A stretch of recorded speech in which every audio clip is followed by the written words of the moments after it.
The Story of Burnt Njal. By George Webbe Dasent. Prefatory note to the one-volume edition. Sir George Dasent's translation of the Njal Saga, under the title The Story of Burnt Njal, which is reprinted in this volume, was published by Messrs. Edmonston and Douglas in 1861. That edition was in 2 volumes, and was furnished by the author with maps and plans, with a lengthy introduction dealing with Iceland's history, religion and social life, with an appendix and an exhaustive index. Copies of this edition can still be obtained from Mr. David Douglas of Edinburgh. The present reprint has been prepared in order that this incomparable saga may become accessible to those readers with whom a good story is the first consideration and its bearing upon a nation's history a secondary one, or is not considered at all. For Burnt Njal may be approached either as a historical document, or as a pure narrative of elemental natures, of strong passions, and of heroic feats of strength. Some of the best fighting in literature is to be found between its covers. Sir George Dasent's version in its capacity as a learned work for the study has had nearly 40 years of life. It is now offered afresh simply as a brave story for men who have been boys and for boys who are going to be men. We lay down the book at the end, having added to our store of good memories the record of great deeds and great hearts. And to our gallery of heroes, strong and admirable men worthy to stand beside the strong and admirable men of the Iliad, Gunnar of Lithend and Skarphedinn, Njáll and Kari, Helgi and Kolskegg, beside Telamonian Ajax and Patroclus, Achilles and Hector, Ulysses and Idomeneus. In 2 respects these Icelanders win more of our sympathy than the Greeks and Trojans, for they, like ourselves, are of northern blood, and in their mighty strivings are unassisted by the gods. In the present volume Sir George Dasent's preface has been shortened, and his introduction, which everyone who is interested in old Icelandic life and history should make a point of reading in the original edition, has been considerably abridged.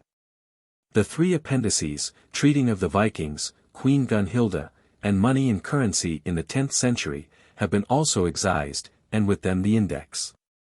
There remains the saga itself, not a word of Sir George Dasent's simple, forcible, clean prose having been touched, with sufficient introductory matter to assist the reader to its fuller appreciation. Sir George Webbe Dasent, D.C.L. The translator of the Njal Saga, was born in 1817 at St. Vincent in the West Indies, of which island his father was Attorney General. He was educated at Westminster School, and at Magdalen Hall, Oxford, where he was distinguished both as a fine athlete and a good classic. He took his degree in 1840. And on coming to London showed an early tendency towards literature and literary society. The Stirlings were connected with the island of St. Vincent, and as Dasent and John Stirling became close friends, he was a constant guest at Captain Stirling's house in Knightsbridge, which was frequented by many who afterwards rose to eminence in the world of letters, including Carlyle, to whom Dasent dedicated his first book. Dasent's appointment in 1842 as private secretary to Sir James Cartwright, the British envoy to the court of Sweden, took him to Stockholm, where under the advice of Jacob Grimm, whom he had met in Denmark, he began that study of Scandinavian literature which has enriched English literature be the present work, and by the Norse tales, Gosly the Outlaw, and other valuable translations and memoirs. On settling in London again in 1845 he joined the Times staff as assistant editor to the great Delane, who had been his friend at Oxford, and whose sister he married in the following year. Dasent retained the post during the paper's most brilliant period. In 1870 Mr. Gladstone offered him a civil service commissionership, which he accepted and held until his retirement in 1892, at which time he was the commission's official head. He was knighted for public services in 1876, having been created a Knight of the Danish Order of the Dannebrog many years earlier. In addition to his Scandinavian work, Sir George Dasent wrote several novels, of which The Annals of an Eventful Life was at once the most popular and the best. He died greatly respected in 1896. E. V. Lucas. How do you find this book? Any thoughts about the book or the author? Any suggestion for improvement? Please take a moment to share your thoughts in a comment. If you like it, share it with your friends who might enjoy it as well. Subscribe to keep in touch. Visit CompleteAudiobooks.com for more quality content. Sir George Dasent's Preface. Abridged. What is a saga? A saga is a story, or telling in prose, sometimes mixed with verse. There are many kinds of sagas, of all degrees of truth. There are the mythical sagas, in which the wondrous deeds of heroes of old time, half gods and half men, as Sigurd and Ragnar, are told as they were handed down from father to son in the traditions of the northern race. Then there are sagas recounting the history of the kings of Norway and other countries, of the great line of Orkney Jarls, and of the chiefs who ruled in Faroe. These are all more or less trustworthy, and, in general, far worthier of belief than much that passes for the early history of other races. Again, there are sagas relating to Iceland, narrating the lives, and feuds, and ends of mighty chiefs, the heads of the great families which dwelt in this or that district of the island. These were told by men who lived on the very spot, and told with a minuteness and exactness, as to time and place, that will bear the strictest examination. Such a saga is that of Njal, which we now lay before our readers in an English garb. Of all the sagas relating to Iceland, this tragic story bears away the palm for truthfulness and beauty. To use the words of one well qualified to judge, it is, as compared with all similar compositions, as gold to brass.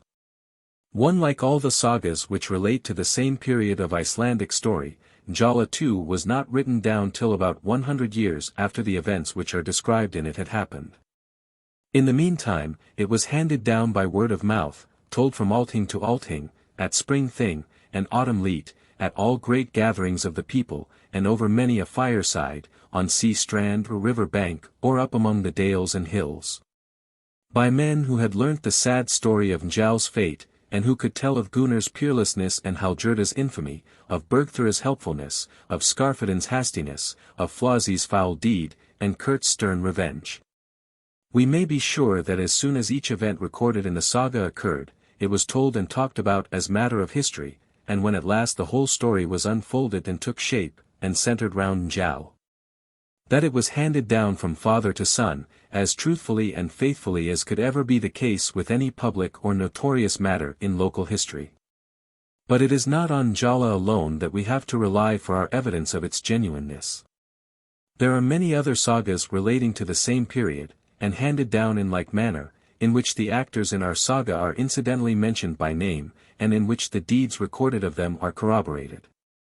They are mentioned also in songs and annals, the latter being the earliest written records which belong to the history of the island, while the former were more easily remembered, from the construction of the verse. Much passes for history in other lands on far slighter grounds, and many a story in Thucydides or Tacitus, or even in Clarendon or Hume, is believed on evidence not 1/10 part so trustworthy as that which supports the narratives of these Icelandic storytellers of the 11th century. That with occurrences of undoubted truth, and minute particularity as to time and place, as to dates and distance, are intermingled wild superstitions on several occasions, will startle no reader of the smallest judgment. All ages, our own not excepted, have their superstitions, and to suppose that a story told in the 11th century, when phantoms, and ghosts, and wraiths, were implicitly believed in, and when dreams, and warnings, and tokens were part of every man's creed, should be wanting in these marks of genuineness, is simply to require that one great proof of its truthfulness should be wanting, and that, in order to suit the spirit of our age, it should lack something which was part and parcel of popular belief in the age to which it belonged. To a thoughtful mind, therefore, such stories as that of Swan's witchcraft, Gunnar's song in his cairn, the wolf's ride before the burning, Flósi's dream, the signs and tokens before Brian's battle, and even Njal's weird foresight, on which the whole story hangs, will be regarded as proofs rather for than against its genuineness. 3. But it is an old saying, that a story never loses in telling, and so we may expect it must have been with this story. For the facts which the saga-teller related he was bound to follow the narrations of those who had gone before him, and if he swerved to or fro in this respect, public opinion and notorious fame was there to check and contradict him. For but the way in which he told the facts was his own, and thus it comes that some sagas are better told than others, as the feeling and power of the narrator were above those of others. To tell a story truthfully was what was looked for from all men in those days. But to tell it properly and gracefully, and so to clothe the facts in fitting diction, was given to few, and of those few the saga teller who first threw Njala into its present shape, was one of the first and foremost. With the change of faith and conversion of the Icelanders to Christianity, writing, and the materials for writing, first came into the land, about the year 1000. There is no proof that the earlier or runic alphabet, which existed in heathen times, was ever used for any other purposes than those of simple monumental inscriptions, or of short legends on weapons or sacrificial vessels, or horns and drinking cups. But with the Roman alphabet came not only a readier means of expressing thought, but also a class of men who were wont thus to express themselves. Saga after saga was reduced to writing. And before the year 1200 it is reckoned that all the pieces of that kind of composition which relate to the history of Icelanders previous to the introduction of Christianity had passed from the oral into the written shape. Of all those sagas, none were so interesting as Njal, whether as regarded the length of the story, the number and rank of the chiefs who appeared in it as actors, and the graphic way in which the tragic tale was told. As a rounded whole, in which each part is finely and beautifully polished, in which the two great divisions of the story are kept in perfect balance and counterpoise. In which each person who appears is left free to speak in a way which stamps him with a character of his own, while all unite in working towards a common end, no saga had such claims on public attention as Njala. And it is certain none would sooner have been committed to writing. The latest period, therefore, that we can assign as the date at which our saga was molded into its present shape is the year 1200. It was a foster father's duty, in old times, to rear and cherish the child which he had taken from the arms of its natural parents, his superiors in rank. And so may this work, which the translator has taken from the house of Icelandic scholars, his masters in knowledge, and which he has reared and fostered so many years under an English roof, go forth and fight the battle of life for itself, and win fresh fame for those who gave it birth. It will be reward enough for him who has first clothed it in an English dress if his foster child adds another leaf to that evergreen wreath of glory which crowns the brows of Iceland's ancient worthies. Broad Sanctuary. Christmas Eve, 1860. It will be seen that in most cases the names of places throughout the saga have been turned into English either in whole or in part, as Lithend for Thorwald, and Bergthorsnol for Bergthorsful. The translator adopted this course to soften the ruggedness of the original names for the English reader, but in every case the Icelandic name, with its English rendering, will be found in the maps. The surnames and nicknames have also been turned into English, an attempt which has not a little increased the toil of translation. Great allowance must be made for these renderings, as those nicknames often arose out of circumstances of which we know little or nothing. Of some, such as Thorgjur Kragir, and Thorkel Foulmouth, the saga itself explains the origin. In a state of society where so many men bore the same name, any circumstance or event in a man's life, as well as any peculiarity in form or feature, or in temper and turn of mind, gave rise to a surname or nickname, which clung to him through life as a distinguishing mark. The post office in the United States is said to give persons in the same district, with similar names, an initial of identification, which answers the same purpose, as the Icelandic nickname, thus, John P. Smith. John Q. Smith. As a general rule the translator has withstood the temptation to use Old English words. Busk and boun he pleads guilty to, because both still linger in the language understood by few. Busk is a reflective formed from eat bua sick, to get oneself ready, and boun is the past participle of the active form bua, bin, to get ready. When the leader in old ballad says, Buski, Buski, my bonny, bonny men, he calls on his followers to equip themselves. When they are thus equipped they are boun. A bride busks herself for the bridal, when she is dressed she is boun. In old times a ship was buskied for a voyage, when she was filled and ready for sea she was boun, whence come our outward bound, and homeward bound. These with reeds for counsels or plans are almost the only words in the translation which are not still in everyday use. Sir George Dasent's Introduction. Abridged. The Northmen in Iceland. The men who colonized Iceland towards the end of the 9th century of the Christian era, were of no savage or servile race. They fled from the overbearing power of the king, from that new and strange doctrine of government put forth by Harold Fairhair, 860–933, which made them the king's men at all times, instead of his only at certain times for special service. Which laid scats and taxes on their lands, which interfered with vested rights and world-old laws, and allowed the monarch to meddle and make with the freemen's allodial holdings. As we look at it now, and from another point of view, we see that what to them was unbearable tyranny was really a step in the great march of civilization and progress, and that the centralization and consolidation of the royal authority, according to Charlemagne's system, was in time to be a blessing to the kingdoms of the north. But to the freeman it was a curse. He fought against it as long as he could. Worsted over and over again, he renewed the struggle, and at last, when the isolated efforts, which were the keystone of his edifice of liberty, were fruitless, he sullenly withdrew from the field, and left the land of his fathers, where, as he thought, no freeborn man could now care to live. Now it is that we hear of him in Iceland, where Ingolf was the first settler in the year 874, and was soon followed by many of his countrymen. Now, too, we hear of him in all lands. Now France, now Italy, now Spain, feel the fury of his wrath, and the weight of his arm. After a time, but not until nearly a century has passed, he spreads his wings for a wider flight, and takes service under the great emperor at Byzantium, or Micklegarth, the great city, the town of towns, and fights his foes from whatever quarter they come. The Moslem in Sicily and Asia, the Bulgarians and Slavonians on the shores of the Black Sea and in Greece, well know the temper of the northern steel, which has forced many of their chosen champions to bite the dust. Wherever he goes the Northman leaves his mark, and to this day the lion at the entrance to the arsenal at Venice is scored with runes which tell of his triumph.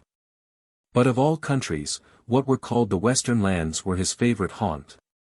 England, where the Saxons were losing their old dash and daring, and settling down into a sluggish sensual race. Ireland, the flower of Celtic lands, in which a system of great age and undoubted civilization was then fast falling to pieces, afforded a tempting battlefield in the everlasting feuds between chief and chief. Scotland, where the power of the Picts was waning, while that of the Scots had not taken firm hold on the country, and most of all the islands in the Scottish Main, Orkney, Shetland, and the outlying Faroe Isles, all these were his chosen abode. In those islands he took deep root, established himself on the old system, shaved in the quarrels of the chiefs and princes of the mainland, now helped Pict and now Scot, roved the seas and made all ships prizes, and kept alive his old grudge against Harold Fairhair and the new system by a long series of piratical incursions on the Norway coast. So worrying did these Viking cruises at last become, that Harold, who meantime had steadily pursued his policy at home, and forced all men to bow to his sway or leave the land, resolved to crush the wasps that stung him summer after summer in their own nest. First of all he sent Kettle Flatnose, a mighty chief, to subdue the foe, but though Kettle waged successful war, he kept what he won for himself. It was the old story of setting a thief to catch a thief. And Harold found that if he was to have his work done to his mind he must do it himself. He called on his chiefs to follow him, levied a mighty force, and, sailing suddenly with a fleet which must have seemed an armada in those days, he fell upon the Vikings in Orkney and Shetland, in the Hebrides and Western Isles, in Man and Anglesey, in the Lewis and Faroe, wherever he could find them he followed them up with fire and sword. Not once, but twice he crossed the sea after them, and tore them out so thoroughly, root and branch, that we hear no more of these lands as a lair of Vikings, but as the abode of Norse jarls and their eudolars, freeholders, who look upon the new state of things at home as right and just, and acknowledge the authority of Harold and his successors by an allegiance more or less dutiful at different times, but which was never afterwards entirely thrown off. It was just then, just when the unflinching will of Harald had taught this stern lesson to his old foes, and arising in most part out of that lesson, that the great rush of settlers to Iceland took place. We have already seen that Ingolf and others had settled in Iceland from 874 downwards, but it was not until nearly 20 years afterwards that the island began to be thickly peopled. More than half of the names of the first colonists contained in the venerable Landnama book, the Book of Lots, the Doomsday of Iceland. And far livelier reading than that of the Conqueror, are those of Northmen who had been before settled in the British Isles. Our own country then was the great stepping stone between Norway and Iceland. And this one fact is enough to account for the close connection which the Icelanders ever afterwards kept up with their kinsmen who had remained behind in the islands of the West. Superstitions of the race. The Northman had many superstitions. He believed in good giants and bad giants, in dark elves and bright elves, in superhuman beings who tilled the wide gulf which existed between himself and the gods. He believed, too, in wraiths and fetches and guardian spirits, who followed particular persons, and belonged to certain families, a belief which seems to have sprung from the habit of regarding body and soul as two distinct beings, which at certain times took each a separate bodily shape. Sometimes the guardian spirit or fylgja took a human shape, at others its form took that of some animal fancied to foreshadow the character of the man to whom it belonged. Thus it becomes a bear, a wolf, an ox, and even a fox, in men. The fylgja of women were fond of taking the shape of swans. To see one's own fylgja was unlucky, and often a sign that a man was fey or death-doomed. So, when Thord Friedmund's son tells Njáll that he sees the goat wallowing in its gore in the town of Bergthorsnol, the foresight man tells him that he has seen his own fylgja, and that he must be doomed to die. Finer and nobler natures often saw the guardian spirits of others. Thus Njáll saw the fylgja of Gunnar's enemies, which gave him no rest the livelong night, and his weird feeling is soon confirmed by the news brought by his shepherd. From the fylgja of the individual it was easy to rise to the still more abstract notion of the guardian spirits of a family, who sometimes, if a great change in the house is about to begin, even show themselves as hurtful to some member of the house.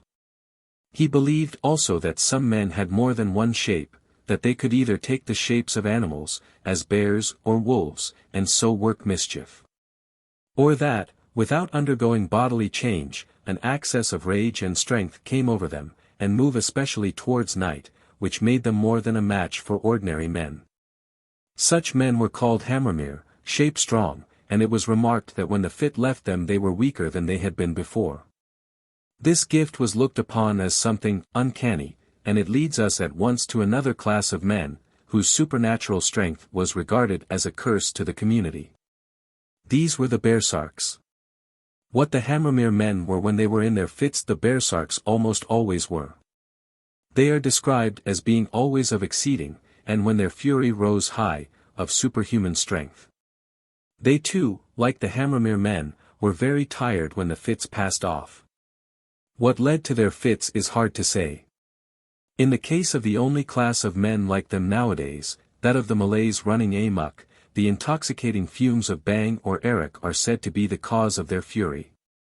One thing, however, is certain, that the Bearsark, like his Malay brother, was looked upon as a public pest, and the mischief which they caused, relying partly no doubt on their natural strength, and partly on the hold which the belief in their supernatural nature had on the mind of the people, was such as to render their killing a good work.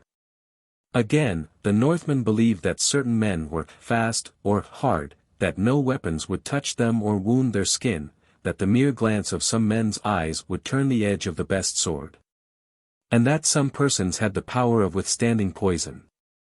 He believed in omens and dreams and warnings, in signs and wonders and tokens.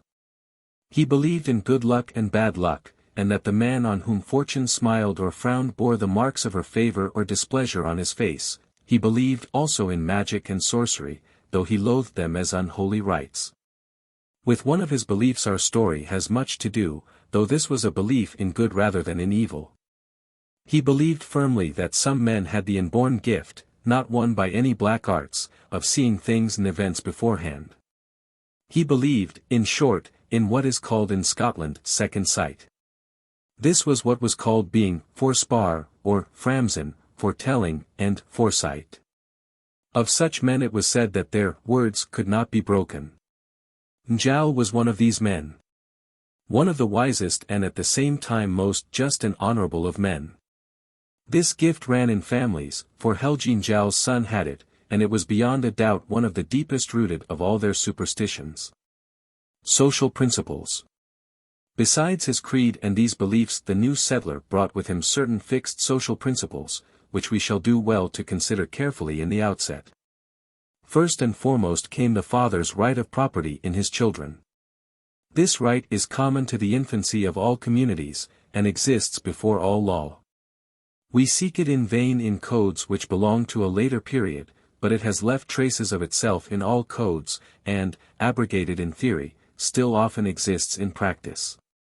We find it in the Roman law, and we find it among the Northmen.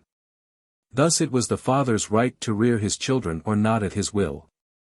As soon as it was born, the child was laid upon the bare ground. And until the father came and looked at it, heard and saw that it was strong in lung and limb, lifted it in his arms, and handed it over to the women to be reared, its fate hung in the balance, and life or death depended on the sentence of its sire. After it had passed safely through that ordeal, it was duly washed, signed with Thorn's holy hammer, and solemnly received into the family. If it were a weakly boy, and still more often, if it were a girl, no matter whether she were strong or weak, the infant was exposed to die by ravening beasts, or the inclemency of the climate. Many instances occur of children so exposed, who, saved by some kindly neighbor, and fostered beneath a stranger's roof, thus contracted ties reckoned still more binding than blood itself. So long as his children remained under his roof, they were their father's own. When the sons left the paternal roof, they were emancipated, and when the daughters were married they were also free, but the marriage itself remained till the latest times a matter of sale and barter in deed as well as name. The wife came into the house, in the patriarchal state, either stolen or bought from her nearest male relations. And though in later times when the sale took place it was softened by settling part of the dower and portion on the wife, we shall do well to bear in mind, that originally dower was only the price paid by the suitor to the father for his good will. While portion, on the other hand, was the sum paid by the father to persuade a suitor to take a daughter off his hands. Let us remember, therefore, that in those times, as Odin was supreme in Asgard as the great father of gods and men, so in his own house every father of the race that revered Odin was also sovereign and supreme. In the second place, as the creed of the race was one that adored the great father as the god of battles, as it was his will that turned the fight.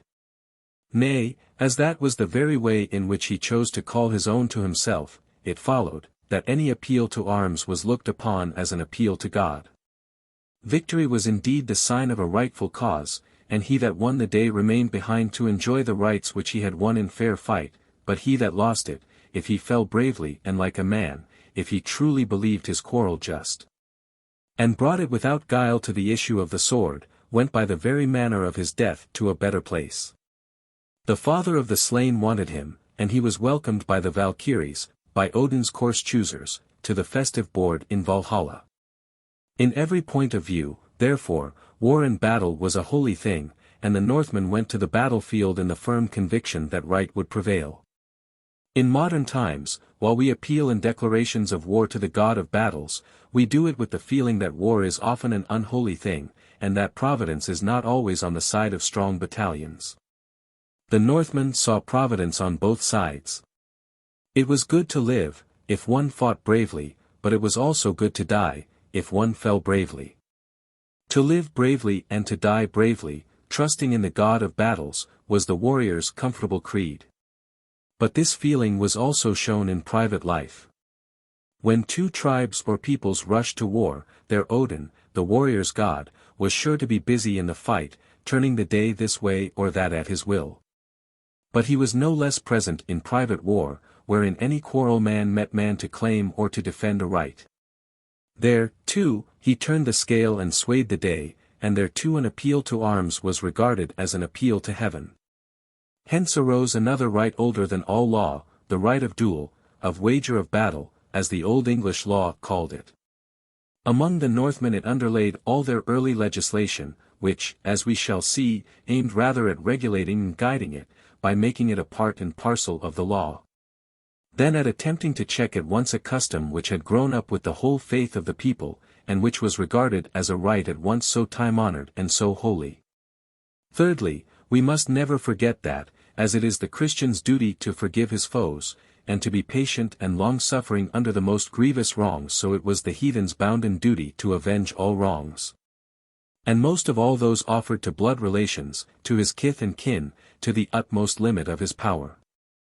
Hence arose the constant blood feuds between families, of which we shall hear so much in our story, but which we shall fail fully to understand, unless we keep in view, along with this duty of revenge, the right or property which all heads of houses had in their relations. Out of these twofold rights, of the right of revenge and the right of property, arose that strange medley of forbearance and bloodthirstiness which stamps the age. Revenue was a duty and a right, but property was no less a right. And so it rested with the father of a family either to take revenge, life for life, or to forego his vengeance, and take a compensation in goods or money for the loss he had sustained in his property. Out of this latter view arose those arbitrary tariffs for wounds or loss of life, which were gradually developed more or less completely in all the Teutonic and Scandinavian races, until every injury to life or limb had its proportionate price, according to the rank which the injured person bore in the social scale. These tariffs, settled by the heads of houses, are, in fact, the first elements of the law of nations. But it must be clearly understood that it always rested with the injured family either to follow up the quarrel by private war, or to call on the man who had inflicted the injury to pay a fitting fine. If he refused, the feud might be followed up on the battlefield, in the earliest times, or in later days, either by battle or by law. Of the latter mode of proceeding, we shall have to speak at greater length farther on. For the present, we content ourselves with indicating these different modes of settling a quarrel in what we have called the patriarchal state. A fourth great principle of his nature was the conviction of the worthlessness and fleeting nature of all worldly goods. One thing alone was firm and unshaken, the stability of well-earned fame. Goods perish, friends perish, a man himself perishes, but fame never dies to him that hath won it worthily. One thing I know that never dies, the judgment passed on every mortal man. Over all man's life hung a blind, inexorable fate, a lower fold of the same gloomy cloud that brooded over Odin in the Aesir. Nothing could avert this doom. When his hour came, a man must meet his death, and until his hour came he was safe. It might strike in the midst of the highest happiness, and then nothing could avert the evil, but until it struck he would come safe through the direst peril. This fatalism showed itself among this vigorous pushing race in no idle resignation. On the contrary, the Northman went boldly to meet the doom which he felt sure no effort of his could turn aside, but which he knew, if he met it like a man, would secure him the only lasting thing on earth, a name famous in sons and story. Fate must be met then, but the way in which it was met, that rested with a man himself, that, at least, was in his own power, there he might show his free will. And thus this principle, which might seem at first to be calculated to blunt his energies and weaken his strength of mind, really sharpened and hardened them in a wonderful way. For it left it still worth everything to a man to fight this stern battle of life well and bravely, while its blind inexorable nature allowed no room for any careful weighing of chances or probabilities, or for any anxious prying into the nature of things doomed once for all to come to pass.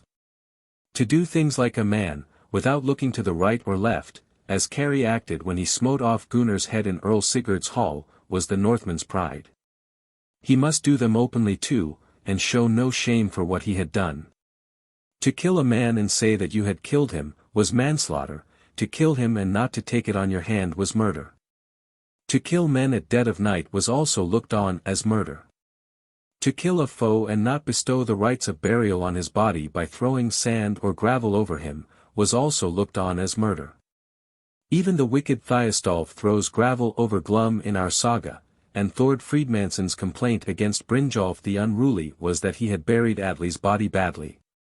Even in killing a foe there was an open gentlemanlike way of doing it, to fail in which was shocking to the free and outspoken spirit of the age. Thorgir Kragir and the gallant carry wake their foes and give them time to arm themselves before they fall upon them. And Rap, too, the thorough Icelander of the common stamp, the friend of his friends and the foe of his foes, stalks before Gudbrand and tells him to his face the crimes which he has committed. Robbery and piracy in a good straightforward wholesale way were honored and respected, but to steal, to creep to a man's abode secretly at dead of night and spoil his goods, was looked upon as infamy of the worst kind. To do what lay before him openly and like a man, without fear of either foes, fiends, or fate, to hold his own and speak his mind, and seek fame without respect of persons, to be free and daring in all his deeds. To be gentle and generous to his friends and kinsmen, to be stern and grim to his foes, but even towards them to feel bound to fulfill all bounden duties, to be as forgiving to some as he was unyielding and unforgiving to others. To be no truce-breaker, nor talebearer, nor backbiter. To utter nothing against any man that he would not dare to tell him to his face. To turn no man from his door who sought food or shelter, even though he were a foe. These were other broad principles of the Northman's life, further features of that steadfast faithful spirit which he brought with him to his new home. Daily life in Njál's time. In the 10th century the homesteads of the Icelanders consisted of one main building, in which the family lived by day and slept at night, and of outhouses for offices and farm buildings, all opening on a yard. Sometimes these outbuildings touched the main building, and had doors which opened into it, but in most cases they stood apart, and for purposes of defense, no small consideration in those days, each might be looked upon as a separate house. The main building of the house was the stofa, or sitting and sleeping room. In the abodes of chiefs and great men, this building had great dimensions, and was then called a scaly, or hall. It was also called eldis, or eldascali, from the great fires which burned in it.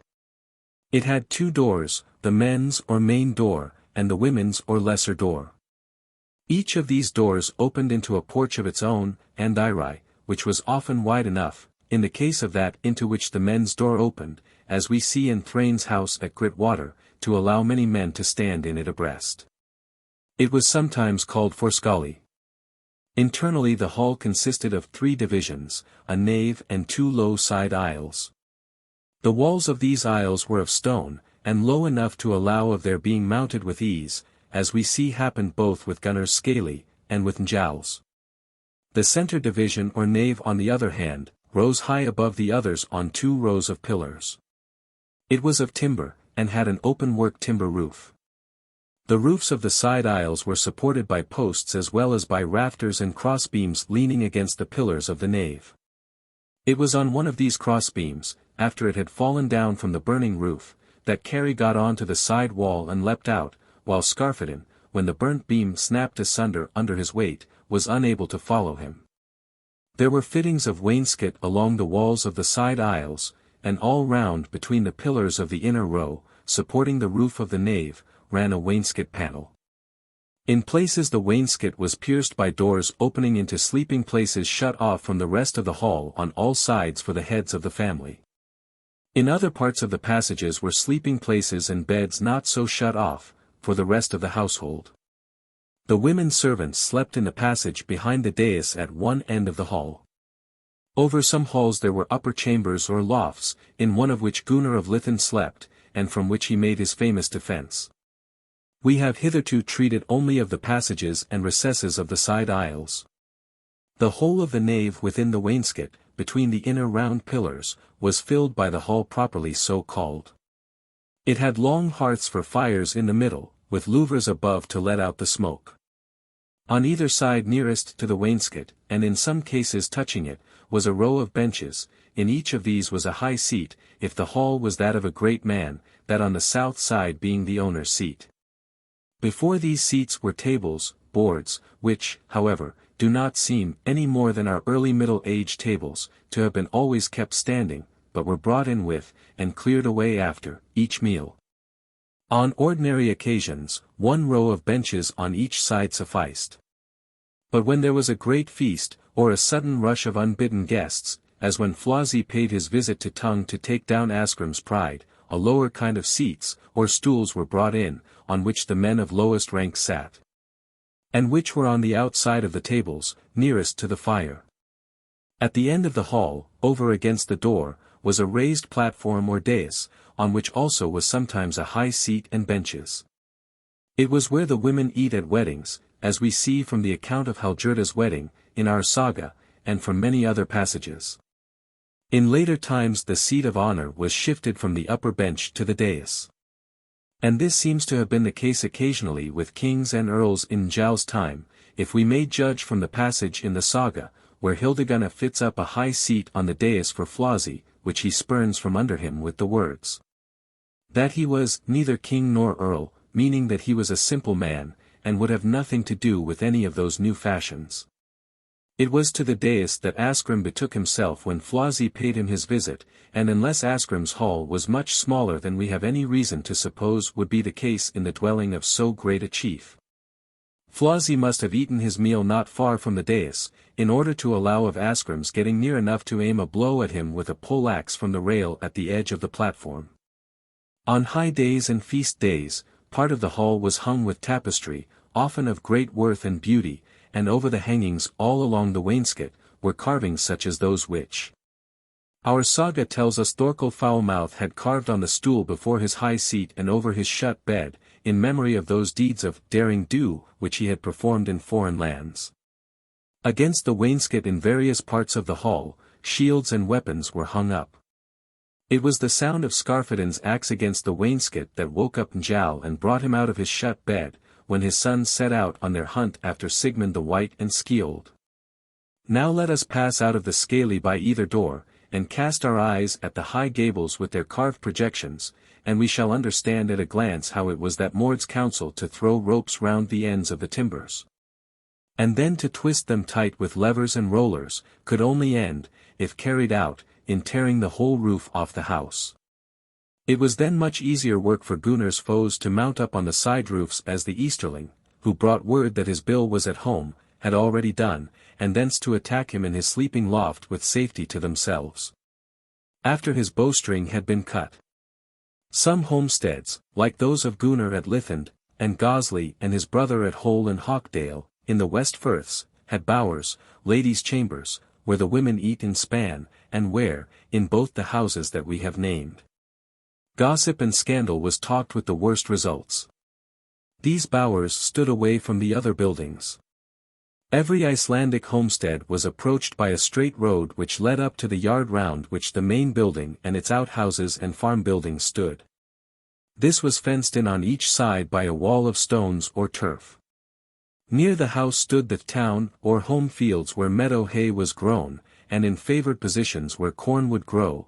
There were also enclosures of arable land near the house. On the uplands and marshes more hay was grown. Hay was the great crop in Iceland. For the large studs of horses and great herds of cattle that roamed upon the hills and fells in summer needed fodder in the stable and byre in winter, when they were brought home. As for the flocks of sheep, they seem to have been reckoned and marked every autumn, and milked and shorn in summer, but to have fought it out with nature on the hillside all the year round as they best could. Hay, therefore, was the main staple, and haymaking the great end and aim of an Icelandic farmer. Gunnar's death in our saga may be set down to the fact that all his men were away in the land isles finishing their haymaking. Again, Flosi, before the burning, bids all his men go home and make an end of their haymaking, and when that is over, to meet and fall on Njál and his sons. Even the great duty of revenge gives way to the still more urgent duty of providing fodder for the winter store. Haynd, to run short of hay, was the greatest misfortune that could befall a man, who with a fine herd and stud, might see both perish before his eyes in winter. Then it was that men of open heart and hand, like Gunnar, helped their tenants and neighbors, often, as we see in Gunnar's case, till they had neither hay nor food enough left for their own household, and had to buy or borrow from those that had.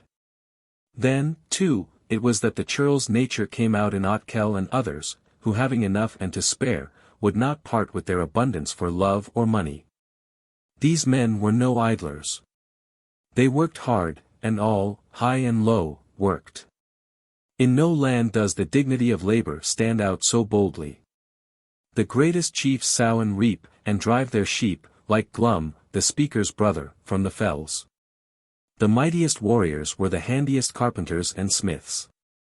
Gisli Sur's son knew every corner of his foeman's house, because he had built it with his own hands while they were good friends.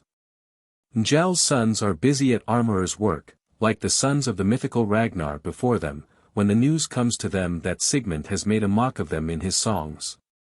Gunnar sows his corn with his arms by his side, when Otkell rides over him.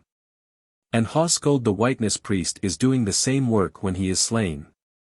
To do something, and to do it well, was the Icelander's aim in life, and in no land does laziness like that of Thorkell meet with such well-deserved reproach. They were early risers and went early to bed, though they could sit up late if need were. They thought nothing of long rides before they broke their fast. Their first meal was at about 7 o'clock, and though they may have taken a morsel of food during the day, we hear of no other regular daily meal till evening, when between 7 and 8 again they had supper. While the men labored on the farm or in the smithy, threw nets for fish in the teeming lakes and rivers, or were otherwise at work during the day, the women, and the housewife, or mistress of the house, at their head, made ready the food for the meals, carded wool, and sewed or wove or span.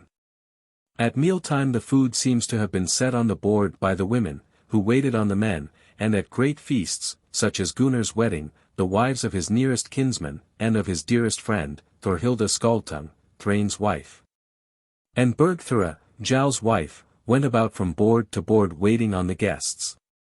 In everyday life they were a simple sober people, early to bed and early to rise, ever struggling with the rigor of the climate.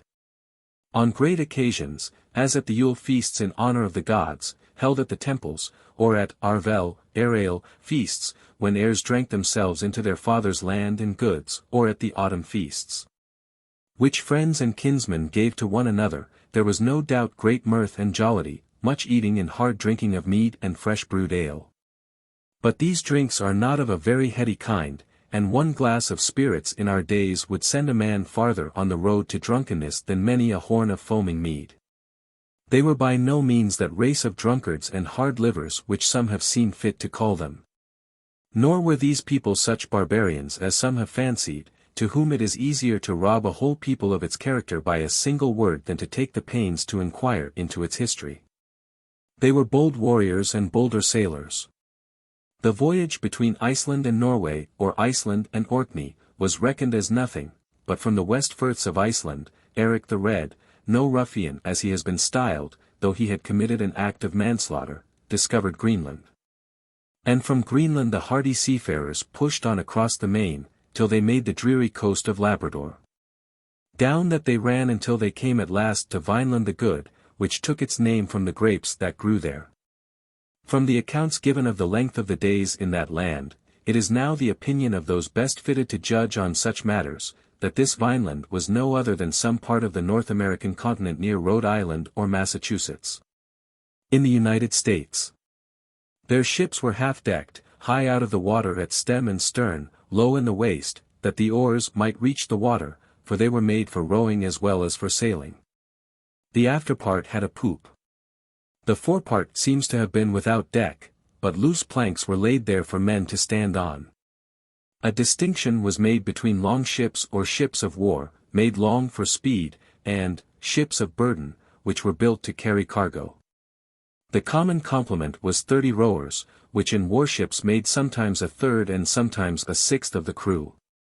All round the warships, before the fight began, shield was laid on shield, on a rim or rail, which ran all round the bulwarks, presenting a mark like the hammocks of our navy, by which a long ship could be at once detected. The bulwarks in warships could be heightened at pleasure, and this was called to girdle the ship for war. The merchant ships often carried heavy loads of meal and timber from Norway, and many a one of these half-decked yawls no doubt foundered, like Flossy's unseaworthy ship, under the weight of her heavy burden of beams and planks, when overtaken by the autumnal gales on that wild sea. The passages were often very long, more than 100 days is sometimes mentioned as the time spent on a voyage between Norway and Iceland. As soon as the ship reached the land, she ran into some safe bay or creek, the great landing places on the south and southeast coasts being Arar, the Eries, as such spots are still called in some parts of the British Isles, that is, the sandy beaches opening into lagoons which line the shore of the marsh district called Floy. And Hornfirth, whence Flossie and the Burners put to sea after their banishment.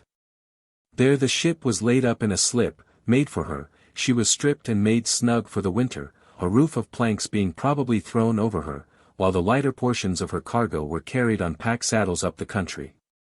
The timber seems to have been floated up the firths and rivers as near as it could be got to its destination, and then dragged by trains of horses to the spot where it was to be used.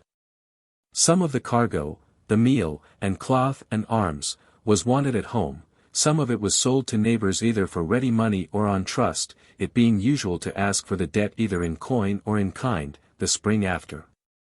Sometimes the account remained outstanding for a much longer time. Among these men whose hands were so swift to shed blood, and in that state of things which looks so lawless, but which in truth was based upon fixed principles of justice and law, the rights of property were so safe, that men like Njal went lending their money to overbearing fellows like Starkad under Three Corner for years, on condition that he should pay a certain rate of interest. So also Gunnar had goods and money out at interest, out of which he wished to supply Unna's wants. In fact the law of debtor and creditor, and of borrowing money at usance, was well understood in Iceland, from the very first day that the Northmen set foot on its shores. If we examine the condition of the sexes in this state of society, we shall find that men and women met very nearly on equal terms. If any woman is shocked to read how Thrain Sigva's son treated his wife, in parting from her, and marrying a new one, at a moment's warning, she must be told that Gudruna, in Laxdæla, threatened one of her 3 husbands with much the same treatment, and would have put her threat into execution if he had not behaved as she commanded him. In our saga, too, the good wife of Bjorn the Boaster threatens him with a separation if he does not stand faithfully by Kari. And in another saga of equal age and truthfulness, we hear of one great lady who parted from her husband, because, in playfully throwing a pillow of down at her, he unwittingly struck her with his finger. In point of fact, the customary law allowed great latitude to separations, at the will of either party, if good reason could be shown for the desired change. It thought that the worst service it could render to those whom it was intended to protect would be to force 2 people to live together against their will, or even against the will of only one of them, if that person considered him or herself, as the case might be, ill-treated or neglected. Gunnar no doubt could have separated himself from Hallgerda for her thieving, just as Hallgerda could have parted from Gunnar for giving her that slap in the face, but they lived on, to Gunnar's cost and Hallgerda's infamy. In marriage contracts the rights of brides, like Unna the great heiress of the southwest, or Hallgerda the flower of the western dales, were amply provided for. In the latter case it was a curious fact that this wicked woman retained possession of Laugerness, near Reykjavik, which was part of her second husband Glum's property, to her dying day, and there, according to constant tradition, she was buried in a cairn which is still shown at the present time, and which is said to be always green, summer and winter alike. Where marriages were so much matter of barter and bargain, the father's will went for so much and that of the children for so little, love matches were comparatively rare. And if the songs of Gunnlaugur Snake Tongue and Cormac have described the charms of their fair ones, and the warmth of their passion in glowing terms, the ordinary Icelandic marriage of the 10th century was much more a matter of business, in the first place, than of love. Though strong affection may have sprung up afterwards between husband and wife, the love was rather a consequence of the marriage than the marriage a result of the love. When death came it was the duty of the next of kin to close the eyes and nostrils of the departed, and our saga, in that most touching story of Rodney's behavior after the death of her son Hoskuld, affords an instance of the custom. When Njal asks why she, the mother, as next of kin, had not closed the eyes and nostrils of the corpse, the mother answers, "That duty I meant for Skarphedinn." Skarphedinn then performs the duty, and, at the same time, undertakes the duty of revenge. In heathen times the burial took place on a how or cairn, in some commanding position near the abode of the dead, and now came another duty. This was the binding on of the hell shoes, which the deceased was believed to need in heathen times on his way either to Valhalla's bright hall of warmth and mirth, or to hell's dark realm of cold and sorrow. That duty over, the body was laid in the cairn with goods and arms, sometimes as we see was the case with Gunnar in a sitting posture. Sometimes even in a ship, but always in a chamber formed of balks of timber or blocks of stone, over which earth and gravel were piled. Conclusion. We are entitled to ask in what work of any age are the characters so boldly, and yet so delicately, drawn, as in this saga? Where shall we match the goodness and manliness of Gunnar, struggling with the storms of fate, and driven on by the wickedness of Hallgerda into quarrel after quarrel, which were none of his own seeking, but led no less surely to his own end? Where shall we match Hallgerda herself, that noble frame, so fair and tall, and yet with so foul a heart, the abode of all great crimes, and also the lurking place of tale-bearing and thieving?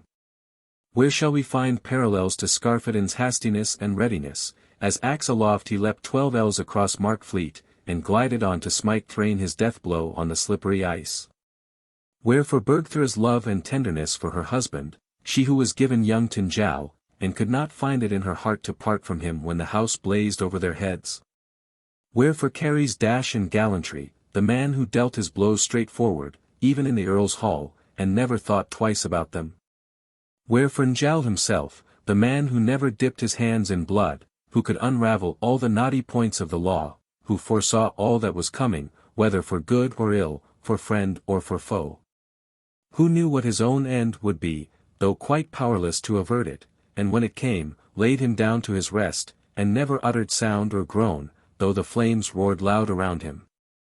Nor are the minor characters less carefully drawn, the scolding tongue of Thrain's first wife, the mischief-making Thiostolf with his pole-axe, which divorced Hallgerda's first husband, Hrut's swordsmanship, Asgrim's dignity, Gizur's good counsel, Snorri's common sense and shrewdness, Gudmund's grandeur, Thorgir's thirst for fame, Ketil's kindliness, Ingiold's hardiness, and, though last not least, Bjorn's boastfulness, which his good wife is ever ready to cry down, are all sketched with a few sharp strokes which leave their mark for once and forever on the reader's mind. Strange! Were it not that human nature is herself in every age, that such forbearance and forgiveness as is shown by Njal and Hoskuld and Hall, should have shot up out of that social soil, so stained and steeped with the bloodshedding of revenge. Revenge was the great duty of Icelandic life, yet Njal is always ready to make up a quarrel, though he acknowledges the duty, when he refuses in his last moments to outlive his children, whom he feels himself unable to revenge. The last words of Hoskuld, when he was foully assassinated through the tale-bearing of Mord, were, "God help me and forgive you." Nor did the beauty of a Christian spirit ever shine out more brightly than in Hall, who, when his son Ljot, the flower of his flock, fell full of youth, and strength, and promise, in chance medley at the battle on the Thing field, at once for the sake of peace gave up the father's and the freeman's dearest rights, those of compensation and revenge, and allowed his son to fall unatoned in order that peace might be made. This struggle between the principle of an old system now turned to evil, and that of a new state of things which was still fresh and good, between heathendom as it sinks into superstition, and Christianity before it has had time to become superstitious, stands strongly forth in the latter part of the saga. But as yet the new faith can only assert its forbearance and forgiveness in principle. It has not had time, except in some rare instances, to bring them into play in daily life. Even in heathen times such a deed as that by which Njal met his death, to hem a man in within his house and then to burn it and him together, to choke a freeman, as Skarphedin says, like a fox in his earth, was quite against the free and open nature of the race. And though instances of such foul deeds occur besides those two great cases of Blundkettel and Njal, still they were always looked upon as atrocious crimes and punished accordingly. No wonder, therefore, then that Flossie, after the change of faith, when he makes up his mind to fire Njal's house, declares the deed to be one for which they would have to answer heavily before God, seeing that we are Christian men ourselves. One word and we must bring this introduction to an end. It is merely to point out how calmly and peacefully the saga ends, with the perfect reconciliation of Carrie and Flossie, those generous foes, who throughout the bitter struggle in which they were engaged always treated each other with respect. It is a comfort to find, after the whole fitful story has been worked out, after passing from page to page, every one of which reeks with gore, to find that after all there were even in that bloodthirsty Iceland of the 10th century such things as peaceful old age and happy firesides, and that men like Flossie and Carrie, who had both shed so much blood, one in a good and the other in a wicked cause, should after all die, Flossie on a trading voyage, an Icelandic Ulysses, in an unseaworthy ship, good enough, as he said, for an old and death-doomed man, Carrie at home, well stricken in years, blessed with a famous and numerous offspring, and a proud but loving wife. Icelandic Chronology. AD 850. Birth of Harald Fairhair. 860, Harald Fairhair comes to the throne. 870, Harald Fairhair sole king in Norway. 871, Ingolf sets out for Iceland. 872, Battle of Hafrsfjord. 874. Ingolf and Leif go to settle in Iceland. 877, Ketilheng goes to Iceland. 880 to 884, Harald Fairhair roots out the Vikings in the west. 888, Fall of Thorstein the Red in Scotland. 890 to 900, rush of settlers from the British Isles to Iceland. 892. Aud the deeply wealthy comes to Iceland. 900 to 920, the third period of the Landnámstide. 920, Harald Fairhair shares the kingdom with his sons. 923, Hrut Höskuld's brother born. 929, Althing established. 930. Rafn Ketilheng's son Speaker of the Law. 930 to 935, Njal born. 930, the Fleetlythe feud begins. 933, Death of Harald Fairhair. 940, End of the Fleetlythe feud, Fiddle Mord a man of rank, Haemon Gunnar's son marries Mord's sister Randvega. 941, Fall of King Eric Bloodaxe. c. 945. Gunnar of Lithend born. 955 to 960, Njál's sons born. 959, Glum marries Hallgerda. 960, Fall of King Hakon, Athelstane's foster child, Harald Greyfell, king in Norway. 963, Hrut goes abroad. 965. Hrut returns to Iceland and marries Unna Mord's daughter. 968, Gunnar parts from Hrut. 969, Fiddle Mord and Hrut strive at the Althing, fall of King Harald Greyfell, Earl Hakon rules in Norway. 970 to 971, Fiddle Mord's death.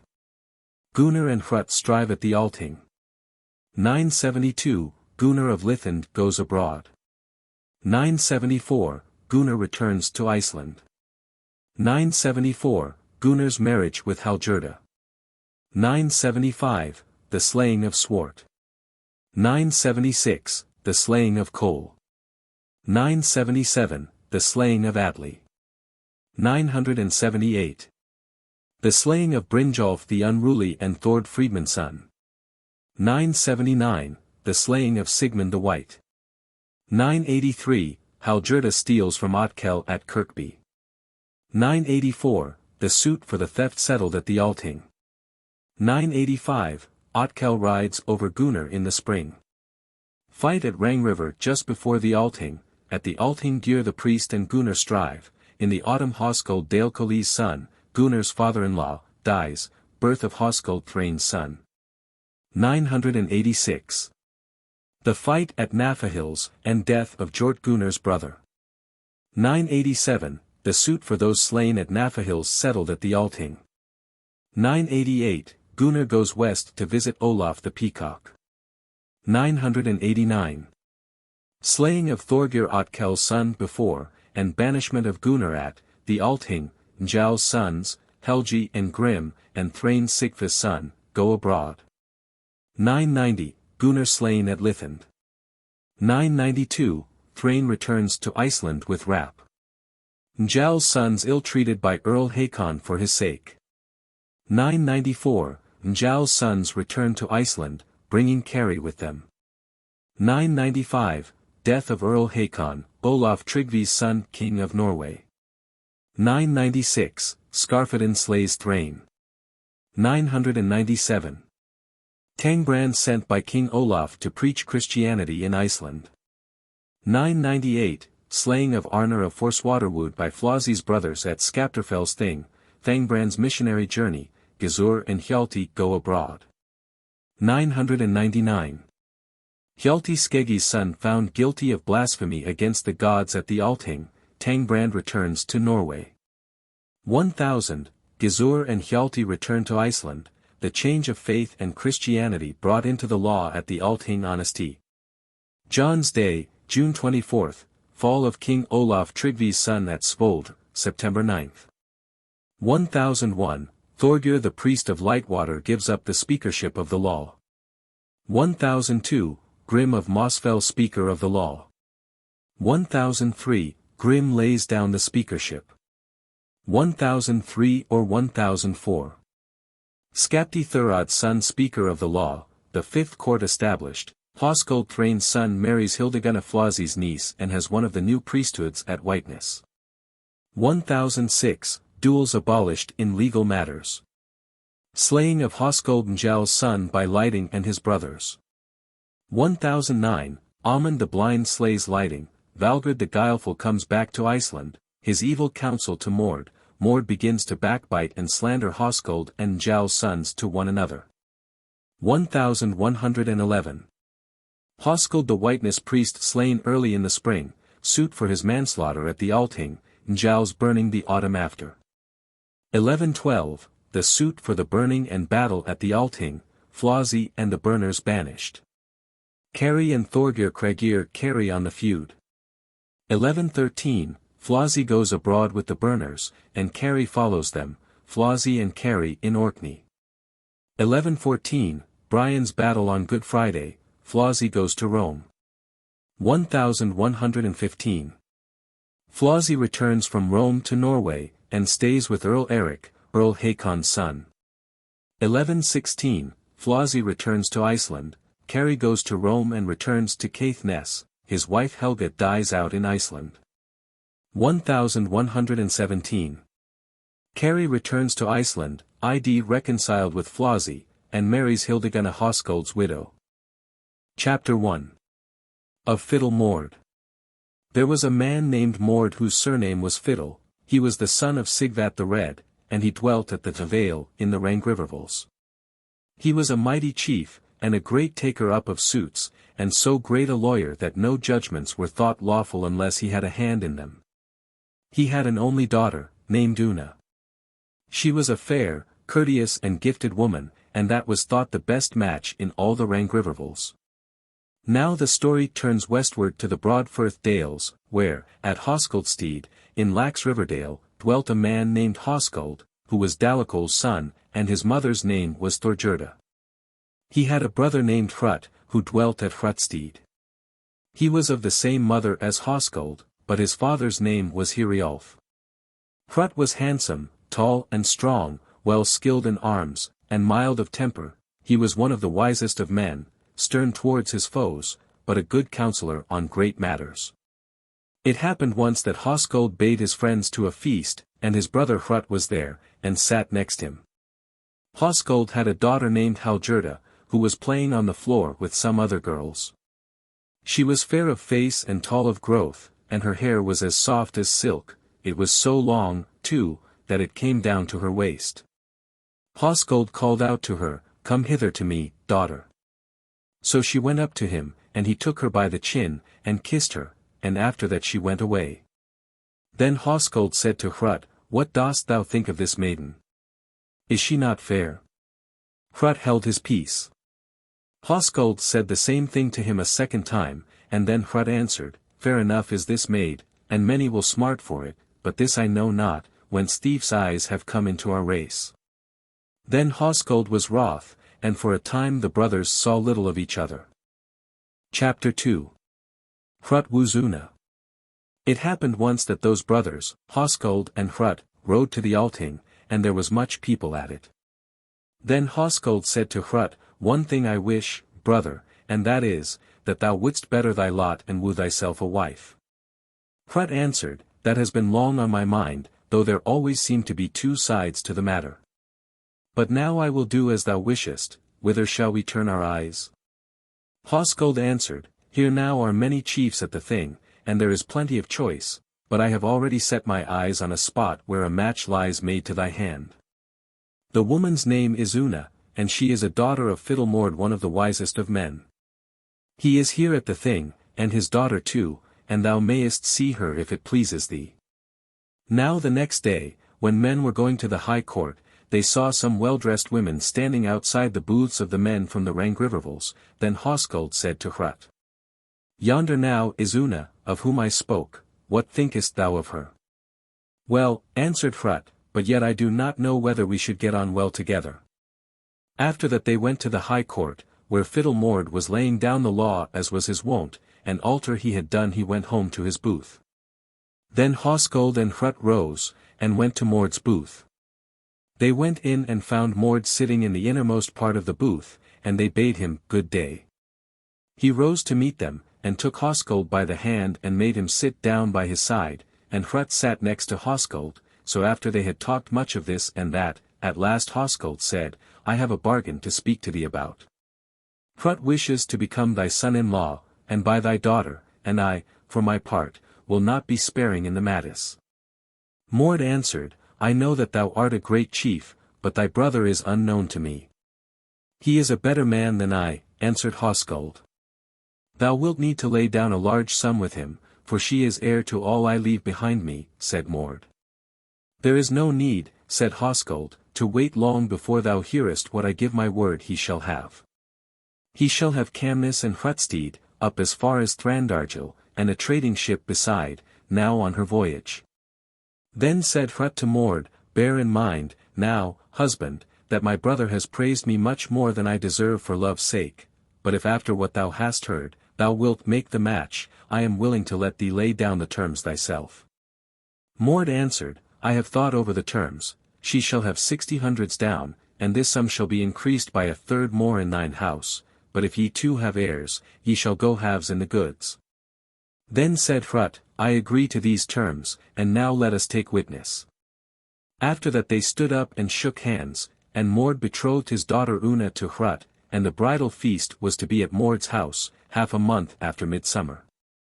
Now both sides ride home from the thing, and Hoskuld and Hrut ride westward by Hallbjorn's beacon. Then Thiostolf, the son of Bjorn Gulbra of Riki Kyrdale, rode to meet them, and told them how a ship had come out from Norway to the White River, and how aboard of her was Ozzer, Hrut's father's brother. And he wished Hrut to come to him as soon as ever he could. When Hrut heard this, he asked Hoskuld to go with him to the ship, so Hoskuld went with his brother, and when they reached the ship, Hrut gave his kinsman Ozzer a kind and hearty welcome. Ozzer asked them into his booth to drink, so their horses were unsaddled, and they went in and drank, and while they were drinking, Hrut said to Ozzer, Now, kinsman, thou must ride west with me, and stay with me this winter. That cannot be, kinsman, for I have to tell thee the death of thy brother Eyvind, and he has left thee his heir at the Gula thing, and now thy foes will seize thy heritage, unless thou comest to claim it. What's to be done now, brother? Said Hrut to Hoskuld, for this seems a hard matter, coming just as I have fixed my bridal day. Thou must ride south, said Hoskuld, and see Mord, and ask him to change the bargain which ye two have made, and to let his daughter sit for thee 3 winters as thy betrothed, but I will ride home and bring down thy wares to the ship. Then said Hrut, My wish is that thou shouldest take meal and timber, and whatever else thou needest out of the lading. So Hrut had his horses brought out, and he rode south, while Hoskuld rode home west. Hrut came east to the Rangrivervales to Mord, and had a good welcome, and he told Mord all his business, and asked his advice what he should do. How much money is this heritage? Asked Mord, and Hrut said it would come to 100 marks, if he got it all. Well, said Mord, that is much when set against what I shall leave behind me, and thou shalt go for it, if thou wilt. After that they broke their bargain, and Unna was to sit waiting for Hrut 3 years as his betrothed. Now Hrut rides back to the ship, and stays by her during the summer, till she was ready to sail, and Hoskuld brought down all Hrut's wares and money to the ship. And Hrut placed all his other property in Hoskuld's hands to keep for him while he was away. Then Hoskuld rode home to his house, and a little while after they got a fair wind and sail away to sea. They were out 3 weeks, and the first land they made was Herne, near Bergen, and so sail eastward to the bay. Chapter 3. Hrut and Gunnhillda, King's mother. At that time Harald Greyfell reigned in Norway. He was the son of Eric Bloodaxe, who was the son of Harald Fairhair. His mother's name was Gunnhillda, a daughter of Osir Todi, and they had their abode east, at the King's Crag. Now the news was spread, how a ship had come thither east into the bay, and as soon as Gunnhillda heard of it, she asked what men from Iceland were aboard, and they told her Hrut was the man's name, Osir's brother's son. Then Gunnhillda said, I see plainly that he means to claim his heritage, but there is a man named Sodi, who has laid his hands on it. After that she called her waiting man, whose name was Ogmund, and said, I am going to send thee to the bay to find out Osir and Hint, and tell them that I ask them both to spend this winter with me. Say, too, that I will be their friend, and if Hrut will carry out my counsel, I will see after his suit, and anything else he takes in hand, and I will speak a good word, too, for him to the king. After that he set off and found them. And as soon as they knew that he was Gunnhilda's servant, they gave him good welcome. He took them aside and told them his errand, and after that they talked over their plans by themselves. Then Osir said to Hrut, Methinks, kinsman, here is little need for long talk, our plans are ready made for us, for I know Gunnhilda's temper. As soon as ever we say we will not go to her she will drive us out of the land, and take all our goods by force, but if we go to her, then she will do us such honor as she has promised. Ogmund went home, and when he saw Gunnhillda, he told her how his errand had ended, and that they would come, and Gunnhillda said, It is only what was to be looked for Hrut is said to be a wise and well-bred man. And now do thou keep a sharp look out, and tell me as soon as ever they come to the town. Hrut and Osir went east to the King's Crag, and when they reached the town, their kinsmen and friends went out to meet and welcome them. They asked whether the king were in the town, and they told them he was. After that they met Ogmund, and he brought them a greeting from Gunnhillda, saying, that she could not ask them to her house before they had seen the king, lest men should say, I make too much of them. Still she would do all she could for them, and she went on, tell Hrut to be outspoken before the king, and to ask to be made one of his bodyguard. And here, said Ogmund, is a dress of honor which she sends to thee, Hrut, and in it thou must go in before the king. After that he went away. The next day Hrut said, Let us go before the king. That may well be, answered Osir. So they went, 12 of them together, and all of them friends or kinsmen, and came into the hall where the king sat over his drink. Hrut went first and bade the king good day, and the king, looking steadfastly at the man who was well dressed, asked him his name. So he told his name. Art thou an Icelander? Said the king. He answered, Yes. What drove thee hither to seek us? Then Hrut answered, To see your state, lord, and, besides, because I have a great matter of inheritance here in the land, and I shall have need of your help, if I am to get my rights. The king said, I have given my word that every man shall have lawful justice here in Norway, but hast thou any other errand in seeking me? Lord, said Hrut, I wish you to let me live in your court, and become one of your men. At this the king holds his peace, but Gunnhillda said, It seems to me as if this man offered you the greatest honor, for methinks if there were many such men in the bodyguard, it would be well filled. Is he a wise man? Asked the king. He is both wise and willing, said she. Well, said the king, methinks my mother wishes that thou shouldst have the rank for which thou askest, but for the sake of our honor and the custom of the land, come to me in half a month's time. And then thou shalt be made one of my bodyguard. Meantime, my mother will take care of thee, but then come to me. Then Gunnhillda said to Ogmund, Follow them to my house, and treat them well. So Ogmund went out, and they went with him, and he brought them to a hall built of stone, which was hung with the most beautiful tapestry, and there too was Gunnhilda's high seat. Then Ogmund said to Hrut, "Now will be proved the truth of all that I said to thee from Gunnhilda. Here is her high seat, and in it thou shalt sit, and this seat thou shalt hold, though she comes herself into the hall." After that he made them good cheer, and they had sat down but a little while when Gunnhilda came in. Hrut wished to jump up and greet her. "Keep thy seat," she says, "and keep it too all the time thou art my guest." Then she sat herself down by Hrut, and they fell to drink, and at even she said, "Thou shalt be in the upper chamber with me tonight, and we two together." "You shall have your way," he answers. After that they went to sleep, and she locked the door inside. So they slept that night, and in the morning fell to drinking again. Thus they spent their life all that half-month, and Gunnhilda said to the men who were there, "Ye shall lose nothing except your lives if you say to anyone a word of how Hrut and I are going on." When the half-month was over, Hrut gave her 100 ells of household woolen and 12 rough cloaks, and Gunnhilda thanked him for his gifts. Then Hrut thanked her and gave her a kiss and went away. She bade him farewell. And next day he went before the king with 30 men after him and bade the king good day. The king said, "Now, Hrut, thou wilt wish me to carry out towards thee what I promised." So Hrut was made one of the king's bodyguard, and he asked, "Where shall I sit?" "My mother shall settle that," said the king. Then she got him a seat in the highest room, and he spent the winter with the king in much honor. Chapter 4 Of Hrut's Cruise. When the spring came he asked about Sodi, and found out he had gone south to Denmark with the inheritance. Then Hrut went to Gunnhilda and tells her what Sodi had been about. Gunnhilda said, "I will give thee 2 long ships, full manned, and along with them the bravest men. Wulf the unwashed, our overseer of guests, but still go and see the king before thou settest off." Hrut did so. And when he came before the king, then he told the king of Sodi's doings, and how he had a mind to hold on after him. The king said, "What strength has my mother handed over to thee?" 2 long ships and Wulf the unwashed to lead the men, says Hrut. "Well given," says the king.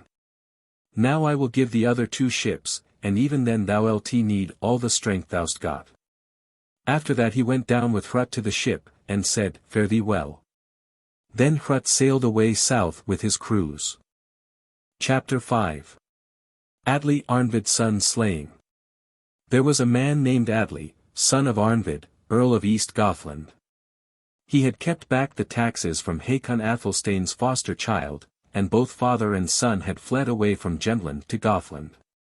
After that, Atli held on with his followers out of the Mailer by Stock Sound, and so on towards Denmark, and now he lies out in Orsound. 5 He is an outlaw both of the Dane king and of the Swede king. Hrut held on south to the Sound, and when he came into it he saw many ships in the Sound. Then Wulf said, "What's best to be done now, Icelander?" "Hold on our course," says Hrut, "for nothing venture, nothing have. My ship and Ozers shall go first, but thou shalt lay thy ship where thou likest." "Seldom have I had others as a shield before me," says Wulf, and lays his galley side by side with Hrut's ship, and so they hold on through the Sound. Now those who are in the Sound see that ships are coming up to them, and they tell Atli. He answered, "Then maybe there'll be gain to be got." After that men took their stand on board each ship. "But my ship," says Atli, "shall be in the midst of the fleet." Meantime Hrut's ships ran on, and as soon as either side could hear the other's hail, Atli stood up and said, "Ye fare unwarily. Saw ye not that warships were in the Sound? But what's the name of your chief?" Hrut tells his name. "Whose man art thou?" says Atli. "One of King Harald Greyfell's bodyguard." Atli said, "'Tis long since any love was lost between us, father and son, and your Norway kings." "Worse luck for thee," says Hrut.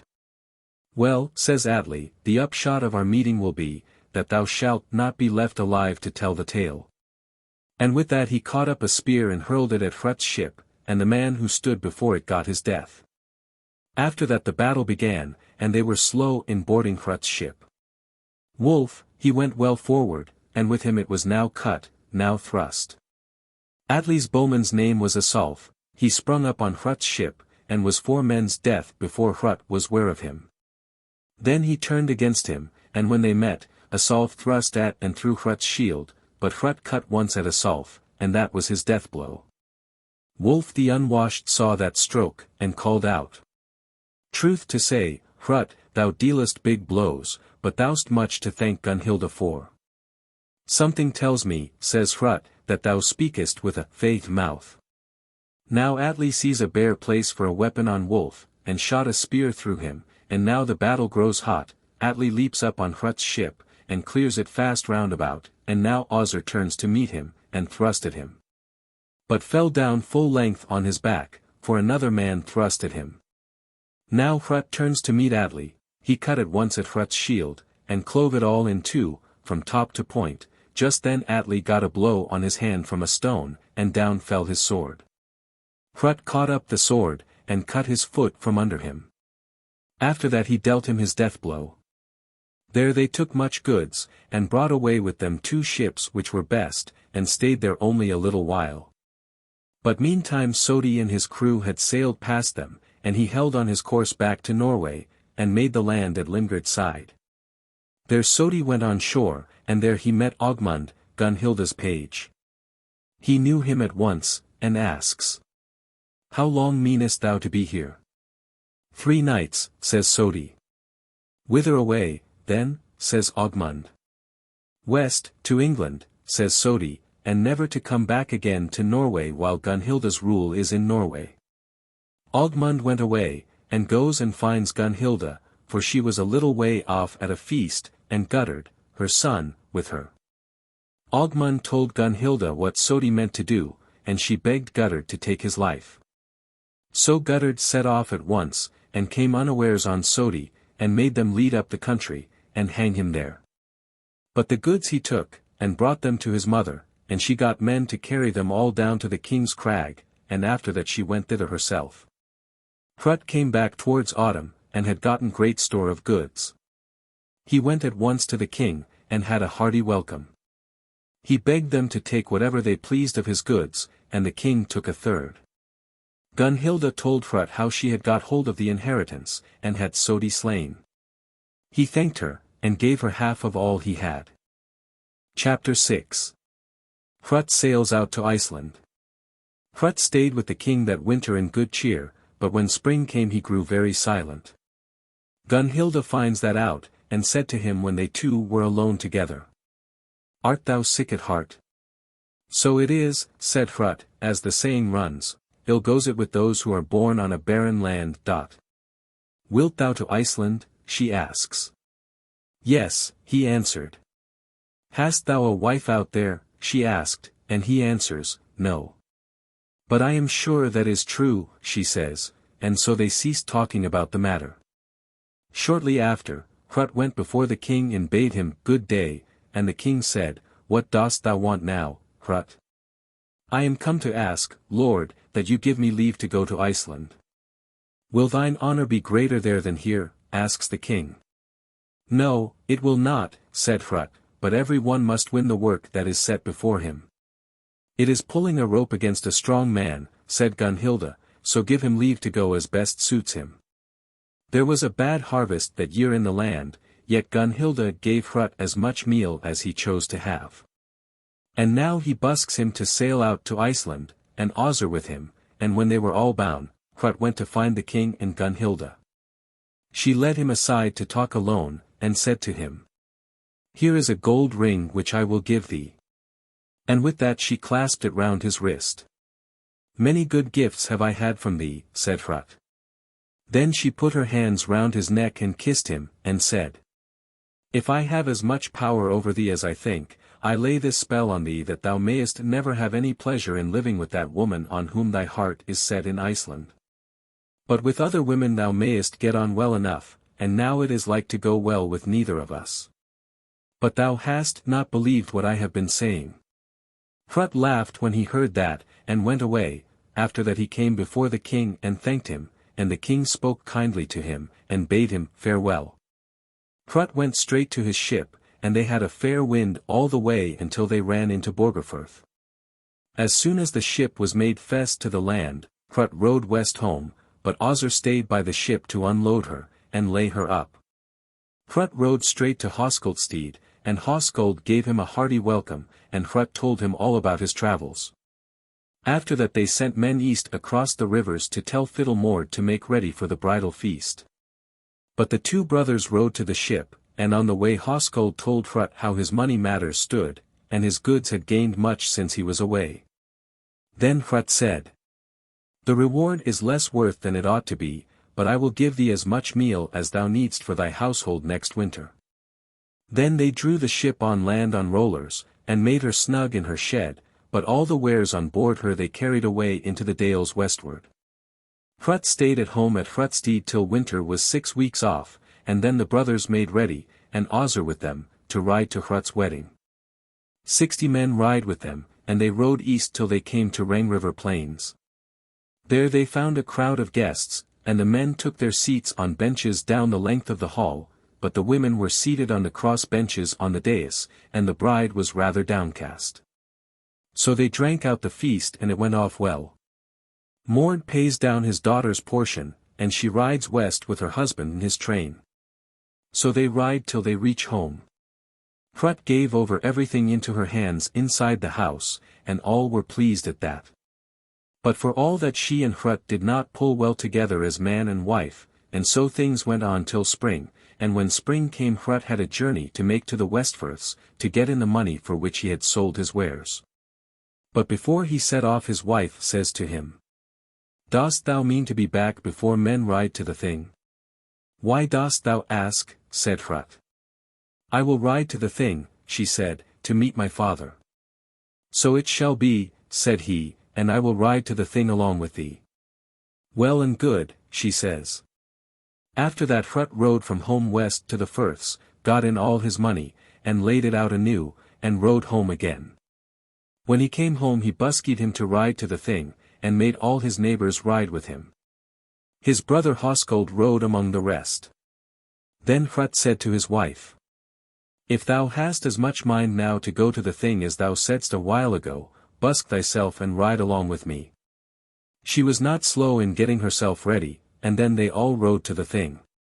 Unna went to her father's booth, and he gave her a hearty welcome, but she seemed somewhat heavy-hearted, and when he saw that he said to her, "I have seen thee with a merrier face. Hast thou anything on thy mind?" She began to weep, and answered nothing. Then he said to her again, "Why dost thou ride to the thing, if thou wilt not tell me thy secret? Dost thou dislike living away there in the west?" Then she answered him, "I would give all I own in the world that I had never gone thither." "Well," said Mord, "I'll soon get to the bottom of this." Then he sends men to fetch Höskuld and Hrut, and they came straightway. And when they came in to see Mord, he rose up to meet them and gave them a hearty welcome, and asked them to sit down. Then they talked a long time in a friendly way, and at last Mord said to Höskuld, "Why does my daughter think so ill of life in the west yonder?" "Let her speak out," said Hrut, "if she has anything to lay to my charge." But she brought no charge against him. Then Hrut made them ask his neighbors and household how he treated her, and all bore him good witness, saying that she did just as she pleased in the house. Then Mord said, "Home thou shalt go, and be content with thy lot, for all the witness goes better for him than for thee." After that Hrut rode home from the thing, and his wife with him, and all went smoothly between them that summer. But when spring came it was the old story over again, and things grew worse and worse as the spring went on. Hrut had again a journey to make west to the Firths, and gave out that he would not ride to the Althing, but Unna his wife said little about it. So Hrut went away west to the Firths. Chapter 7. Unna separates from Hrut. Now the time for the thing was coming on. Unna spoke to Sigmund Ozzur's son, and asked if he would ride to the thing with her. He said he could not ride if his kinsman Hrut set his face against it. "Well," says she, "I spoke to thee because I have better right to ask this from thee than from any one else." He answered, "I will make a bargain with thee, thou must promise to ride back west with me, and to have no underhand dealings against Hrut or myself. So she promised that, and then they rode to the thing. Her father Mord was at the thing, and was very glad to see her, and asked her to stay in his booth while the thing lasted, and she did so. Now, said Mord, what hast thou to tell me of thy mate, Hrut? Then she sung him a song, in which she praised Hrut's liberality, but said he was not master of himself. She herself was ashamed to speak out. Mord was silent a short time, and then said, Thou hast now that on thy mind I see, daughter, which thou dost not wish that any one should know save myself, and thou wilt trust to me rather than any one else to help thee out of thy trouble. Then they went aside to talk, to a place where none could overhear what they said, and then Mord said to his daughter, Now tell me all that is between you two, and don't make more of the matter than it is worth. So it shall be, she answered, and sang 2 songs, in which she revealed the cause of their misunderstanding. And when Mord pressed her to speak out, she told him how she and Hrut could not live together, because he was spellbound, and that she wished to leave him. Thou didst right to tell me all this, said Mord, and now I will give thee a piece of advice, which will stand thee in good stead, if thou canst carry it out to the letter. First of all, thou must ride home from the thing, and by that time thy husband will have come back, and will be glad to see thee. Thou must be blithe and buxom to him, and he will think a good change has come over thee, and thou must show no signs of coldness or ill temper, but when spring comes thou must sham sickness, and take to thy bed. Hrut will not lose time in guessing what thy sickness can be, nor will he scold thee at all, but he will rather beg every one to take all the care they can of thee. After that he will set off west to the firths, and Sigmund with him, for he will have to flit all his goods home from the firths west, and he will be away till the summer is far spent.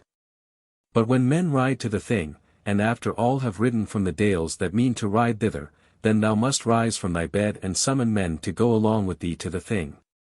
And when thou art all bound, then shalt thou go to thy bed, and the men with thee who are to bear thee company, and thou shalt take witness before thy husband's bed. And declare thyself separated from him by such a lawful separation as may hold good according to the judgment of the great thing, and the laws of the land. And at the man's door, the main door of the house, thou shalt take the same witness. After that ride away, and ride over Laxriverdale Heath, and so on over Holtbeacon Heath, for they will look for thee by way of Hrutfirth. And so ride on till thou comest to me, then I will see after the matter. But into his hands thou shalt never come more. Now she rides home from the thing, and Hrut had come back before her, and made her hearty welcome. She answered him kindly, and was blithe and forbearing towards him. So they lived happily together that half year, but when spring came she fell sick, and kept her bed. Hrut set off west to the firths, and bade them tend her well before he went.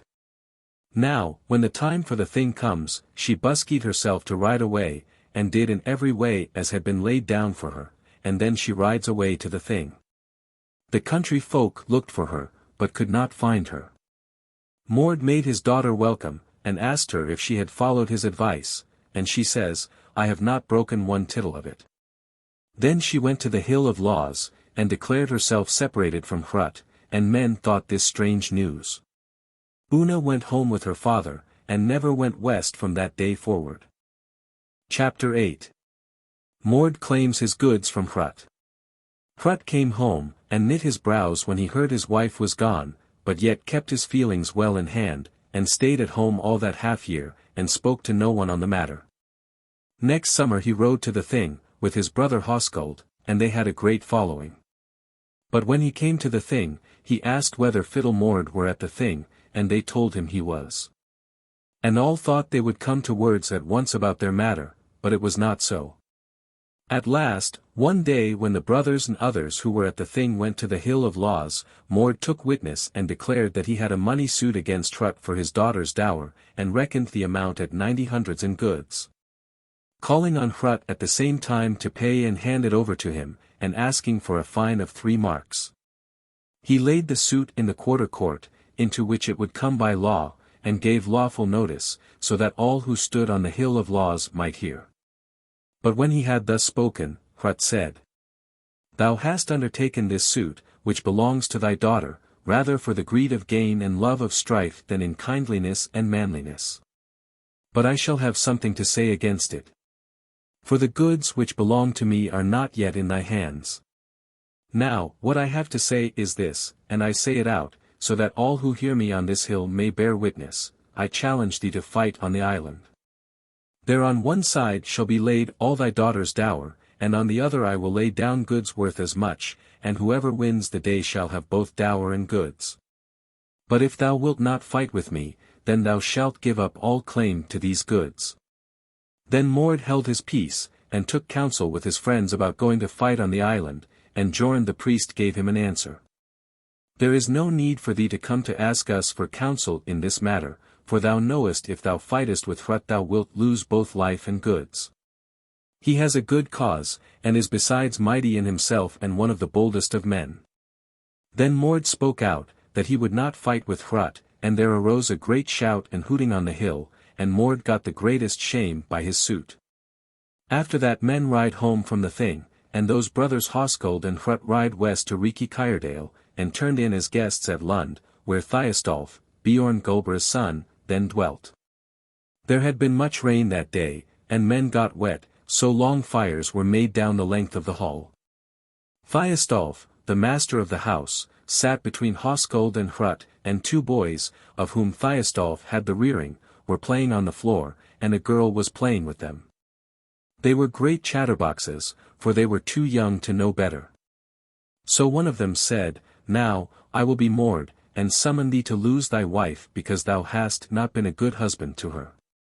Then the other answered, I will be Hrut, and I call on thee to give up all claim to thy goods, if thou darest not to fight with me. This they said several times, and all the household burst out laughing. Then Hoskuld got wroth, and struck the boy who called himself Mord with a switch, and the blow fell on his face, and graced the skin. Get out with thee, said Hoskuld to the boy, and make no game of us. But Hrut said, Come hither to me, and the boy did so. Then Hrut drew a ring from his finger and gave it to him, and said, Go away, and try no man's temper henceforth. Then the boy went away saying, Thy manliness I will bear in mind all my life. From this matter Hrut got great praise, and after that they went home, and that was the end of Mord's and Hrut's quarrel. Chapter 9. Thorwald gets Hallgerda to wife. Now, it must be told how Hallgerda, Hoskuld's daughter, grows up, and is the fairest of women to look on. She was tall of stature, too, and therefore she was called Longcoat. She was fair-haired, and had so much of it that she could hide herself in it, but she was lavish and hard-hearted. Her foster father's name was Thiostolf. He was a South Islander 6 by stock. He was a strong man, well skilled in arms, and had slain many men, and made no atonement in money for one of them. It was said, too, that his rearing had not bettered Hallgerda's temper. There was a man named Thorwald. He was Oswif's son, and dwelt out on Middlefell's strand, under the fell. He was rich and well-to-do, and owned the islands called Bare Isles, which lie out in broad firth, whence he got meal and stock fish. This Thorwald was a strong and courteous man, though somewhat hasty in temper. Now, it fell out one day that Thorwald and his father were talking together of Thorwald's marrying, and where he had best look for a wife, and it soon came out that he thought there wasn't a match fit for him far or near. Well, said Oswif, wilt thou ask for Hallgerda Longcoat, Hoskuld's daughter? Yes. I will ask for her, said Thorwald. But that is not a match that will suit either of you, Oswif went on to say, for she has a will of her own, and thou art stern-tempered and unyielding. For all that I will try my luck there, said Thorwald, so it's no good trying to hinder me. Aye, said Oswif, and the risk is all thine own. After that they set off on a wooing journey to Hoskuldstead, and had a hearty welcome. They were not long in telling Hoskuld their business, and began to woo. Then Hoskuld answered. As for you, I know how you both stand in the world, but for my own part one will use no guile towards you. My daughter has a hard temper, but as to her looks and breeding you can both see for yourselves. Lay down the terms of the match, answered Thorwald, for I will not let her temper stand in the way of our bargain." Then they talked over the terms of the bargain, and Hoskuld never asked his daughter what she thought of it, for his heart was set on giving her away, and so they came to an understanding as to the terms of the match. After that Thorwald betrothed himself to Hallgerda, and rode away home when the matter was settled. Chapter 10. Hallgerda's Wedding. Hoskuld told Hallgerda of the bargain he had made, and she said, "Now that has been put to the proof which I have all along been afraid of, that thou lovest me not so much as thou art always saying. When thou hast not thought it worth while to tell me a word of all this matter. Besides, I do not think the match as good a one as thou hast always promised me." So she went on, and let them know in every way that she thought she was thrown away. Then Hoskuld said, "I do not set so much store by thy pride as to let it stand in the way of my bargains, and my will, not thine, shall carry the day if we fell out on any point. The pride of all you kinsfolk is great," she said, "and so it is not wonderful if I have some of it." With that she went away, and found her foster father Thiostolf, and told him what was in store for her, and was very heavy-hearted. Then Thiostolf said, "Be of good cheer, for thou wilt be married a second time, and then they will ask thee what thou thinkest of the match, for I will do in all things as thou wishest, except in what touches thy father or Hrut." After that they spoke no more of the matter, and Hoskuld made ready the bridal feast, and rode off to ask men to it. So he came to Hrutstead and called Hrut out to speak with him. Hrut went out, and they began to talk, and Hoskuld told him the whole story of the bargain, and bade him to the feast, saying, "I should be glad to know that thou dost not feel hurt though I did not tell thee when the bargain was being made." "I should be better pleased," said Hrut, "to have nothing at all to do with it, for this match will bring luck neither to him nor to her, but still I will come to the feast if thou thinkest it will add any honor to thee." "Of course I think so," said Hoskuld, and rode off home. Oswif and Thorwald also asked men to come, so that no fewer than 100 guests were asked. There was a man named Swan, who dwelt in Bearfirth, which lies north from Steingrimsfirth. This Swan was a great wizard, and he was Hallgerda's mother's brother. He was quarrelsome, and hard to deal with, but Hallgerda asked him to the feast, and sends Thiostolf to him, so he went, and it soon got to friendship between him and Swan. Now men come to the feast, and Hallgerda sat upon the cross-bench, and she was a very merry bride. Thiostolf was always talking to her, though he sometimes found time to speak to Swan, and men thought their talking strange. The feast went off well, and Hoskuld paid down Hallgerda's portion with the greatest readiness. After he had done that, he said to Hrut, "Shall I bring out any gifts beside?" "The day will come," answered Hrut, "when thou wilt have to waste thy goods for Hallgerda's sake, so hold thy hand now." Chapter 11. Thorwald's Slaying. Thorwald rode home from the bridal feast, and his wife with him, and Thiostolf, who rode by her horse's side, and still talked to her in a low voice. Oswif turned to his son and said, "Art thou pleased with thy match? And how went it when ye talked together?" "Well," said he, "she showed all kindness to me. Thou mightst see that by the way she laughs at every word I say." "I don't think her laughter so hearty as thou dost," answered Oswif, "but this will be put to the proof by and by." So they ride on till they come home, and at night she took her seat by her husband's side, and made room for Thiostolf next herself on the inside. Thiostolf and Thorwald had little to do with each other, and few words were thrown away between them that winter, and so time went on. Hallgerda was prodigal and grasping, and there was nothing that any of their neighbors had that she must not have too, and all that she had, no matter whether it were her own or belonged to others, she waited. But when the spring came there was a scarcity in the house, both of meal and stock fish, so Hallgerda went up to Thorwald and said, "Thou must not be sitting indoors any longer, for we want for the house both meal and fish." "Well," said Thorwald, "I did not lay in less for the house this year than I laid in before, and then it used to last till summer." "What care I," said Hallgerda, "if thou and thy father have made your money by starving yourselves?" Then Thorwald got angry and gave her a blow on the face and drew blood, and went away and called his men and ran the skiff down to the shore. Then 6 of them jumped into her and rowed out to the Bare Isles, and began to load her with meal and fish. Meantime it is said that Hallgerda sat out of doors heavy at heart. Thiostolf went up to her and saw the wound on her face, and said, "Who has been playing thee this sorry trick?" "My husband Thorwald," she said, "and thou stoodst aloof, though thou wouldst not if thou hadst cared at all for me." "Because I knew nothing about it," said Thiostolf, "but I will avenge it." Then he went away down to the shore and ran out a 6-oared boat, and held in his hand a great axe that he had with a haft overlaid with iron. He steps into the boat and rows out to the Bare Isles, and when he got there all the men had rowed away but Thorwald and his followers, and he stayed by the skiff to load her, while they brought the goods down to him. So Thiostolf came up just then and jumped into the skiff and began to load with him, and after a while he said, "Thou canst do but little at this work, and that little thou dost badly." "Thinkest thou canst do it better?" said Thorwald. "There's one thing to be done which I can do better than thou," said Thiostolf, and then he went on. "The woman who is thy wife has made a bad match, and ye shall not live much longer together."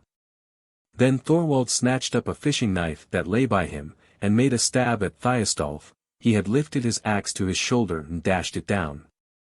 It came on Thorwald's arm and crushed the wrist, but down fell the knife. Then Thiostolf lifted up his axe a second time and gave Thorwald a blow on the head, and he fell dead on the spot. Chapter 12. Thiostolf's Flight. While this was going on, Thorwald's men came down with their load, but Thiostolf was not slow in his plans. He hewed with both hands at the gunwale of the skiff and cut it down about 2 planks. Then he leapt into his boat, but the dark blue sea poured into the skiff, and down she went with all her freight. Down too sank Thorwald's body, so that his men could not see what had been done to him, but they knew well enough that he was dead. Thiostolf rowed away up the firth, but they shouted after him wishing him ill luck. He made them no answer, but rowed on till he got home, and ran the boat up on the beach, and went up to the house with his axe, all bloody as it was, on his shoulder. Hallgerda stood out of doors, and said, "Thine axe is bloody. What hast thou done?" "I have done now what will cause thee to be wedded a second time." "Thou tellest me then that Thorwald is dead," she said. "So it is," said he, "and now look out for my safety." "So I will," she said. "I will send thee north to Bare Firth, to Swanshall, and Swan, my kinsman, will receive thee with open arms. He is so mighty a man that no one will seek thee thither." So he saddled a horse that she had, and jumped on his back, and rode off north to Bare Firth, to Swanshall, and Swan received him with open arms, and said, "That's what I call a man who does not stick at trifles. And now I promise thee if they seek thee here, they shall get nothing but the greatest shame." Now, the story goes back to Hallgerda, and how she behaved. She called on Liat the Black, her kinsman, to go with her, and bade him saddle their horses, for she said, "I will ride home to my father." While he made ready for their journey, she went to her chests and unlocked them, and called all the men of her house about her, and gave each of them some gift, but they all grieved at her going. Now she rides home to her father. And he received her well, for as yet he had not heard the news. But Hrut said to Hallgerda, "Why did not Thorwald come with thee?" And she answered, "He is dead." Then said Hoskuld, "That was Thiostolf's doing." "It was," she said. "Ah," said Hoskuld, "Hrut was not for wrong when he told me that this bargain would draw mickle misfortune after it. But there's no good in troubling one's self about a thing that's done and gone. Now the story must go back to Thorwald's mates, how there they ate, and how they begged the loan of a boat to get to the mainland. So a boat was lent them at once, and they rowed up the firth to Reykjanes, and found Oswif, and told him these tidings. He said, "Ill luck is the end of ill reeds, and now I see how it has all gone." Hallgerda must have sent Thiostolf to Bare Firth, but she herself must have ridden home to her father. Let us now gather folk and follow him up thither north. So they did that, and went about asking for help, and got together many men. And then they all rowed off to Steingrim's river, and so on to Liotriverdale and Selriverdale, till they came to Bearfirth. Now Swan began to speak, and gasped much. Now Oswif's fetches are seeking us out. Then up sprung Thiostolf, but Swan said, Go thou out with me, there won't be need of much. So they went out both of them, and Swan took a goatskin and wrapped it about his own head, and said, Become mist and fog, become fright and wonder mickle to all those who seek thee. Now, it must be told how Oswif, his friends, and his men are riding along the ridge. Then came a great mist against them, and Oswif said, This is Swan's doing, 'twere well if nothing worse followed. A little after a mighty darkness came before their eyes, so that they could see nothing, and then they fell off their horses' backs, and lost their horses, and dropped their weapons, and went over head and ears into bogs. And some went astray into the wood, till they were on the brink of bodily harm. Then Oswif said, If I could only find my horse and weapons, then I'd turn back, and he had scarce spoken these words than they saw somewhat, and found their horses and weapons. Then many still egged the others on to look after the chase once more. And so they did, and at once the same wonders befell them, and so they fared thrice. Then Oswif said, Though the course be not good, let us still turn back.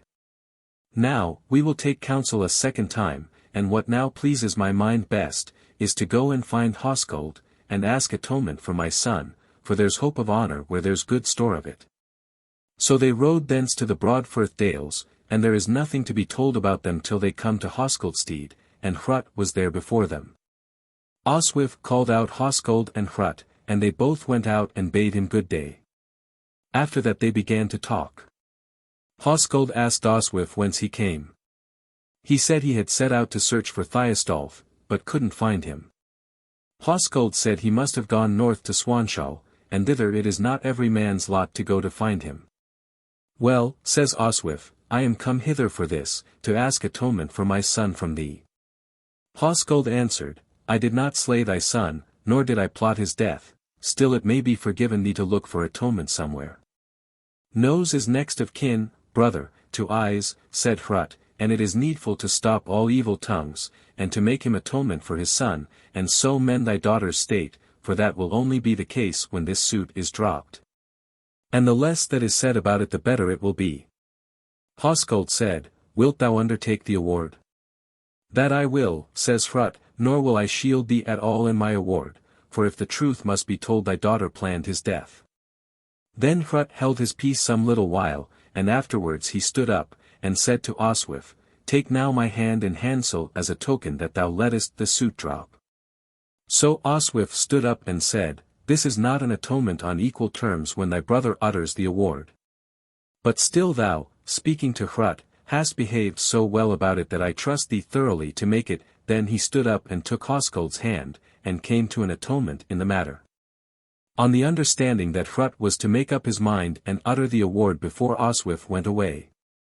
After that, Hrut made his award, and said, For the slaying of Thorwald I award 200 in silver, that was then thought a good price for a man, and thou shalt pay it down at once, brother, and pay it too with an open hand. Hoskuld did so, and then Hrut said to Oswif, I will give thee a good cloak which I brought with me from foreign lands. He thanked him for his gift, and went home well pleased at the way in which things had gone. After that Hoskuld and Hrut came to Oswif to share the goods, and they and Oswif came to a good agreement about that too, and they went home with their share of the goods, and Oswif is now out of our story. Hallgerda begged Hoskuld to let her come back home to him, and he gave her leave, and for a long time there was much talk about Thorwald's slaying. As for Hallgerda's goods they went on growing till they were worth a great sum. Chapter 13. Glum's wooing. Now 3 brothers are named in the story. One was called Thorin, the second Ragi, and the third Glum. They were the sons of Olaf the Halt, and were men of much worth and of great wealth in goods. Thorin's surname was Ragi's brother, he had the speakership of the law after Rafnhing's son. He was a very wise man, and lived at Varmalek, and he and Glum kept house together. Glum had been long abroad, he was a tall, strong, handsome man. Ragi their brother was a great manslayer. Those brothers owned in the south Engi and Logerness. One day the brothers Thorin and Glum were talking together, and Thorin asked Glum whether he meant to go abroad, as was his wont. He answered, I was rather thinking now of leaving off trading voyages. What hast thou then in thy mind? Wilt thou woo thee a wife? That I will, says he, if I could only get myself well matched.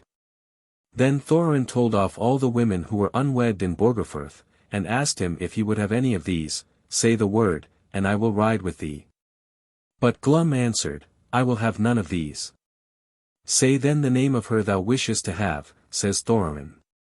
Glum answered, if thou must know, her name is Hallgerda, and she is Hoskold's daughter away west in the dales. Well, says Thorin, 'tis not with thee as the saw says, be warned by another's woe, for she was wedded to a man, and she plotted his death. Glum said, maybe such ill luck will not befall her a second time, and sure I am she will not plot my death. But now, if thou wilt show me any honor, ride along with me to woo her. Thorin said, there's no good striving against it, for what must be is sure to happen. Glum often talked the matter over with Thorin, but he put it off a long time. At last it came about that they gathered men together and rode off 10 in company, west to the dales, and came to Hoskoldstead. Hoskold gave them a hearty welcome, and they stayed there that night. But early next morning, Hoskold sends Hrut, and he came thither at once, and Hoskold was out of doors when he rode into the town. Then Hoskold told Hrut what men had come thither. What may it be they want? Asked Hrut. As yet, says Hoskold, they have not let out to me that they have any business. Still, says Hrut, their business must be with thee. They will ask the hand of thy daughter, Hallgerda. If they do, what answer wilt thou make? What dost thou advise me to say, says Hoskold. Thou shalt answer well, says Hrut, but still make a clean breast of all the good and all the ill thou knowest of the woman. But while the brothers were talking thus, out came the guests. Hoskold greeted them well, and Hrut bade both Thorin and his brothers good morning. After that they all began to talk, and Thorin said, I am come hither, Hoskold, with my brother Glum on this errand, to ask for Hallgerda thy daughter, at the hand of my brother Glum. Thou must know that he is a man of worth. I know well, says Hoskold, that ye are both of you powerful and worthy men, but I must tell you right out, that I chose a husband for her before, and that turned out most unluckily for us. Thorin answered, we will not let that stand in the way of the bargain, for one oath shall not become all oaths, and this may prove to be a good match, though that turned out ill, besides Thiostolf had most hand in spoiling it. Then Hrut spoke, now I will give you a bit of advice, this, if ye will not let all this that has already happened to Hallgerda stand in the way of the match, mind you do not let Thiostolf go south with her if the match comes off. And that he is never there longer than 3 nights at a time, unless Glum gives him leave, but fall an outlaw by Glum's hand without atonement if he stay there longer. Of course, it shall be in Glum's power to give him leave, but he will not if he takes my advice. And now this match shall not be fulfilled, as the other was, without Hallgerda's knowledge. She shall now know the whole course of this bargain, and see Glum, and herself settle whether she will have him or not, and then she will not be able to lay the blame on others if it does not turn out well. And all this shall be without craft or guile. Then Thorin said, now, as always, it will prove best if thy advice be taken. Then they sent for Hallgerda, and she came thither, and 2 women with her. She had on a cloak of rich blue wool, and under it a scarlet kirtle, and a silver girdle round her waist, but her hair came down on both sides of her bosom, and she had turned the locks up under her girdle. She sat down between Hrut and her father, and she greeted them all with kind words, and spoke well and boldly, and asked what was the news. After that she ceased speaking. Then Glum said, there has been some talk between thy father and my brother Thorin and myself about a bargain. It was that I might get thee, Hallgerda, if it be thy will, as it is theirs. And now, if thou art a brave woman, thou wilt say right out whether the match is at all to thy mind, but if thou hast anything in thy heart against this bargain with us, then we will not say anything more about it. Hallgerda said, I know well that you are men of worth and might, ye brothers. I know too that now I shall be much better wedded than I was before. But what I want to know is, what you have said already about the match, and how far you have given your words in the matter. But so far as I now see of thee, I think I might love thee well if we can but hit it off as to temper. So Glum himself told her all about the bargain, and left nothing out, and then he asked Hoskuld and Hrut whether he had repeated it right. Hoskuld said he had. And then Hallgerda said, Ye have dealt so well with me in this matter, my father and Hrut, that I will do what ye advise, and this bargain shall be struck as ye have settled it. Then Hrut said, Methinks it were best that Hoskuld and I should name witnesses, and that Hallgerda should betroth herself, if the lawman thinks that right and lawful. Right and lawful it is, says Thorin. After that Hallgerda's goods were valued, and Glum was to lay down as much against them, and they were to go shares, half and half, in the whole. Then Glum bound himself to Hallgerda as his betrothed, and they rode away home south. But Hoskuld was to keep the wedding feast at his house. And now all is quiet till men ride to the wedding. Chapter 14. Glum's Wedding.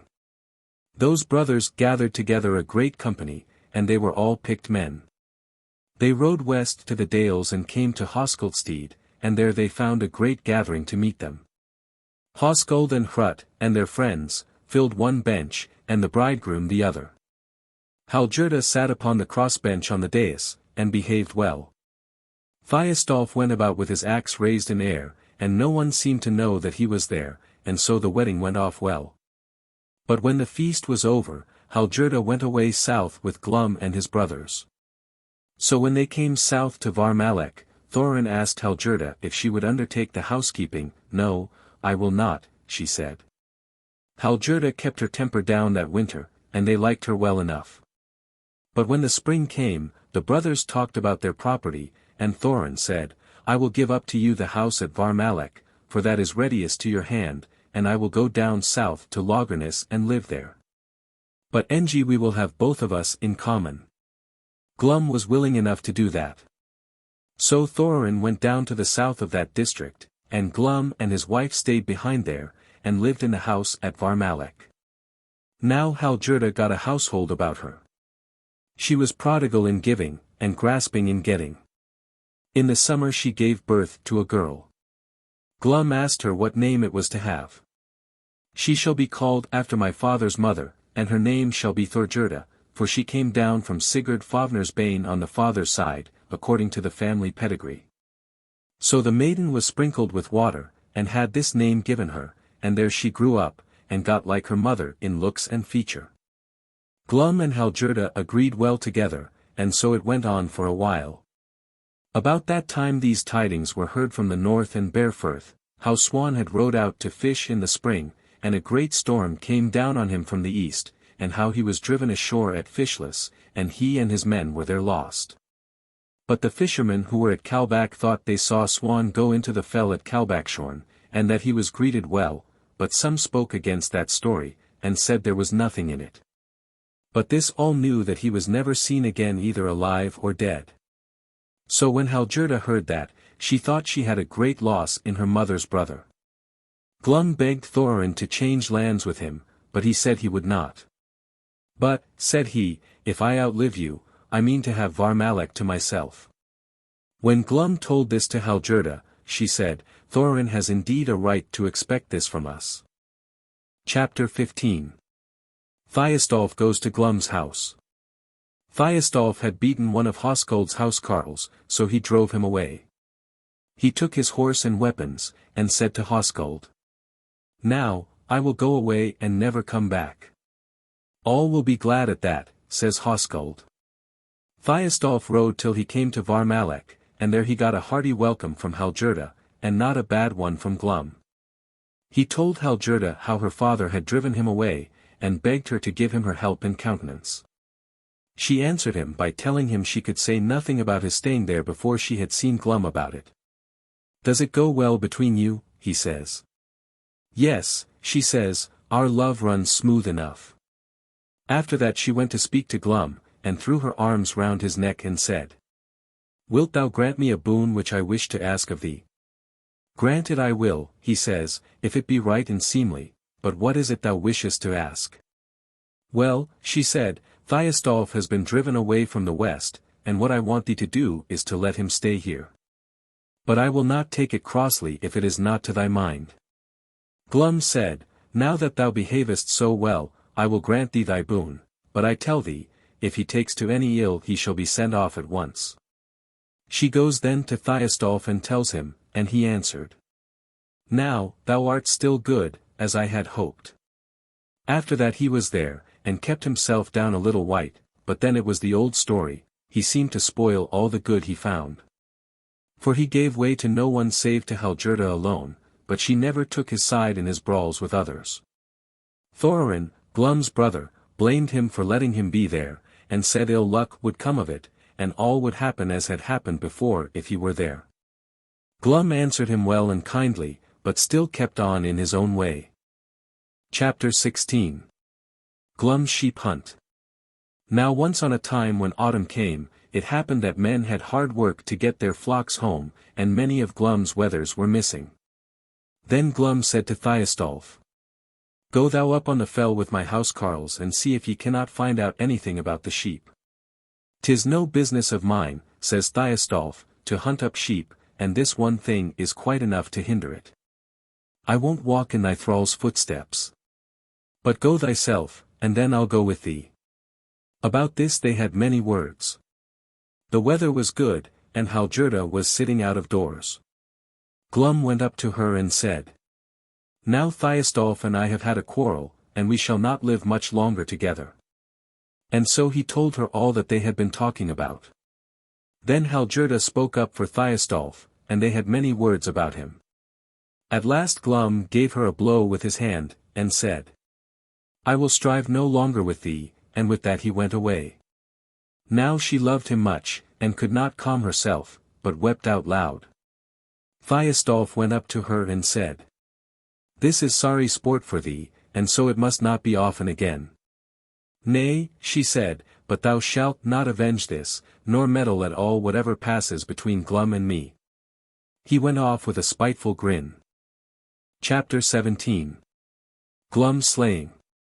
Now Glum called men to follow him, and Thiostolf got ready and went with them. So they went up South Reekie Kyredale and then up along by Bogagil and so south to Crossfell. But some of his band he sent to the Sulafels, and they all found very many sheep. Some of them, too, went by way of Scoradale, and it came about at last that those twain, Glum and Thiostolf, were left alone together. They went south from Crossfell and found there a flock of wild sheep, and they went from the south towards the fell, and tried to drive them down, but still the sheep got away from them up on the fell.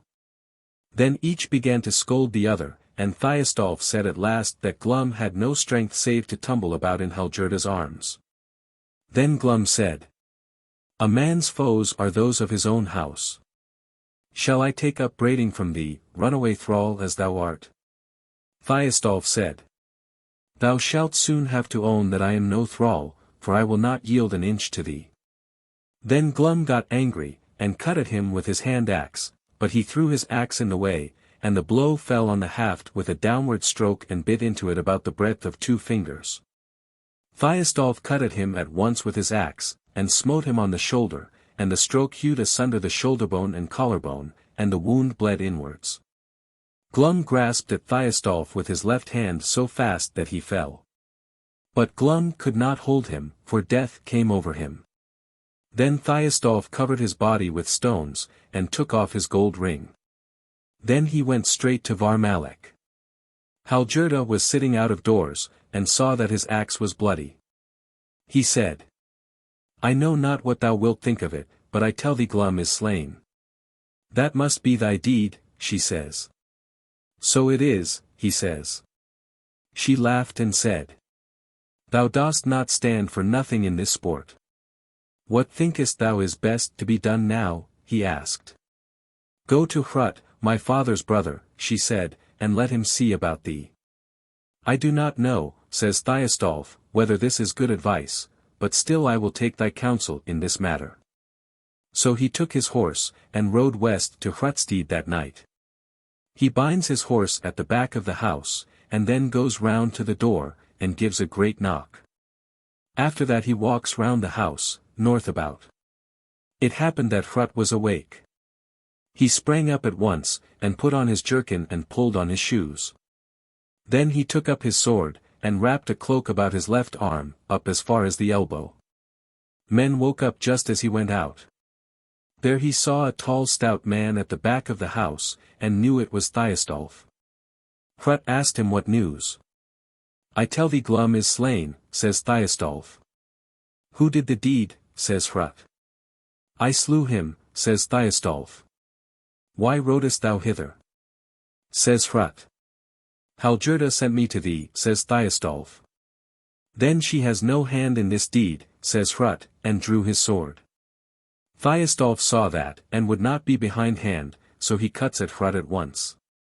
Hrut got out of the way of the stroke by a quick turn, and at the same time struck the back of the axe so smartly with a sidelong blow of his left hand, that it flew out of Thiostolf's grasp.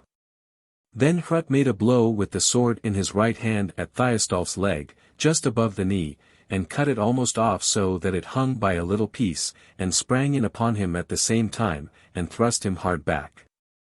After that he smote him on the head, and dealt him his death blow.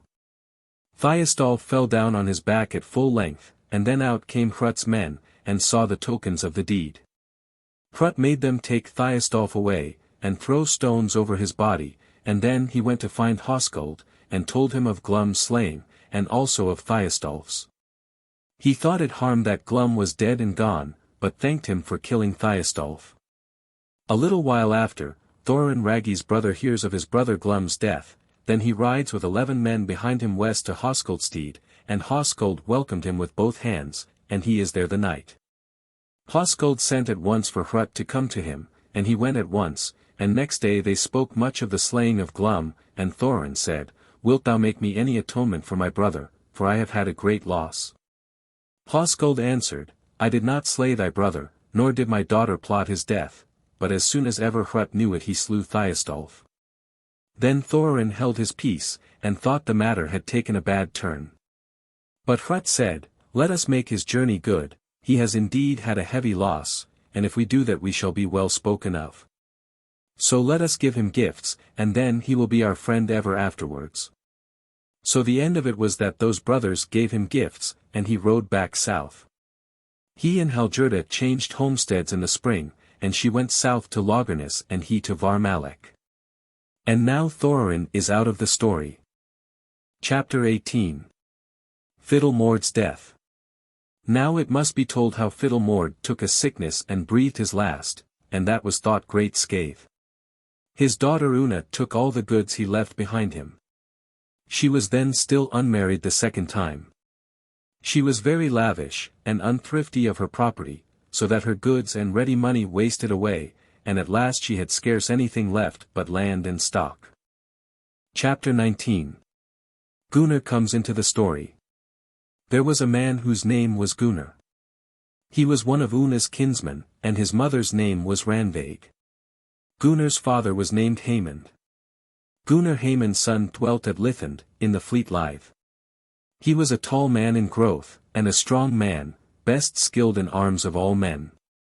He could cut or thrust or shoot if he chose as well with his left as with his right hand, and he smote so swiftly with his sword, that 3 seemed to flash through the air at once. He was the best shot with the bow of all men, and never missed his mark. He could leap more than his own height, with all his war gear, and as far backwards as forwards.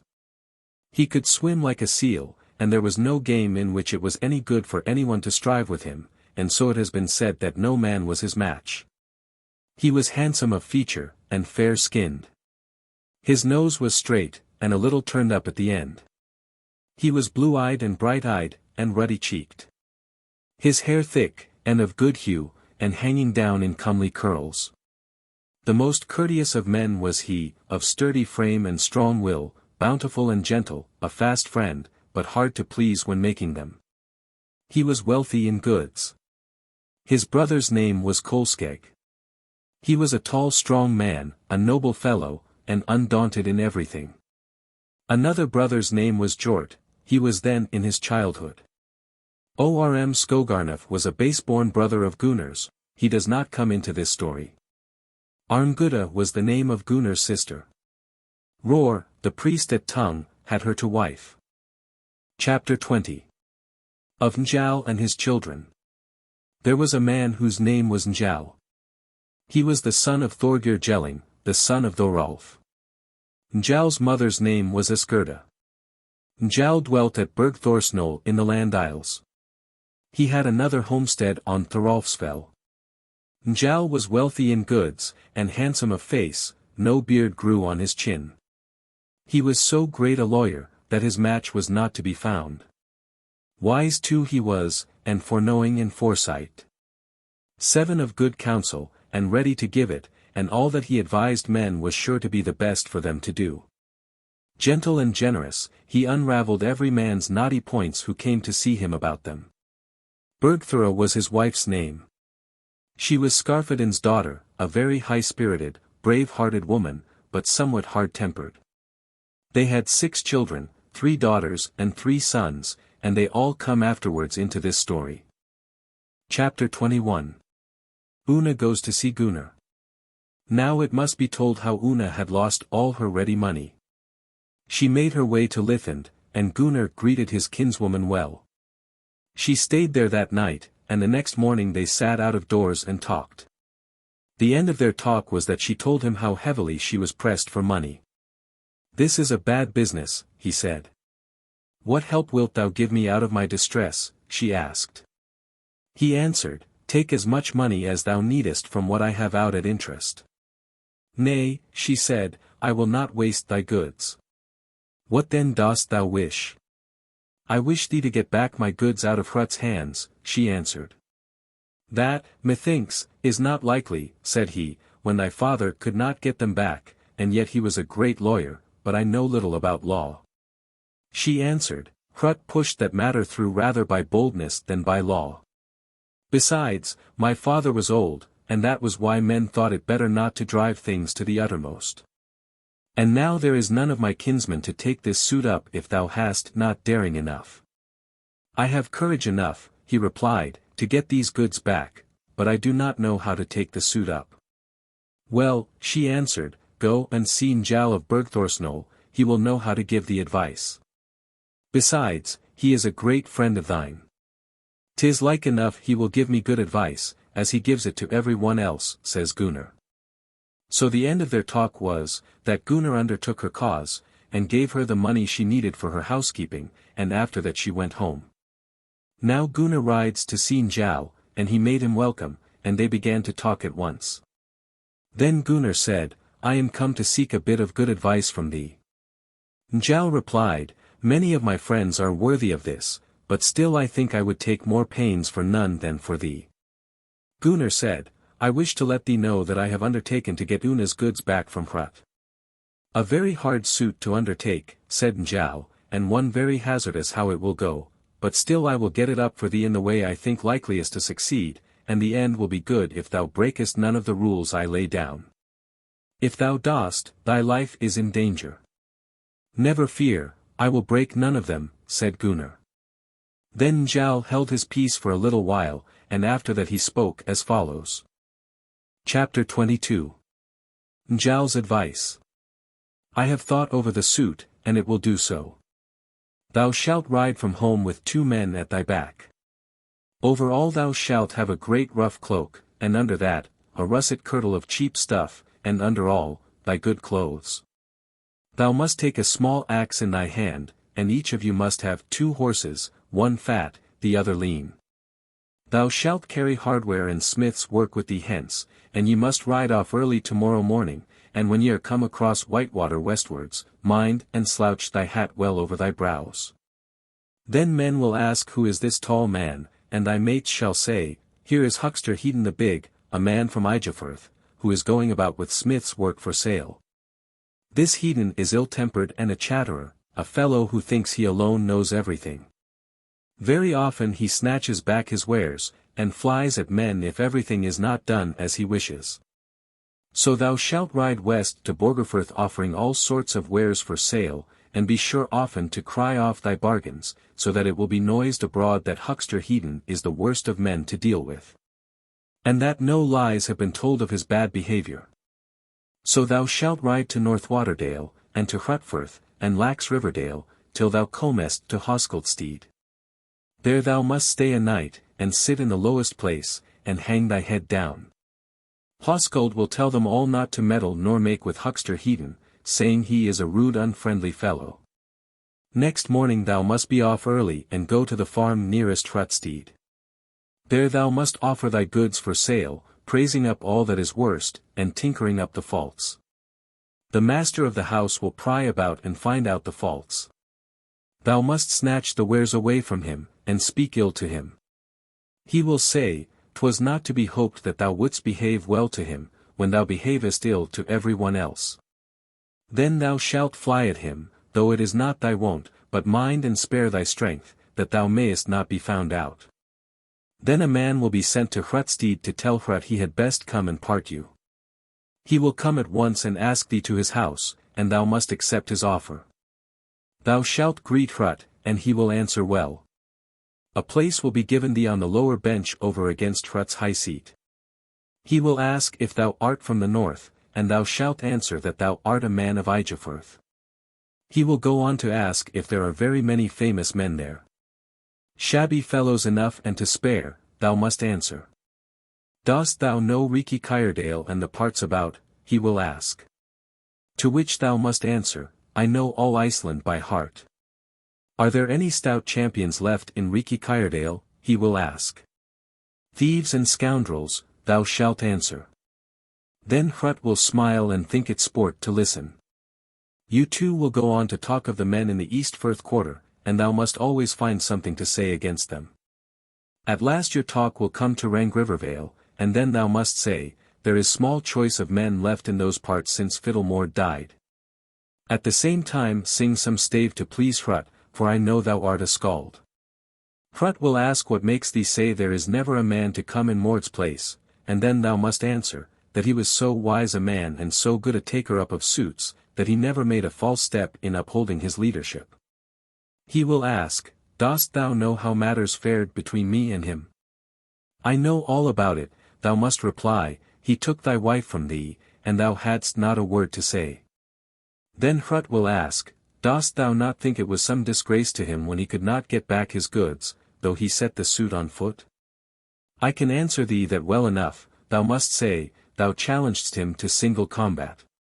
But he was old, and so his friends advised him not to fight with thee, and then they let the suit fall to the ground. True enough, Hrut will say. I said so, and that passed for law among foolish men. But the suit might have been taken up again at another thing if he had the heart. I know all that, thou must say. Then he will ask, dost thou know anything about law? Up in the north I am thought to know something about it, thou shalt say. But still I should like thee to tell me how this suit should be taken up. What suit dost thou mean? He will ask. A suit, thou must answer, which does not concern me. I want to know how a man must set to work who wishes to get back Unna's dower. Then Hrut will say, in this suit I must be summoned so that I can hear the summons, or I must be summoned here in my lawful house. Recite the summons, then, thou must say, and I will say it after thee. Then Hrut will summon himself. And mind and pay great heed to every word he says. After that Hrut will bid thee repeat the summons, and thou must do so, and say it all wrong, so that no more than every other word is right. Then Hrut will smile and not mistrust thee, but say that scarce a word is right. Thou must throw the blame on thy companions, and say they put thee out, and then thou must ask him to say the words first, word by word, and to let thee say the words after him. He will give thee leave, and summon himself in the suit, and thou shalt summon after him there and then, and this time say every word right. When it is done, ask Hrut if that were rightly summoned, and he will answer, there is no flaw to be found in it. Then thou shalt say in a loud voice, so that thy companions may hear. I summon thee in the suit which Unna Mord's daughter has made over to me with her plighted hand. But when men are sound asleep, you shall rise and take your bridles and saddles, and tread softly, and go out of the house, and put your saddles on your fat horses in the fields, and so ride off on them, but leave the others behind you. You must ride up into the hills away from the home pastures and stay there 3 nights, for about so long will they seek you. After that ride home south, riding always by night and resting by day. As for us, we will then ride this summer to the thing, and help thee in thy suit. So Gunnar thanked Njal, and first of all rode home. Chapter 23. Huckster Hedinn. Gunnar rode from home 2 nights afterwards, and 2 men with him.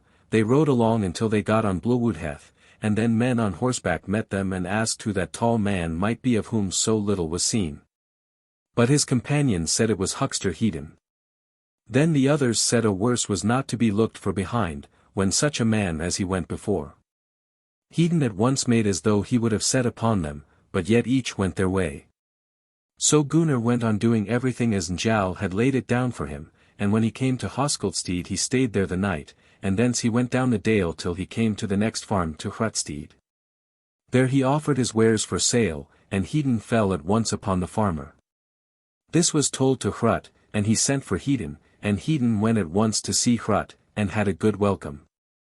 Hrut seated him over against himself, and their talk went pretty much as Njal had guessed.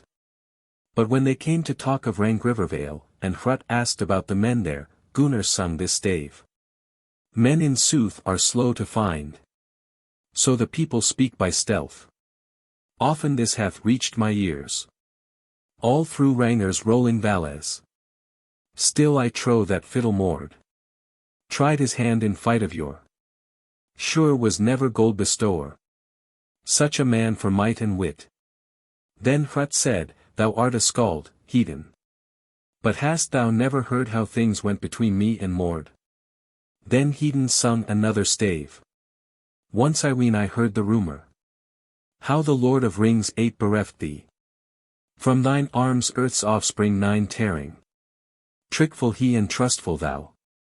Then the men, the buckler-bearers, begged the mighty gold-begetter. Sharp sword oft of old he reddened, not to stand in strife with thee. So they went on, till Hrut, in answer told him how the suit must be taken up, and recited the summons. Hedinn repeated it all wrong, and Hrut burst out laughing, and had no mistrust. Then he said, Hrut must summon once more, and Hrut did so. Then Hedinn repeated the summons a second time, and this time right, and called his companions to witness how he summoned Hrut in a suit which Unna Mord's daughter had made over to him with her plighted hand. At night he went to sleep like other men, but as soon as ever Hrut was sound asleep, they took their clothes and arms, and went out and came to their horses, and rode off across the river. And so up along the bank by Hallgerda till the dale broke off among the hills, and so there they are upon the fells between Laxriverdale and Hawkdale, having got to a spot where no one could find them unless he had fallen on them by chance. Hoskuld wakes up that night at Hoskildstead, and roused all his household. I will tell you my dream, he said. I thought I saw a great bear go out of this house, and I knew at once this beast's match was not to be found. 2 cubs followed him, wishing well to the bear, and they all made for Hrutstead, and went into the house there. After that I woke. Now I wish to ask if any of you saw aught about yon tall man. Then one man answered him, I saw how a golden fringe and a bit of scarlet cloth peeped out at his arm, and on his right arm he had a ring of gold. Hoskuld said, This beast is no man's fetch, but Gunnar's of Lithend, and now methinks I see all about it. Up! Let us ride to Hrutstead. And they did so. Hrut lay in his locked bed, and asks who have come there. Hoskuld tells who he is, and asked what guests might be there in the house. Only Huckster Hedinn is here, says Hrut. A broader man across the back, it will be, I fear, says Hoskuld. I guess here must have been Gunnar of Lithend. Then there has been a pretty trial of cunning, says Hrut. What has happened, says Hoskuld. I told him how to take up Unna's suit, and I summoned myself and he summoned after, and now he can use this first step in the suit, and it is right in law. There has, indeed, been a great falling off of wit on one side, said Hoskuld, and Gunnar cannot have planned it all by himself. Njal must be at the bottom of this plot, for there is not his match for wit in all the land. Now they look for Hedinn, but he is already off and away. After that they gathered folk, and looked for them 3 days, but could not find them. Gunnar rode south from the fell to Hawkdale and so east of Skard, and north to Holtbeek and Heth, and so on until he got home. Chapter 24. Gunnar and Hrut strive at the Thing. Gunnar rode to the Althing, and Hrut and Hoskuld rode thither too with a very great company. Gunnar pursues his suit, and began by calling on his neighbors to bear witness, but Hrut and his brother had it in their minds to make an onslaught on him, but they mistrusted their strength.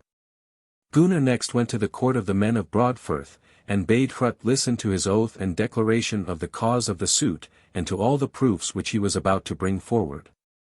After that he took his oath, and declared his case. After that he brought forward his witnesses of the summons, along with his witnesses that the suit had been handed over to him. All this time Njal was not at the court. Now Gunnar pursued his suit till he called on the defendant to reply. Then Hrut took witness, and said the suit was not, and that there was a flaw in the pleading. He declared that it had broken down because Gunnar had failed to call those 3 witnesses which ought to have been brought before the court. The first, that which was taken before the marriage bed, the second, before the man's door, the third, at the Hill of Laws. By this time Njal was come to the court and said the suit and pleading might still he kept alive if they chose to strive in that way. No, says Gunnar, I will not have that, I will do the same to Hrut as he did to Mord my kinsman. Or, are those brothers Hrut and Hoskuld so near that they may hear my voice? Hear it we can, says Hrut. What dost thou wish? Gunnar said, Now all men here present be ear witnesses, that I challenge thee Hrut to single combat, and we shall fight today on the home, which is here in Axwater. But if thou wilt not fight with me, then pay up all the money this very day. After that Gunnar sung a stave. Yes, so must it be, this morning. Now my mind is full of fire. Hrut with me on yonder island. Raises roar of helm and shield. All that hear my words bear witness. Warriors grasping Woden's guard. Unless the wealthy white down payeth. Dower of wife with flowing veil. After that Gunnar went away from the court with all his followers. Hrut and Hoskuld went home too, and the suit was never pursued nor defended from that day forth. Hrut said, as soon as he got inside the booth, This has never happened to me before, that any man has offered me combat and I have shunned it. Then thou must mean to fight, says Hoskuld, but that shall not be if I have my way, for thou comest no nearer to Gunnar than Mord would have come to thee, and we had better both of us pay up the money to Gunnar. After that the brothers asked the householders of their own country what they would lay down, and they one and all said they would lay down as much as Hrut wished. Let us go then, says Hoskuld, to Gunnar's booth, and pay down the money out of hand. That was told to Gunnar, and he went out into the doorway of the booth, and Hoskuld said, Now it is thine to take the money. Gunnar said, Pay it down, then, for I am ready to take it. So they paid down the money truly out of hand, and then Hoskuld said, Enjoy it now, as thou hast gotten it. Then Gunnar sang another stave. Men who wield the blade of battle. Hoarded wealth may well enjoy. Guileless gotten this at least. Golden mead I fearless take. But if we for woman's quarrel. Warriors born to brandish sword. Glut the wolf with manly gore. Worse the lot of both would be. Hrut answered, Ill will be thy meed for this. Be that as it may, says Gunnar.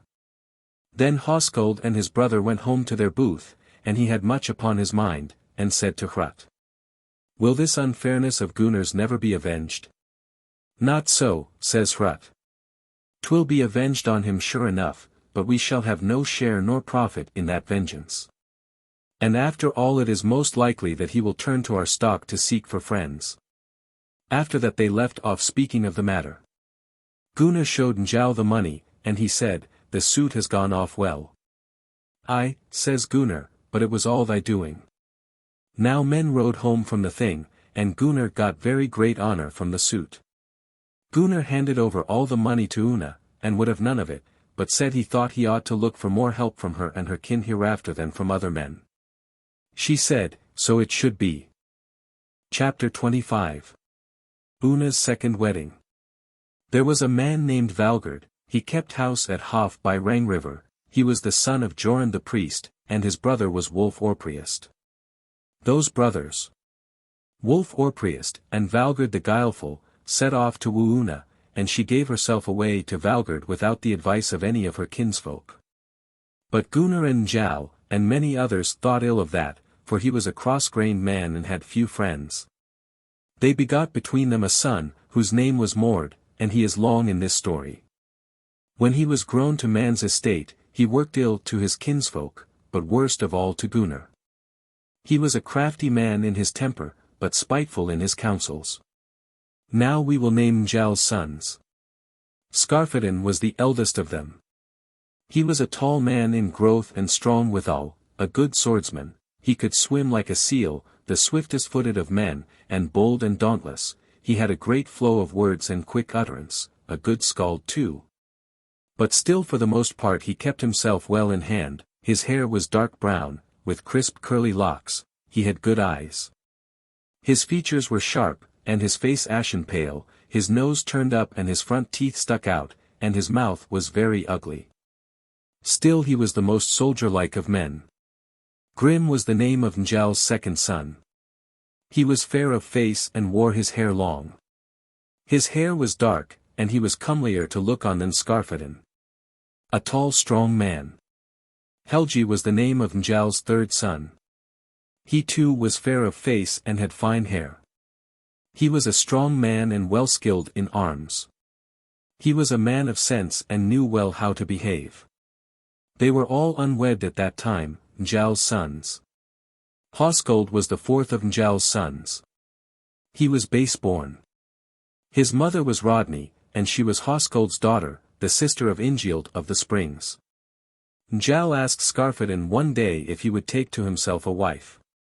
He bade his father settle the matter. Then Njáll asked for his hand Thorhilda, the daughter of Rangrivervales of Thoralfsfell, and that was why they had another homestead there after that. Skarphedinn got Thorhilda, but he stayed still with his father to the end. Grim wooed Astrid of Deepback. She was a widow and very wealthy. Grim got her to wife, and yet lived on with Njáll. Chapter 26.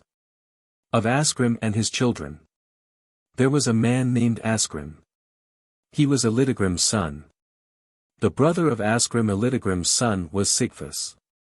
Asgrim had two sons, and both of them were named Thorhall. They were both hopeful men. Grim was the name of another of Asgrim's sons, and Thorhalla was his daughter's name. She was the fairest of women, and well behaved. Njáll came to talk with his son Helgi, and said, I have thought of a match for thee, if thou wilt follow my advice. That I will surely, says he, for I know that thou both meanest me well, and canst do well for me. But whither hast thou turned thine eyes?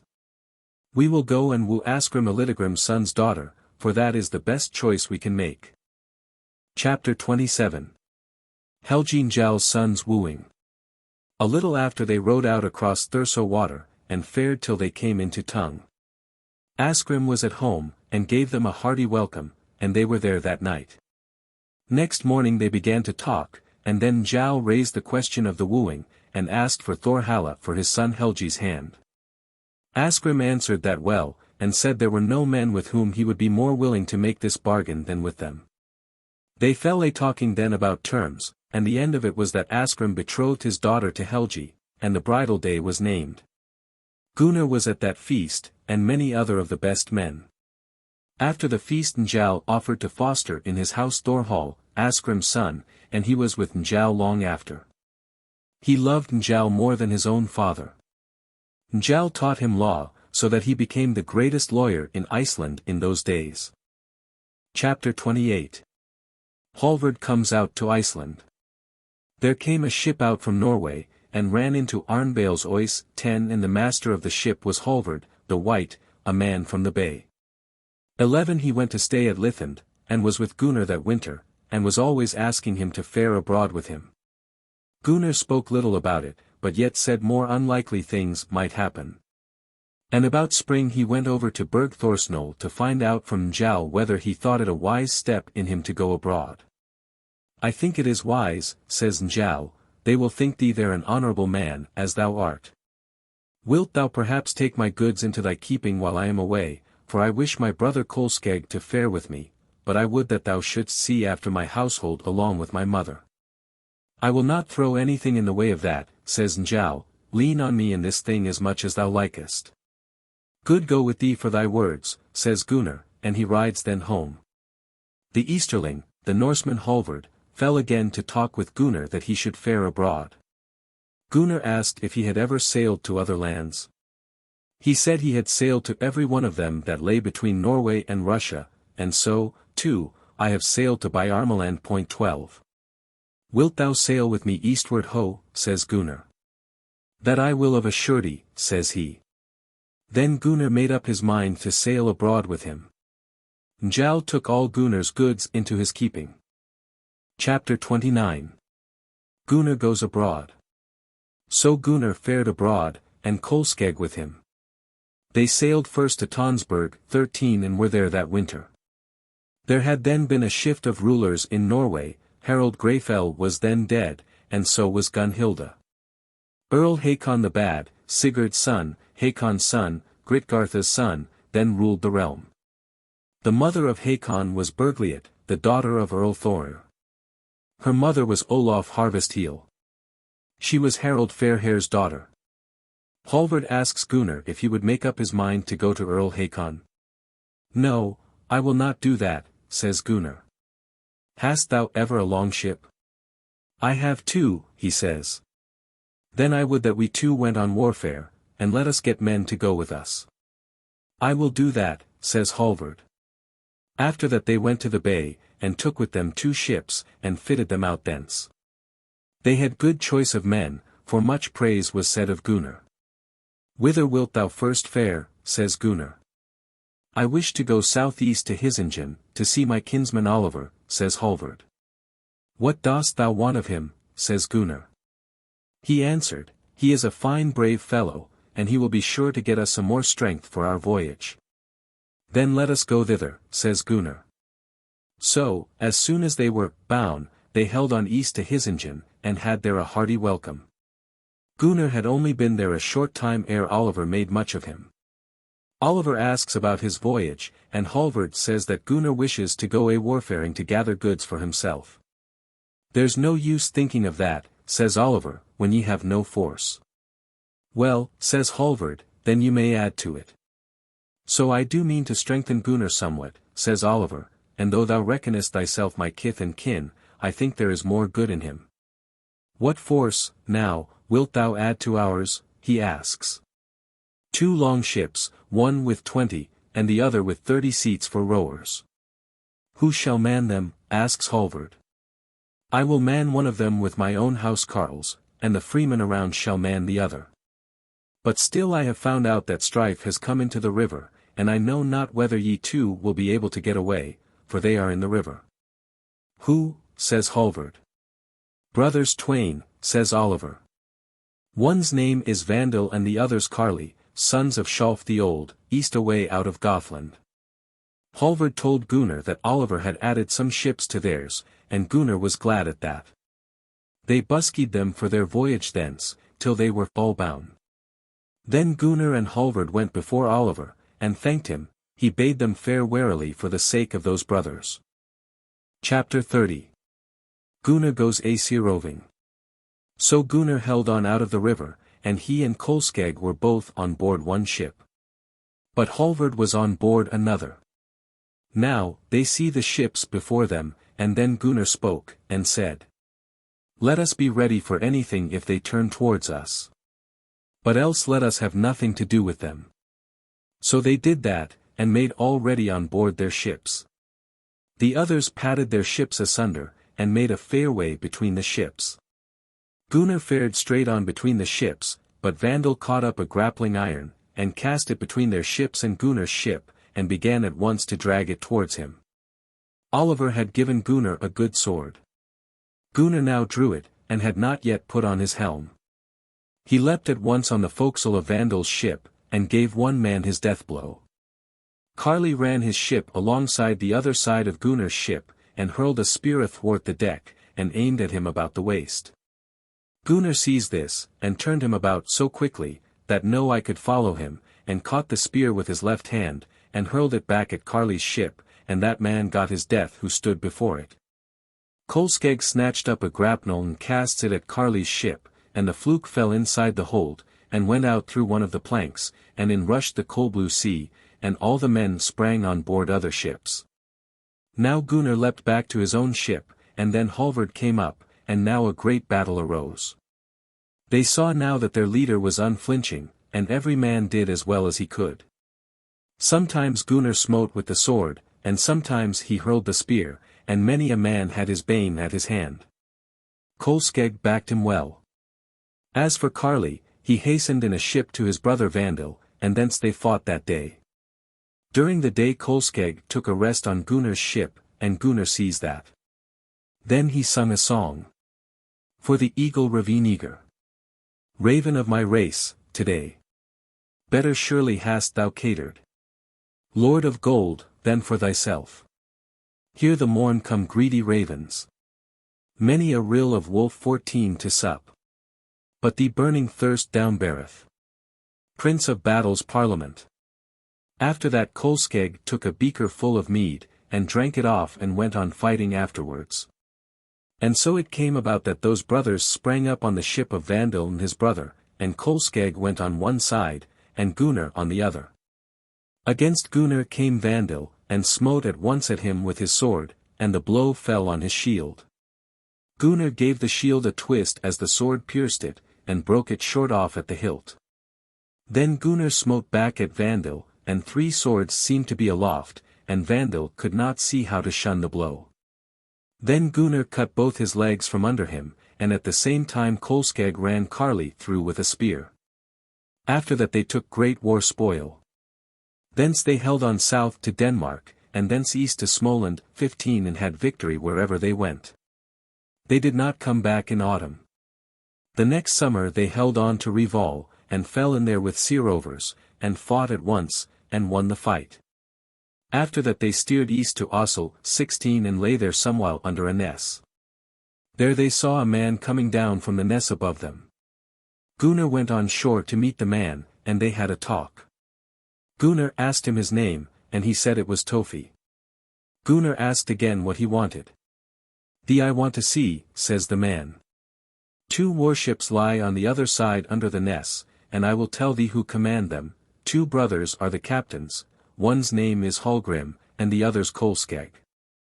I know them to be mighty men of war. And I know too that they have such good weapons that the like are not to be had.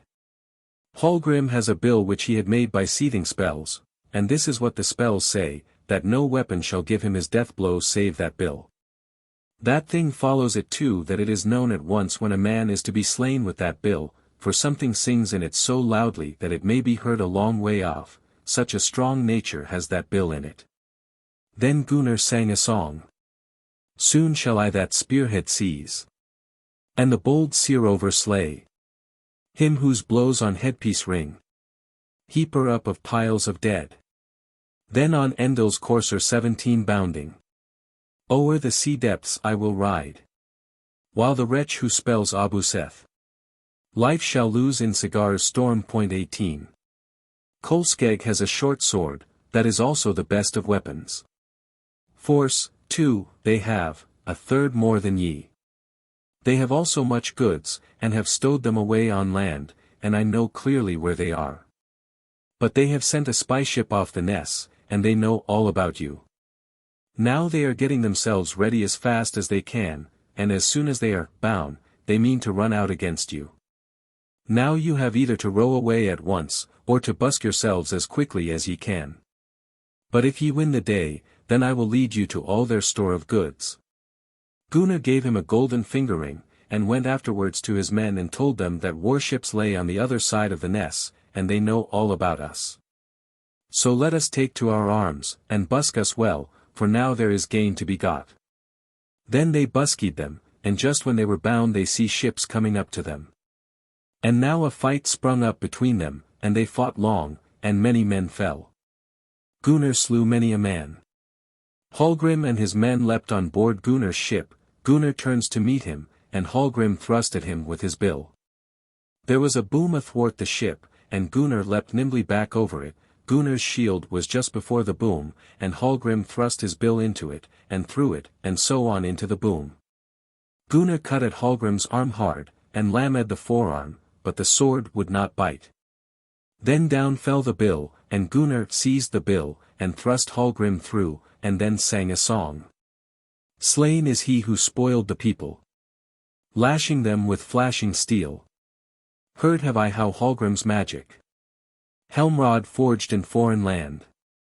All men know, of heartstrings doughty, how this bill hath come to me. Deft in fight, the wolf's dear feeder. Death alone us two shall part. And that vow Gunnar kept, in that he bore the bill while he lived.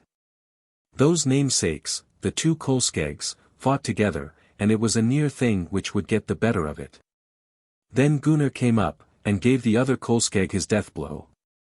After that the Sea-Rovers begged for mercy. Gunnar let them have that choice, and he let them also count the slain, and take the goods which the dead men owned, but he gave the others whom he spared their arms and their clothing, and bade them be off to the lands that fostered them.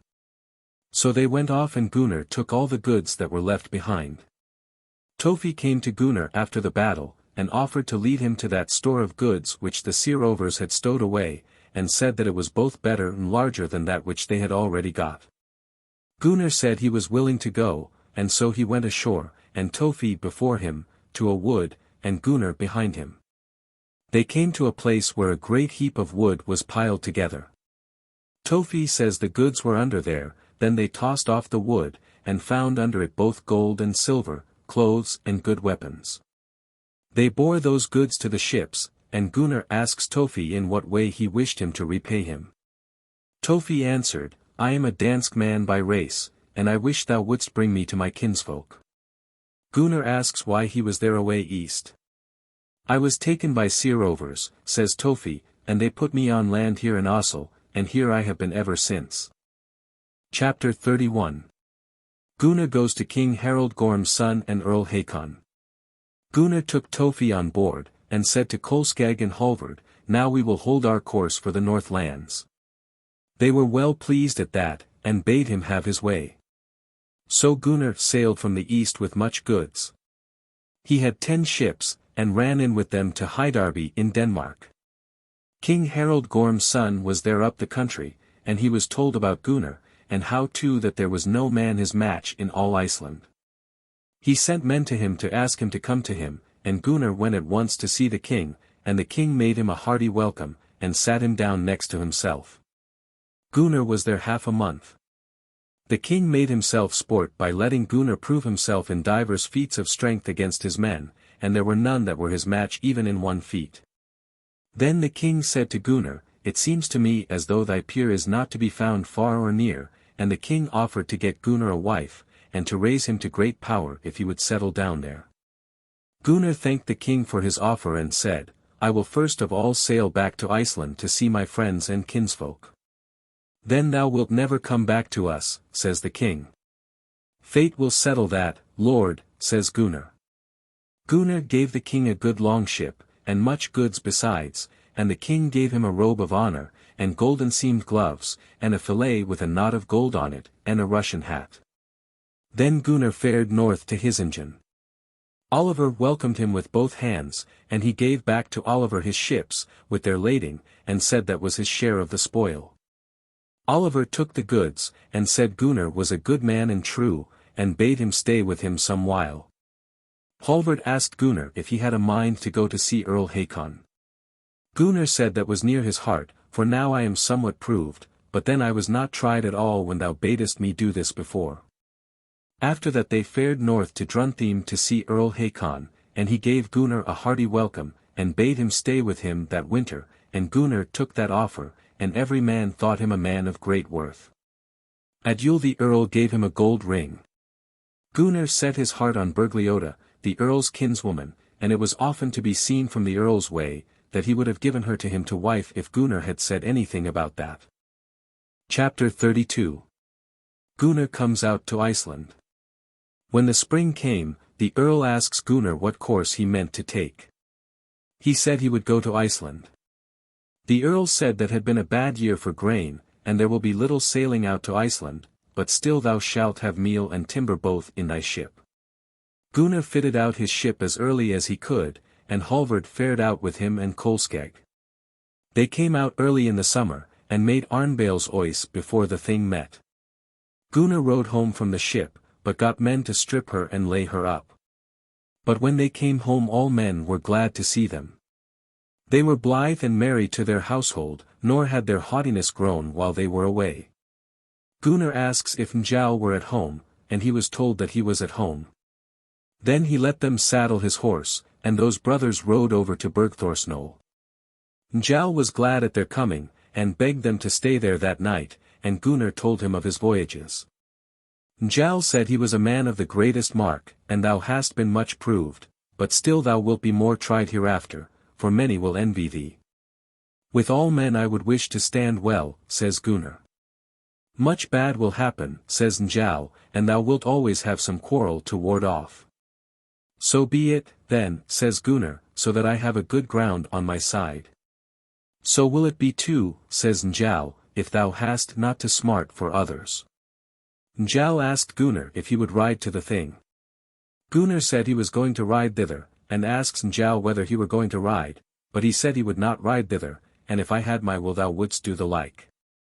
Gunnar rode home, and gave Njáll good gifts, and thanked him for the care he had taken of his goods. Kolskegg urged him on much to ride to the thing, saying, There thy honour will grow, for many will flock to see thee there.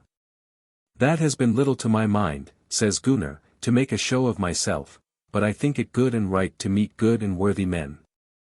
Hallvard by this time was also come thither, and offered to ride to the thing with them. Chapter 33. Gunnar's wooing.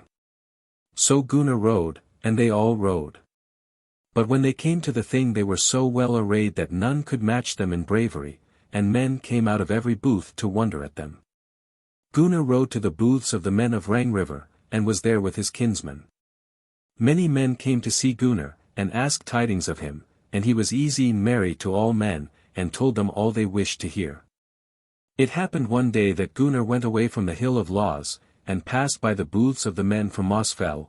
Then he saw a woman coming to meet him, and she was in goodly attire, but when they met she spoke to Gunnar at once.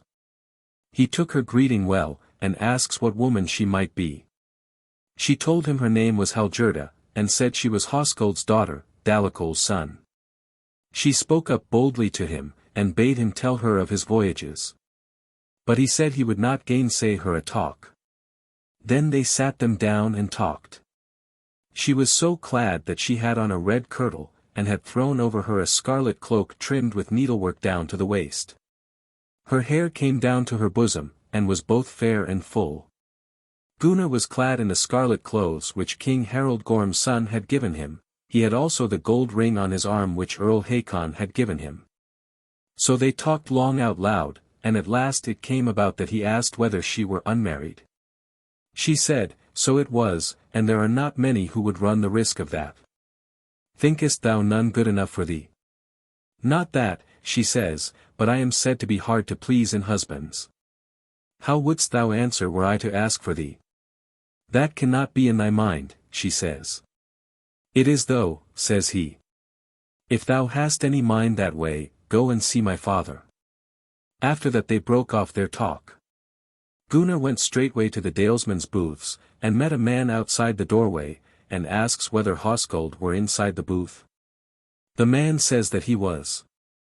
Then Gunnar went in, and Höskuld and Hrut made him welcome. He sat down between them, and no one could find out from their talk that there had ever been any misunderstanding between them. At last Gunnar's speech turned thither. How these brothers would answer if he asked for Hallgerda. Well, says Höskuld, if that is indeed thy mind. Gunnar says that he is in earnest, but we so parted last time, that many would think it unlikely that we should ever be bound together. How thinkest thou, kinsman Hrut, says Hoskuld. Hrut answered, methinks this is no even match. How dost thou make that out, says Gunnar. Hrut spoke, in this wise will I answer thee about this matter, as is the very truth. Thou art a brisk brave man, well-to-do, and unblemished. But she is much mixed up with ill report, and I will not cheat thee in anything. Good go with thee for thy words, says Gunnar, but still I shall hold that for true, that the old feud weighs with ye, if ye will not let me make this match. Not so, says Hrut, 'tis more because I see that thou art unable to help thyself, but though we make no bargain, we would still be thy friends. I have talked to her about it, says Gunnar, and it is not far from her mind. Hrut says, I know that you have both set your hearts on this match, and, besides, ye two are those who run the most risk as to how it turns out. Hrut told Gunnar unasked all about Hallgerda's temper, and Gunnar at first thought that there was more than enough that was wanting, but at last it came about that they struck a bargain.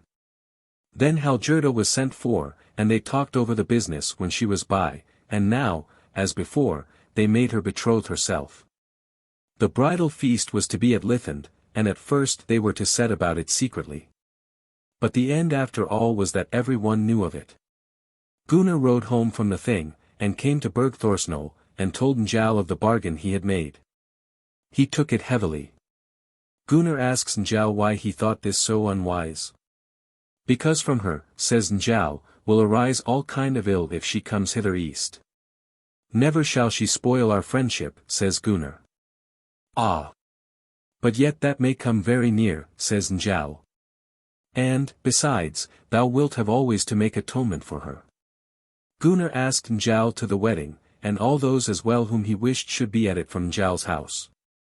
Njal promised to go.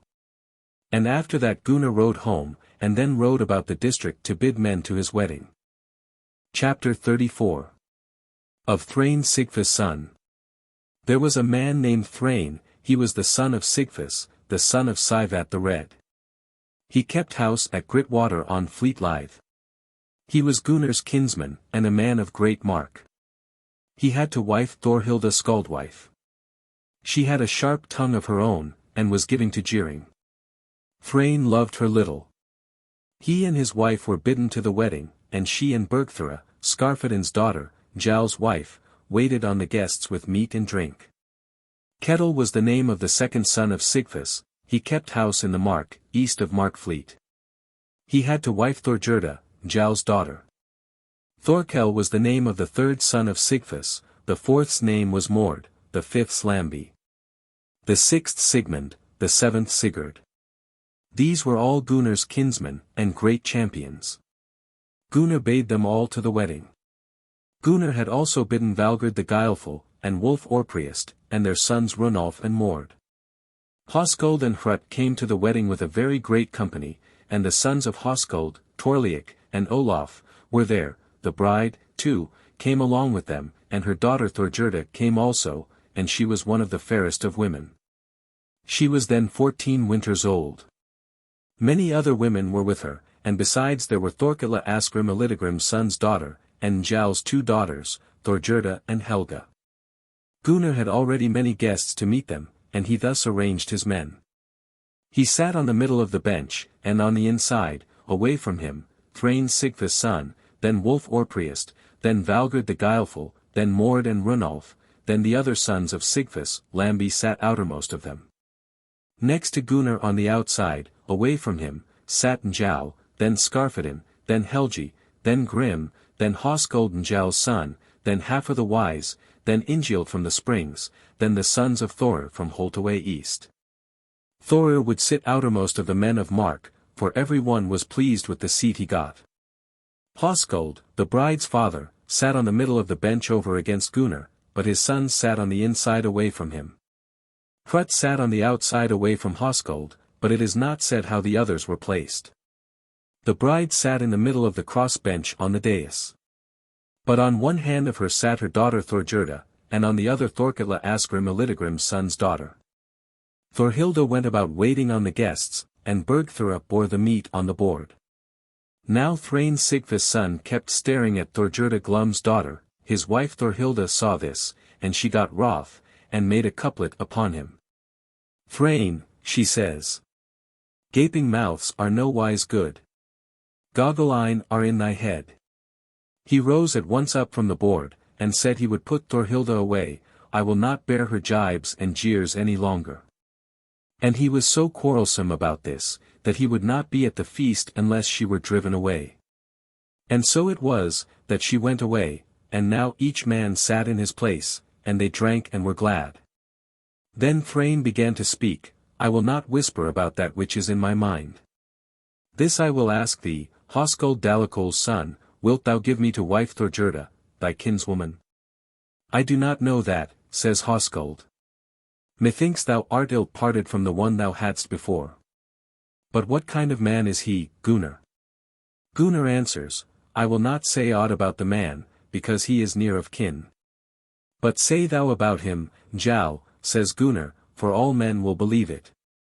Njal spoke, and said, that is to be said of this man, that the man is well-to-do for wealth, and a proper man in all things. A man, too, of the greatest mark. So that ye may well make this match with him. Then Hoskuld spoke, what thinkest thou we ought to do, kinsman Hrut? Thou mayst make the match, because it is an even one for her, says Hrut. Then they talk about the terms of the bargain, and are soon of one mind on all points. Then Gunnar stands up, and Thrain too, and they go to the crossbench. Gunnar asked that mother and daughter whether they would say yes to this bargain. They said they would find no fault with it, and Hallgerda betrothed her daughter. Then the places of the women were shifted again, and now Thorhalla sate between the brides. And now the feast sped on well, and when it was over, Hoskuld and his company ride west, but the men of Rangriver rode to their own abode. Gunnar gave many men gifts, and that made him much liked. Hallgerda took the housekeeping under her, and stood up for her rights in word and deed. Thorgerda took to housekeeping at Gritwater, and was a good housewife. Chapter 35. The visit to Bergthorsnol. Now it was the custom between Gunnar and Njal, that each made the other a feast, winter and winter about, for friendship's sake, and it was Gunnar's turn to go to feast at Njál's. So Gunnar and Hallgerda set off for Bergthorsnol, and when they got there Helgi and his wife were not at home. Njal gave Gunnar and his wife a hearty welcome, and when they had been there a little while, Helgi came home with Thorhalla his wife. Then Bergthora went up to the crossbench, and Thorhalla with her, and Bergthora said to Hallgerda, Thou shalt give place to this woman. She answered, To no one will I give place, for I will not be driven into the corner for any one. I shall rule here, said Bergthora. After that Thorhalla sat down, and Bergthora went round the table with water to wash the guests' hands. Then Hallgerda took hold of Bergthora's hand, and said, There's not much to choose, though, between you two. Thou hast hangnails on every finger, and Njal is beardless. That's true, says Bergthora, yet neither of us finds fault with the other for it, but Thorwald, thy husband, was not beardless, and yet thou plottedst his death. Then Hallgerda said, It stands me in little stead to have the bravest man in Iceland if thou dost not avenge this, Gunnar. He sprang up and strode across away from the board, and said, Home I will go, and it were more seemly that thou shouldest wrangle with those of thine own household, and not under other men's roofs. But as for Njal, I am his debtor for much honor, and never will I be egged on by thee like a fool. After that they set off home. Mind this, Bergthora, said Hallgerda, that we shall meet again. Bergthora said she should not be better off for that. Gunnar said nothing at all, but went home to Lithend, and was there at home all the winter. And now the summer was running on towards the great thing. Chapter 36. Cole slew Swart.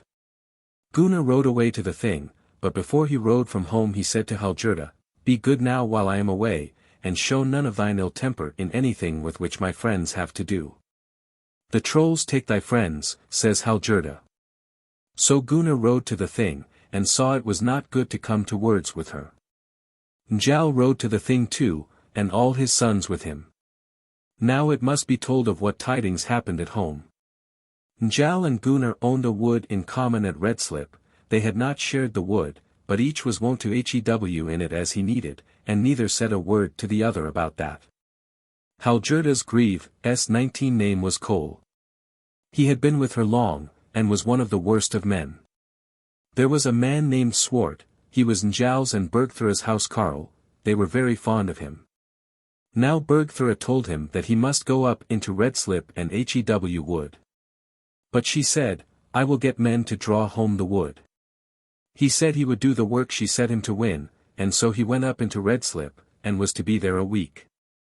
Some gangrel men came to Lithend from the east across Markfleet, and said that Swart had been in Redslip, and hewn wood, and done a deal of work. So, says Hallgerda, Bergthura must mean to rob me in many things, but I'll take care that he does not hew again. Randveig, Gunnar's mother, heard that, and said, there have been good housewives before now, though they never set their hearts on manslaughter. Now the night wore away, and early next morning Hallgerda came to speak to Cole, and said, I have thought of some work for thee, and with that she put weapons into his hands, and went on to say, Fare thou to Redslip, there wilt thou find Swart. What shall I do to him, he says. Askest thou that when thou art the worst of men, she says. Thou shalt kill him. I can get that done, he says, but 'tis more likely that I shall lose my own life for it. Everything grows big in thy eyes, she says, and thou behavest ill to say this after I have spoken up for thee in everything. I must get another man to do this if thou darest not. He took the axe, and was very wroth, and takes a horse that Gunnar owned, and rides now till he comes east of Markfleet. There he got off and bided in the wood, till they had carried down the firewood, and Swart was left alone behind. Then Cole sprang on him, and said, More folk can hew great strokes than thou alone, and so he laid the axe on his head, and smote him his death blow, and rides home afterwards, and tells Hallgerda of the slaying. She said, I shall take such good care of thee, that no harm shall come to thee. May be so, says he, but I dreamt all the other way as I slept ere I did the deed. Now they come up into the wood, and find Swart slain, and bear him home. Hallgerda sent a man to Gunnar at the thing to tell him of the slaying. Gunnar said no hard words at first of Hallgerda to the messenger, and men knew not at first whether he thought well or ill of it. A little after he stood up, and bade his men go with him, they did so, and fared to Njál's booth. Gunnar sent a man to fetch Njáll, and begged him to come out. Njáll went out at once, and he and Gunnar fell a-talking, and Gunnar said, I have to tell thee of the slaying of a man, and my wife and my grieve Cole were those who did it, but Swart, thy house carl, fell before them. Njáll held his peace while he told him the whole story.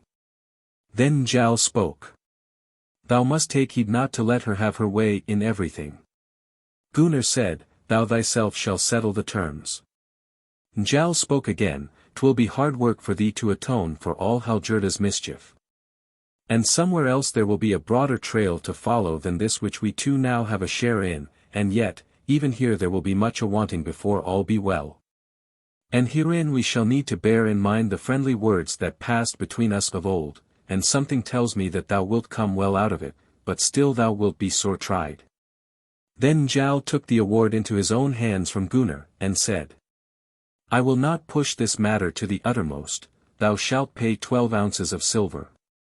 But I will add this to my award, that if anything happens from our homestead about which thou hast to utter an award, thou wilt not be less easy in thy terms.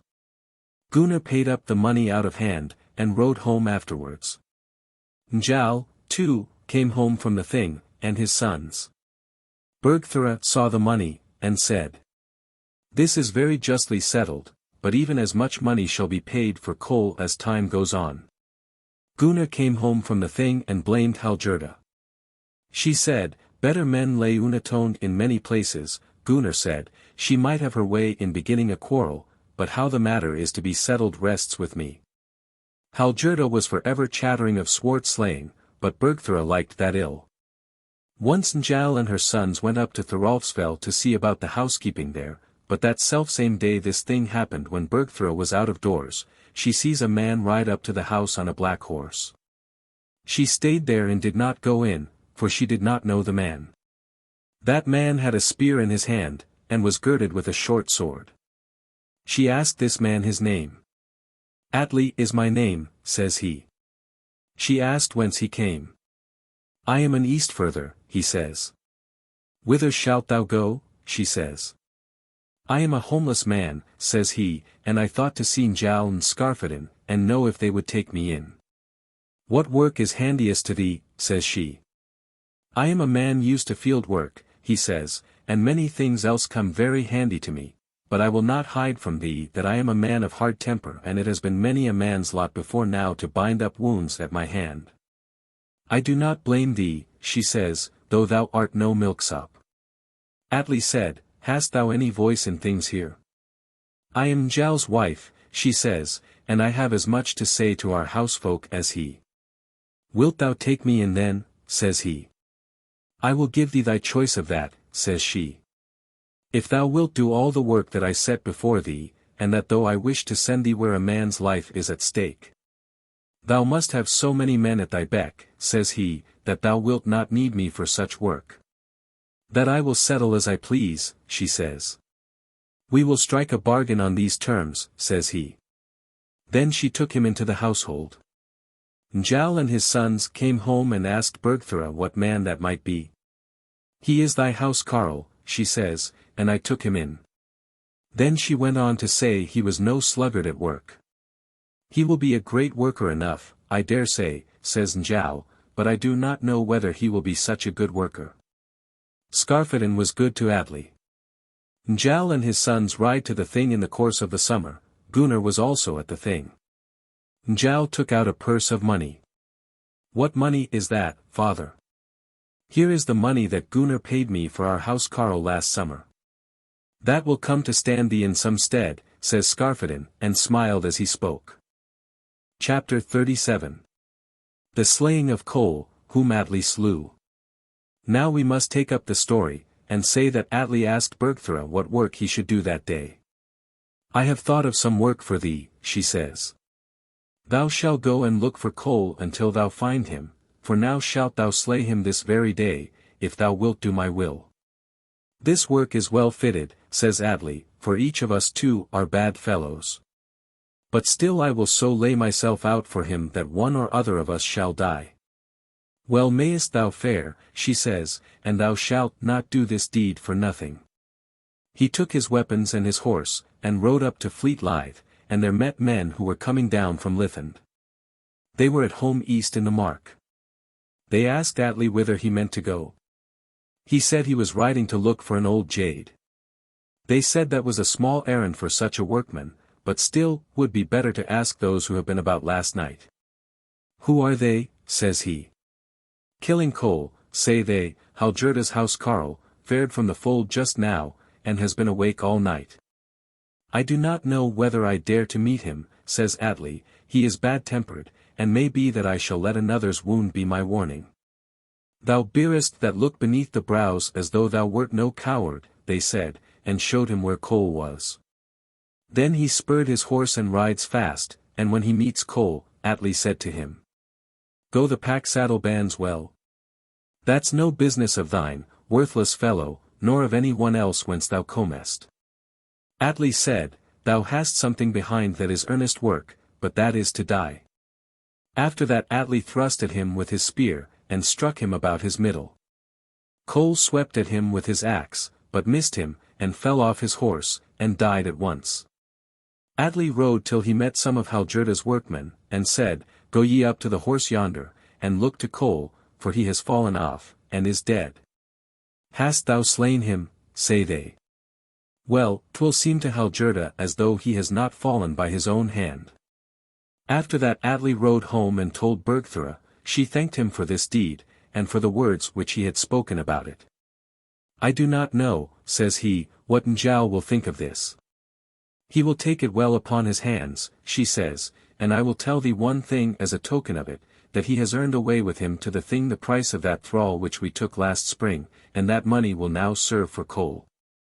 But though peace be made thou must still beware of thyself, for Hallgerda will keep no peace. Wilt thou send at all a man to Njáll to tell him of the slaying? I will not, she says, I should like it better that Cole were unatoned. Then they stopped talking about it. Hallgerda was told of Cole's slaying, and of the words that Atli had said. She said Atli should be paid off for them. She sent a man to the thing to tell Gunnar of Cole's slaying. He answered little or nothing, and sent a man to tell Njáll. He too made no answer, but Skarphedinn said. Thralls are men of more mettle than of yore, they used to fly at each other and fight, and no one thought much harm of that. But now they will do naught but kill, and as he said this he smiled. Njáll pulled down the purse of money which hung up in the booth, and went out. His sons went with him to Gunnar's booth. Skarphedinn said to a man who was in the doorway of the booth. Say thou to Gunnar that my father wants to see him. He did so, and Gunnar went out at once and gave Njáll a hearty welcome. After that they began to talk. "'Tis ill done," says Njáll, "that my housewife should have broken the peace, and let thy house carle be slain." "She shall not have blame for that," says Gunnar. "Settle the award thyself," says Njáll. "So I will do," say Gunnar, "and I value those 2 men at an even price, swart and Cole. Thou shalt pay me 12 ounces in silver." Njáll took the purse of money and handed it to Gunnar. Gunnar knew the money, and saw it was the same that he had paid Njáll. Njáll went away to his booth, and they were just as good friends as before. When Njáll came home, he blamed Bergthora, but she said she would never give way to Hallgerda. Hallgerda was very cross with Gunnar, because he had made peace for Cole's slaying. Gunnar told her he would never break with Njáll or his sons, and she flew into a great rage. But Gunnar took no heed of that, and so they sat for that year, and nothing noteworthy happened. Chapter 38. The killing of Atli the thrall. Next spring Njáll said to Atli, "I wish that thou wouldst change thy abode to the east first, so that Hallgerda may not put an end to thy life." "I am not afraid of that," says Atli, "and I will willingly stay at home if I have the choice." "Still that is less wise," says Njáll. "I think it better to lose my life in thy house than to change my master. But this I will beg of thee, if I am slain, that a thrall's price shall not be paid for me. Thou shalt be atoned for as a free man. But perhaps Bergthora will make thee a promise which she will fulfill, that revenge, man for man, shall be taken for thee." Then he made up his mind to be a hired servant there. Now it must be told of Hallgerda that she sent a man west to Berefirth, to fetch Brynjolf the unruly, her kinsman. He was a base son of Swan, and he was one of the worst of men. Gunnar knew nothing about it. Hallgerda said he was well fitted to be a grieve. So Brynjolf came from the west, and Gunnar asked what he was to do there. He said he was going to stay there. "Thou wilt not better our household," says Gunnar, "after what has been told me of thee, but I will not turn away any of Hallgerda's kinsmen, whom she wishes to be with her." Gunnar said little, but was not unkind to him, and so things went on till the thing. Gunnar rides to the thing and Kolskegg rides too, and when they came to the thing they and Njáll met, for he and his sons were at the thing, and all went well with Gunnar and them. Bergthora said to Atli, "Go thou up into Thorolfsfell and work there a week." So he went up thither, and was there on the sly, and burnt charcoal in the wood. Hallgerda said to Brynjolf, "I have been told Atli is not at home, and he must be winning work on Thorolfsfell. What thinkest thou likeliest that he is working at?" says he. "At something in the wood," she says. "What shall I do to him?" he asks. "Thou shalt kill him," says she. He was rather slow in answering her, and Hallgerda said, "'Twould grow less in Thiostolf's eyes to kill Atli if he were alive. Thou shalt have no need to goad me on much more," he says, and then he seized his weapons, and takes his horse and mounts, and rides to Thorolfsfell. There he saw a great reek of coal smoke east of the homestead, so he rides thither, and gets off his horse and ties him up, but he goes where the smoke was thickest. Then he sees where the charcoal pit is, and a man stands by it. He saw that he had thrust his spear in the ground by him. Brynjolf goes along with the smoke right up to him, but he was eager at his work, and saw him not. Brynjolf gave him a stroke on the head with his axe, and he turned so quick round that Brynjolf loosed his hold of the axe, and Atli grasped the spear, and hurled it after him. Then Brynjolf cast himself down on the ground, but the spear flew away over him. "Lucky for thee that I was not ready for thee," says Atli, "but now Hallgerda will be well pleased, for thou wilt tell her of my death. But it is a comfort to know that thou wilt have the same fate soon, but come now, take thy axe which has been here." He answered him never a word, nor did he take the axe before he was dead. Then he rode up to the house on Thorolfsfell, and told of the slaying, and after that rode home and told Hallgerda. She sent men to Bergthorsnol, and let them tell Bergthora, that now Cole's slaying was paid for. After that Hallgerda sent a man to the thing to tell Gunnar of Atli's killing. Gunnar stood up, and Kolskegg with him, and Kolskegg said, "Unthrifty will Hallgerda's kinsman be to thee." Then they go to see Njáll, and Gunnar said, "I have to tell thee of Atli's killing." He told him also who slew him, and went on, "And now I will bid thee atonement for the deed, and thou shalt make the award thyself." Njáll said, "We two have always meant never to come to strife about anything, but still I cannot make him out a thrall." Gunnar said that was all right, and stretched out his hand. Njáll named his witnesses, and they made peace on those terms. Skarphedinn said, "Hallgerda does not let our housecarls die of old age." Gunnar said, "Thy mother will take care that blow goes for blow between the houses." Aye, says Njáll, "there will be enough of that work." After that Njáll fixed the price at 100 in silver, but Gunnar paid it down at once. Many who stood by said that the award was high. Gunnar got wroth, and said that a full atonement was often paid for those who were no brisker men than Atli. With that they rode home from the thing. Bergthora said to Njáll when she saw the money, "Thou thinkest thou hast fulfilled thy promise, but now my promise is still behind." "There is no need that thou shouldst fulfill it," says Njáll. "Nay," says she, "thou hast guessed it would be so, and so it shall be." Hallgerda said to Gunnar, "Hast thou paid 100 in silver for Atli's slaying, and made him a free man?" "He was free before," says Gunnar, "and besides, I will not make Njáll's household outlaws who have forfeited their rights." "There's not a pin to choose between you," she said, "for both of you are so blate." "That's as things prove," says he. Then Gunnar was for a long time very short with her, till she gave way to him, and now all was still for the rest of that year. In the spring Njáll did not increase his household, and now men ride to the thing about summer. Chapter 39. The slaying of Brynjolf the Unruly. There was a man named Thord, he was surnamed Freedman's son. Sigtrygg was his father's name, and he had been the freedman of Asgerd, and he was drowned in Markfleet. That was why Thord was with Njáll afterwards. He was a tall man and a strong, and he had fostered all Njáll's sons. He had set his heart on Gudfinna Thorolf's daughter, Njáll's kinswoman. She was housekeeper at home there, and was then with child. Now Bergthora came to talk with Thord Freedman's son. She said, "Thou shalt go to kill Brynjolf, Hallgerda's kinsman." "I am no manslayer," he says, "but still I will do whatever thou wilt." "This is my will," she says. After that he went up to Lithend, and made them call Hallgerda out, and asked where Brynjolf might be.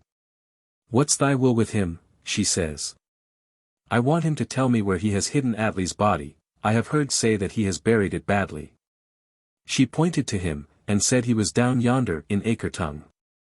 "Take heed," says Thord, "that the same thing does not befall him as befell Atli." "Thou art no manslayer," she says, "and so naught will come of it even if ye two do meet."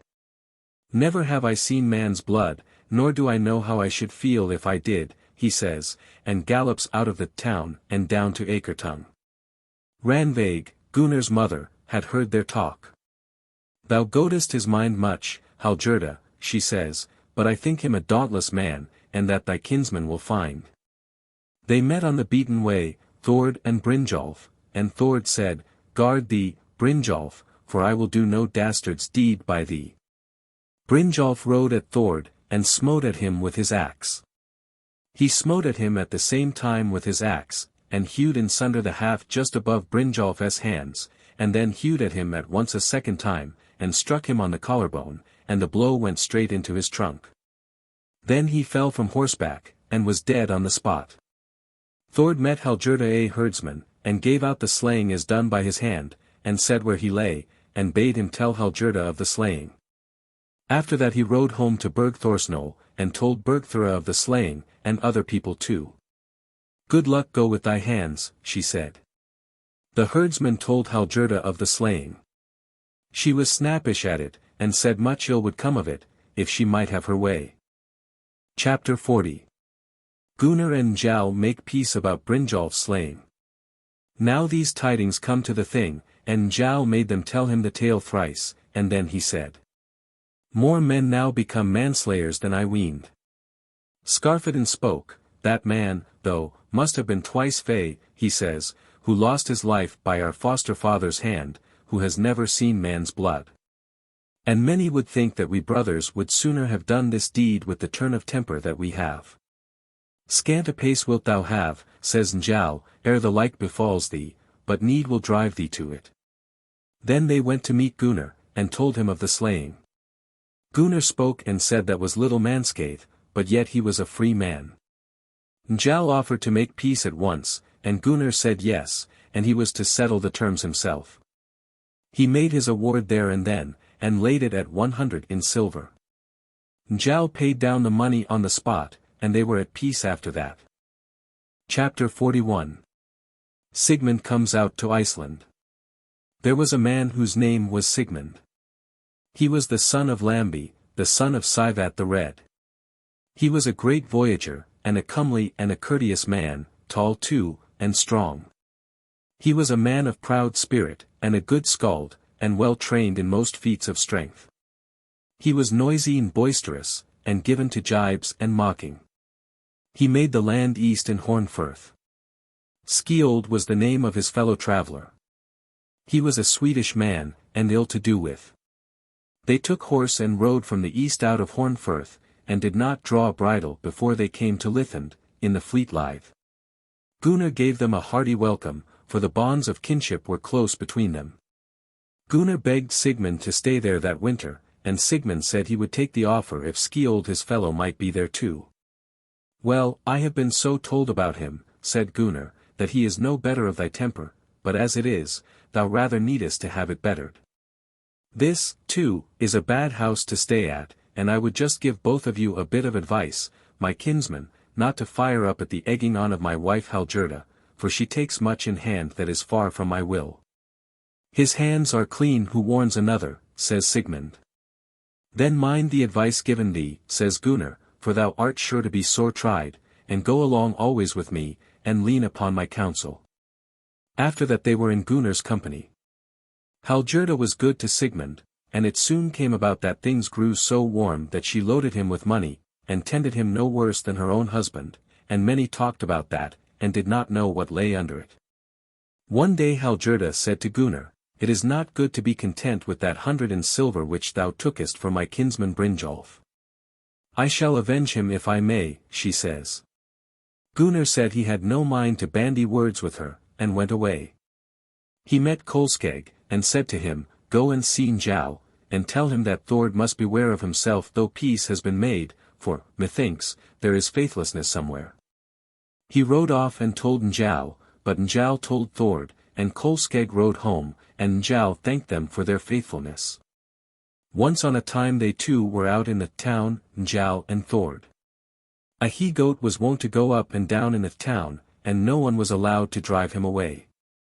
Then Thord spoke and said, Well, this is a wondrous thing.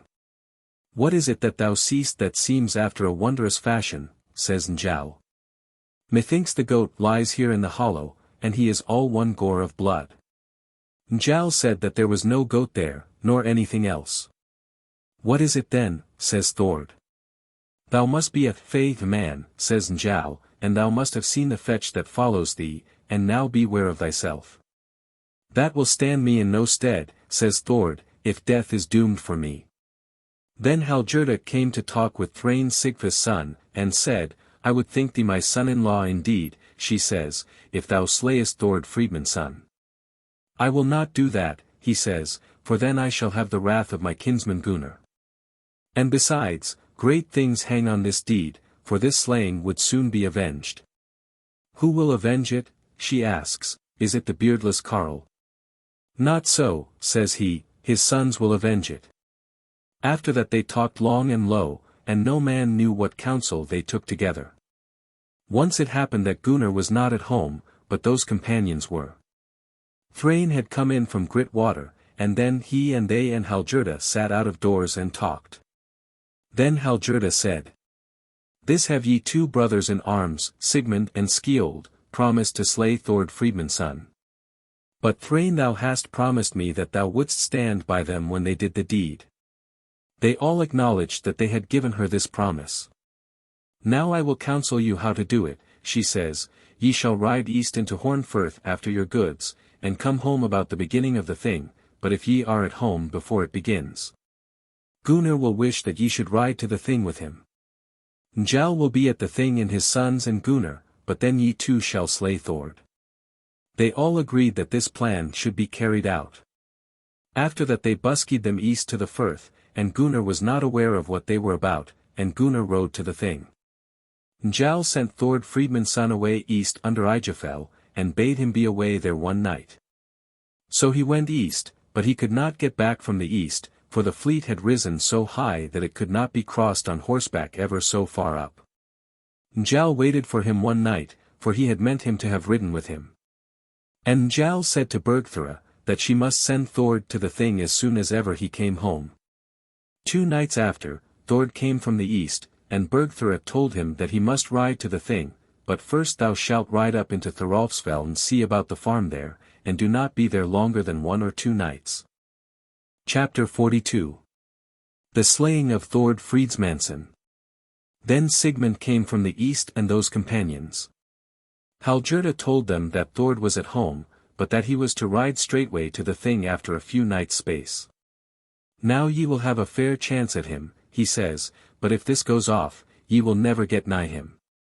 Men came to Lithen from Thorolfsfell, and told Hallgerda that Thord was there.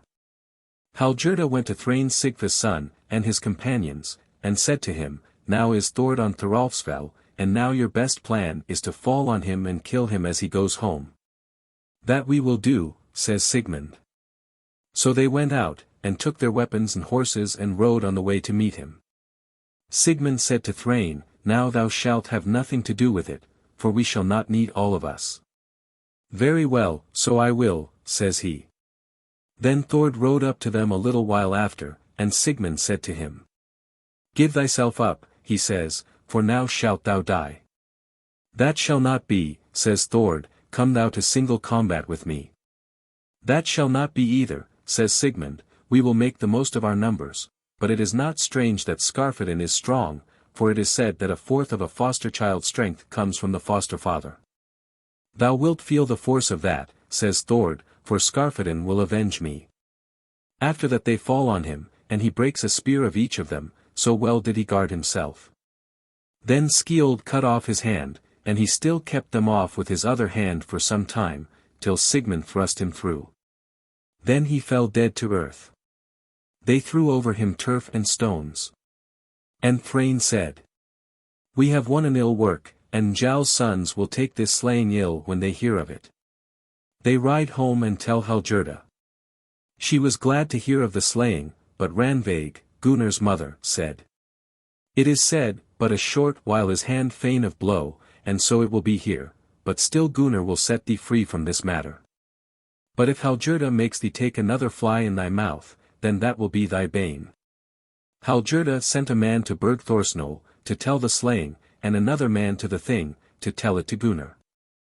Bergthora said she would not fight against Hallgerda with ill worth about such a matter, that, quoth she, would be no revenge for so great a quarrel. Chapter 43. Njal and Gunnar make peace for the slaying of Thord. But when the messenger came to the thing to tell Gunnar of the slaying, then Gunnar said, This has happened ill, and no tidings could come to my ears which I should think worse. But yet we will now go at once and see Njal. I still hope he may take it well, though he be sorely tried. So they went to see Njal, and called him to come out and talk to them. He went out at once to meet Gunnar, and they talked, nor were there any more men by at first than Kolskegg. "Hard tidings have I to tell thee," says Gunnar, "the slaying of Thord Friedmund's son, and I wish to offer thee self-doom for the slaying." Njal held his peace some while, and then said, "That is well offered, and I will take it, but yet it is to be looked for, that I shall have blame from my wife or from my sons for that, for it will mislike them much. But still I will run the risk, for I know that I have to deal with a good man and true, nor do I wish that any breach should arise in our friendship on my part." "Wilt thou let thy sons be by, pray?" says Gunnar. "I will not," says Njal, "for they will not break the peace which I make, but if they stand by while we make it, they will not pull well together with us." "So it shall be," says Gunnar. "See thou to it alone." Then they shook one another by the hand, and made peace well and quickly. Then Njal said, "The award that I make is 200 in silver, and that thou wilt think much." "I do not think it too much," says Gunnar, and went home to his booth. Njal's sons came home, and Skarphedin asked whence that great sum of money came, which his father held in his hand. Njal said, "I tell you of your foster father's Thord slaying, and we two, Gunnar and I, have now made peace in the matter, and he has paid an atonement for him as for two men." "Who slew him?" says Skarphedin. "Sigmund and Skiold, but Thrain was standing near too," says Njal. "They thought they had need of much strength," says Skarphedin, and sang a song. "Bold in deeds of daring do. Burdeners of ocean steeds. Strength enough it seems they needed. All to slay a single man. When shall we our hands uplift? We who brandish burnished steel. Famous men erst reddened weapons. When? If now we quiet sit? Yes. When shall the day come when we shall lift our hands? That will not be long off," says Njal, "and then thou shalt not be balked. But still, methinks, I set great store on your not breaking this peace that I have made." "Then we will not break it," says Skarphedin, "but if anything arises between us, then we will bear in mind the old feud." "Then I will ask you to spare no one," says Njal. Chapter 44. Sigmund mocks Njal and his sons. Now men ride home from the thing, and when Gunnar came home, he said to Sigmund, "Thou art a more unlucky man than I thought, and turnest thy good gifts to thine own ill. But still I have made peace for thee with Njal and his sons, and now, take care that thou dost not let another fly come into thy mouth. Thou art not at all after my mind, thou goest about with jibes and jeers, with scorn and mocking. But that is not my turn of mind. That is why thou gettest on so well with Hallgerda, because ye two have your minds more alike." Gunnar scolded him a long time, and he answered him well, and said he would follow his counsel more for the time to come than he had followed it hitherto. Gunnar told him then they might get on together. Gunnar and Njal kept up their friendship though the rest of their people saw little of one another. It happened once that some gangrel women came to Lithind from Bergthorsnol. They were great gossips and rather spiteful-tongued. Hallgerda had a bower, and sate often in it, and there sate with her daughter Thorgerda, and there too were Thrain and Sigmund, and a crowd of women. Gunnar was not there nor Kolskegg. These gangrel women went into the bower, and Hallgerda greeted them, and made room for them. Then she asked them for news, but they said they had none to tell. Hallgerda asked where they had been overnight. They said at Bergthorsnol. "What was Njal doing?" she says. "He was hard at work sitting still," they said. "What were Njal's sons doing?" she says. "They think themselves men at any rate. Tall men they are in growth, they say, but as yet they are all untried." Skarphedin whetted an axe, Grim fitted a spearhead to the shaft, Helgi revet the hilt on a sword, Hoskuld strengthened the handle of a shield. "They must be bent on some great deed," says Hallgerda. "We do not know that," they say. "What were Njal's housecarls doing?" she asks. "We don't know what some of them were doing, but one was carting dung up the hillside." "What good was there in doing that?" she asks. "He said it made the swathe better there than anywhere else," they reply. "Witless now is Njal," says Hallgerda, "though he knows how to give counsel on everything. How so, they ask. I will only bring forward what is true to prove it, says she. Why doesn't he make them cart dung over his beard that he may be like other men? Let us call him the beardless carl, but his sons we will call dung beardlings. And now do pray give some stave about them, Sigmund, and let us get some good by thy gift of song. I am quite ready to do that, says he, and sang these verses. Lady proud with hawk in hand. Prithee why should dung-beard boys, reft of reason, dare to hammer? Handle fast on battle's shield. For these lads of loathly feature. Lady scattering Swanbotha's beams 20. Shall not shun this ditty shameful, which I shape upon them now. He the beardless carl shall listen, while I lash him with abuse. Loon at whom our stomachs sicken, soon shall hear these words of scorn. Far too nice for such base fellows, is the name my bounty gives. E'en my muse her help refuses, making mirth of dung-beard boys. Here I find a nickname fitting for those noisome dung-beard boys. Loath am I to break my bargain, linked with such a noble man. Knit we all our taunts together. Known to me is mind of man. Call we now with outburst common him, that churl, the beardless carl. Thou art a jewel indeed, says Hallgerda, how yielding thou art to what I ask. Just then Gunnar came in.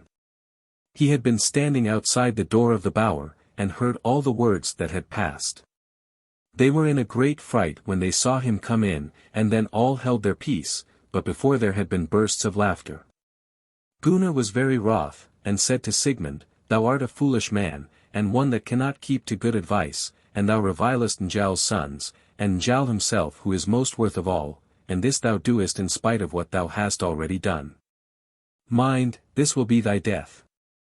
But if any man repeats these words that thou hast spoken, or these verses that thou hast made, that man shall be sent away at once, and have my wrath beside. But they were all so sore afraid of him, that no one dared to repeat those words. After that he went away, but the gangrel women talked among themselves, and said that they would get a reward from Bergthora if they told her all this. They went then away afterwards down thither, and took Bergthora aside and told her the whole story of their own free will. Bergthora spoke and said, When men sate down to the board, gifts have been given to all of you, father and sons, and ye will be no true men unless ye repay them somehow. What gifts are these? asks Skarphedinn. You, my sons, says Bergthora, have got one gift between you all. Ye are nicknamed dung-beardlings, but my husband the beardless carl. Ours is no woman's nature, says Skarphedinn, that we should fly into a rage at every little thing. And yet Gunnar was wroth for your sakes, says she, and he is thought to be good-tempered. But if ye do not take vengeance for this wrong, ye will avenge no shame. The carline, our mother, thinks this fine sport, says Skarphedinn, and smiled scornfully as he spoke, but still the sweat burst out upon his brow, and red flecks came over his cheeks, but that was not his wont. Grim was silent and bit his lip. Helgi made no sign, and he said never a word. Hroskuld went off with Bergthora. She came into the room again, and fretted and foamed much. Njál spoke and said, Slow and sure, says the proverb, mistress. And so it is with many things, though they try men's tempers, that there are always two sides to a story, even when vengeance is taken. But at even when Njál was come into his bed, he heard that an axe came against the panel and rang loudly, but there was another shut bed, and there the shields were hung up, and he sees that they are away. He said, Who have taken down our shields? Thy sons went out with them, says Bergthora. Njál pulled his shoes on his feet, and went out at once, and round to the other side of the house, and sees that they were taking their course right up the slope. He said, Whither away, Skarphedinn? To look after thy sheep, he answers. You would not then be armed, said Njál, if you meant that, and your errand must be something else. Then Skarphedinn sang a song. Squanderer of hoarded wealth. Some there are that own rich treasure. Or of sea that clasps the earth. And yet care to count their sheep. Those who forge sharp songs of mocking. Death songs, scarcely can possess sense of sheep that crop the grass. Such as these I seek in fight. And said afterwards, we shall fish for salmon, father. 'Twould be well then if it turned out so that the prey does not get away from you. They went their way, but Njáll went to his bed, and he said to Bergthora, thy sons were out of doors all of them, with arms, and now thou must have egged them on to something. I will give them my heartfelt thanks, said Bergthora, if they tell me the slaying of Sigmund. Chapter 45. The slaying of Sigmund and Skiold.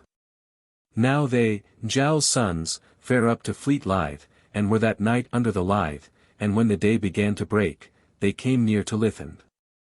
That same morning both Sigmund and Skiold rose up and meant to go to the stud horses. They had bits with them, and caught the horses that were in the town, and rode away on them.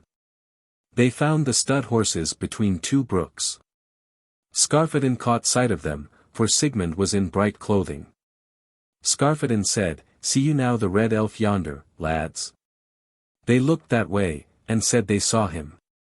Skarphedinn spoke again, thou, Hoskuld, shalt have nothing to do with it, for thou wilt often be sent about alone without due heed, but I mean Sigmund for myself, methinks that is like a man, but Grim and Helgi, they shall try to slay Skiold. Hoskuld sat him down, but they went until they came up to them. Skarphedinn said to Sigmund, take thy weapons and defend thyself, that is more needful now, than to make mocking songs on me and my brothers. Sigmund took up his weapons, but Skarphedinn waited the while. Skiold turned against Grim and Helgi, and they fell hotly to fight. Sigmund had a helm on his head, and a shield at his side, and was girt with a sword, his spear was in his hand. Now he turns against Skarphedinn, and thrusts at once at him with his spear, and the thrust came on his shield. Skarphedinn dashes the spear haft in two, and lifts up his axe and hews at Sigmund, and cleaves his shield down to below the handle. Sigmund drew his sword and cut at Skarphedinn, and the sword cuts into his shield, so that it stuck fast. Skarphedinn gave the shield such a quick twist, that Sigmund let go his sword. Then Skarphedinn hews at Sigmund with his axe, the ogress of war. Sigmund had on a corslet, the axe came on his shoulder. Skarphedinn cleft the shoulder blade right through, and at the same time pulled the axe towards him. Sigmund fell down on both knees, but sprang up again at once. Thou hast lifted low to me already, says Skarphedinn, but still thou shalt fall upon thy mother's bosom ere we two part. Ill is that then, says Sigmund. Skarphedinn gave him a blow on his helm, and after that dealt Sigmund his death blow. Grim cut off Skiold's foot at the ankle joint, but Helgi thrust him through with his spear, and he got his death there and then. Skarphedinn saw Hallgerda's shepherd, just as he had hewn off Sigmund's head. He handed the head to the shepherd, and bade him bear it to Hallgerda, and said she would know whether that head had made jeering songs about them, and with that he sang a song. Here. This head shall thou, that heapest hoards from ocean caverns 1:21. Bear to Hallgerd with my greeting. Her that hurries men to fight. Sure am I, O firewood splitter, that yon spendthrift knows it well, and will answer if it ever uttered mocking songs on us. The shepherd casts the head down as soon as ever they parted, for he dared not do so while their eyes were on him. They fared along till they met some men down by Markfleet, and told them the tidings. Skarphedinn gave himself out as the slayer of Sigmund, and Grim and Helgi as the slayers of Skiold. Then they fared home and told Njáll the tidings. He answers them. Good luck to your hands. Here no self-doom will come to pass as things stand. Now we must take up the story, and say that the shepherd came home to Lithend. He told Hallgerda the tidings.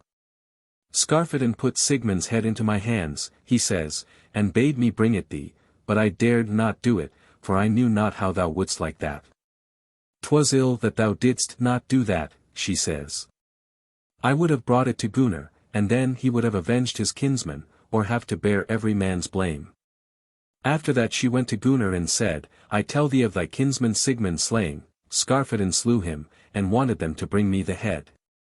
Just what might be looked for to befall him, says Gunnar, for ill reeds bring ill luck, and both you and Skarphedinn have often done one another spiteful turns. Then Gunnar went away. He let no steps be taken towards a suit for manslaughter, and did nothing about it. Hallgerda often put him in mind of it, and kept saying that Sigmund had fallen unatoned. Gunnar gave no heed to that. Now 3 things passed away, at each of which men thought that he would follow up the suit. Then a knotty point came on Gunnar's hands, which he knew not how to set about, and then he rode to find Njáll. He gave Gunnar a hearty welcome. Gunnar said to Njáll, I am come to seek a bit of good counsel at thy hands about a knotty point. Thou art worthy of it, says Njáll, and gave him counsel what to do. Then Gunnar stood up and thanked him. Njáll then spoke and said, and took Gunnar by the hand, over long hath thy kinsman Sigmund been unatoned. He has been long ago atoned, says Gunnar, but still I will not fling back the honor offered me. Gunnar had never spoken an ill word of Njál's sons. Njáll would have nothing else than that Gunnar should make his own award in the matter. He awarded 200 in silver, but let Skjold fall without a price. They paid down all the money at once. Gunnar declared this their atonement at the Thingskalla thing, when most men were at it, and laid great weight on the way in which they, Njáll and his sons, had behaved. He told too those bad words which cost Sigmund his life, and no man was to repeat them or sing the verses, but if any sung them, the man who uttered them was to fall without atonement. Both Gunnar and Njáll gave each other their words that no such matters should ever happen that they would not settle among themselves, and this pledge was well kept ever after, and they were always friends. Chapter 46 Of Gizur the White and Gyr the Priest. There was a man named Gizur the White, he was Tite's son, Ketilbjorn the old son, of Mossfell. Gizur the White kept house at Mossfell, and was a great chief. That man is also named in this story, whose name was Gyr the priest. His mother was Thorkatla, another daughter of Ketilbjorn the old of Mossfell. Gyr kept house at Lythe. He and Gizur backed one another in every matter. At that time Mord Valgerd's son kept house at Hof on the Rangrivervales. He was crafty and spiteful. Valgerd his father was then abroad, but his mother was dead. He was very envious of Gunnar of Lithend. He was wealthy, so far as goods went, but had not many friends. Chapter 47 Of Otkell in Kirkby. There was a man named Otkell, he was the son of Skarf, the son of Hawkell, who fought with Gorm of Gormness, and felled him on the home point 22. This Hawkell and Ketilbjorn the old were brothers. Otkell kept house at Kirkby. His wife's name was Thorgerda. She was a daughter of Mar, the son of Runolf, the son of Nadad of the Faroe Isles. Otkell was wealthy in goods. His son's name was Thorgir. He was young in years, and a bold dashing man. Skamkel was the name of another man. He kept house at another farm called Hof. He was well off for money, but he was a spiteful man and a liar, quarrelsome too, and ill to deal with. He was Otkell's friend. Hawkell was the name of Otkell's brother. He was a tall strong man, and lived there with Otkell. Their brother's name was Hallbjorn the White. He brought out to Iceland a thrall, whose name was Malcolm. He was Irish and had not many friends. Hallbjorn went to stay with Otkell, and so did his thrall Malcolm. The thrall was always saying that he should think himself happy if Otkell owned him. Otkell was kind to him, and gave him a knife and belt, and a full suit of clothes, but the thrall turned his hand to any work that Otkell wished. Otkell wanted to make a bargain with his brother for the thrall. He said he would give him the thrall, but said too, that he was a worse treasure than he thought. And as soon as Otkell owned the thrall, then he did less and less work. Otkell often said outright to Hallbjorn, that he thought the thrall did little work, and he told Otkell that there was worse in him yet to come.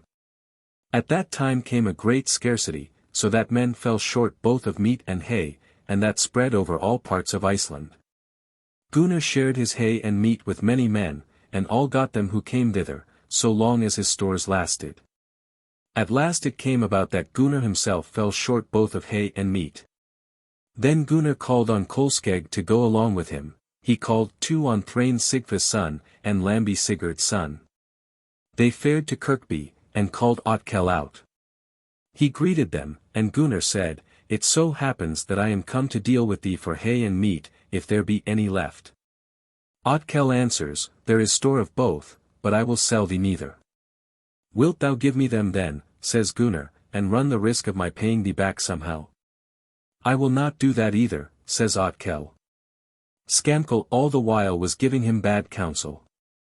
Then Thrain Sigva's son said, "It would serve him right if we take both hay and meat and lay down the worth of them instead." Skamkel answered, "All the men of Mossfell must be dead and gone then, if ye, sons of Sigfus, are to come and rob them." "I will have no hand in any robbery," says Gunnar. "Wilt thou buy a thrall of me?" says Otkell.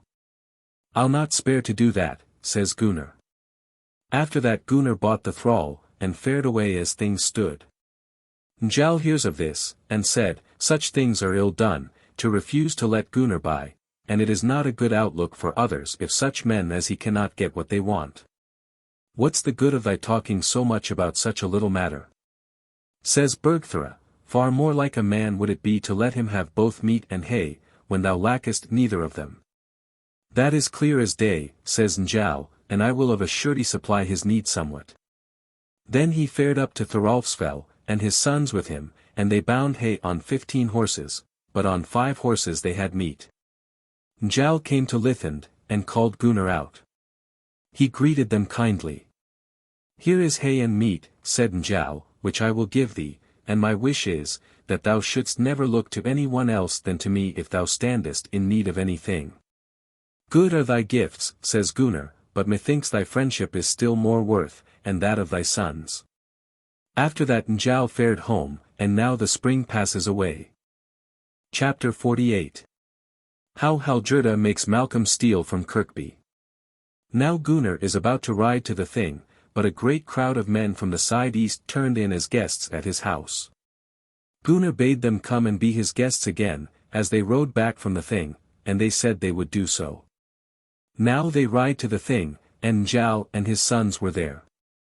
That Thing was still and quiet. Now we must take up the story, and say that Hallgerda comes to talk with Malcolm the thrall. "I have thought of an errand to send thee on," she says. "Thou shalt go to Kirkby." "And what shall I do there?" he says. "Thou shalt steal from thence food enough to load 2 horses, and mind and have butter and cheese. But thou shalt lay fire in the storehouse, and all will think that it has arisen out of heedlessness, but no one will think that there has been theft."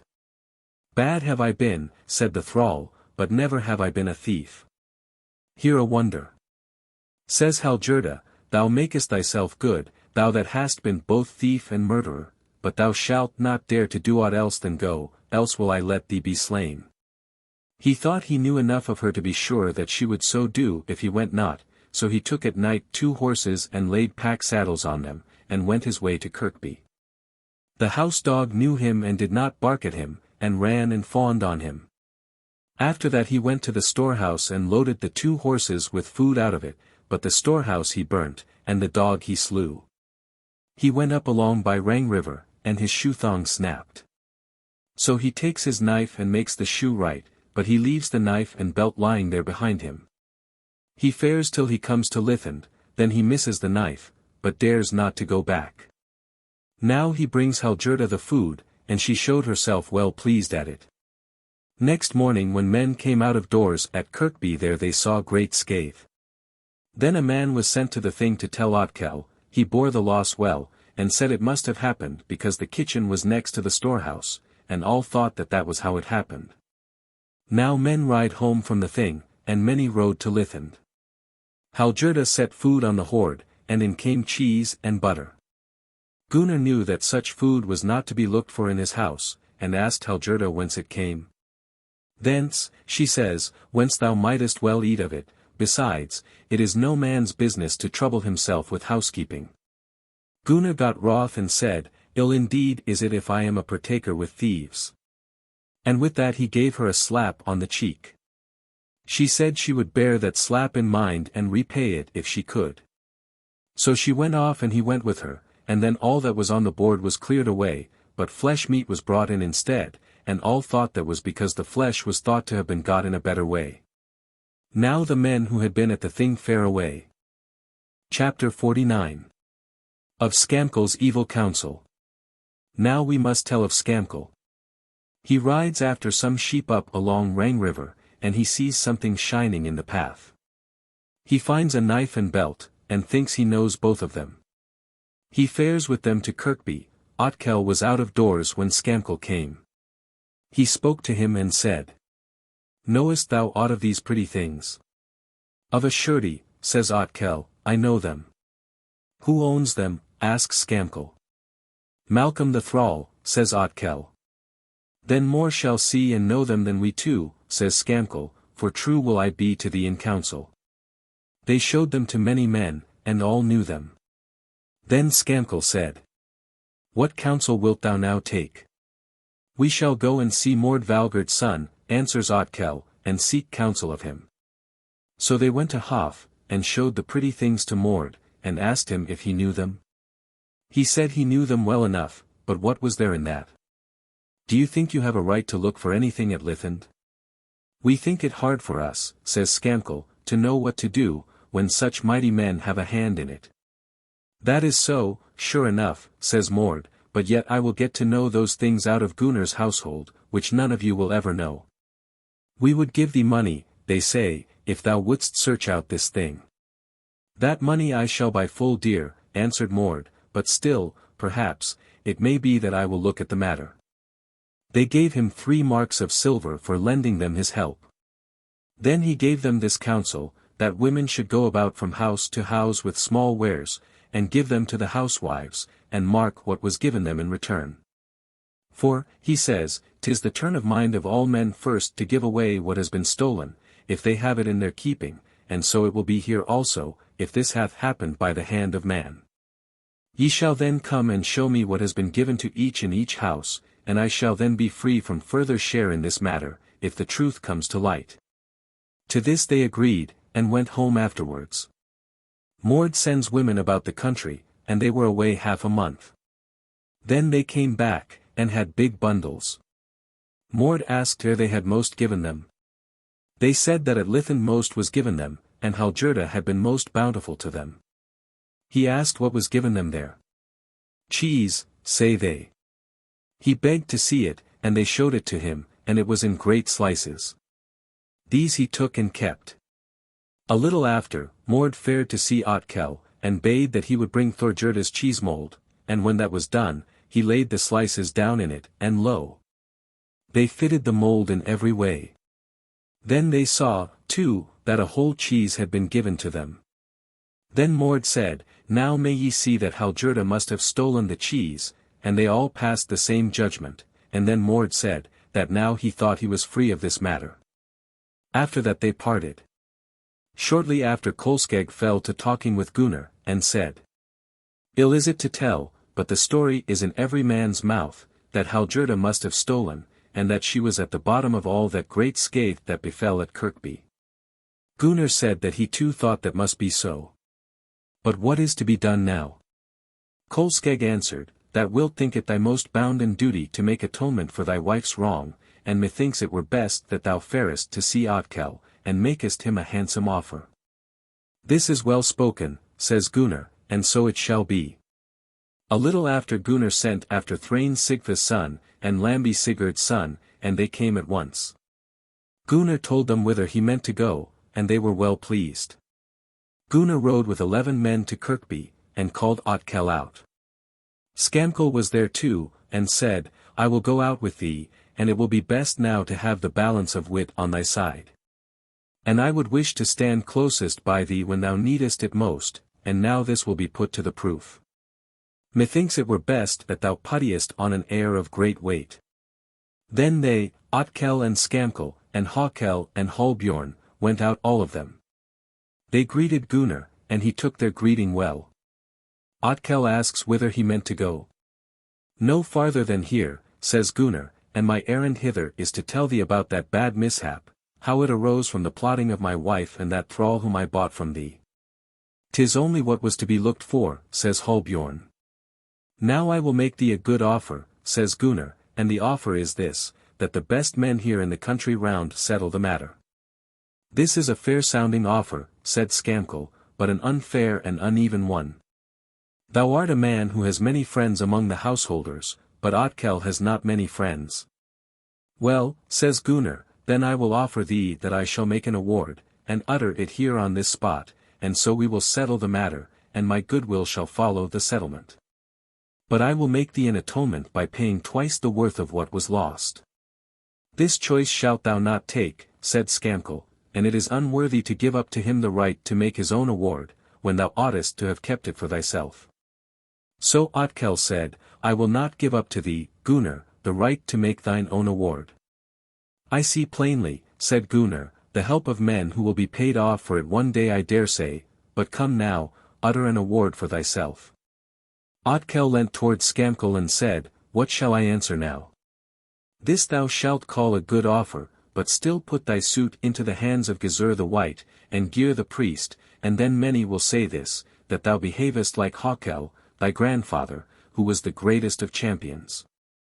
Well offered is this, Gunnar, said Otkell, but still my will is thou wouldst give me time to see Gizur the White. Do now whatever thou likest in the matter, said Gunnar. But men will say this, that thou couldst not see thine own honor when thou wouldst have none of the choices I offer thee. Then Gunnar rode home, and when he had gone away, Hallbjorn said, Here I see how much man differs from man. Gunnar made thee good offers, but thou wouldst take none of them, or how dost thou think to strive with Gunnar in a quarrel, when no one is his match in fight? But now he is still so kind-hearted a man that it may be he will let these offers stand, though thou art only ready to take them afterwards. Methinks it were best that thou farest to see Gizur the White and Gyr the priest now this very hour. Otkell let them catch his horse, and made ready in every way. Otkell was not sharp-sighted, and Skamkel walked on the way along with him, and said to Otkell, Methought it strange that thy brother would not take this toil from thee, and now I will make thee an offer to fare instead of thee. For I know that the journey is irksome to thee. I will take that offer, says Otkell, but mind and be as truthful as ever thou canst. So it shall be, says Skamkel. Then Skamkel took his horse and cloak, but Otkell walks home. Hallbjorn was out of doors, and said to Otkell, Ill is it to have a thrall for one's bosom friend, and we shall rue this for ever that thou hast turned back, and it is an unwise step to send the greatest liar on an errand, of which one may so speak that men's lives hang on it. Thou wouldst be sore afraid, says Otkell, if Gunnar had his bill aloft, when thou art so scared now. No one knows who will be most afraid then, said Hallbjorn. But this thou wilt have to own, that Gunnar does not lose much time in brandishing his bill when he is wroth. Ah, said Otkell, ye are all of you for yielding but Skamkel. And then they were both wroth. Chapter 50. Of Skamkel's lying. Skamkel came to Mossfell, and repeated all the offers to Gizur. It so seems to me, says Gizur, as though these have been bravely offered, but why took he not these offers? The chief cause was, answers Skamkel, that all wished to show thee honor, and that was why he waited for thy utterance, besides, that is best for all. So Skamkel stayed there the night over, but Gizur sent a man to fetch Gyr the priest. And he came there early. Then Gizur told him the story and said, What course is to be taken now? As thou no doubt hast already made up thy mind, to make the best of the business for both sides. Now we will let Skamkel tell his tale a second time, and see how he repeats it. So they did that, and Gizur said, Thou must have told this story right. But still I have seen thee to be the wickedest of men, and there is no faith in faces if thou turnest out well. Skamkel fared home, and rides first to Kirkby and calls Otkell out. He greets Skamkel well, and Skamkel brought him the greeting of Gizur and Gyr.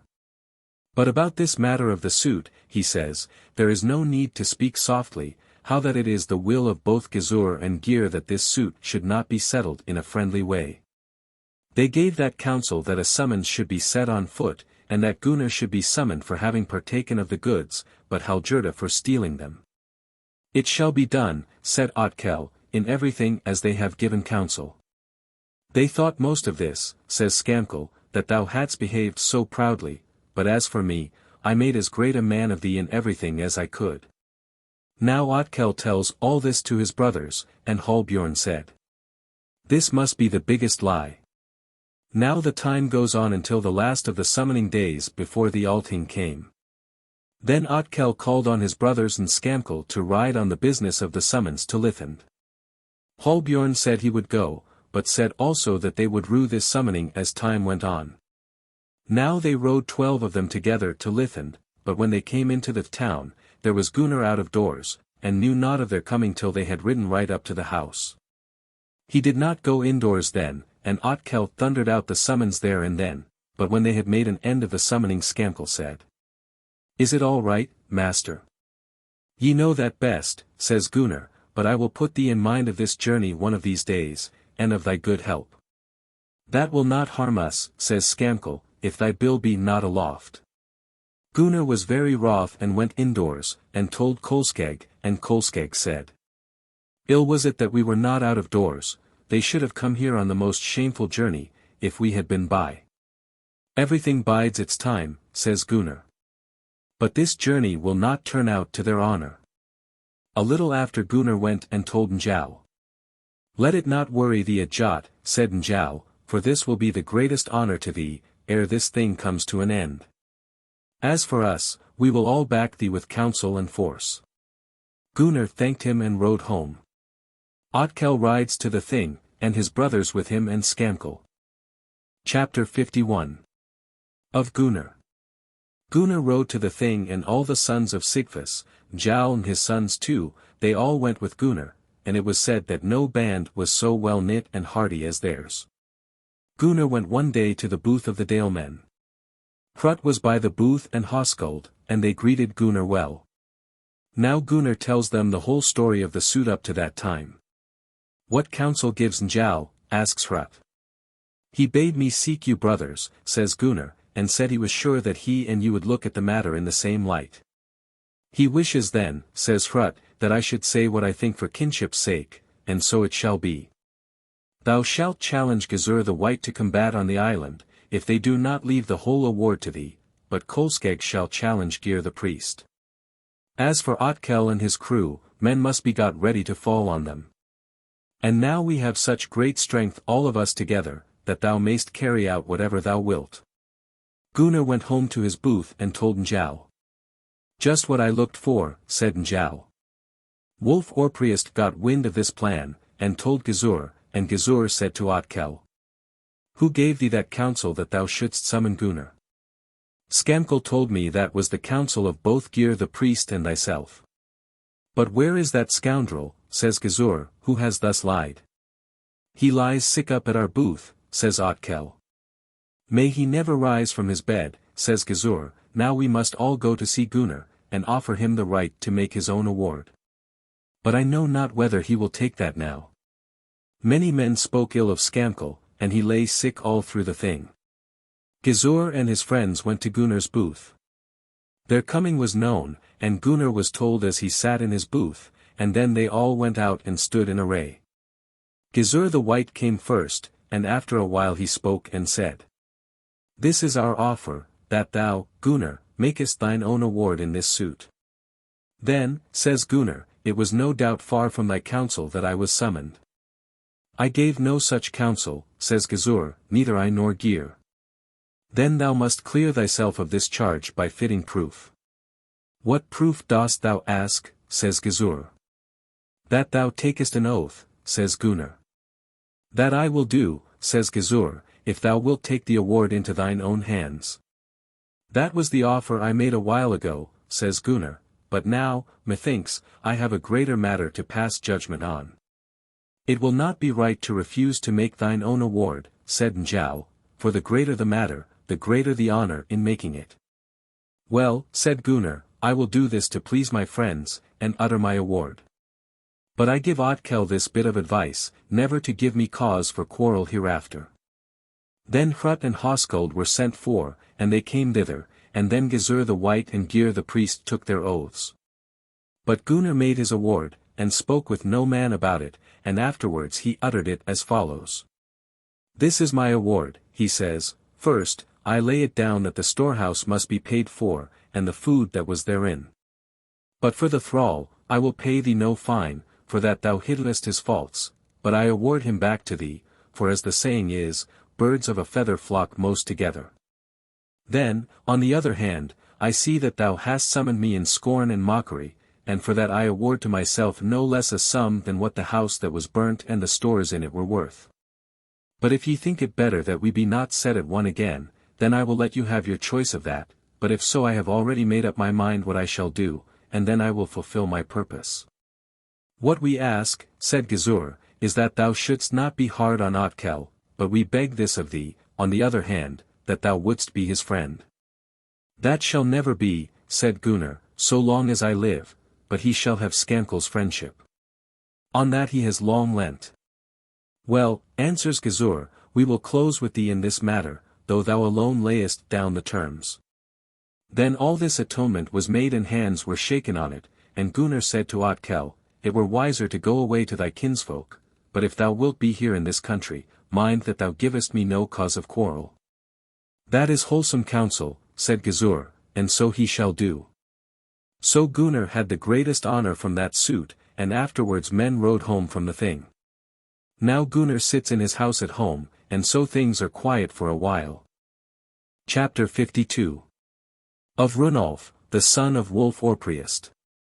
There was a man named Runolf, the son of Wulf Orpriest, he kept house at the Dale, east of Markfleet. He was Otkell's guest once when he rode from the thing. Otkell gave him an ox, all black, without a spot of white, 9 winters old. Runolf thanked him for the gift, and bade him come and see him at home whenever he chose to go. And this bidding stood over for some while, so that he had not paid the visit. Runolf often sent men to him and put him in mind that he ought to come, and he always said he would come, but never went. Now Otkell had 2 horses, dun-colored, with a black stripe down the back. They were the best steeds to ride in all the country round, and so fond of each other, that whenever one went before, the other ran after him. There was an Easterling staying with Otkell, whose name was Adolf. He had set his heart on Signy Otkell's daughter. Adolf was a tall man in growth, and strong. Chapter 53. How Otkell rode over Gunnar.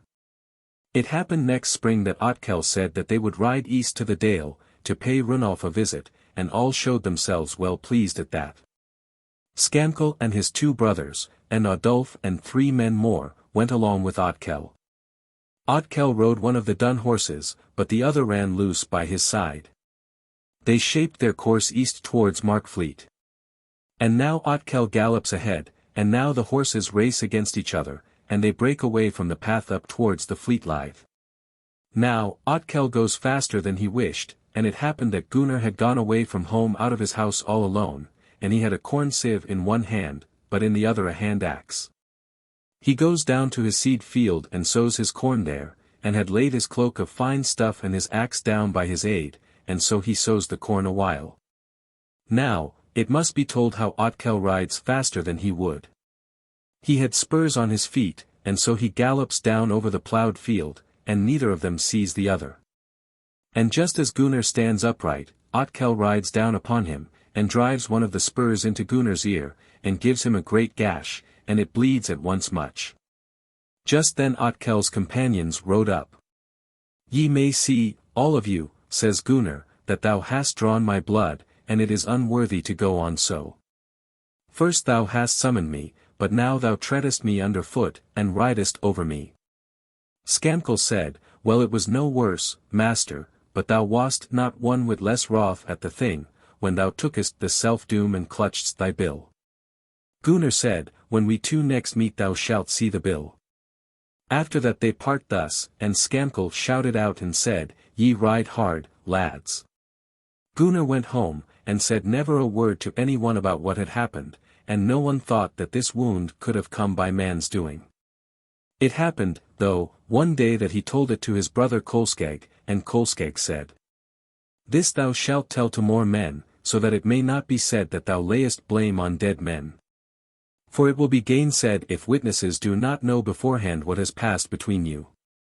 Then Gunnar told it to his neighbors, and there was little talk about it at first. Otkell comes east to the dale, and they get a hearty welcome there, and sit there a week. Skamkel told Runolf all about their meeting with Gunnar, and how it had gone off, and one man had happened to ask how Gunnar behaved. Why, said Skamkel, if it were a low-born man it would have been said that he had wept. Such things are ill-spoken, says Runolf, and when ye two next meet, thou wilt have to own that there is no voice of weeping in his frame of mind. And it will be well if better men have not to pay for thy spite. Now it seems to me best when ye wish to go home that I should go with you, for Gunnar will do me no harm. I will not have that, says Otkell. But I will ride across the fleet lower down. Runolf gave Otkell good gifts, and said they should not see one another again. Otkell bade him then to bear his sons in mind if things turned out so. Chapter 54. The Fight at Rangriver. Now we must take up the story, and say that Gunnar was out of doors at Lithend, and sees his shepherd galloping up to the yard. The shepherd rode straight into the town. And Gunnar said, Why ridest thou so hard? I would be faithful to thee, said the man. I saw men riding down along Markfleet, 8 of them together, and 4 of them were in coloured clothes. Gunnar said, That must be Otkell. The lad said, I have often heard many temper-trying words of Skamkel's, for Skamkel spoke away there east at Dale, and said that thou sheddest tears when they rode over thee. But I tell it thee because I cannot bear to listen to such speeches of worthless men. We must not be word-sick, says Gunnar, but from this day forth thou shalt do no other work than what thou choosest for thyself. Shall I say aught of this to Kolskegg thy brother? Asked the shepherd. Go thou and sleep, says Gunnar, I will tell Kolskegg. The lad laid him down and fell asleep at once, but Gunnar took the shepherd's horse and laid his saddle on him. He took his shield, and girded him with his sword, Oliver's gift, he sets his helm on his head, takes his bill, and something sung loud in it, and his mother, Randveig, heard it. She went up to him and said, Wrathful art thou now, my son, and never saw I thee thus before. Gunnar goes out, and drives the butt of his spear into the earth, and throws himself into the saddle, and rides away. His mother, Randveig, went into the sitting-room, where there was a great noise of talking.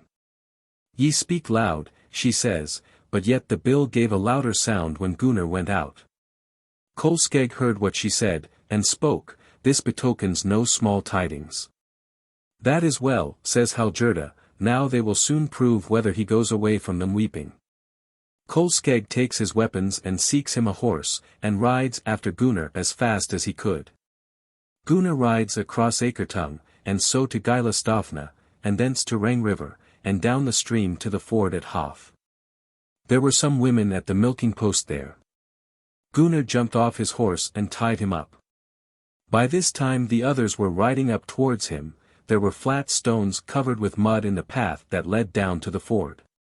Gunnar called out to them and said, Now is the time to guard yourselves, here now is the bill, and here now ye will put it to the proof whether I shed one tear for all of you. Then they all of them sprang off their horses' backs and made towards Gunnar. Hallbjorn was the foremost. Do not thou come on, says Gunnar, thee last of all would I harm, but I will spare no one if I have to fight to my life. That I cannot do, says Hallbjorn, thou wilt strive to kill my brother for all that, and it is a shame if I sit idly by. And as he said this he thrust at Gunnar with a great spear which he held in both hands. Gunnar threw his shield before the blow, but Hallbjorn pierced the shield through. Gunnar thrust the shield down so hard that it stood fast in the earth. 23 But he brandished his sword so quickly that no eye could follow it, and he made a blow with the sword, and it fell on Hallbjorn's arm above the wrist, so that it cut it off. Skamkel ran behind Gunnar's back and makes a blow at him with a great axe. Gunnar turns short round upon him and parries the blow with the bill, and caught the axe under one of its horns with such a wrench that it flew out of Skamkel's hand away into the river. Then Gunnar sang a song. Once thou askedst, foolish fellow. Of this man, this seahorse racer. When as fast as feet could foot it. Forth ye fled from farm of mine. Whether that were rightly summoned. Now with gore the spear we redden. Battle eager and avenge us. Thus on thee, vile source of strife. Gunnar gives another thrust with his bill, and through Skamkel, and lifts him up and casts him down in the muddy path on his head. Adolf the Easterling snatches up a spear and launches it at Gunnar. Gunnar caught the spear with his hand in the air, and hurled it back at once, and it flew through the shield and the Easterling too, and so down into the earth. Otkell smites at Gunnar with his sword, and aims at his leg just below the knee, but Gunnar leapt up into the air and he misses him. Then Gunnar thrusts at him the bill, and the blow goes through him. Then Kolskegg comes up, and rushes at once at Otkell and dealt him his death blow with his short sword. There and then they slay 8 men. A woman who saw all this, ran home and told Mord, and besought him to part them. They alone will be there, he says, of whom I care not though they slay one another. Thou canst not mean to say that, she says, for thy kinsman Gunnar, and thy friend Otkell will be there. Baggage that thou art, he says, thou art always chattering, and so he lay still indoors while they fought. Gunnar and Kolskegg rode home after this work, and they rode hard up along the river bank, and Gunnar slipped off his horse and came down on his feet. Then Kolskegg said, Hard now thou ridest, brother. Aye, said Gunnar, that was what Skamkel said when he uttered those very words when they rode over me. Well. Thou hast avenged that now, says Kolskegg. I would like to know, says Gunnar, whether I am by so much the less brisk and bold than other men, because I think more of killing men than they. Chapter 55. Njál's advice to Gunnar.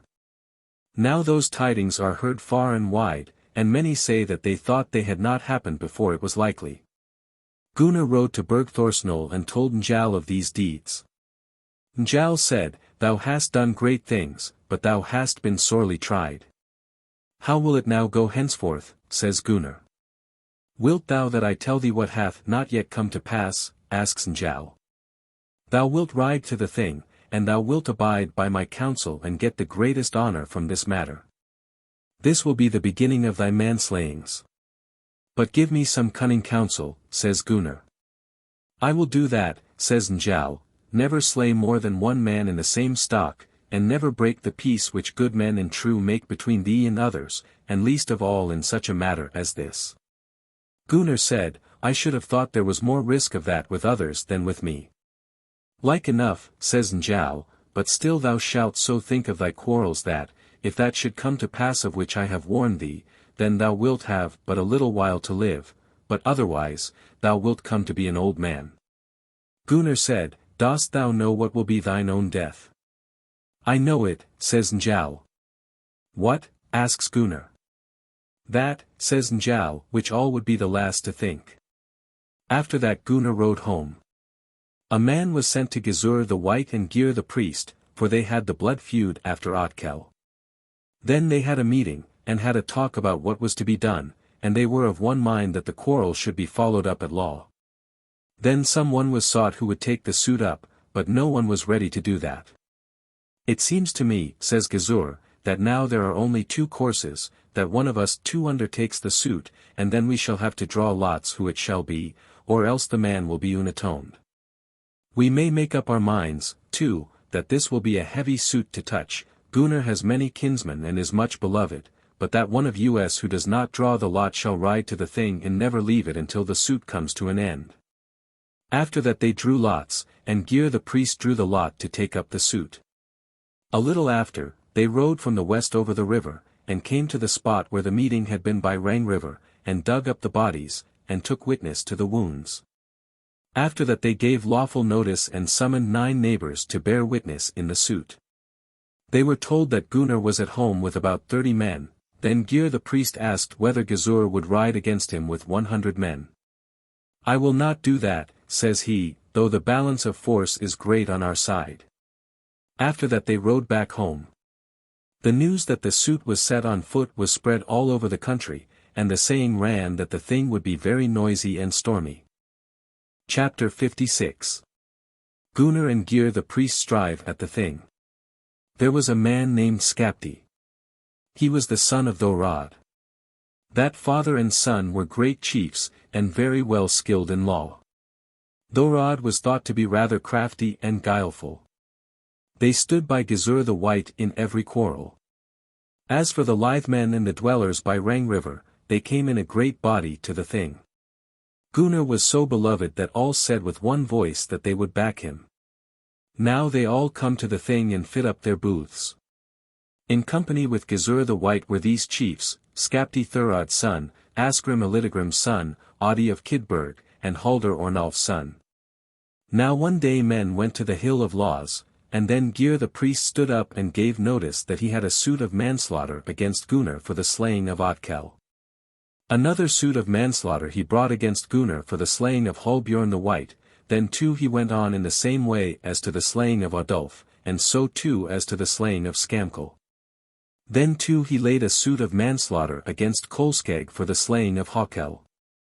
And when he had given due notice of all his suits of manslaughter it was said that he spoke well. He asked, too, in what quarter court the suits lay, and in what house in the district the defendants dwelt. After that men went away from the Hill of Laws, and so the thing goes on till the day when the courts were to be set to try suits. Then either side gathered their men together in great strength. Gyr the priest and Gizur the White stood at the court of the men of Rangriver looking north, and Gunnar and Njáll stood looking south towards the court. Gyr the priest bade Gunnar to listen to his oath, and then he took the oath, and afterwards declared his suit. Then he let men bear witness of the notice given of the suit. Then he called upon the neighbors who were to form the inquest to take their seats, then he called on Gunnar to challenge the inquest, and then he called on the inquest to utter their finding. Then the neighbors who were summoned on the inquest went to the court and took witness, and said that there was a bar to their finding in the suit as to adult slaying, because the next of kin who ought to follow it up was in Norway. And so they had nothing to do with that suit. After that they uttered their finding in the suit as to Otkell, and brought in Gunnar as truly guilty of killing him.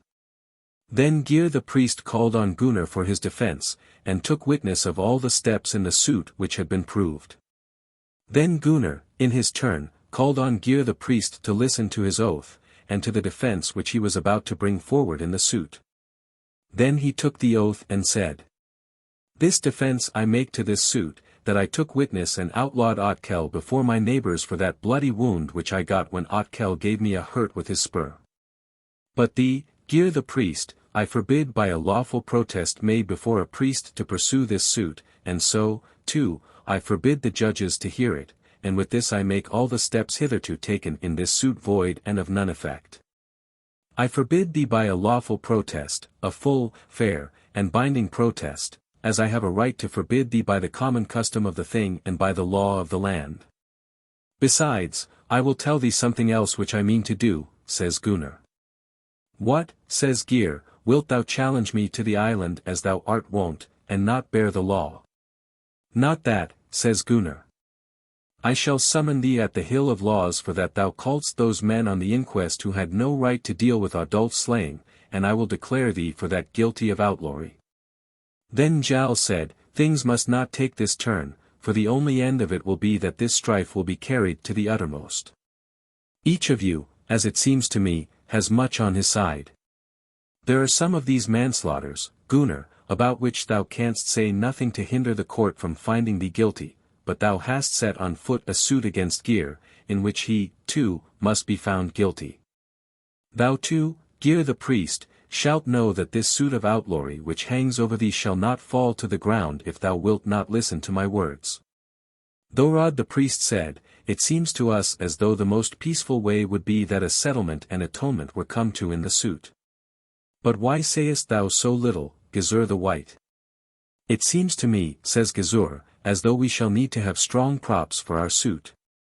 We may see, too, that Gunnar's friends stand near him, and so the best turn for us that things can take will be that good men and true should utter an award on the suit, if Gunnar so wills it. I have ever been willing to make matters up," says Gunnar, "and, besides, ye have much wrong to follow up, but still I think I was hard driven to do as I did." And now the end of those suits was, by the counsel of the wisest men, that all the suits were put to arbitration, 6 men were to make this award, and it was uttered there and then at the thing. The award was that Skamkel should be unatoned. The blood money for Otkell's death was to be set off against the hurt Gunnar got from the spur. And as for the rest of the manslaughters, they were paid for after the worth of the men, and Gunnar's kinsmen gave money so that all the fines might be paid up at the thing. Then Gyr the priest and Gizur the White went up and gave Gunnar pledges that they would keep the peace in good faith. Gunnar rode home from the thing, and thanked men for their help, and gave gifts to many, and got the greatest honor from the suit. Now Gunnar sits at home in his honor. Chapter 57. Of Starkad and his sons. There was a man named Starkad, he was a son of Bork the Waxy-Tooth Blade, the son of Thorkell Clubfoot, who took the land round about Three Corner as the first settler. His wife's name was Hallgerda. The sons of Starkad and Hallgerda were these, Thorgir and Bork and Thorkell. Hildegunna the Leech was their sister. They were very proud men in temper, hard-hearted and unkind. They treated men wrongfully. There was a man named Egil. He was a son of Kol, who took land as a settler between Storlek and Raidwater. The brother of Egil was Onund of Witchwood, father of Hall the Strong, who was at the slaying of Holt Thor with the sons of Kettle the Smooth-Tongued. Egil kept house at Sandgill, his sons were these, Kol and Otter and Hawk. Their mother's name was Steinver, she was Starkad's sister. Egil's sons were tall and strifeful, they were most unfair men. They were always on one side with Starkad's sons. Their sister was Gudruna Nightsun, and she was the best bred of women. Egil had taken into his house 2 Easterlings, the one's name was Thorir and the other's Thorgrim. They were not long come out hither for the first time, and were wealthy and beloved by their friends, they were well skilled in arms, too, and dauntless in everything. Starkad had a good horse of chestnut hue, and it was thought that no horse was his match in fight. Once it happened that these brothers from Sandgill were away under the Three Corner. They had much gossip about all the householders in the Fleetlied, and they fell at last to asking whether there was any one that would fight a horse against them. But there were some men there who spoke so as to flatter and honor them, that not only was there no one who would dare do that, but that there was no one that had such a horse. Then Hildegunna answered, I know that man who will dare to fight horses with you. Name him, they say. Gunnar has a brown horse, she says, and he will dare to fight his horse against you, and against anyone else. As for you women, they say, you think no one can be Gunnar's match, but though Gyr the priest or Gizur the White have come off with shame from before him, still it is not settled that we shall fare in the same way. Ye will fare much worse, she says, and so there arose out of this the greatest strife between them. Then Starkad said, My will is that ye try your hands on Gunnar last of all, for ye will find it hard work to go against his good luck. Thou wilt give us leave, though, to offer him a horse fight? I will give you leave, if ye play him no trick. They said they would be sure to do what their father said. Now they rode to Lithend. Gunnar was at home, and went out, and Kolskeg and Jort went with him, and they gave them a hearty welcome, and asked whither they meant to go. No farther than hither, they say. We are told that thou hast a good horse, and we wish to challenge thee to a horse fight. Small stories can go about my horse, says Gunnar, he is young and untried in every way. But still thou wilt be good enough to have the fight, for Hildegunna guessed that thou wouldst be easy in matching thy horse. How came ye to talk about that, says Gunnar. There were some men, say they, who were sure that no one would dare to fight his horse with ours. I would dare to fight him, says Gunnar, but I think that was spitefully said. Shall we look upon the match as made, then? They asked. Well, your journey will seem to you better if ye have your way in this, but still I will beg this of you, that we so fight our horses that we make sport for each other, but that no quarrel may arise from it, and that ye put no shame upon me. But if ye do to me as ye do to others, then there will be no help for it but that I shall give you such a buffet as it will seem hard to you to put up with. In a word, I shall do then just as ye do first. Then they ride home. Starkad asked how their journey had gone off, they said that Gunnar had made their going good. He gave his word to fight his horse, and we settled when and where the horse fight should be. But it was plain in everything that he thought he fell short of us, and he begged and prayed to get off. It will often be found, says Hildegunna, that Gunnar is slow to be drawn into quarrels, but a hard hitter if he cannot avoid them. Gunnar rode to see Njal, and told him of the horse fight, and what words had passed between them, but how dost thou think the horse fight will turn out? Thou wilt be uppermost, says Njal, but yet many a man's bane will arise out of this fight. Will my bane perhaps come out of it, asks Gunnar. Not out of this, says Njal. But still they will bear in mind both the old and the new feud who fade against thee, and thou wilt have naught left, for it but to yield. Then Gunnar rode home. Chapter 58. How Gunnar's horse fought.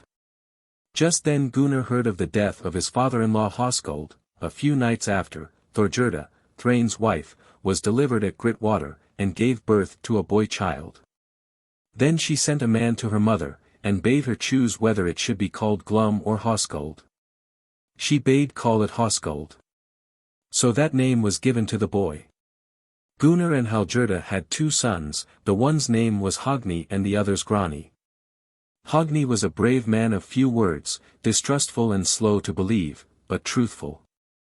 Now men ride to the horse fight, and a very great crowd is gathered together there. Gunnar was there and his brothers, and the sons of Sigfus. Njal and all his sons. There too was come Starkad and his sons, and Egil and his sons, and they said to Gunnar that now they would lead the horses together. Gunnar said, that was well. Skarphedinn said, wilt thou that I drive thy horse, kinsman Gunnar? I will not have that, says Gunnar. It wouldn't be amiss though, says Skarphedinn, we are hot-headed on both sides. Ye would say or do little, says Gunnar, before a quarrel would spring up. But with me it will take longer, though it will be all the same in the end. After that the horses were led together. Gunnar buskied him to drive his horse, but Skarphedinn led him out. Gunnar was in a red kirtle, and had about his loins a broad belt, and a great riding rod in his hand. Then the horses run at one another, and bit each other long, so that there was no need for any one to touch them, and that was the greatest sport. Then Thorgir and Kol made up their minds that they would push their horse forward just as the horses rushed together, and see if Gunnar would fall before him. Now the horses ran at one another again, and both Thorgir and Kol ran alongside their horse's flank. Gunnar pushes his horse against them, and what happened in a trice was this, that Thorgir and his brother fall down flat on their backs, and their horse atop of them. Then they spring up and rush at Gunnar. Gunnar swings himself free and seizes Kol, casts him down on the field, so that he lies senseless. Thorgir Starkad's son smote Gunnar's horse such a blow that one of his eyes started out. Gunnar smote Thorgir with his riding rod, and down falls Thorgir senseless, but Gunnar goes to his horse, and said to Kolskegg, cut off the horse's head, he shall not live a maimed and blemished beast. So Kolskegg cut the head off the horse. Then Thorgir got on his feet and took his weapons, and wanted to fly at Gunnar, but that was stopped, and there was a great throng and crush. Skarphedinn said, this crowd wearies me, and it is far more manly that men should fight it out with weapons, and so he sang a song. At the thing there is a throng. Past all bounds the crowding comes. Hard 'twill be to patch up peace. Twixt the men, this wearies me. Worthier is it far for men. Weapons red with gore to stain. I for one would sooner tame. Hunger huge of cub of wolf. Gunnar was still, so that one man held him, and spoke no ill words. Njal tried to bring about a settlement, or to get pledges of peace, but Thorgir said he would neither give nor take peace. Far rather, he said, would he see Gunnar dead for the blow. Kolskegg said, Gunnar has before now stood too fast than that he should have fallen for words alone, and so it will be again. Now men ride away from the horsefield, every one to his home. They make no attack on Gunnar, and so that half year passed away.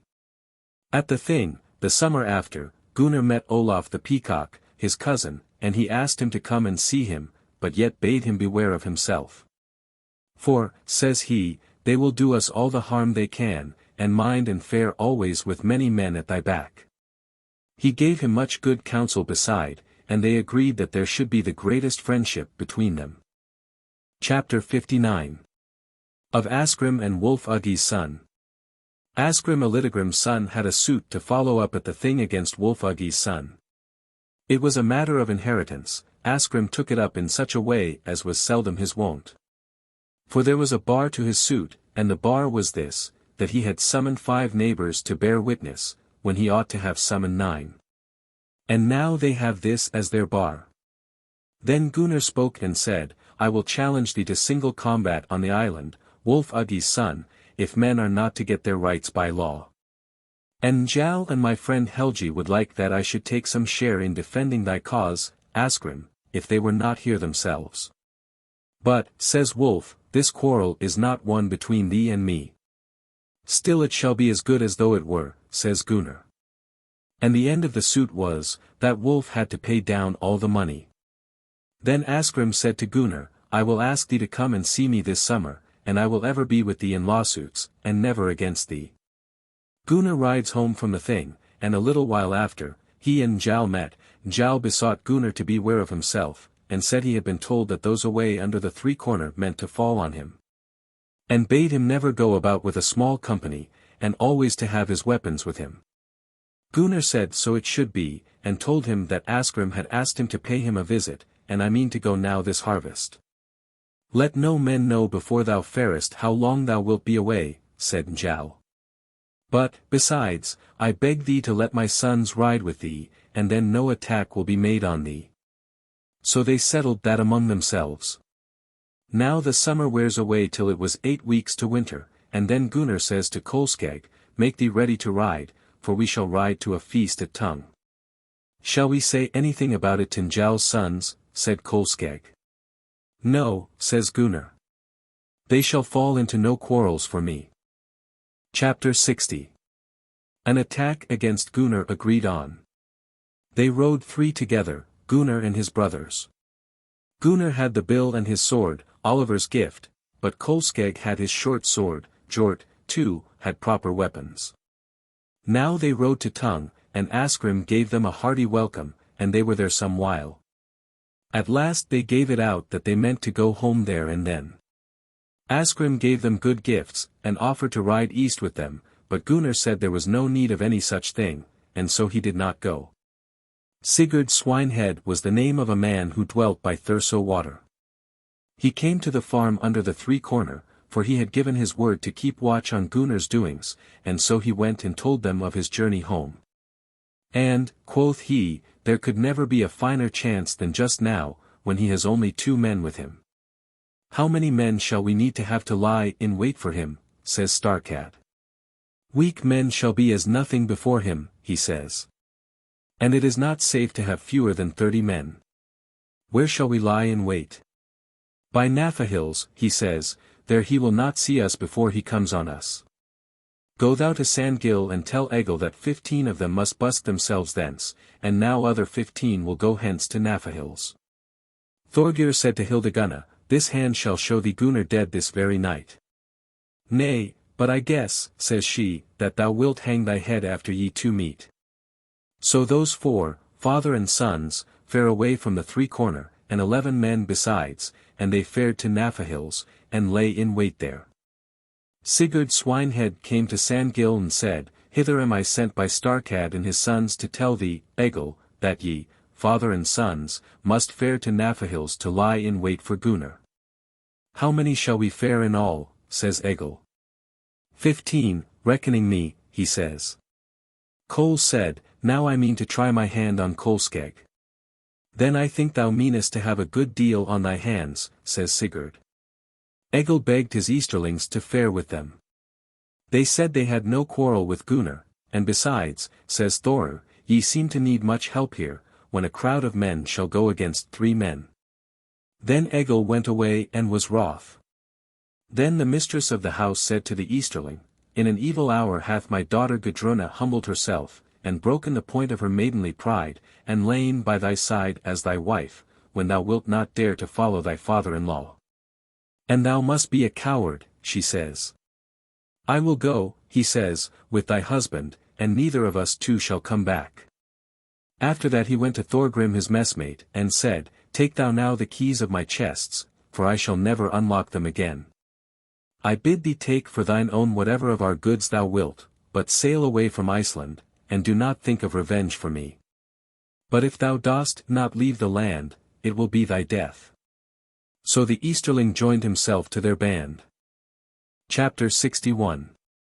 Gunnar's Dream.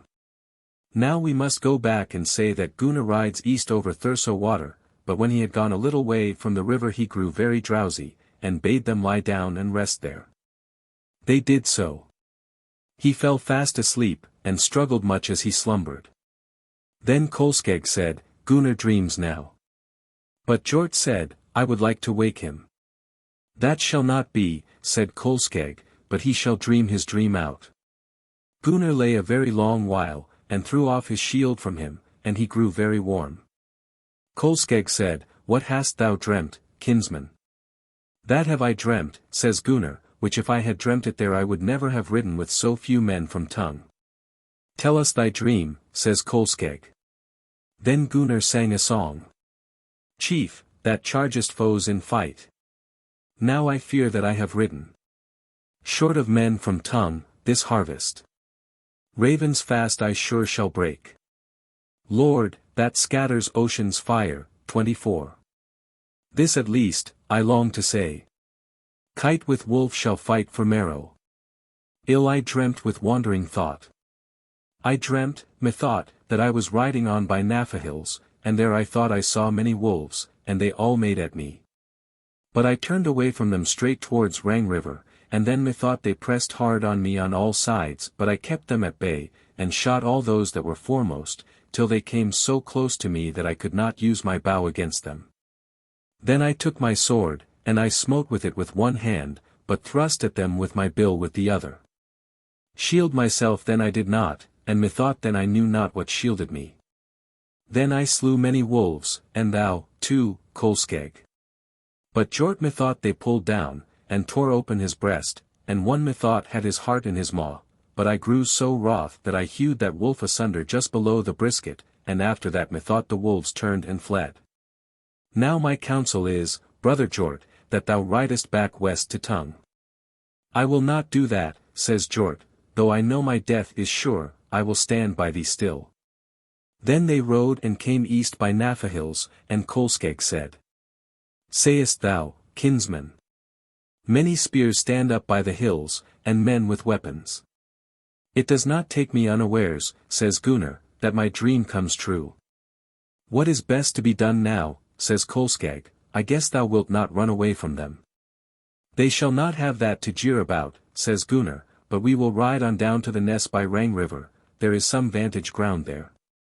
Now they rode on to the ness, and made them ready there, and as they rode on past them Kol called out and said, "Whither art thou running to now, Gunnar?" But Kolskegg said, "Say the same thing farther on when this day has come to an end." Chapter 62. The slaying of Jort and 14 men. After that Starkad egged on his men, and then they turned down upon them into the ness. Sigurd Swinehead came first and had a red targe, but in his other hand he held a cutlass. Gunnar sees him and shoots an arrow at him from his bow. He held the shield up aloft when he saw the arrow flying high, and the shaft passes through the shield and into his eye, and so came out at the nape of his neck, and that was the first man slain. A second arrow Gunnar shot at Ulfhedinn, one of Starkad's men, and that struck him about the middle and he fell at the feet of a yeoman, and the yeoman over him. Kolskegg cast a stone and struck the yeoman on the head, and that was his death blow. Then Starkad said, "'Twill never answer our end that he should use his bow, but let us come on well and stoutly." Then each man egged on the other, and Gunnar guarded himself with his bow and arrows as long as he could. After that he throws them down, and then he takes his bill and sword and fights with both hands. There is long the hardest fight, but still Gunnar and Kolskegg slew man after man. Then Thorgir Starkad's son said, "I vowed to bring Hildegunna thy head, Gunnar." Then Gunnar sang a song. "Thou, that battle sleet down bringeth. Scarce I trow thou speakest truth. She, the girl with golden armlets, cannot care for such a gift. But, O serpent's hoard despoiler, If the maid must have my head. Maid whose wrist rinds fire 25 wreatheth. Closer come to crash of spear. She will not think that so much worth having, says Gunnar. But still to get it thou wilt have to come nearer. Thorgir said to his brothers. Let us run all of us upon him at once, he has no shield and we shall have his life in our hands. So Bork and Thorkel both ran forward and were quicker than Thorgir. Bork made a blow at Gunnar, and Gunnar threw his bill so hard in the way that the sword flew out of Bork's hand. Then he sees Thorkel standing on his other hand within stroke of sword. Gunnar was standing with his body swayed a little on one side, and he makes a sweep with his sword, and caught Thorkel on the neck, and off flew his head. Kol Egil's son said, Let me get at Kolskeg, and turning to Kolskeg he said, This I have often said, that we two would be just about an even match in fight. That we can soon prove, says Kolskeg. Kol thrust at him with his spear. Kolskeg had just slain a man and had his hands full, and so he could not throw his shield before the blow, and the thrust came upon his thigh, on the outside of the limb and went through it. Kolskeg turned sharp round, and strode towards him, and smote him with his short sword on the thigh, and cut off his leg, and said, Did it touch thee or not? Now, says Kol, I pay for being bare of my shield. So he stood a while on his other leg and looked at the stump. Thou needest not to look at it, said Kolskeg, 'tis even as thou sayest, the leg is off. Then Kol fell down dead. But when Egil sees this, he runs at Gunnar and makes a cut at him. Gunnar thrusts at him with the bill and struck him in the middle, and Gunnar hoists him up on the bill and hurls him out into Rangriver. Then Starkad said, Wretch that thou art indeed, Thorir Easterling, when thou sittest by. But thy host and father-in-law Egil is slain. Then the Easterling sprung up and was very wroth. Jord had been the death of 2 men, and the Easterling leapt on him and smote him full on the breast. Then Jort fell down dead on the spot. Gunnar sees this and was swift to smite at the Easterling, and cuts him asunder at the waist. A little while after Gunnar hurls the bill at Bork, and struck him in the middle, and the bill went through him and stuck in the ground. Then Kolskeg cut off Hawk Egil's son's head, and Gunnar smites off Otter's hand at the elbow joint. Then Starkad said, Let us fly now. We have not to do with men. Gunnar said, Ye too will think it a sad story if there is naught on you to show that ye have both been in the battle. Then Gunnar ran after Starkad and Thorgir, and gave them each a wound. After that they parted. And Gunnar and his brothers had then wounded many men who got away from the field, but 14 lost their lives, and Jort the 15th. Gunnar brought Jort home, laid out on his shield, and he was buried in a cairn there. Many men grieved for him, for he had many dear friends. Starkad came home, too, and Hildegunna dressed his wounds and Thorgir's, and said, Ye would have given a great deal not to have fallen out with Gunnar. So we would, says Starkad. Chapter 63. Njál's counsel to Gunnar. Steinver, at Sandgill, besought Thorgrim the Easterling to take in hand the care of her goods, and not to sail away from Iceland, and so to keep in mind the death of his messmate and kinsman. My messmate Thorir, said he, foretold that I should fall by Gunnar's hand if I stayed here in the land, and he must have foreseen that when he foreknew his own death. I will give thee, she says, Gudruna my daughter to wife, and all my goods into the bargain. I knew not, he said, that thou wouldest pay such a long price. After that they struck the bargain that he shall have her, and the wedding feast was to be the next summer. Now Gunnar rides to Bergthorsnol, and Kolskeg with him. Njal was out of doors and his sons, and they went to meet Gunnar and gave them a hearty welcome. After that they fell a-talking, and Gunnar said, Hither am I come to seek good counsel and help at thy hand. That is thy due, said Njal. I have fallen into a great strait, says Gunnar, and slain many men, and I wish to know what thou wilt make of the matter. Many will say this, said Njal, that thou hast been driven into it much against thy will. But now thou shalt give me time to take counsel with myself. Then Njal went away all by himself, and thought over a plan, and came back and said, Now have I thought over the matter somewhat, and it seems to me as though this must be carried through, if it be carried through at all, with hardihood and daring. Thorgir has got my kinswoman Thorfinna with child, and I will hand over to thee the suit for seduction. Another suit of outlawry against Starkad I hand over also to thee, for having hewn trees in my wood on the three-corner ridge. Both these suits shalt thou take up. Thou shalt fare too to the spot where ye fought, and dig up the dead, and name witnesses to the wounds, and make all the dead outlaws, for that they came against thee with that mind to give thee and thy brothers wounds or swift death. But if this be tried at the thing, and it be brought up against thee that thou first gave Thorgir a blow, and so mayest neither plead thine own cause nor that of others, then I will answer in that matter. And say that I gave thee back thy rights at the Thingskilla thing, so that thou shouldest be able to plead thine own suit as well as that of others, and then there will be an answer to that point. Thou shalt also go to see Turfing of Barrianus, and he must hand over to thee a suit against Onund of Witchwood, who has the blood feud after his brother Egil. Then first of all Gunnar rode home. But a few nights after Njál's sons and Gunnar rode thither where the bodies were, and dug them up that were buried there. Then Gunnar summoned them all as outlaws for assault and treachery, and rode home after that. Chapter 64. Of Valgerd and Mord. That same harvest Valgerd the Guileful came out to Iceland, and fared home to Hof. Then Thorgir went to see Valgerd and Mord, and told them what a strait they were in if Gunnar were to be allowed to make all those men outlaws whom he had slain. Valgerd said that must be Njál's counsel, and yet everything had not come out yet which he was likely to have taught him. Then Thorgir begged those kinsmen for help and backing, but they held out a long while, and at last asked for and got a large sum of money. That, too, was part of their plan, that Mord should ask for Thorkatla, Gizur the White's daughter, and Thorgir was to ride at once west across the river with Valgerd and Mord. So the day after they rode 12 of them together and came to Mossfell. There they were heartily welcomed, and they put the question to Gizur about the wooing, and the end of it was that the match should be made, and the wedding feast was to be in half a month's space at Mossfell.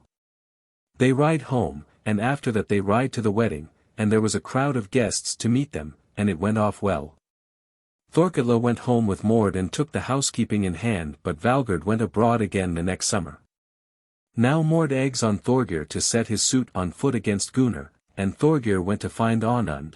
He bids him now to begin a suit for manslaughter for his brother Egil and his sons.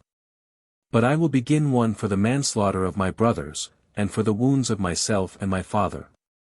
He said he was quite ready to do that, and then they set out, and give notice of the manslaughter, and summon 9 neighbors who dwelt nearest to the spot where the deed was done.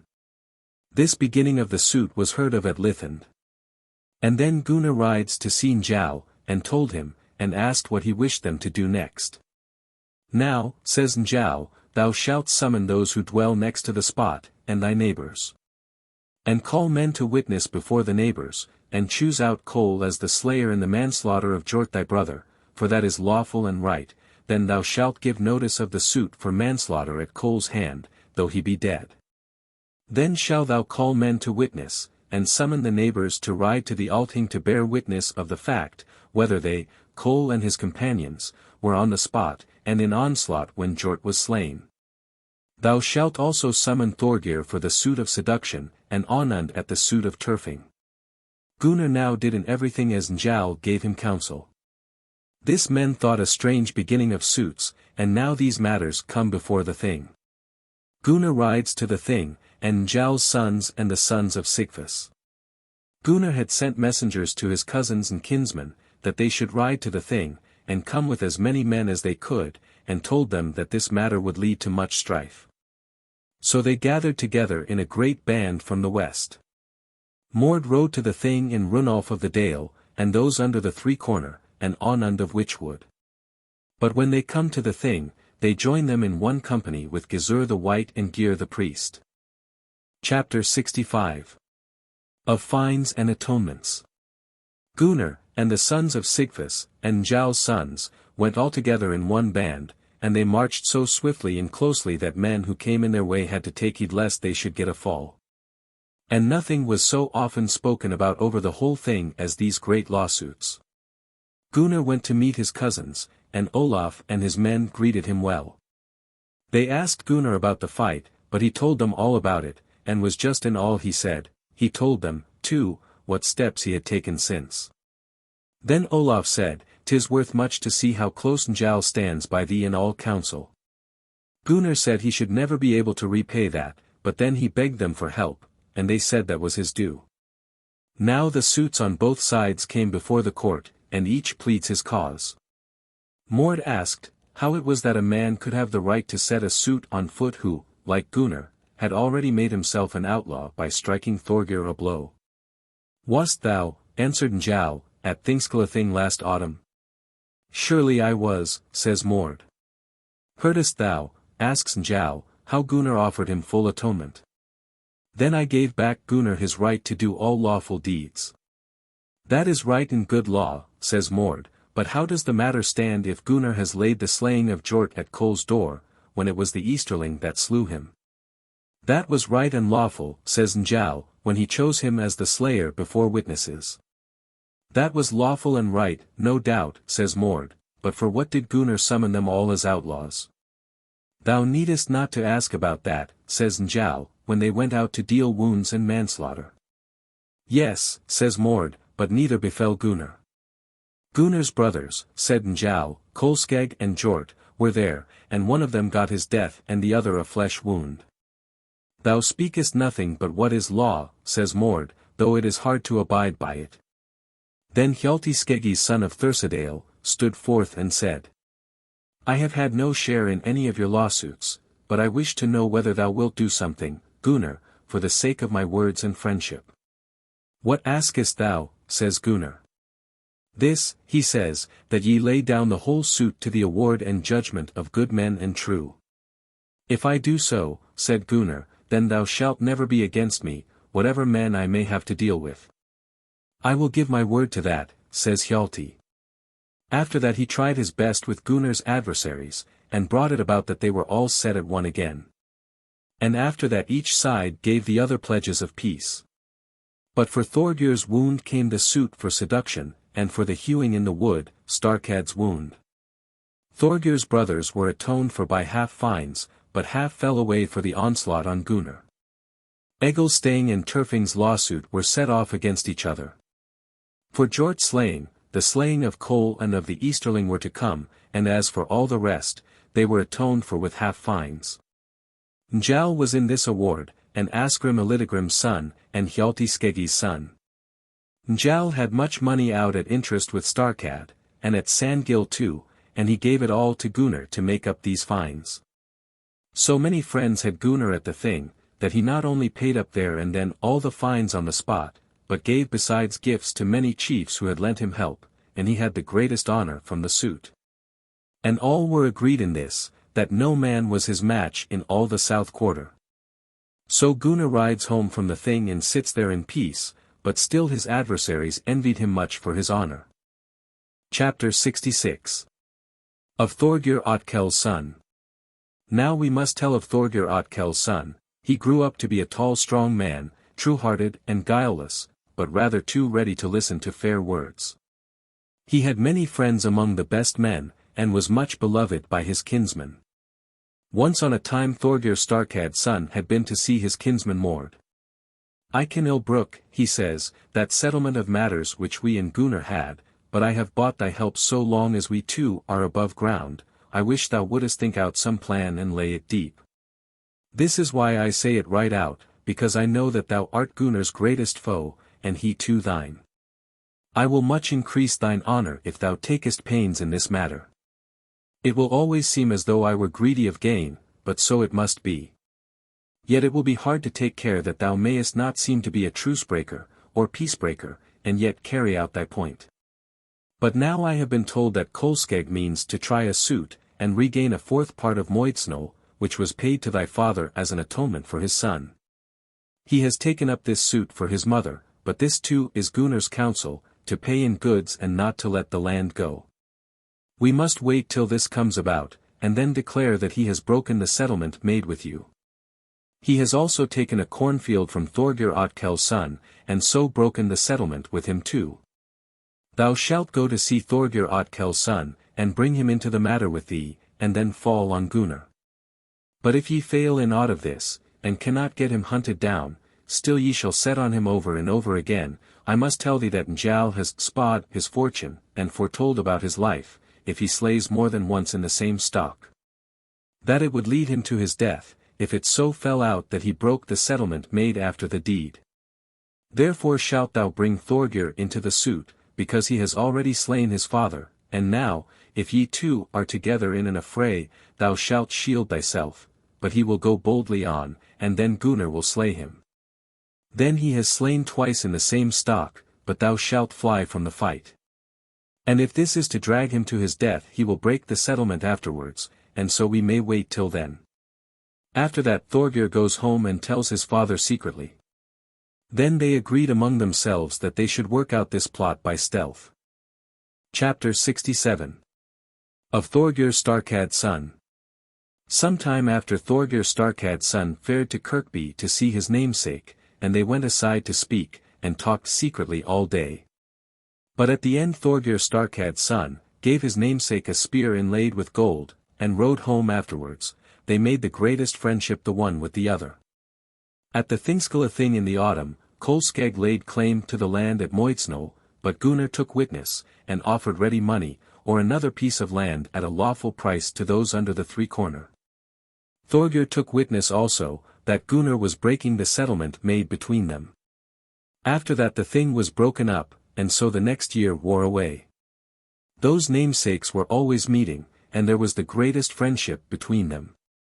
Kolskegg spoke to Gunnar and said, I am told that there is great friendship between those namesakes, and it is the talk of many men that they will prove untrue, and I would that thou wouldst beware of thyself. Death will come to me when it will come, says Gunnar, wherever I may be, if that is my fate. Then they left off talking about it. About autumn, Gunnar gave out that they would work 1 week there at home, and the next down in the Isles, and so make an end of their haymaking. At the same time, he let it be known that every man would have to leave the house, save himself and the women.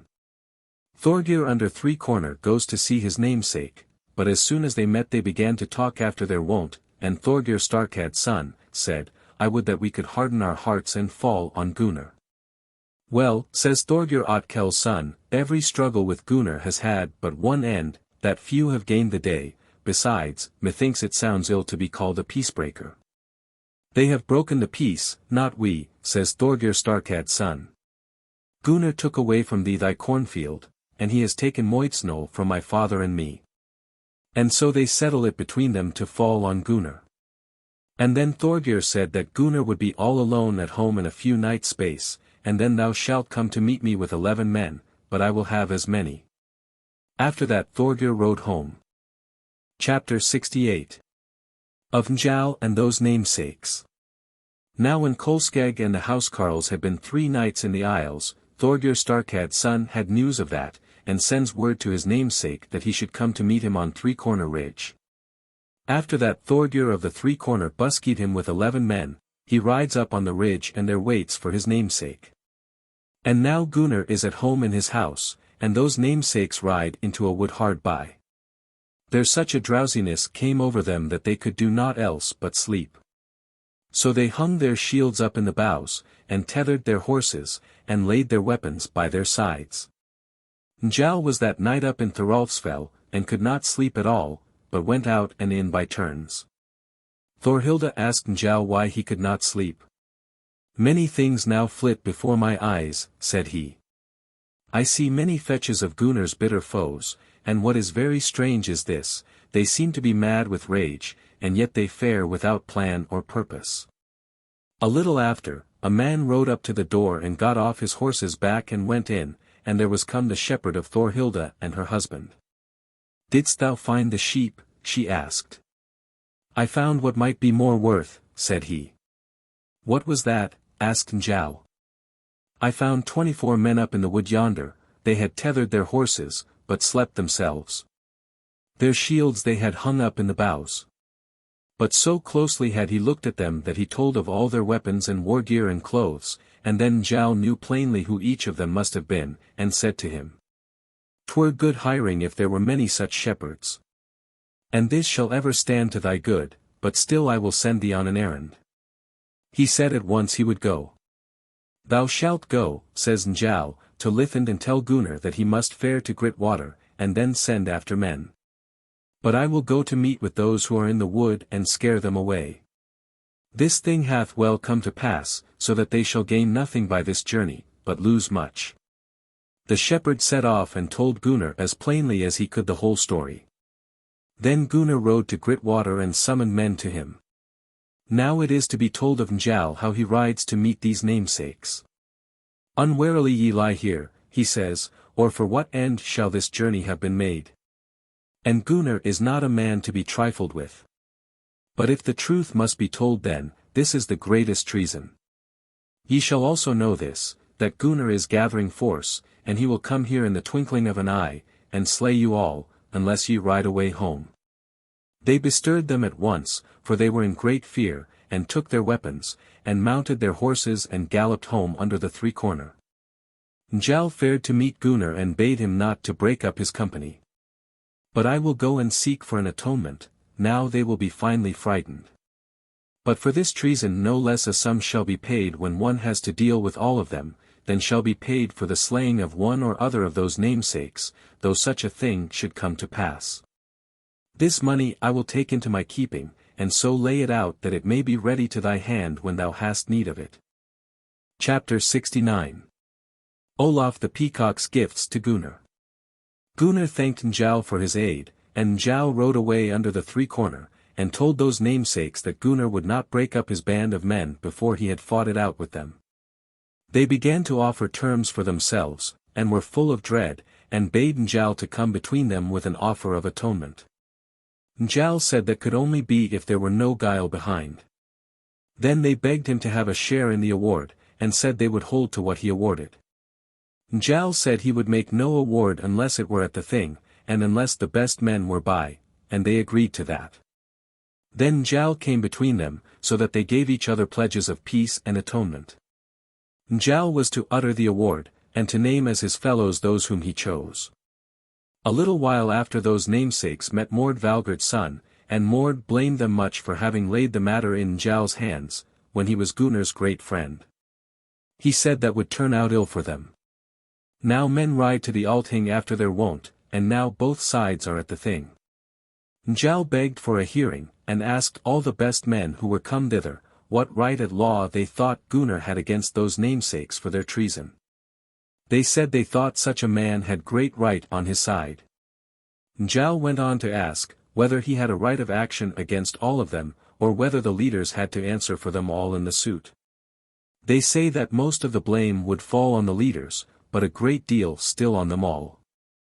Many will say this, said Mord, that it was not without a cause when Gunnar broke the settlement made with those namesakes.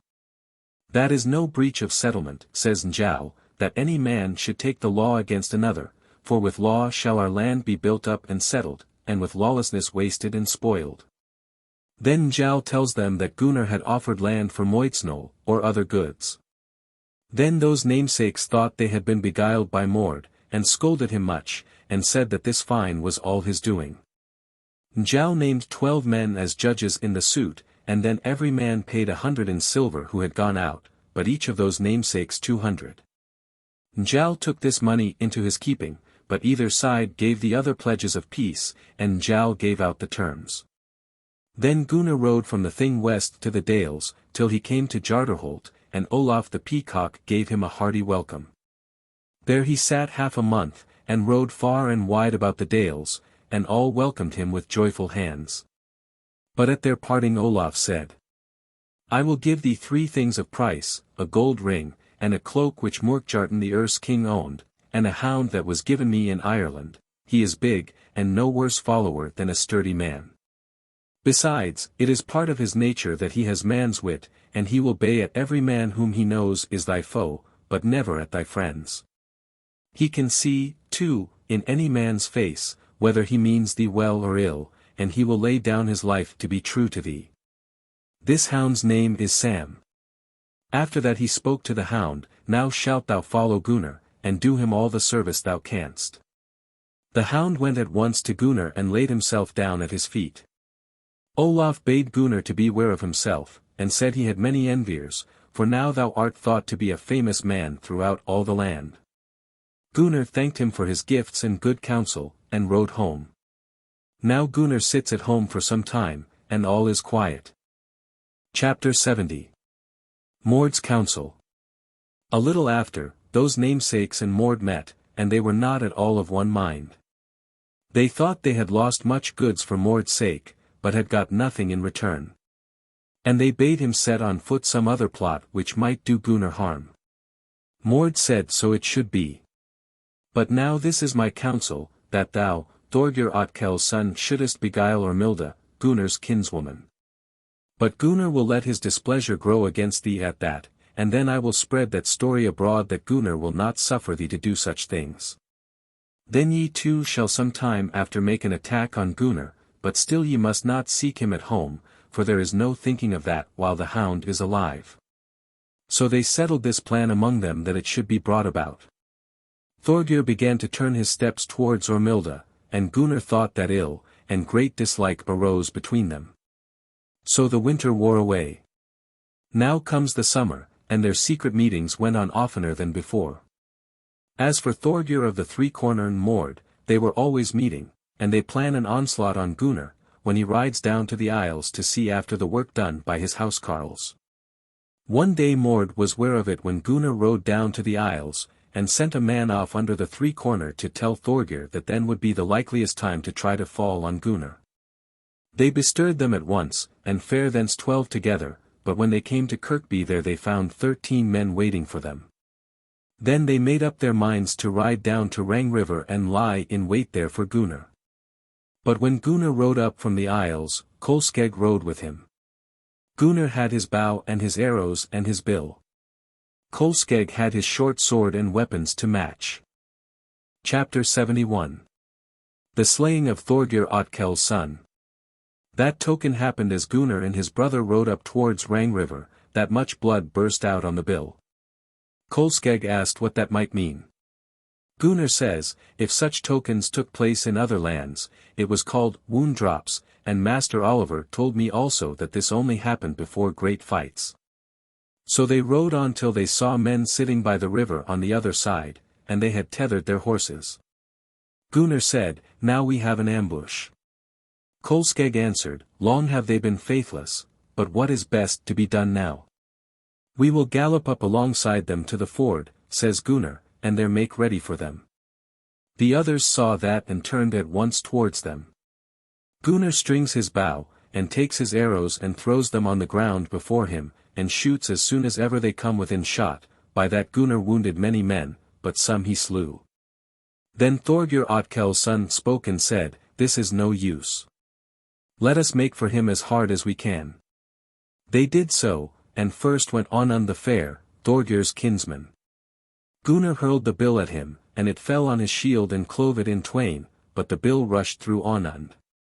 Ogmund's shock-head rushed at Gunnar behind his back. Kolskegg saw that and cut off at once both Ogmund's legs from under him, and hurled him out into Rangriver, and he was drowned there and then. Then a hard battle arose. Gunnar cut with one hand and thrust with the other. Kolskegg slew some men and wounded many. Thorgir Starkad's son called out to his namesake, it looks very little as though thou hadst a father to avenge. True it is, he answers, that I do not make much way, but yet thou hast not followed in my footsteps, still I will not bear thy reproaches. With that he rushes at Gunnar in great wrath, and thrust his spear through his shield, and so on through his arm. Gunnar gave the shield such a sharp twist that the spearhead broke short off at the socket. Gunnar sees that another man was come within reach of his sword, and he smites at him and deals him his death blow. After that, he clutches his bill with both hands. Just then Thorgir Otkell's son had come near him with a drawn sword, and Gunnar turns on him in great wrath, and drives the bill through him, and lifts him up aloft, and casts him out into Rangriver, and he drifts down towards the ford. And stuck fast there on a stone. And the name of that ford has since been Thorgir's ford. Then Thorgir Starkad's son said, let us fly now, no victory will be fated to us this time. So they all turned and fled from the field. Let us follow them up now, says Kolskegg, and take thou thy bow and arrows, and thou wilt come within bow-shot of Thorgir Starkad's son. Then Gunnar sang a song. Reaver of rich river treasure. Plundered will our purses be. Though today we wound no other. Warriors white in play of spears. Aye, if I for all these sailors. Lowly lying, fines must pay. This is why I hold my hand. Hearken, brother dear, to me. Our purses will be emptied, says Gunnar, by the time that these are atoned for who now lie here dead. Thou wilt never lack money, says Kolskegg, but Thorgir will never leave off before he compasses thy death. Gunnar sung another song. Lord of water, skates 26 that skim. Sea king's fields, more good as he. Shedding wounds red stream, must stand. In my way ere I shall wince. I, the golden armlet's warder. Snake-like twined around my wrist. Ne'er shall shun a foeman's falchion. Flashing bright in din of fight. He, and a few more as good as he, says Gunnar, must stand in my path ere I am afraid of them. After that they ride home and tell the tidings. Hallgerda was well pleased to hear them, and praised the deed much. Randveig said, maybe the deed is good, but somehow, she says, I feel too downcast about it to think that good can come of it. Chapter 72. Of the suits for manslaughter at the Thing. These tidings were spread far and wide, and Thorgir's death was a great grief to many a man. Gizur the White and his men rode to the spot and gave notice of the manslaughter, and called the neighbors on the inquest to the Thing. Then they rode home west. Njáll and Gunnar met and talked about the battle. Then Njáll said to Gunnar, now beware of thyself. Now hast thou slain twice in the same stock, and so now take heed to thy behavior, and think that it is as much as thy life is worth, if thou dost not hold to the settlement that is made. Nor do I mean to break it in any way, says Gunnar, but still I shall need thy help at the Thing. I will hold to my faithfulness to thee, said Njáll, till my death day. Then Gunnar rides home. Now the Thing draws near. And each side gather a great company, and it is a matter of much talk at the Thing how these suits will end. Those two, Gizur the White, and Gyr the priest, talked with each other as to who should give notice of the suit of manslaughter after Thorgir, and the end of it was that Gizur took the suit on his hand, and gave notice of it at the Hill of Laws. And spoke in these words. I gave notice of a suit for assault laid down by law against Gunnar Haemon's son. For that he rushed with an onslaught laid down by law on Thorgir Otkell's son, and wounded him with a body wound, which proved a death wound, so that Thorgir got his death. I say on this charge he ought to become a convicted outlaw, not to be fed, not to be forwarded, not to be helped or harbored in any need. I say that his goods are forfeited, half to me and half to the men of the quarter, whose right it is by law to seize the goods of outlaws. I give notice of this charge in the quarter court, into which this suit ought by law to come. I give this lawful notice in the hearing of all men at the Hill of Laws. I give notice now of this suit, and of full forfeiture and outlawry against Gunnar Haemon's son. A second time Gizur took witness, and gave notice of a suit against Gunnar Haemon's son, for that he had wounded Thorgir Otkell's son with a body wound which was a death wound, and from which Thorgir got his death. On such and such a spot when Gunnar first sprang on Thorgir with an onslaught, laid down by law. After that he gave notice of this declaration as he had done of the first. Then he asked in what quarter court the suit lay, and in what house in the district the defendant dwelt. When that was over men left the Hill of Laws, and all said that he spoke well. Gunnar kept himself well in hand and said little or nothing. Now the thing wears away till the day when the courts were to be set. Then Gunnar stood looking south by the court of the men of Rangriver, and his men with him. Gizur stood looking north, and calls his witnesses, and bade Gunnar to listen to his oath, and to his declaration of the suit, and to all the steps and proofs which he meant to bring forward. After that he took his oath, and then he brought forward the suit in the same shape before the court, as he had given notice of it before. Then he made them bring forward witness of the notice, then he bade the neighbors on the inquest to take their seats, and called upon Gunnar to challenge the inquest. Chapter 73. Of the Atonement. Then Njáll spoke and said, "Now I can no longer sit still and take no part. Let us go to where the neighbors sit on the inquest." They went thither and challenged 4 neighbors out of the inquest. But they called on the 5 that were left to answer the following question in Gunnar's favor, whether those namesakes had gone out with that mind to the place of meeting to do Gunnar a mischief if they could. But all bore witness at once that so it was. Then Njáll called this a lawful defense to the suit, and said he would bring forward proof of it unless they gave over the suit to arbitration. Then many chiefs joined in praying for an atonement, and so it was brought about that 12 men should utter an award in the matter. Then either side went and handsold this settlement to the other. Afterwards the award was made, and the sum to be paid settled, and it was all to be paid down then and there at the thing. But besides, Gunnar was to go abroad and Kolskegg with him, and they were to be away 3 winters. But if Gunnar did not go abroad when he had a chance of a passage, then he was to be slain by the kinsmen of those whom he had killed. Gunnar made no sign, as though he thought the terms of atonement were not good.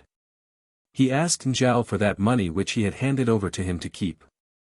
Njáll had laid the money out at interest and paid it down all at once, and it just came to what Gunnar had to pay for himself. Now they ride home. Gunnar and Njáll rode both together from the thing, and then Njáll said to Gunnar, "Take good care, messmate, that thou keepest to this atonement, and bear in mind what we have spoken about. For though thy former journey abroad brought thee to great honor, this will be a far greater honor to thee. Thou wilt come back with great glory, and live to be an old man, and no man here will then tread on thy heel. But if thou dost not fare away, and so breakest thy atonement, then thou wilt be slain here in the land, and that is ill knowing for those who are thy friends." Gunnar said he had no mind to break the atonement, and he rides home and told them of the settlement.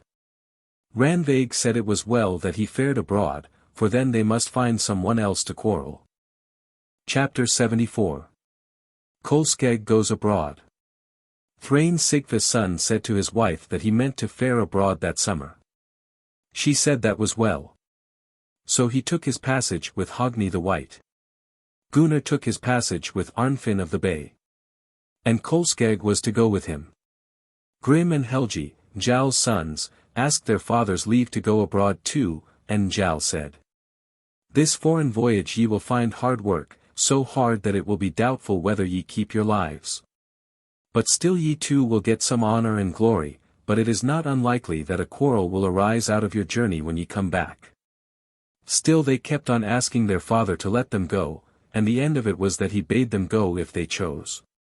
Then they got them a passage with Bard the Black, and Olaf Kettle's son of Elda. And it is the talk of the whole country that all the better men in that district were leaving it. By this time Gunnar's sons, Hogni and Grani, were grown up, they were men of very different turn of mind. Grani had much of his mother's temper, but Hogni was kind and good. Gunnar made men bear down the wares of his brother and himself to the ship, and when all Gunnar's baggage had come down, and the ship was all but bound, then Gunnar rides to Bergthorsnol, and to other homesteads to see men. And thanked them all for the help they had given him.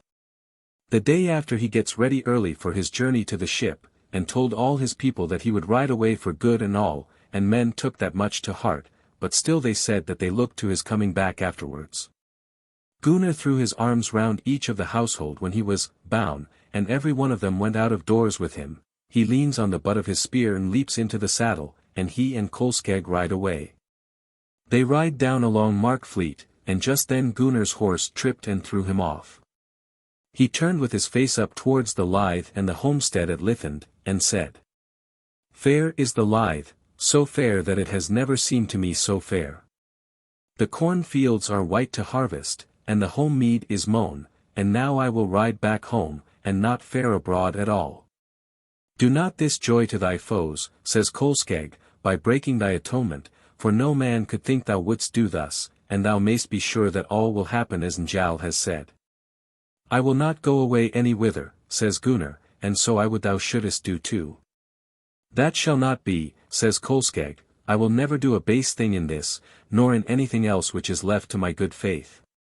And this is that one thing that could tear us asunder, but tell this to my kinsman and to my mother, that I never mean to see Iceland again, for I shall soon learn that thou art dead, brother, and then there will be nothing left to bring me back. So they parted there and then. Gunnar rides home to Lithend, but Kolskeg rides to the ship, and goes abroad.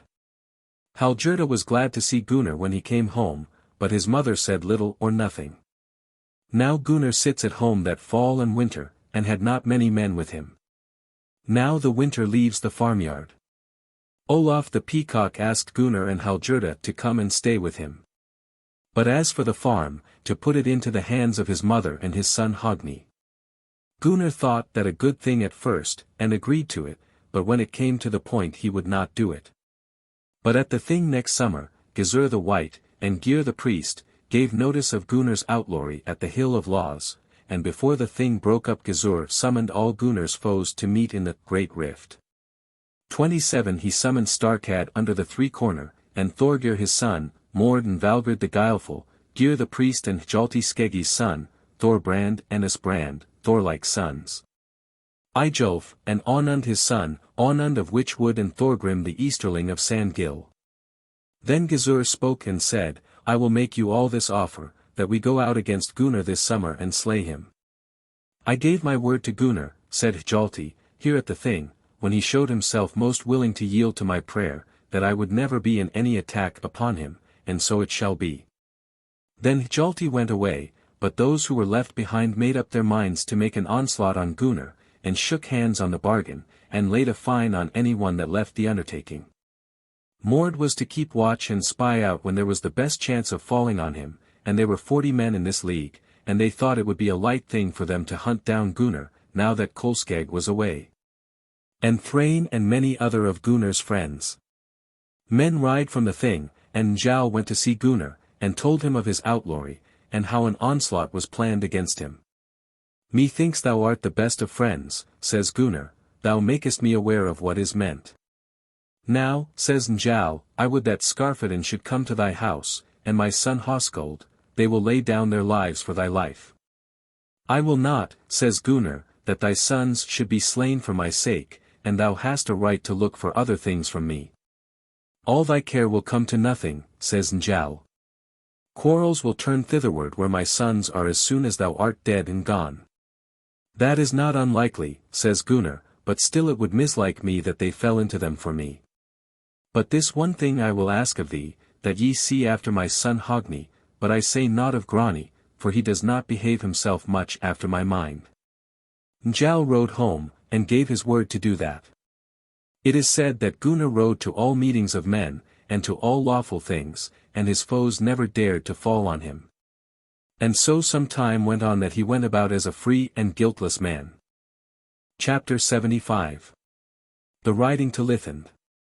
Next autumn Mord Valgrd's son, sent word that Gunnar would be all alone at home, but all his people would be down in the isles to make an end of their haymaking. Then Gizur the White and Gyr the priest rode east over the rivers as soon as ever they heard that, and so east across the sands to Hof. Then they sent word to Starkad under the Three Corner, and there they all met who were to fall on Gunnar, and took counsel how they might best bring it about.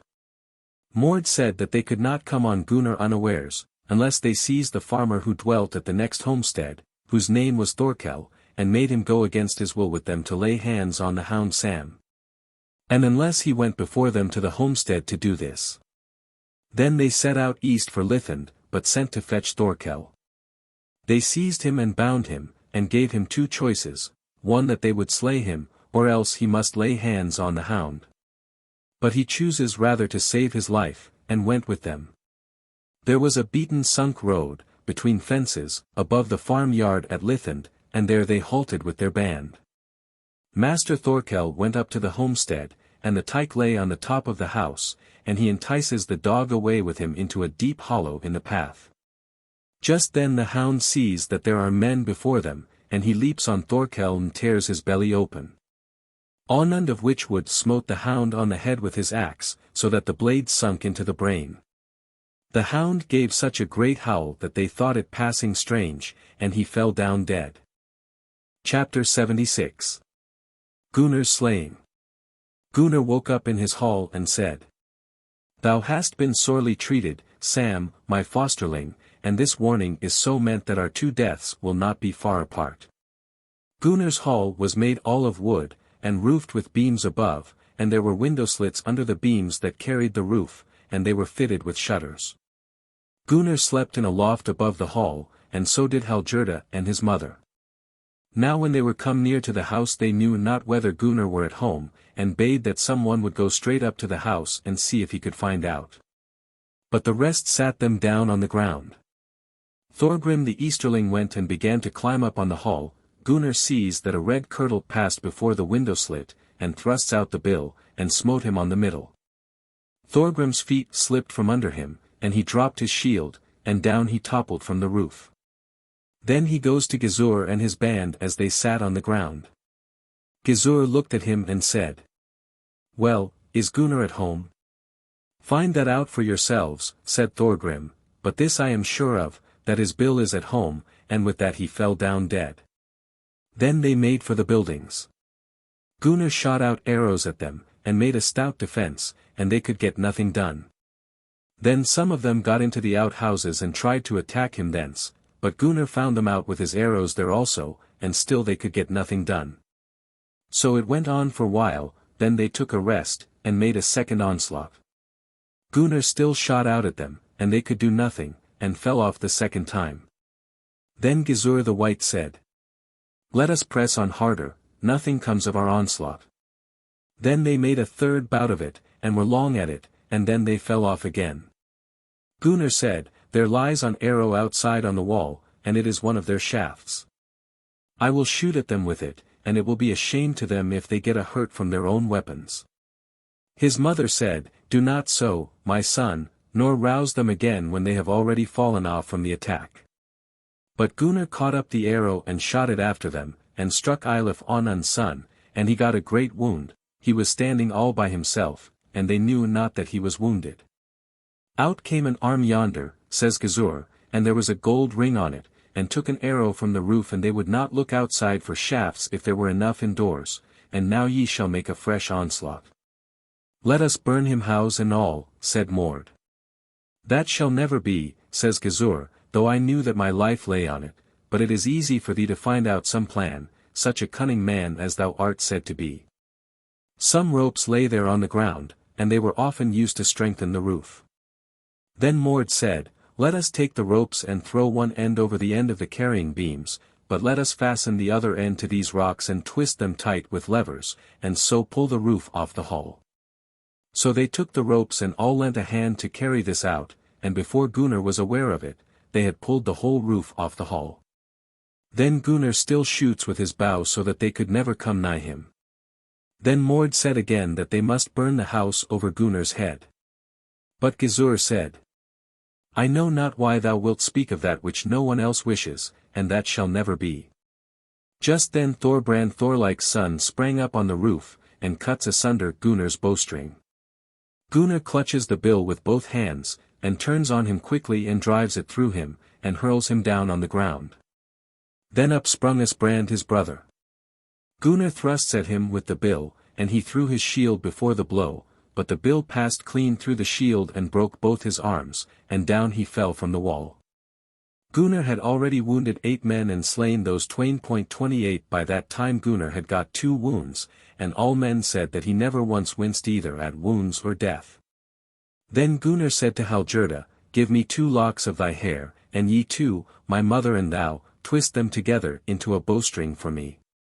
"Does aught lie on it?" she says. "My life lies on it," he said. "For they will never come to close quarters with me if I can keep them off with my bow." "Well," she says, "now I will call to thy mind that slap on the face which thou gavest me. And I care never a whit whether thou holdest out a long while or a short." Then Gunnar sang a song. "Each who hurls the gory javelin hath some honor of his own. Now my helpmeet wimple-hooded hurries all my fame to earth. No one owner of a warship often asks for little things.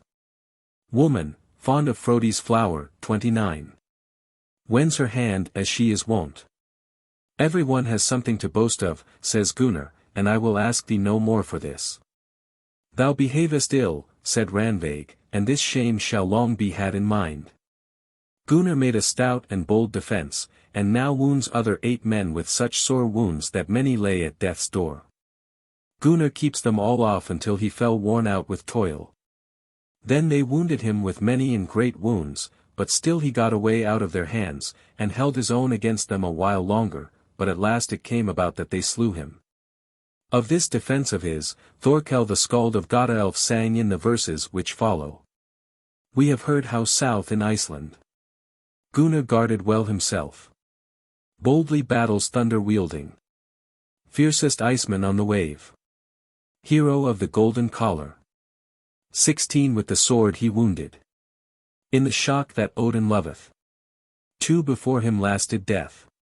But this is what Thormod Olaf's son sang. None that scattered sees bright sunbeams 30. One more glorious fame than Gunnar. So runs fame of old in Iceland. Fitting fame of heathen men. Lord of fight when helms were crashing. Lives of foemen twain he took. Wielding bitter steel he sorely wounded 12, and 4 besides. Then Gizur spoke and said, We have now laid low to earth a mighty chief, and hard work has it been, and the fame of this defence of his shall last as long as men live in this land. After that he went to see Randveig and said, Wilt thou grant us earth here for 2 of our men who are dead, that they may lie in a cairn here? All the more willingly for 2, she says, because I wish with all my heart I had to grant it to all of you. It must be forgiven thee, he says, to speak thus, for thou hast had a great loss. Then he gave orders that no man should spoil or rob anything there. After that they went away. Then Thorgir Starkad's son said, We may not be in our house at home for the sons of Sigfus, unless thou Gizur or thou Geir be here south some little while. This shall be so, says Gizur, and they cast lots, and the lot fell on Geir to stay behind. After that he came to the point, and set up his house there. He had a son whose name was Rold, he was base-born, and his mother's name was Byardi. He boasted that he had given Gunnar his death blow. Rold was at the point with his father. Thorgir Starkad's son boasted of another wound which he had given to Gunnar. Gizur sat at home at Mossfell. Gunnar's slaying was heard of, and ill spoken of throughout the whole country, and his death was a great grief to many a man. Chapter 77. Gunnar sings a song dead. Njáll could ill brook Gunnar's death, nor could the sons of Sigfus brook it either. They asked whether Njáll thought they had any right to give notice of a suit of manslaughter for Gunnar, or to set the suit on foot. He said that could not be done, as the man had been outlawed. But said it would be better worth trying to do something to wound their glory, by slaying some men in vengeance after him. They cast a cairn over Gunnar, and made him sit upright in the cairn. Randveig would not hear of his bill being buried in the cairn, but said he alone should have it as his own, who was ready to avenge Gunnar. So no one took the bill. She was so hard on Hallgerda, that she was on the point of killing her. And she said that she had been the cause of her son's slaying. Then Hallgerda fled away to Gritwater, and her son Grani with her, and they shared the goods between them. Hogni was to have the land at Lithend and the homestead on it, but Grani was to have the land let out on lease. Now this token happened at Lithend, that the neatherd and the serving maid were driving cattle by Gunnar's cairn. They thought that he was merry, and that he was singing inside the cairn. They went home and told Randveig, Gunnar's mother, of this token, but she bade them go and tell Njáll. Then they went over to Bergthorsnol and told Njáll, but he made them tell it 3 times over. After that, he had a long talk all alone with Skarphedinn, and Skarphedinn took his weapons and goes with them to Lithend. Randveig and Hogni gave him a hearty welcome, and were very glad to see him. Randveig asked him to stay there some time, and he said he would. He and Hogni were always together, at home and abroad.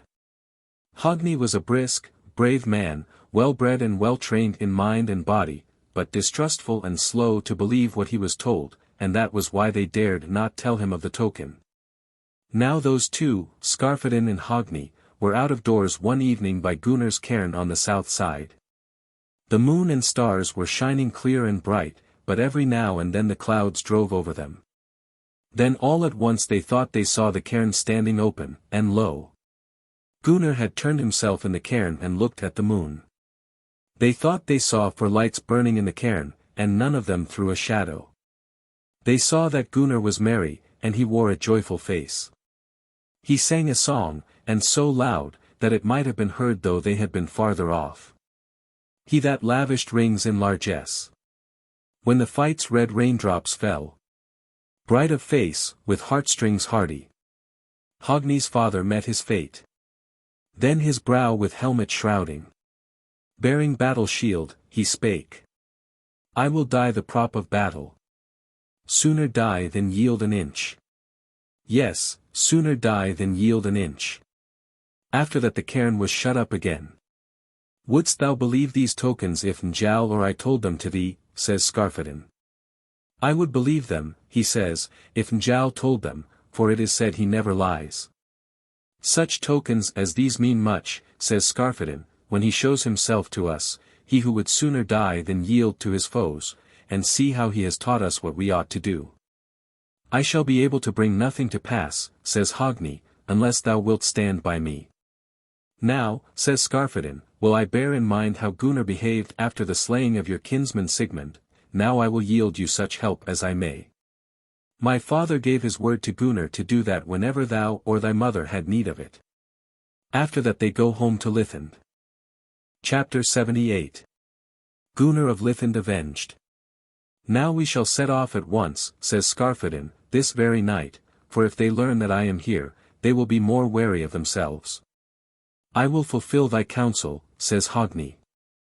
After that they took their weapons when all men were in their beds. Hogni takes down the bill, and it gave a sharp ringing sound. Randveig sprang up in great wrath and said. Who touches the bill, when I forbade everyone to lay hand on it? I mean, says Hogni, to bring it to my father, that he may bear it with him to Valhalla, and have it with him when the warriors meet. Rather shalt thou now bear it, she answered, and avenge thy father. For the bill has spoken of one man's death or more. Then Hogni went out, and told Skarphedinn all the words that his grandmother had spoken.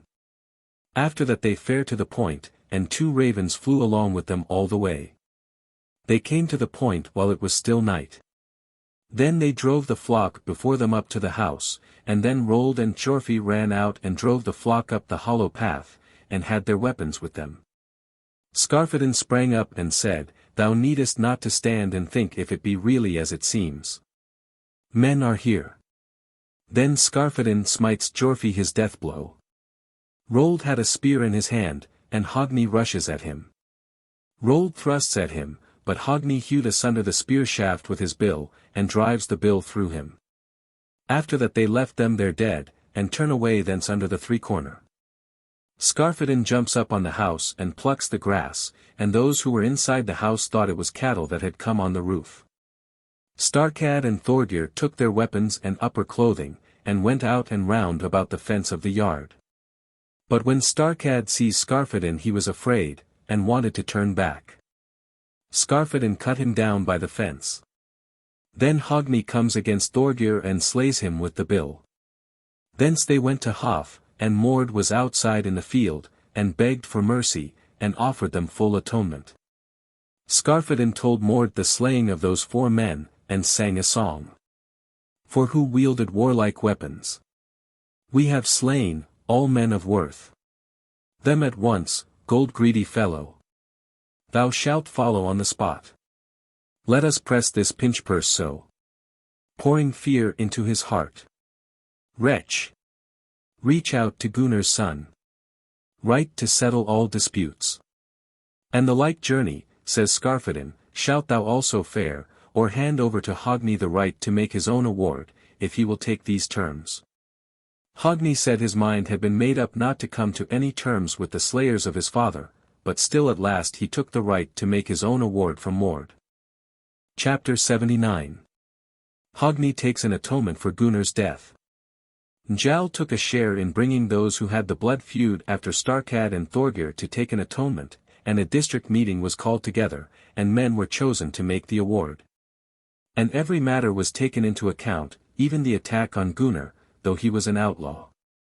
But such a fine as was awarded, all that Mord paid, for they did not close their award against him before the other matter was already settled, and then they set off one award against the other. Then they were all set at one again, but at the thing there was great talk, and the end of it was, that Gyr the priest and Hogni were set at one again, and that atonement they held to ever afterwards. Gyr the priest dwelt in the lithe till his death day, and he is out of the story.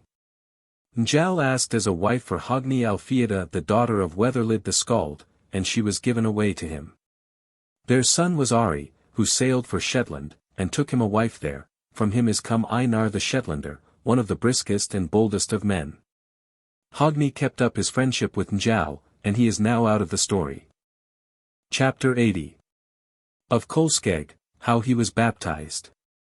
Now it is to be told of Kolskegg how he comes to Norway, and is in the bay east that winter. But the summer after he fares east to Denmark, and bound himself to Sweyn Forkbeard the Dane king, and there he had great honor. One night he dreamt that a man came to him, he was bright and glistening, and he thought he woke him up. He spoke, and said to him, "Stand up and come with me." "What wilt thou with me?" he asks. "I will get thee a bride, and thou shalt be my knight." He thought he said yea to that, and after that he woke up. Then he went to a wizard and told him the dream, but he read it so that he should fare to southern lands and become God's knight. Kolskegg was baptized in Denmark, but still he could not rest there, but fared east to Russia, and was there one winter. Then he fared thence out to Micklegarth 31 and there took service with the emperor. The last that was heard of him was, that he wedded a wife there, and was captain over the Varangians, and stayed there till his death day, and he, too, is out of this story. Chapter 81. Of Thrain, how he slew Kol. Now we must take up the story, and say how Thrain Sigva's son came to Norway. They made the land north in Helgeland, and held on south to Druntheim, and so to Hlada. 32 But as soon as Earl Hakon heard of that, he sent men to them, and would know what men were in the ship. They came back and told him who the men were. Then the Earl sent for Thrain Sigva's son, and he went to see him. The Earl asked of what stock he might be. He said that he was Gunnar of Lithen's near kinsman. The Earl said, "That shall stand thee in good stead, for I have seen many men from Iceland, but none his match." "Lord," said Thrain, "is it your will that I should be with you this winter?" The Earl took to him, and Thrain was there that winter, and was thought much of. There was a man named Kol, he was a great sea-rover. He was the son of Asmund Ashside, east out of Smoland. He lay east in the Godaelf, and had 5 ships, and much force. Thence Kol steered his course out of the river to Norway, and landed at Fold 33 in the bight of the bay, and came on Halvard Sodi unawares, and found him in a loft. He kept them off bravely till they set fire to the house, then he gave himself up, but they slew him, and took their much goods, and sailed thence to Lodis. 34. Earl Hakon heard these tidings, and made them make Kol an outlaw over all his realm, and set a price upon his head. Once on a time it so happened that the Earl began to speak thus. "Too far off from us now is Gunnar of Lithend. He would slay my outlaw if he were here, but now the Icelanders will slay him, and it is ill that he hath not fared to us." Then Thrain Sigva's son answered, "I am not Gunnar, but still I am near akin to him, and I will undertake this voyage." The Earl said, "I should be glad of that, and thou shalt be very well fitted out for the journey." After that his son Eric began to speak, and said, "Your word, father, is good to many men, but fulfilling it is quite another thing.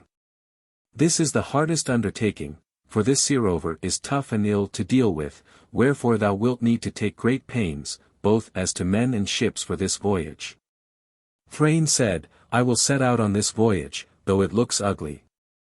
After that the Earl gave him 5 ships, and all well trimmed and manned. Along with Thrain was Gunnar Lambi's son, and Lambi Sigurd's son. Gunnar was Thrain's brother's son, and had come to him young, and each loved the other much.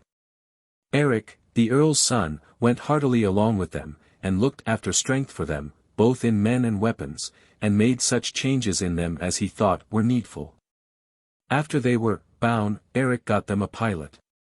Then they sailed south along the land, but wherever they came to land, the earl allowed them to deal with whatever they needed as their own. So they held on east to Lodis, and then they heard that Cole was gone to Denmark. Then they shaped their course south thither, but when they came south to Helsingborg, they met men in a boat, who said that Cole was there just before them, and would be staying there for a while. One day when the weather was good, Cole saw the ships as they sailed up towards him, and said he had dreamt of Earl Hakon the night before, and told his people he was sure these must be his men, and bade them all to take their weapons. After that they buskied them, and a fight arose, and they fought long, so that neither side had the mastery. Then Cole sprang up on Thrain's ship, and cleared the gangways fast, and slays many men. He had a gilded helm. Now Thrain sees that this is no good, and now he eggs on his men to go along with him, but he himself goes first and meets Cole. Cole hews at him, and the blow fell on Thrain's shield, and cleft it down from top to bottom. Then Cole got a blow on the arm from a stone, and then down fell his sword. Thrain hews at Cole, and the stroke came on his leg so that it cut it off. After that they slew Cole, and Thrain cut off his head, and they threw the trunk overboard, but kept his head. There they took much spoil, and then they held on north to Druntheim, and go to see the earl. The earl gave Thrain a hearty welcome, and he showed the earl Cole's head, but the earl thanked him for that deed. Eric said it was worth more than words alone, and the earl said so it was, and bade them come along with him. They went thither, where the earl had made them make a good ship that was not made like a common longship. It had a vulture's head, and was much carved and painted. "Thou art a great man for show, Thrain," said the earl, "and so have both of you, kinsmen, been, Gunnar and thou, and now I will give thee this ship, but it is called the Vulture. Along with it shall go my friendship. And my will is that thou stayest with me as long as thou wilt." He thanked him for his goodness, and said he had no longing to go to Iceland just yet. The earl had a journey to make to the marches of the land to meet the Swede king. Thrain went with him that summer, and was a shipmaster and steered the Vulture, and sailed so fast that few could keep up with him, and he was much envied. But it always came out that the earl laid great store on Gunnar, for he set down sternly all who tried Thrain's temper. So Thrain was all that winter with the earl, but next spring the earl asked Thrain whether he would stay there or fare to Iceland, but Thrain said he had not yet made up his mind, and said that he wished first to know tidings from Iceland.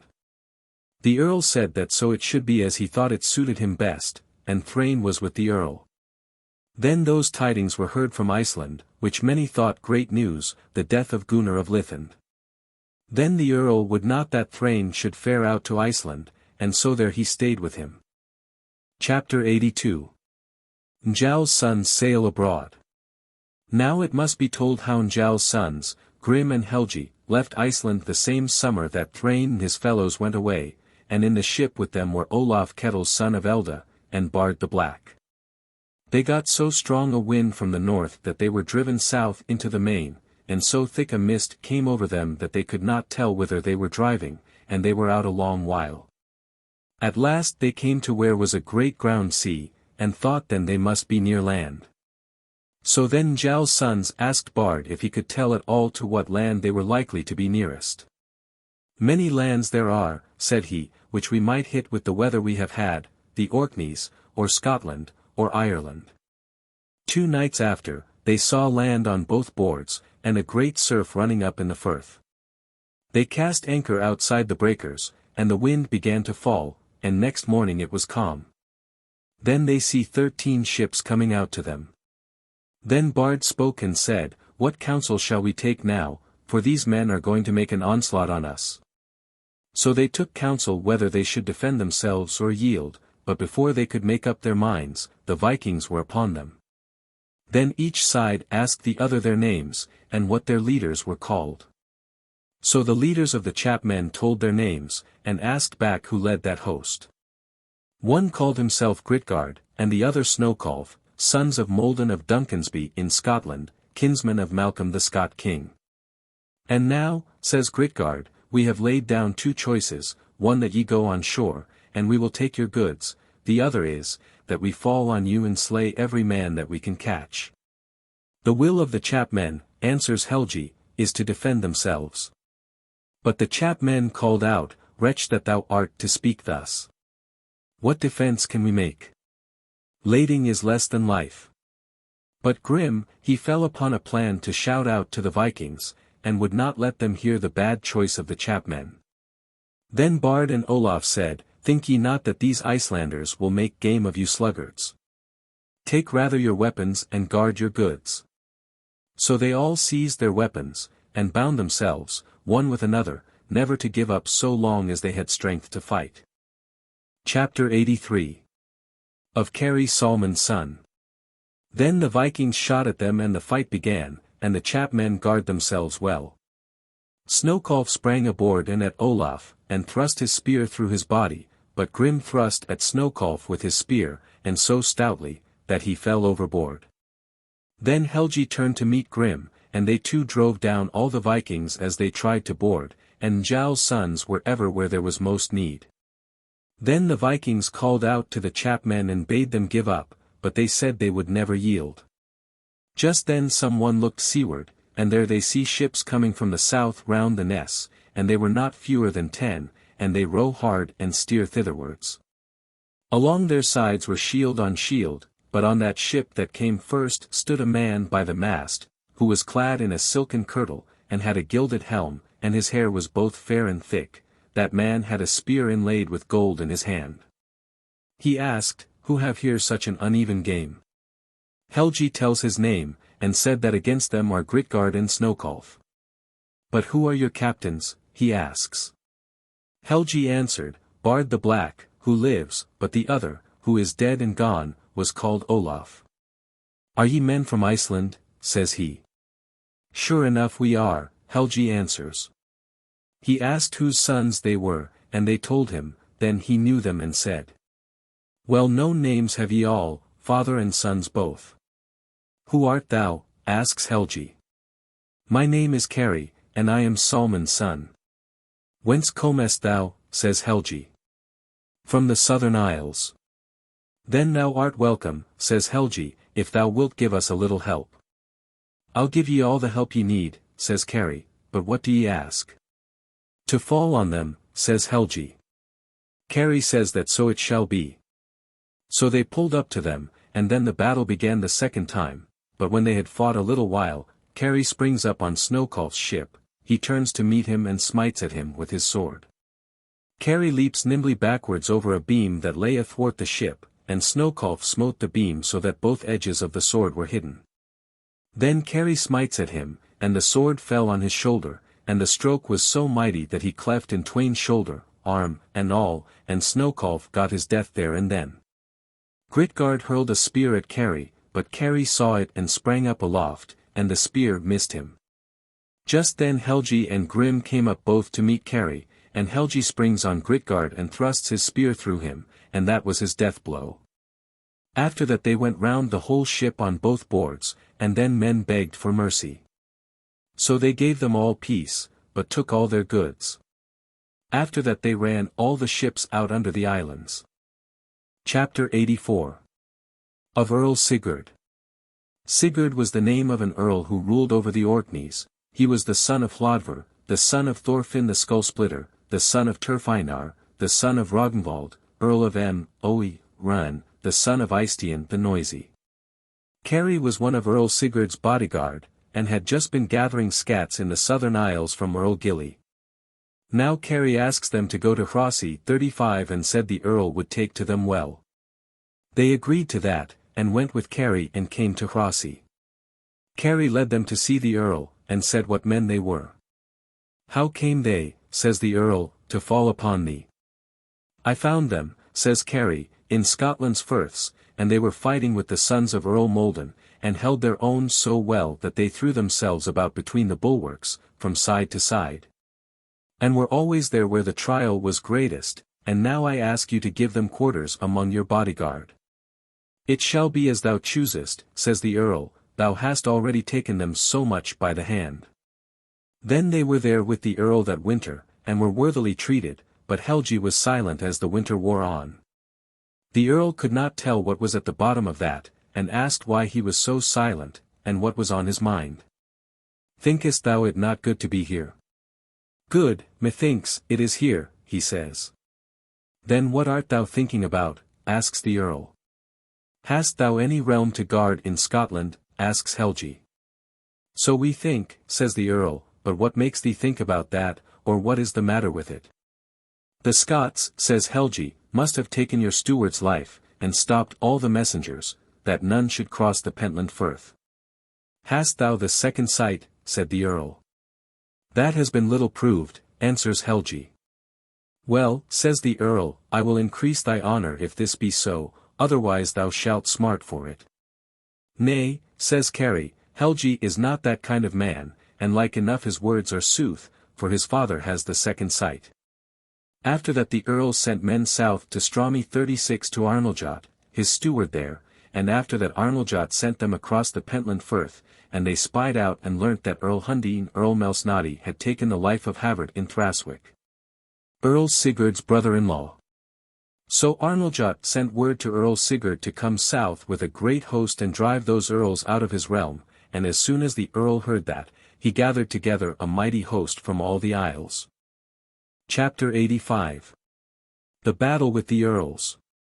After that the earl set out south with his host, and Kari went with him, and Njál's sons too. They came south to Caithness. The earl had these realms in Scotland, Ross and Moray, Sutherland, and the Dales. There came to meet them men from those realms, and said that the earls were a short way off with a great host. Then Earl Sigurd turns his host thither, and the name of that place is Duncansness, above which they met, and it came to a great battle between them. Now the Scots had let some of their host go free from the main battle, and these took the earl's men in flank, and many men fell there till Njál's sons turned against the foe, and fought with them and put them to flight. But still it was a hard fight, and then Njál's sons turned back to the front by the earl's standard, and fought well. Now Kari turns to meet Earl Melsnadi, and Melsnadi hurled a spear at him, but Kari caught the spear and threw it back and threw the earl. Then Earl Hundi fled, but they chased the fleers until they learnt that Malcolm was gathering a host at Duncansby. Then the earl took counsel with his men, and it seemed to all the best plan to turn back, and not to fight with such a mighty land force, so they turned back. But when the earl came to Strami they shared the battle spoil. After that he went north to Hrossi, and Njál's sons and Kari followed him. Then the earl made a great feast, and at that feast he gave Kari a good sword, and a spear inlaid with gold. But he gave Helgi a gold ring and a mantle, and Grim a shield and sword. After that he took Helgi and Grim into his bodyguard, and thanked them for their good help. They were with the earl that winter and the summer after, till Kari went sea-roving, then they went with him, and harried far and wide that summer, and everywhere won the victory. They fought against Godred, king of Man, and conquered him. And after that they fared back, and had gotten much goods. Next winter they were still with the earl, and when the spring came Njál's sons asked leave to go to Norway. The earl said they should go or not as they pleased, and he gave them a good ship and smart men. As for Kari, he said he must come that summer to Norway with Earl Hakon Scats, and then they would meet. And so it fell out that they gave each other their word to meet. After that Njál's sons put out to sea and sailed for Norway, and made the land north near Druntheim. Chapter 86. Rap's voyage from Iceland. There was a man named Kolbein, and his surname was Arnoljot's son. He was a man from Druntheim. He sailed out to Iceland that same summer in which Kolskegg and Njál's sons went abroad. He was that winter east in Broaddale, but the spring after, he made his ship ready for sea in Godawick. And when men were almost bound, a man rowed up to them in a boat, and made the boat fast to the ship, and afterwards he went on board the ship to see Kolbein. Kolbein asked that man for his name. My name is Rap, says he. What wilt thou with me, says Kolbein. I wish to ask thee to put me across the Iceland main. Whose son art thou, asks Kolbein. I am a son of Orgunlide, the son of Geirolf the fighter. What need lies on thee, asked Kolbein, to drive thee abroad? I have slain a man, says Rap. What manslaughter was that, says Kolbein, and what men have the blood feud? The men of Weapon Firth, says Rap, but the man I slew was Orlig, the son of Orlig, the son of Roger the White. I guess this, says Kolbein, that he will have the worst of it who bears thee abroad. I am the friend of my friend, said Rap, but when ill is done to me I repay it. Nor am I short of money to lay down for my passage. Then Kolbein took Rap on board, and a little while after a fair breeze sprung up, and they sailed away on the sea. Rap ran short of food at sea, and then he sate him down at the mess of those who were nearest to him. They sprang up with ill words, and so it was that they came to blows, and Rap, in a trice, has 2 men under him. Then Kolbein was told, and he bade Rap to come and share his mess, and he accepted that. Now they come off the sea, and lie outside off Agderness. Then Kolbein asked ere that money was which he had offered to pay for his fare. It is out in Iceland, answers Rap. Thou wilt beguile more men than me, I fear, says Kolbein. But now I will forgive thee all the fare. Rap bade him have thanks for that. But what counsel dost thou give as to what I ought to do?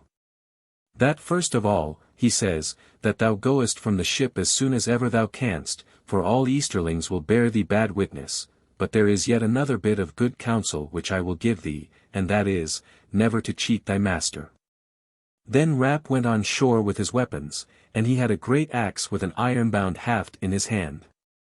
He fares on and on till he comes to Gudbrand of the Dale. He was the greatest friend of Earl Hakon. They two had a shrine between them, and it was never opened but when the Earl came thither. That was the second greatest shrine in Norway, but the other was at Hlada. Thrand was the name of Gudbrand's son, but his daughter's name was Gudruna. Rap went in before Gudbrand, and hailed him well. He asked whence he came and what was his name.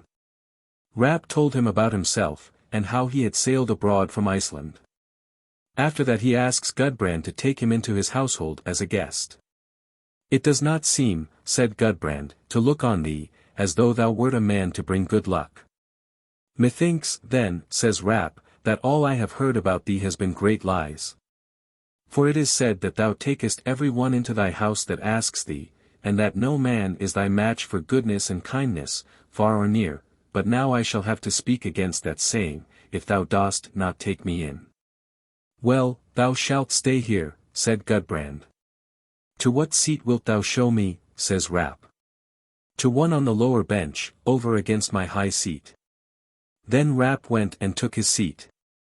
He was able to tell of many things, and so it was at first that Gudbrand and many thought it sport to listen to him. But still it came about that most men thought him too much given to mocking, and the end of it was that he took to talking alone with Gudruna, so that many said that he meant to beguile her.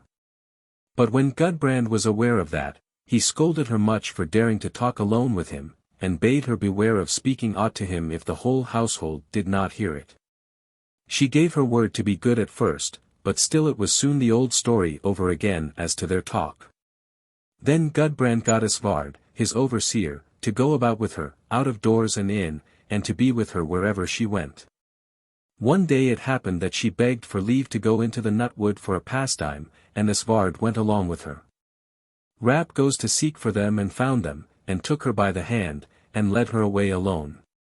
Then Svard went to look for her, and found them both together stretched on the grass in a thicket. He rushes at them, axe in air, and smote at Rap's leg, but Rap gave himself a second turn, and he missed him. Rap springs on his feet as quick as he can, and caught up his axe. Then Svard wished to turn and get away, but Rap hewed asunder his backbone. Then Gudruna said, Now hast thou done that deed which will hinder thy stay any longer with my father, but still there is something behind which he will like still less, for I go with child.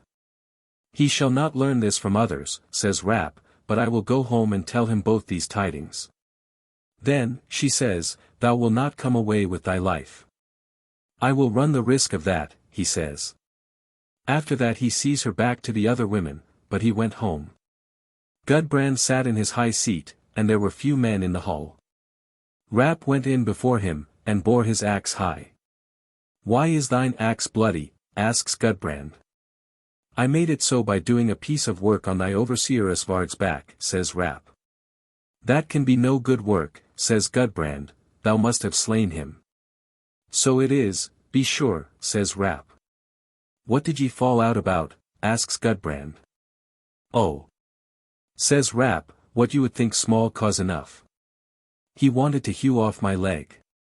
What hast thou done first? Asked Gudbrand. What he had no right to meddle with, says Rap. Still thou wilt tell me what it was. Well, said Rap, if thou must know, I lay by thy daughter's side, and he thought that bad. Up men, cried Gudbrand, and take him. He shall be slain out of hand. Very little good wilt thou let me reap of my son-in-lawship, says Rap, but thou hast not so many men at thy back as to do that speedily. Up they rose, but he sprang out of doors. They run after him, but he got away to the wood, and they could not lay hold of him. Then Gudbrand gathers people, and lets the wood be searched, but they find him not, for the wood was great and thick. Rap fares through the wood till he came to a clearing, there he found a house, and saw a man outside cleaving wood. He asked that man for his name, and he said his name was Tofi. Tofi asked him for his name in turn, and Rap told him his true name.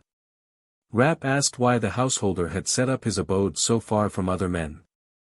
For that here, he says, I think I am less likely to have brawls with other men. It is strange how we beat about the bush and out talk, says Rap, but I will first tell thee who I am. I have been with Gudbrand of the Dale, but I ran away thence because I slew his overseer, but now I know that we are both of us bad men. For thou wouldst not have come hither away from other men unless thou wert some man's outlaw. And now I give thee two choices, either that I will tell where thou art, 37, or that we two have between us, share and share alike, all that is here. This is even as thou sayest, said the householder, I seized and carried off this woman who is here with me, and many men have sought for me. Then he led Rap in with him, there was a small house there, but well built. The master of the house told his mistress that he had taken Rap into his company. Most men will get ill luck from this man, she says, but thou wilt have thy way. So Rap was there after that. He was a great wanderer, and was never at home. He still brings about meetings with Gudruna, her father and brother, Thrand and Gudbrand, lay in wait for him, but they could never get nigh him, and so all that year passed away. Gudbrand sent and told Earl Hakon what trouble he had had with Rap, and the earl let him be made an outlaw, and laid a price upon his head. He said too, that he would go himself to look after him. But that passed off, and the earl thought it easy enough for them to catch him when he went about so unwarily. Chapter 87. Thrain took to Rap. That same summer Njál's sons fared to Norway from the Orkneys, as was before written, and they were there at the fair during the summer. Then Thrain Sigfus' son buskied his ship for Iceland, and was all but bound. At that time Earl Hakon went to a feast at Gudbrand's house. That night Killing Rap came to the shrine of Earl Hakon and Gudbrand, and he went inside the house, and there he saw Thorgerda's shrine bride sitting, and she was as tall as a full-grown man. She had a great gold ring on her arm, and a wimple on her head. He strips her of her wimple, and takes the gold ring from off her. Then he sees Thor's car, and takes from him a second gold ring, a third he took from Erpa. And then dragged them all out, and spoiled them of all their gear. After that he laid fire to the shrine, and burnt it down, and then he goes away just as it began to dawn. He walks across a ploughed field, and there 6 men sprung up with weapons, and fall upon him at once. But he made a stout defense, and the end of the business was that he slays 3 men, but wounds Thran to the death, and drives 2 to the woods, so that they could bear no news to the earl. He then went up to Thrand and said, It is now in my power to slay thee if I will, but I will not do that, and now I will set more store by the ties that are between us than ye have shown to me. Now Rap means to turn back to the wood, but now he sees that men have come between him and the wood, so he dares not venture to turn thither, but lays him down in a thicket and so lies there a while. Earl Hakon and Gudbrand went that morning early to the shrine and found it burnt down, but the three gods were outside, stripped of all their bravery. Then Gudbrand began to speak, and said, "Much might is given to our gods, when here they have walked of themselves out of the fire." "The gods can have naught to do with it," says the earl. "A man must have burnt the shrine, and borne the gods out, but the gods do not avenge everything on the spot. That man who has done this will no doubt be driven away out of Valhalla, and never come in thither." Just then up ran 4 of the earl's men, and told them ill tidings, for they said they had found 3 men slain in the field, and Thrand wounded to the death. "Who can have done this?" says the earl. "Killing Rap," they say. "Then he must have burnt down the shrine," says the earl. They said they thought he was like enough to have done it. "And where may he be now?" says the earl. They said that Thrand had told them that he had laid down in a thicket. The earl goes thither to look for him, but Rap was off and away. Then the earl set his men to search for him, but still they could not find him.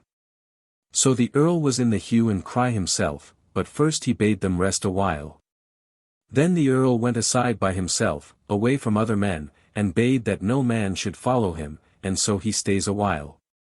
He fell down on both his knees, and held his hands before his eyes. After that he went back to them, and then he said to them, "Come with me." So they went along with him. He turned short away from the path on which they had walked before, and they came to a dell. There up sprang Rap before them, and there it was that he had hidden himself at first.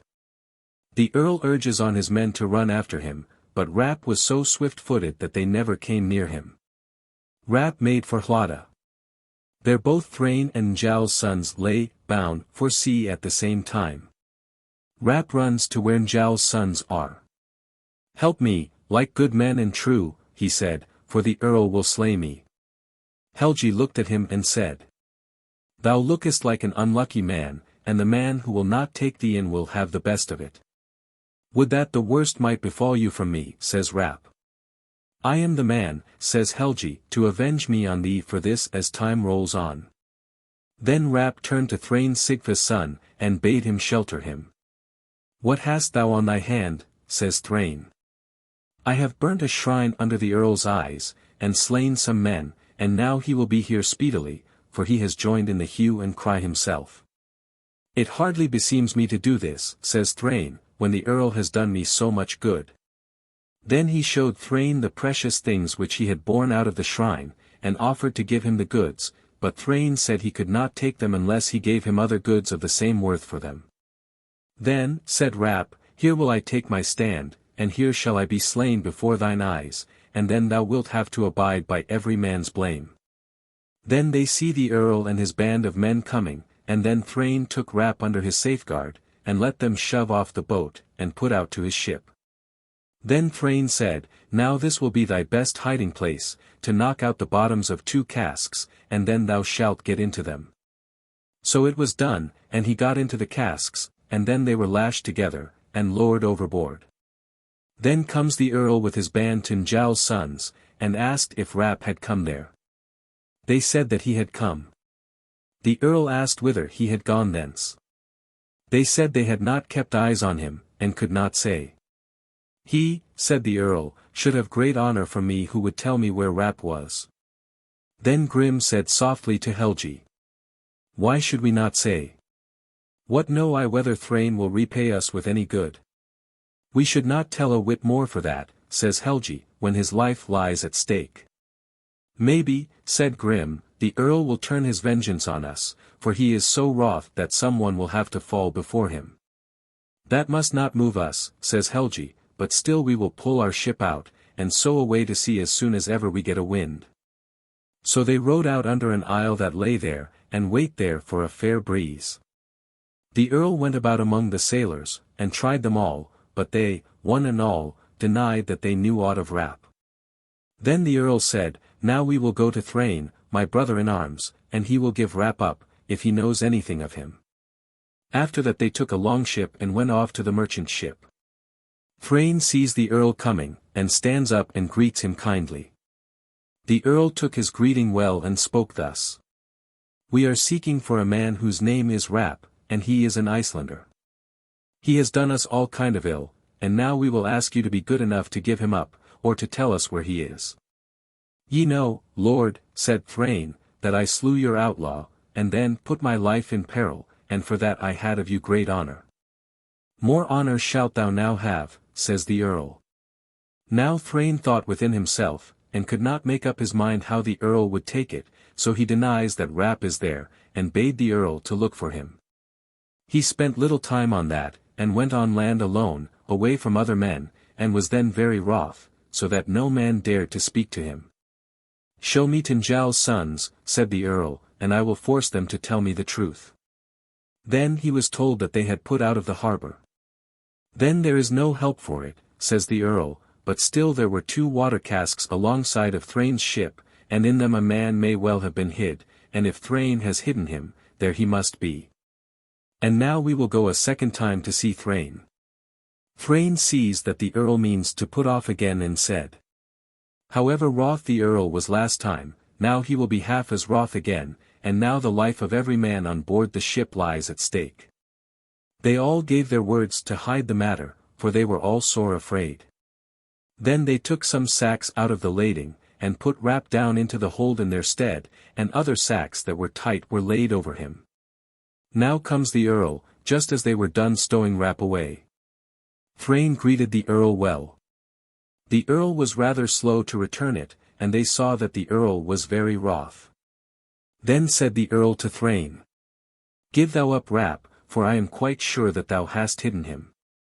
Where shall I have hidden him, Lord, says Thrain. That thou knowest best, says the Earl. But if I must guess, then I think that thou hiddest him in the water casks a while ago. Well, says Thrain, I would rather not be taken for a liar, far sooner would I that ye should search the ship.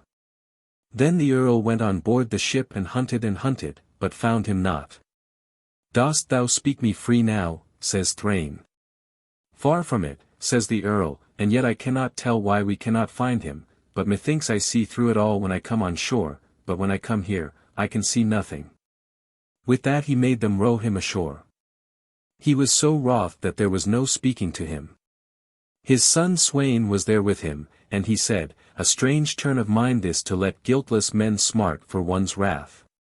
Then the Earl went away alone aside from other men, and after that he went back to them at once, and said, Let us row out to them again, and they did so. Where can he have been hidden, says Sweyn. There's not much good in knowing that, says the Earl, for now he will be away thence. 2 sacks lay there by the rest of the lading, and Rap must have come into the lading in their place. Then Thrain began to speak, and said, They are running off the ship again, and they must mean to pay us another visit. Now we will take him out of the lading, and stow other things in his stead, but let the sacks still lie loose. They did so, and then Thrain spoke. Now let us fold Rap in the sail. It was then brailed up to the yard, and they did so. Then the Earl comes to Thrain and his men, and he was very wroth, and said, Wilt thou now give up the man, Thrain? And he is worse now than before. I would have given him up long ago, answers Thrain, if he had been in my keeping, or where can he have been? In the lading, says the Earl. Then why did ye not seek him there, says Thrain. That never came into our mind, says the Earl. After that they sought him over all the ship, and found him not. Will you now hold me free, says Thrain. Surely not, says the Earl, for I know that thou hast hidden away the man, though I find him not, but I would rather that thou shouldest be a dastard to me than I to thee, says the Earl, and then they went on shore. Now, says the Earl, I seem to see that Thrain has hidden away Rap in the sail. Just then up sprung a fair breeze, and Thrain and his men sailed out to sea. He then spoke these words which have long been held in mind since. Let us make the vulture fly. Nothing now gars Thrain flinch. But when the Earl heard of Thrain's words, then he said. 'Tis not my want of foresight which caused this, but rather their ill fellowship, which will drag them both to death. Thrain was a short time out on the sea, and so came to Iceland, and fared home to his house. Rap went along with Thrain, and was with him that year, but the spring after, Thrain got him a homestead at Hrapstead, and he dwelt there. But yet he spent most of his time at Gritwater. He was thought to spoil everything there, and some men even said that he was too good friends with Hallgerda, and that he led her astray, but some spoke against that. Thrain gave the vulture to his kinsman, Mord the Reckless, that Mord slew Oddihalder's son, east in Godowick by Barrowfirth. All Thrain's kinsmen looked on him as a chief. Chapter 88. Earl Hakon fights with Njál's sons. Now we must take up the story, and say how, when Earl Hakon missed Thrain, he spoke to Sweyn his son, and said, "Let us take 4 longships, and let us fare against Njál's sons and slay them. For they must have known all about it with Thrain. 'Tis not good counsel," says Sweyn, "to throw the blame on guiltless men, but to let him escape who is guilty." "I shall have my way in this," says the Earl. Now they hold on after Njál's sons, and seek for them, and find them under an island. Grim first saw the Earl's ships and said to Helgi, "Here are warships sailing up, and I see that here is the Earl, and he can mean to offer us no peace." "It is said," said Helgi, "that he is the boldest man who holds his own against all comers, and so we will defend ourselves." They all bade him take the course he thought best, and then they took to their arms. Now the Earl comes up and called out to them, and bade them give themselves up.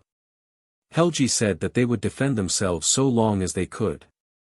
Then the Earl offered peace and quarter to all who would neither defend themselves nor Helgi. But Helgi was so much beloved that all said they would rather die with him. Then the Earl and his men fall on them, but they defended themselves well, and Njál's sons were ever where there was most need. The Earl often offered peace, but they all made the same answer, and said they would never yield. Then a slack of Longal pressed them hard, and came on board their ship thrice. Then Grim said, "Thou pressest on hard, and 'twere well that thou gettest what thou seekest," and with that he snatched up a spear and hurled it at him, and hit him under the chin, and Aslak got his death wound there and then. A little after, Helgi slew Egil the Earl's banner-bearer. Then Sweyn, Earl Bacon's son, fell on them, and made men hem them in and bear them down with shields, and so they were taken captive. The Earl was for letting them all be slain at once, but Sweyn said that should not be, and said too that it was night. Then the Earl said, "Well, then, slay them tomorrow, but bind them fast tonight." "So, I ween, it must be," says Sweyn. "But never yet have I met brisker men than these, and I call it the greatest manscape to take their lives." "They have slain 2 of our briskest men," said the Earl, "and for that they shall be slain." "Because they were brisker men themselves," says Sweyn, "but still in this it must be done as thou wiliest." So they were bound and fettered. After that the Earl fell asleep. But when all men slept, Grim spoke to Helgi, and said, "Away would I get if I could." "Let us try some trick then," says Helgi. Grim sees that there lies an axe edge up, so Grim crawled thither, and gets the bowstring which bound him cut asunder against the axe, but still he got great wounds on his arms. Then he set Helgi loose, and after that they crawled over the ship's side, and got on shore, so that neither Hakon nor his men were ware of them. Then they broke off their fetters and walked away to the other side of the island. By that time it began to dawn. There they found a ship, and knew that there was come Cary Solmon's son. They went at once to meet him, and told him of their wrongs and hardships, and showed him their wounds, and said the Earl would be then asleep. "Ill is it," said Carl, "that ye should suffer such wrongs for wicked men, but what now would be most to your minds? To fall on the Earl, they say, and slay him. This will not be fated," says Cary. "But still ye do not lack heart, but we will first know whether he is there now." After that they fared thither, and then the Earl was up and away. Then Cary sailed into Hlada to meet the Earl, and brought him the Orkney scats. So the Earl said, "Hast thou taken Njál's sons into thy keeping?" "So it is," sure enough, says Kari. Wilt thou hand Njál's sons over to me, asks the earl. No, I will not, said Kari. Wilt thou swear this, says the earl, that thou wilt not fall on me with Njál's sons? Then Eric, the earl's son, spoke and said. Such things ought not to be asked. Kari has always been our friend, and things should not have gone as they have, had I been by. Njál's sons should have been set free from all blame, but they should have had chastisement who had wrought for it.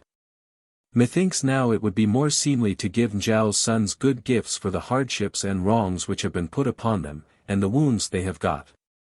So it ought to be, sure enough, says the earl, but I know not whether they will take an atonement. Then the earl said that Kari should try the feeling of Njál's sons as to an atonement. After that Kari spoke to Helgi, and asked whether he would take any amends from the earl or not. I will take them, said Helgi, from his son Eric, but I will have nothing to do with the earl. Then Kari told Eric their answer. So it shall be, says Eric. He shall take the amends from me if he thinks it better, and tell them this too, that I bid them to my house, and my father shall do them no harm. This bidding they took, and went to Eric's house, and were with him till Kari was ready to sail west across the sea to meet Earl Sigurd.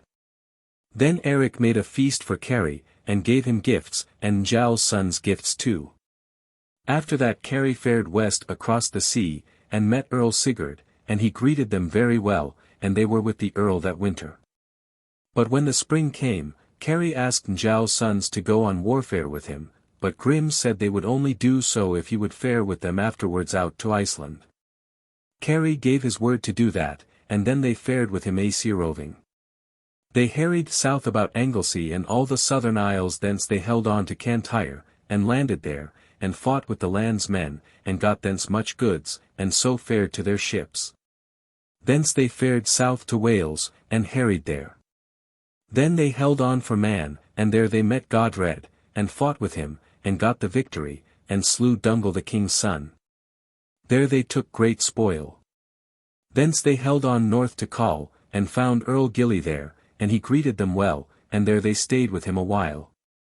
The earl fared with them to the Orkneys to meet Earl Sigurd, but next spring Earl Sigurd gave away his sister Nereda to Earl Gilly, and then he fared back to the southern isles. Chapter 89. Njál's sons and Kari come out to Iceland. That summer Kari and Njál's sons buskied them for Iceland, and when they were all bound, they went to see the earl. The earl gave them good gifts, and they parted with great friendship. Now they put to sea and have a short passage, and they got a fine fair breeze, and made the land at Arar. Then they got them horses and ride from the ship to Bergthorsnol, but when they came home all men were glad to see them. They flitted home their goods and laid up the ship, and Kari was there that winter with Njál. But the spring after, Kari asked for Njál's daughter, Helga, to wife, and Helgi and Grim backed his suit. And so the end of it was that she was betrothed to Kari, and the day for the wedding feast was fixed, and the feast was held half a month before midsummer, and they were that winter with Njál.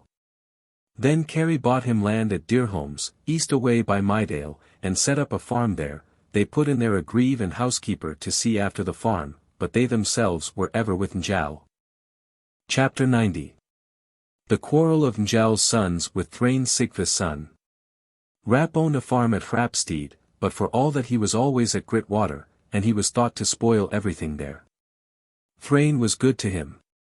Once on a time it happened that Kettle of the Mark was at Bergthorsnol, then Njál's sons told him of their wrongs and hardships, and said they had much to lay at Thrain Sigfus' son's door, whenever they chose to speak about it.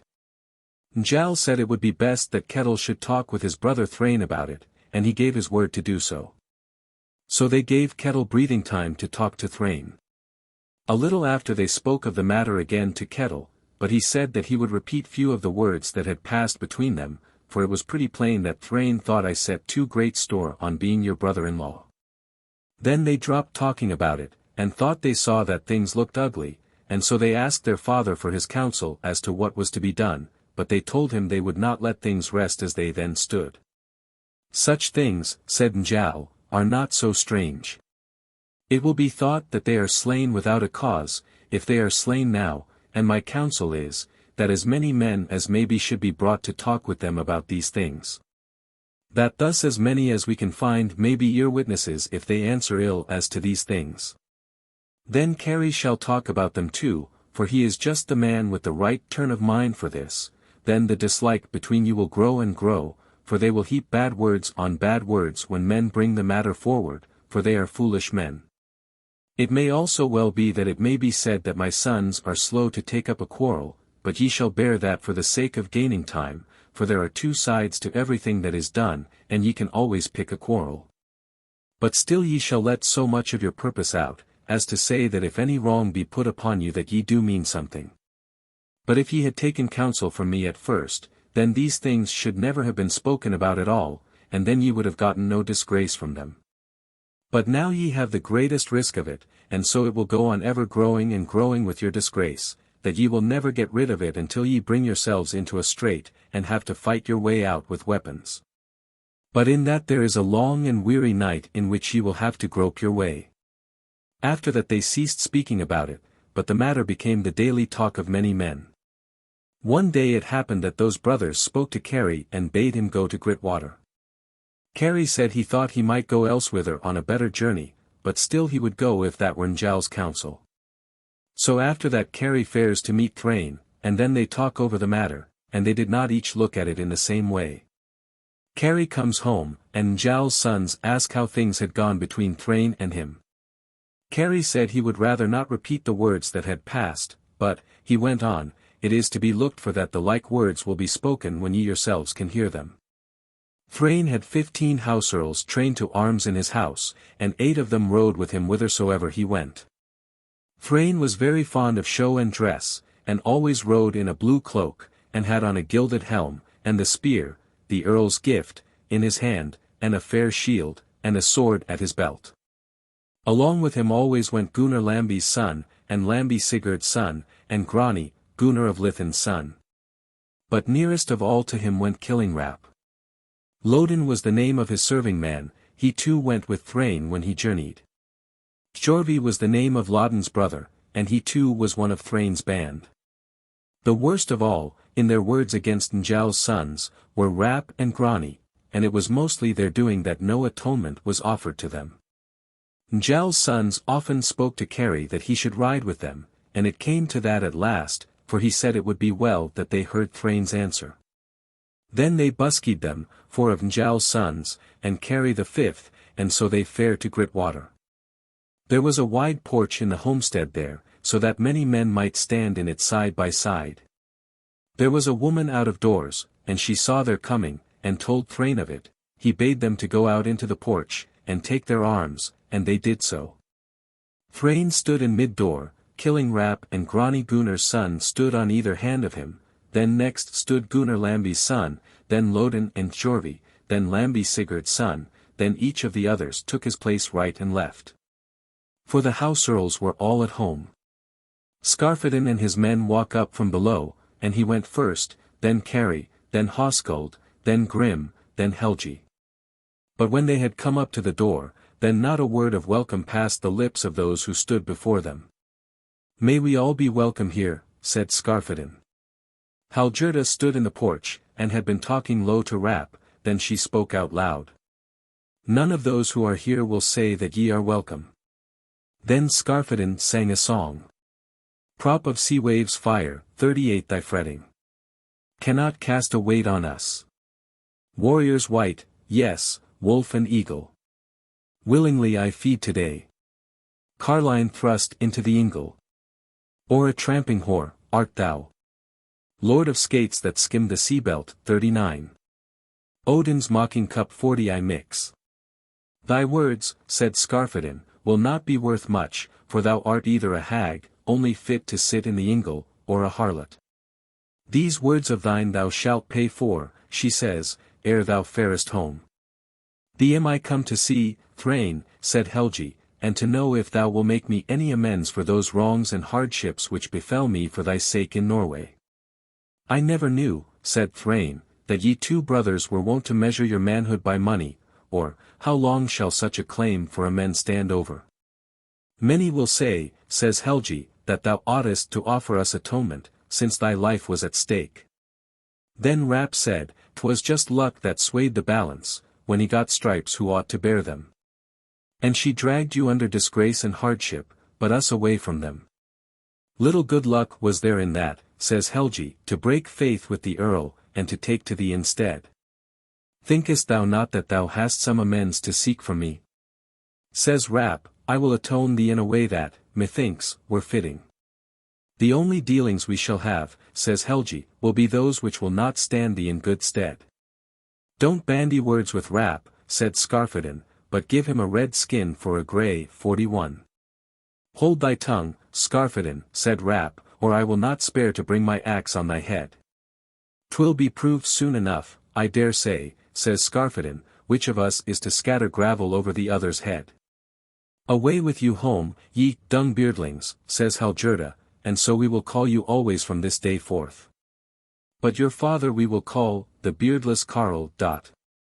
They did not fare home before all who were there had made themselves guilty of uttering those words, save Thrain, he forbade men to utter them. Then Njál's sons went away, and fared till they came home, then they told their father. Did ye call any men to witness of those words, says Njáll. We called none, says Skarphedinn. We do not mean to follow that suit up except on the battlefield. No one will now think, says Bergthora, that ye have the heart to lift your weapons. Spare thy tongue, mistress. Says Carry, in egging on thy sons, for they will be quite eager enough. After that they all talk long in secret, Njál and his sons, and Carry Salmon's son, their brother-in-law. Chapter 91. Thrain Sigfa's son slaying.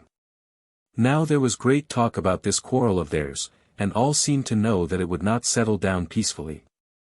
Runolf, the son of Wolf Orpriest, east in the dale, was a great friend of Thrain's, and had asked Thrain to come and see him, and it was settled that he should come east when about 3 weeks or a month were wanting to winter. Thrain bade Rap, and Grani, and Gunnar Lambi's son, and Lambi Sigurd's son, and Lodin, and Tjorvi, 8 of them in all, to go on this journey with him. Hallgerda and Thorgerda were to go too. At the same time Thrain gave it out that he meant to stay in the mark with his brother Kettle, and said how many nights he meant to be away from home. They all of them had full arms.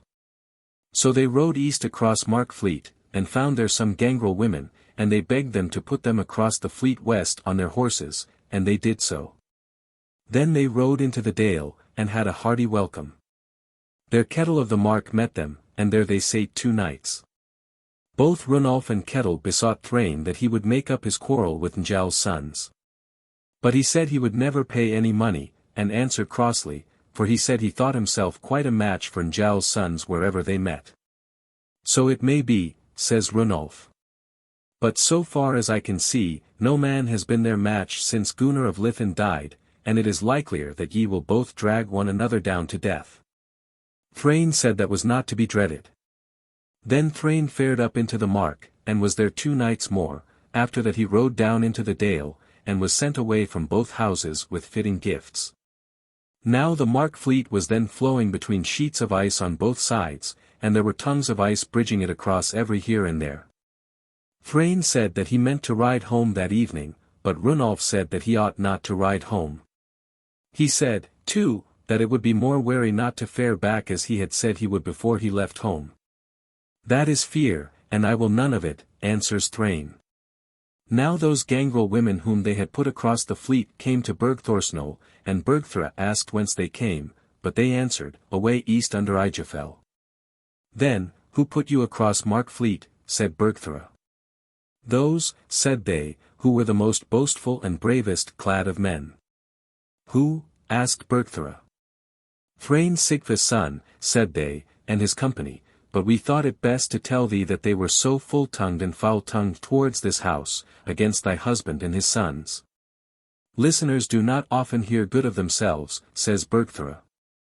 After that they went their way, and Bergthora gave them gifts on their going, and asked them when Thrain might be coming home. They said that he would be from home 4 or 5 nights.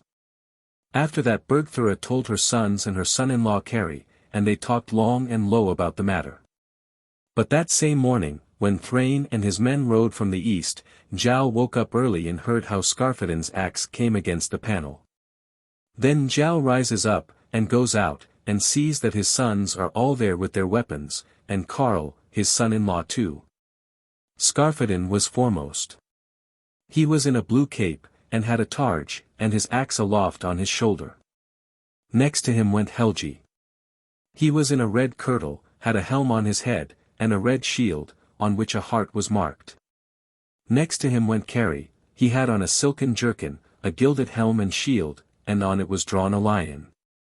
They were all in bright holiday clothes. Njal called out to Skarphedin. "Whither art thou going, kinsman?" "On a sheep hunt," he said.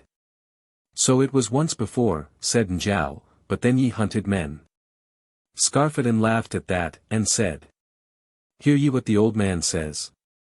He is not without his doubts."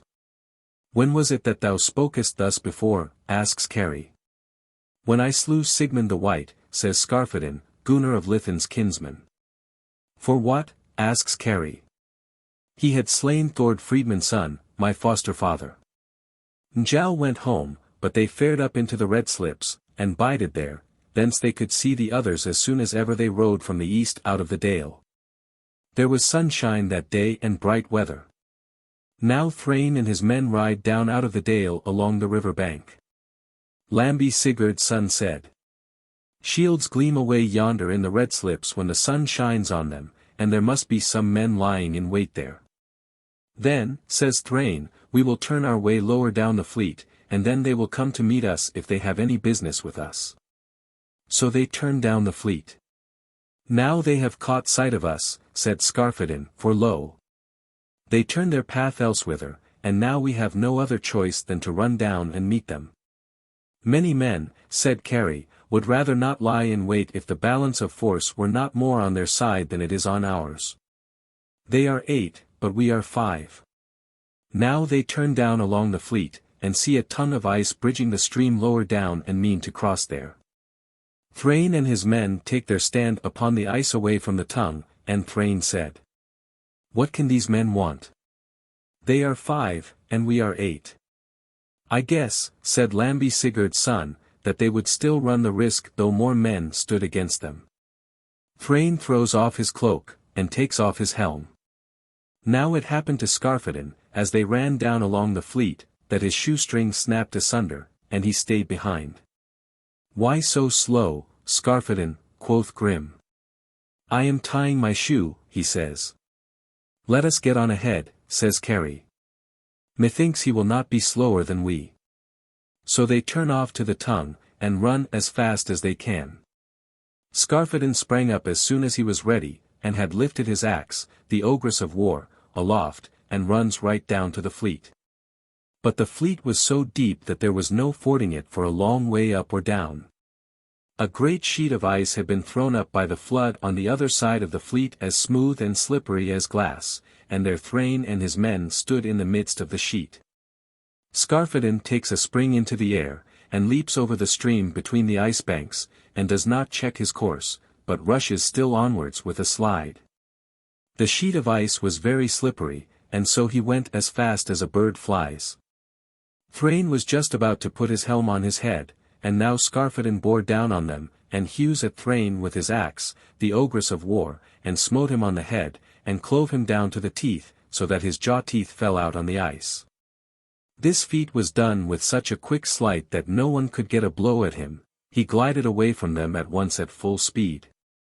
Tjorvi, indeed, threw his shield before him on the ice, but he leapt over it, and still kept his feet, and slid quite to the end of the sheet of ice. There Kari and his brothers came to meet him. "This was done like a man," says Kari. "Your share is still left," says Skarphedin, and sang a song. "To the strife of swords not slower. After all, I came than you. For with ready stroke the sturdy squanderer of wealth I felled. But since Grim's and Helgi's seat stag 42, Norway's earl erst took and stripped. Now 'tis time for sea-fire bearers 43. Such dishonour to avenge." And this other song he sang. Swiftly down I dashed my weapon. Gashing giant, Bernie Breacher, 44. She, the noisy ogre's namesake, 45. Soon with flesh the ravens glutted. Now your words to rap remember. On broad ice now rouse the storm. With dull crash war's eager ogress. Battle's earliest note hath sung.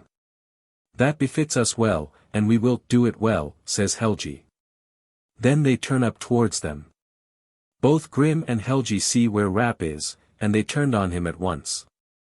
Rap hews at Grim there and then with his axe. Helgi sees this and cuts at Rap's arm, and cut it off, and down fell the axe. In this, says Rap, thou hast done a most needful work, for this hand hath wrought harm and death to many a man. And so here an end shall be put to it, says Grim, and with that he ran him through with a spear, and then Rap fell down dead. Jorvi turns against Kari and hurls a spear at him. Kari leapt up in the air, and the spear flew below his feet. Then Kari rushes at him, and hews at him on the breast with his sword, and the blow passed at once into his chest, and he got his death there and then. Then Skarphedinn seizes both Gunnar Lambi's son, and Grani Gunnar's son, and said, Here have I caught 2 whelps. But what shall we do with them? It is in thy power, says Helgi, to slay both or either of them, if you wish them dead. I cannot find it in my heart to do both. Help Hogni and slay his brother, says Skarphedinn. Then the day will once come, says Helgi, when thou wilt wish that thou hadst slain him, for never will he be true to thee, nor will any one of the others who are now here. I shall not fear them, answers Skarphedinn. After that they gave peace to Grani Gunnar's son, and Gunnar Lambi's son, and Lambi Sigurd's son, and Lodin. After that they went down to the fleet where Skarphedinn had leapt over it, and Kari and the others measured the length of the leap with their spear shafts, and it was 12 ells, about 18 feet, according to the Old Norse measure. Then they turned homewards, and Njáll asked what tidings. They told him all just as it had happened, and Njáll said, These are great tidings, and it is more likely that hence will come the death of one of my sons, if not more evil. Gunnar Lambi's son bore the body of Thrain with him to Gritwater, and he was laid in a cairn there. Chapter 92. Kettle takes Hoskuld as his foster son. Kettle of the Mark had to wife Thorgerda, Njál's daughter, but he was Thrain's brother, and he thought he was come into a strait, so he rode to Njál's house. And asked whether he were willing to atone in any way for Thrain's slaying. I will atone for it handsomely, answered Njáll, and my wish is that thou shouldst look after the matter with thy brothers who have to take the price of the atonement, that they may be ready to join in it.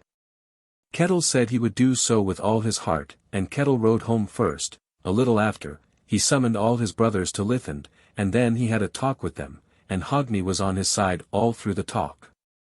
And so it came about that men were chosen to utter the award, and a meeting was agreed on, and the fair price of a man was awarded for Thrain's slaying, and they all had a share in the blood money who had a lawful right to it.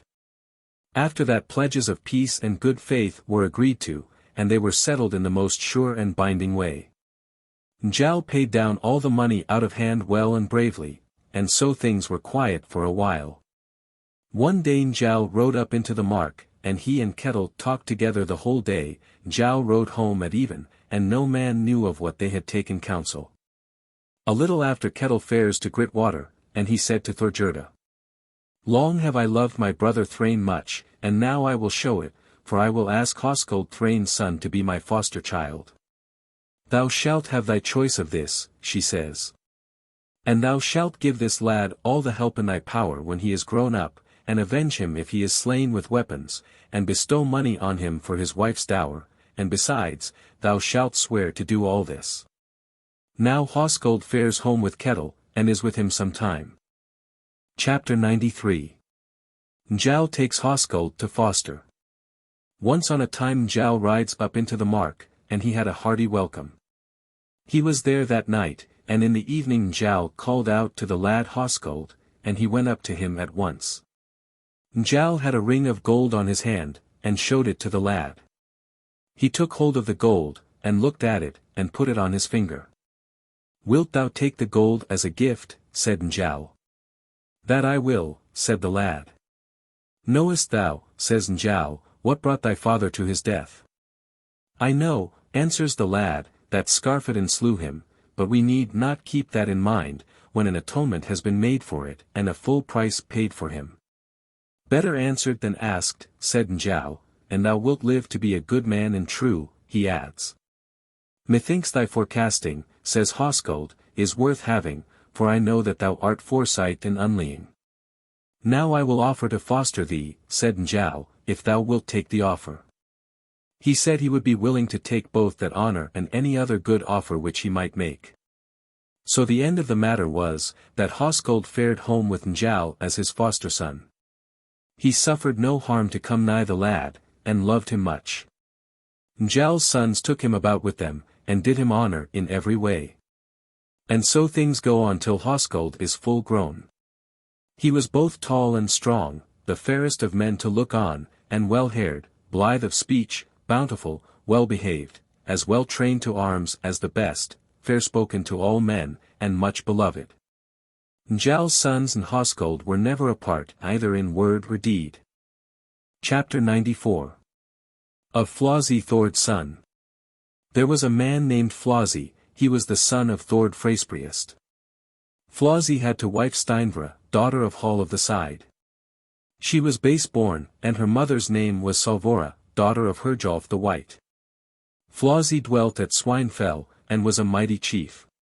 He was tall of stature, and strong withal, the most forward and boldest of men. His brother's name was Starkad, he was not by the same mother as Flosi. The other brothers of Flosi were Thorgir and Stein, Kolbein and Egil.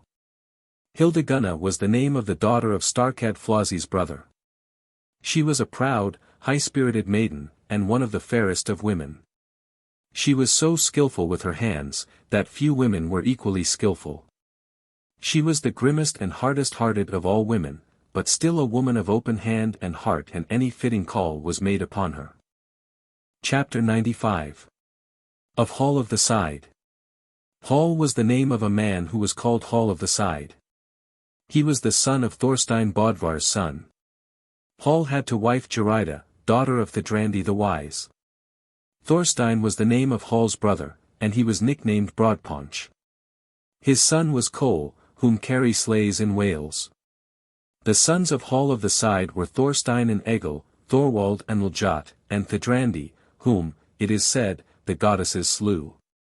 There was a man named Thor, whose surname was Holtthor. His sons were these, Thorgir Krigir, and Thorleif Crow, from whom the wood-dwellers are come, and Thorgrim the Big. Chapter 96. Of the Change of Faith. There had been a change of rulers in Norway. Earl Hakon was dead and gone, but in his stead was come Olaf Tryggvi's son. That was the end of Earl Hakon, that Kark, the thrall, cut his throat at Rimmel in Gallardale. Along with that was heard that there had been a change of faith in Norway. They had cast off the old faith, but King Olaf had christened the western lands, Shetland, and the Orkneys, and the Faroe Isles. Then many men spoke so that Njáll heard it, that it was a strange and wicked thing to throw off the old faith. Then Njáll spoke and said, "It seems to me as though this new faith must be much better, and he will be happy who follows this rather than the other, and if those men come out hither who preach this faith, then I will back them well." He went often alone away from other men and muttered to himself. That same harvest a ship came out into the firths east to Barrowfirth, at a spot called Godawick. The captain's name was Tangbrand. He was a son of Willibald, a count of Saxony. Tangbrand was sent out hither by King Olaf Tryggvi's son, to preach the faith. Along with him came that man of Iceland whose name was Gudleif. Gudleif was a great manslayer, and one of the strongest of men, and hardy and forward in everything. 2 brothers dwelt at Baroness, the name of the one was Thorleif, but the other was Kettle. They were sons of Homstein, the son of Ozzer of Broaddale. These brothers held a meeting, and forbade men to have any dealings with them. This Hall of the Side heard. He dwelt at Fatwater in Alftafirth. He rode to the ship with 29 men, and he fares at once to find Tangbrand, and spoke to him and asked him, "Trade is rather dull, is it not?" He answered that so it was. Now will I say my errand, says Hall. It is, that I wish to ask you all to my house, and run the risk of my being able to get rid of your wares for you. Thangbrand thanked him, and fared to Thvatwater that harvest. It so happened one morning that Thangbrand was out early and made them pitch a tent on land, and sang mass in it, and took much pains with it, for it was a great high day. Hall spoke to Thangbrand and asked, In memory of whom keepest thou this day? In memory of Michael the Archangel, says Thangbrand. What follows that angel, asks Hall. Much good, says Thangbrand. He will weigh all the good that thou doest, and he is so merciful, that whenever any one pleases him, he makes his good deeds weigh more. I would like to have him for my friend, says Hall. That thou mayest well have, says Thangbrand, only give thyself over to him by God's help this very day. I only make this condition, says Hall, that thou givest thy word for him that he will then become my guardian angel. That I will promise, says Thangbrand. Then Hall was baptized, and all his household. Chapter 97. Of Thangbrand's Journeys. The spring after Thangbrand set out to preach Christianity, and Hall went with him. But when they came west across Lonsheath to Staffel, there they found a man dwelling named Thorkel. He spoke most against the faith, and challenged Thangbrand to single combat. Then Thangbrand bore a rude cross 46 before his shield, and the end of their combat was that Thangbrand won the day and slew Thorkel.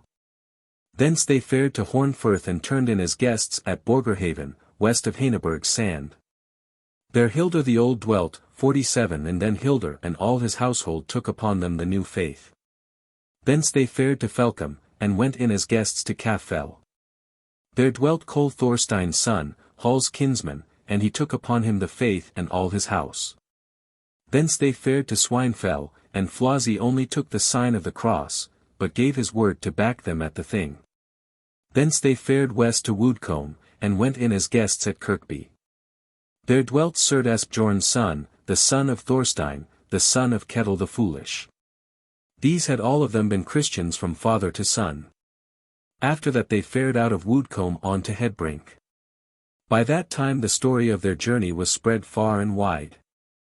There was a man named Sorcerer Hedinn who dwelt in Carlindale. There heathen men made a bargain with him that he should put Thangbrand to death with all his company. He fared upon Arnstaksheath, and there made a great sacrifice when Thangbrand was riding from the east.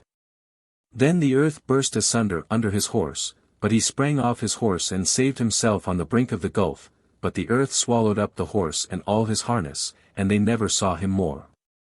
Then Thangbrand praised God. Chapter 98.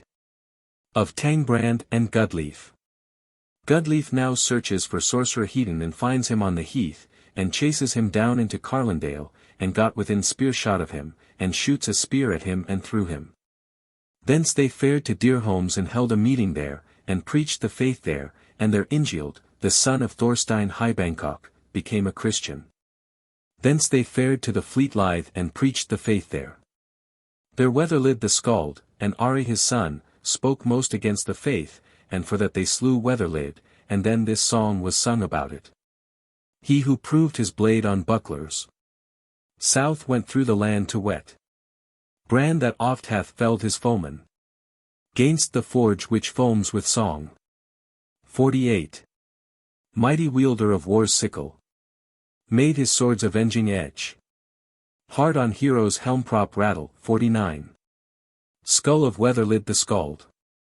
Thence Thangbrand fared to Bergthorsnol, and Njal took the faith and all his house, but Mord and Valgerd went much against it, and thence they fared out across the rivers. So they went on into Hawkdale, and there they baptized Hall, 50, and he was then 3 winters old. Thence Thangbrand fared to Grimsness, there Thorwald the Scurvy gathered a band against him, and sent word to Wulfuggi's son, that he must fare against Thangbrand and slay him, and made this song on him. To the wolf in Woden's harness. Uggi's worthy warlike son. I, steel swinger dearly loving. This my simple bidding send. That the wolf of gods 51 he chaseth. Man who snaps a chink of gold. Wolf who base our gods blasphemeth. I the other wolf 52 will crush. Wolf sang another song in return. Swarthy scarf from month that skimmeth. Of the man who speaks in song. Never will I catch, though surely. Wealthy warrior it hath sent. Tender of the seahorse snorting. E'en though ill deeds are on foot. Still to risk mine eyes are open.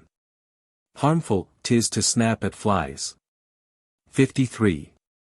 And, says he, I don't mean to be made a catspaw by him, but let him take heed lest his tongue twists a noose for his own neck. And after that the messenger fared back to Thorwald the scurvy and told him Wolf's words. Thorwald had many men about him, and gave it out that he would lie in wait for them on Blowwoodheath.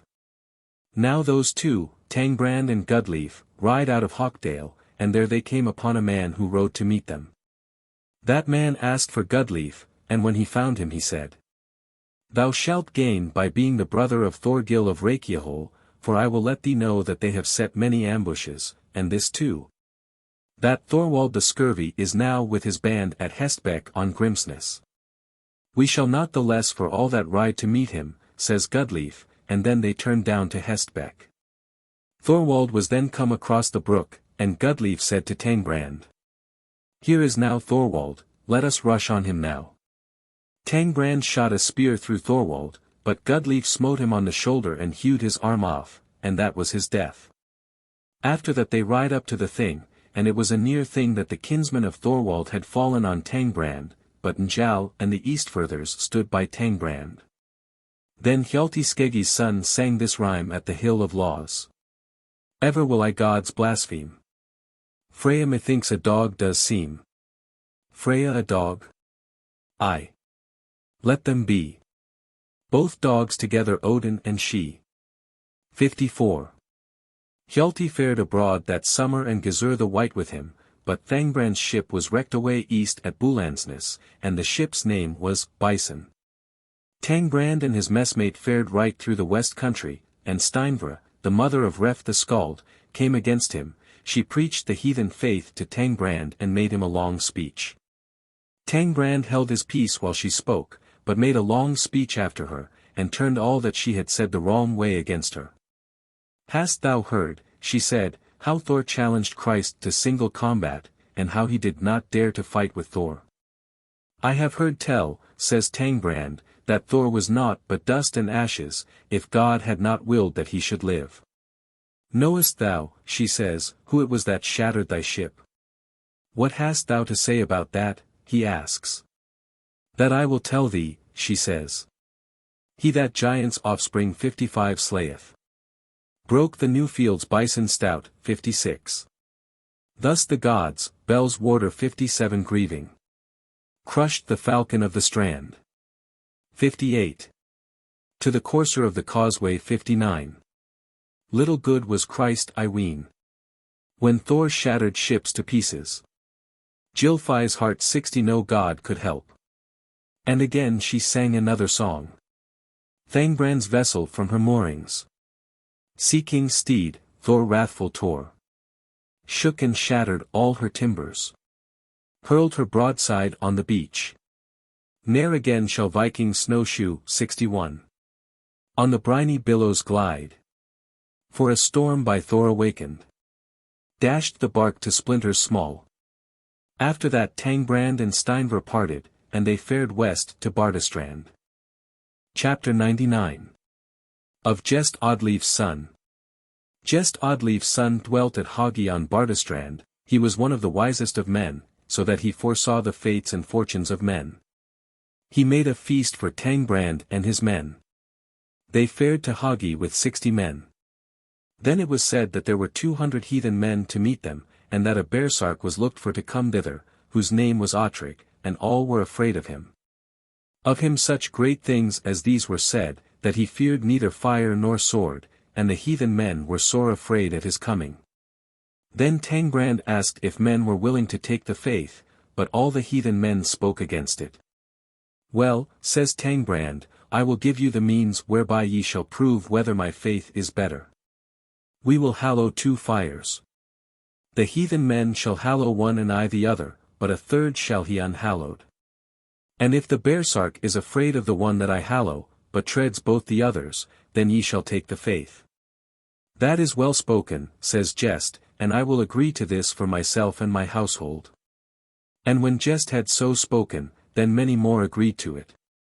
Then it was said that the bearsark was coming up to the homestead, and then the fires were made and burned strong. Then men took their arms and sprang up on the benches, and so waited. The bearsark rushed in with his weapons. He comes into the room, and treads at once the fire which the heathen men had hallowed, and so comes to the fire that Thangbrand had hallowed, and dares not to tread it, but said that he was on fire all over. He hews with his sword at the bench, but strikes a crossbeam as he brandished the weapon aloft. Thangbrand smote the arm of the bearsark with his crucifix, and so mighty a token followed that the sword fell from the bearsark's hand. Then Thangbrand thrusts a sword into his breast, and Gudleif smote him on the arm and hewed it off. Then many went up and slew the bearsark. After that Thangbrand asked if they would take the faith now. Gest said he had only spoken what he meant to keep to. Then Thangbrand baptized Gest and all his house and many others.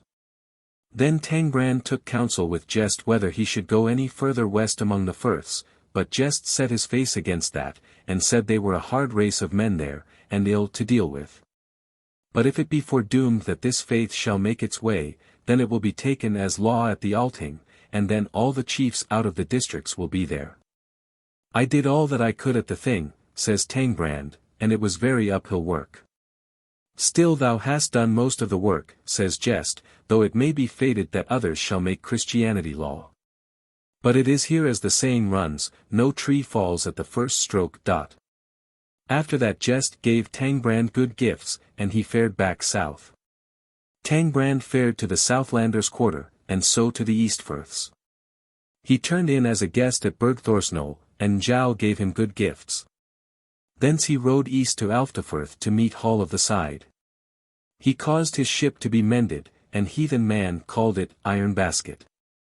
On board that ship Thangbrand fared abroad, and Gudleif with him. Chapter 100 Of Gizur the White and Hjalti. That same summer Hjalti Skeggie's son was outlawed at the Thing for blasphemy against the gods. Thangbrand told King Olaf of all the mischief that the Icelanders had done to him, and said that they were such sorcerers there that the earth burst asunder under his horse and swallowed up the horse. Then King Olaf was so wroth that he made them seize all the men from Iceland and set them in dungeons, and meant to slay them. Then they, Gizur the White and Hjalti, came up and offered to lay themselves in pledge for those men, and fare out to Iceland and preach the faith. The king took this well, and they got them all set free again. Then Gizur and Hjalti buskied their ship for Iceland, and were soon bound. They made the land at Arar when 10 weeks of summer had passed. They got them horses at once, but left other men to strip their ship. Then they ride with 30 men to the Thing, and sent word to the Christian men that they must be ready to stand by them. Hjalti stayed behind at Rheadarmal, for he had heard that he had been made an outlaw for blasphemy, but when they came to the boiling kettle, 62 down below the brink of the rift, 63 there came Hjalti after them. And said he would not let the heathen men see that he was afraid of them. Then many Christian men rode to meet them, and they ride in battle array to the Thing. The heathen men had drawn up their men in array to meet them, and it was a near thing that the whole body of the Thing had come to blows, but still it did not go so far. Chapter 101 Of Thorgir of Lightwater. There was a man named Thorgir who dwelt at Lightwater. He was the son of Jorfi, the son of Thorkel the Long, the son of Kettle Longneck. His mother's name was Thorunna, and she was the daughter of Thorstein, the son of Sigmund, the son of Bard of the Nip. Gudrida was the name of his wife. She was a daughter of Thorkel the Black of Hlydrargirth. His brother was Worm Walletback, the father of Hlenni the Old of Sorby. The Christian men set up their booths, and Gizur the White and Hjalti were in the booths of the men from Mossfell. The day after both sides went to the Hill of Laws, and each, the Christian men as well as the heathen, took witness, and declared themselves out of the other's laws. And then there was such an uproar on the Hill of Laws that no man could hear the other's voice. After that men went away, and all thought things looked like the greatest entanglement. The Christian men chose as their speaker Hall of the Side, but Hall went to Thorgir, the priest of Lightwater, who was the old speaker of the law, and gave him 3 marks of silver to utter what the law should be. But still that was most hazardous counsel, since he was an heathen. Thorgir lay all that day on the ground, and spread a cloak over his head, so that no man spoke with him. But the day after men went to the Hill of Laws, and then Thorgir bade them be silent and listen, and spoke thus. It seems to me as though our matters were come to a deadlock, if we are not all to have one and the same law. For if there be a sundering of the laws, then there will be a sundering of the peace, and we shall never be able to live in the land. Now, I will ask both Christian men and heathen whether they will hold to those laws which I utter. They all say they would. He said he wished to take an oath of them, and pledges that they would hold to them, and they all said, "Yea, to that," and so he took pledges from them. This is the beginning of our laws, he said, that all men shall be Christian here in the land, and believe in one God, the Father, the Son, and the Holy Ghost, but leave off all idol worship, not expose children to perish, and not eat horseflesh. It shall be outlawry if such things are proved openly against any man, but if these things are done by stealth, then it shall be blameless. But all this heathendom was all done away with within a few years' space, so that those things were not allowed to be done either by stealth or openly. Thorgir then uttered the law as to keeping the Lord's Day and fast days, Yuletide and Easter, and all the greatest high days and holidays. The heathen men thought they had been greatly cheated. But still the true faith was brought into the law, and so all men became Christian here in the land. After that men fare home from the thing. Chapter 102. The Wedding of Hoskuld, the Priest of Whiteness. Now we must take up the story, and say that Njáll spoke thus to Hoskuld, his foster son, and said, "I would seek thee a match." Hoskuld bade him settle the matter as he pleased, and asked whether he was most likely to turn his eyes. "There is a woman called Hildegunna," answers Njáll, "and she is the daughter of Starkad, the son of Thord Freyspríest. She is the best match I know of." "See thou to it, foster father," said Hoskuld, "that shall be my choice which thou choosest." "Then we will look thitherward," says Njáll. A little while after, Njáll called on men to go along with him. Then the sons of Sigfus, and Njáll's sons, and Kari Salmon's son, all of them fared with him, and they rode east to Swinefell. There they got a hearty welcome. The day after, Njáll and Flossie went to talk alone, and the speech of Njáll ended thus, that he said, "This is my errand here, that we have set out on a wooing journey, to ask for thy kinswoman Hildegunna." "At whose hand?" says Flossie. "At the hand of Hoskuld my foster son," says Njáll. "Such things are well meant," says Flossie, "but still ye run each of you great risk, the one from the other. But what hast thou to say of Hoskuld?" "Good I am able to say of him," says Njáll. "And besides, I will lay down as much money as will seem fitting to thy niece and thyself, if thou wilt think of making this match." "We will call her hither," says Flossie, "and know how she looks on the man." Then Hildegunna was called, and she came thither. Flossie told her of the wooing, but she said she was a proud-hearted woman. "And I know not how things will turn out between me and men of like spirit. But this, too, is not the least of my dislike, that this man has no priesthood or leadership over men, but thou hast always said that thou wouldest not wed me to a man who had not the priesthood. This is quite enough," says Flossie, "if thou wilt not be wedded to Hoskuld, to make me take no more pains about the match."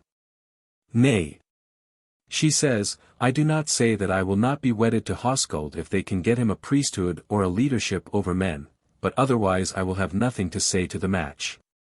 "Then," said Njáll, "I will beg thee to let this match stand over for 3 winters, that I may see what I can do." Flossie said that so it should be. "I will only bargain for this one thing," says Hildegunna, "if this match comes to pass, that we shall stay here away east."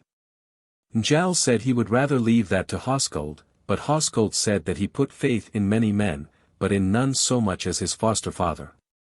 Now they ride from the east.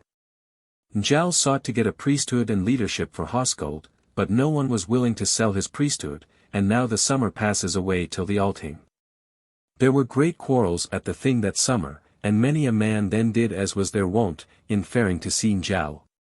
But he gave such counsel in men's lawsuits as was not thought at all likely, so that both the pleadings and the defence came to naught, and out of that great strife arose, when the lawsuits could not be brought to an end. And men rode home from the thing unatoned. Now things go on till another thing comes. Njáll rode to the thing, and at first all is quiet until Njáll says that it is high time for men to give notice of their suits. Then many said that they thought that came to little, when no man could get his suit settled, even though the witnesses were summoned to the Althing, and so, say they, we would rather seek our rights with point and edge. So it must not be, says Njáll, for it will never do to have no law in the land. But yet ye have much to say on your side in this matter, and it behoves us who know the law, and who are bound to guide the law, to set men at one again, and to ensue peace. 'Twere good counsel, then, methinks, that we call together all the chiefs and talk the matter over. Then they go to the court of laws, and Njáll spoke and said, Thee, Skapti Thorwald's son and you other chiefs, I call on, and say, that methinks our lawsuits have come into a deadlock, if we have to follow up our suits in the quarter courts. And they get so entangled that they can neither be pleaded nor ended. Methinks it were wiser if we had a fifth court, and there pleaded those suits which cannot be brought to an end in the quarter courts. How, said Skapti, wilt thou name a fifth court, when the quarter court is named for the old priesthoods, 3/12 in each quarter? I can see help for that, says Njáll, by setting up new priesthoods, and filling them with the men who are best fitted in each quarter, and then let those men who are willing to agree to it declare themselves ready to join the new priest's thing. Well, says Skapti, we will take this choice, but what weighty suits shall come before the court? These matters shall come before it, says Njáll, all matters of contempt of the thing, such as if men bear false witness or utter a false finding. Hither, too, shall come all those suits in which the judges are divided in opinion in the quarter court, then they shall be summoned to the fifth court, so, too, if men offer bribes, or take them, for their help in suits. In this court all the oaths shall be of the strongest kind, and 2 men shall follow every oath, who shall support on their words of honor what the others swear. So it shall be also, if the pleadings on one side are right in form, and the other wrong, that the judgment shall be given for those that are right in form.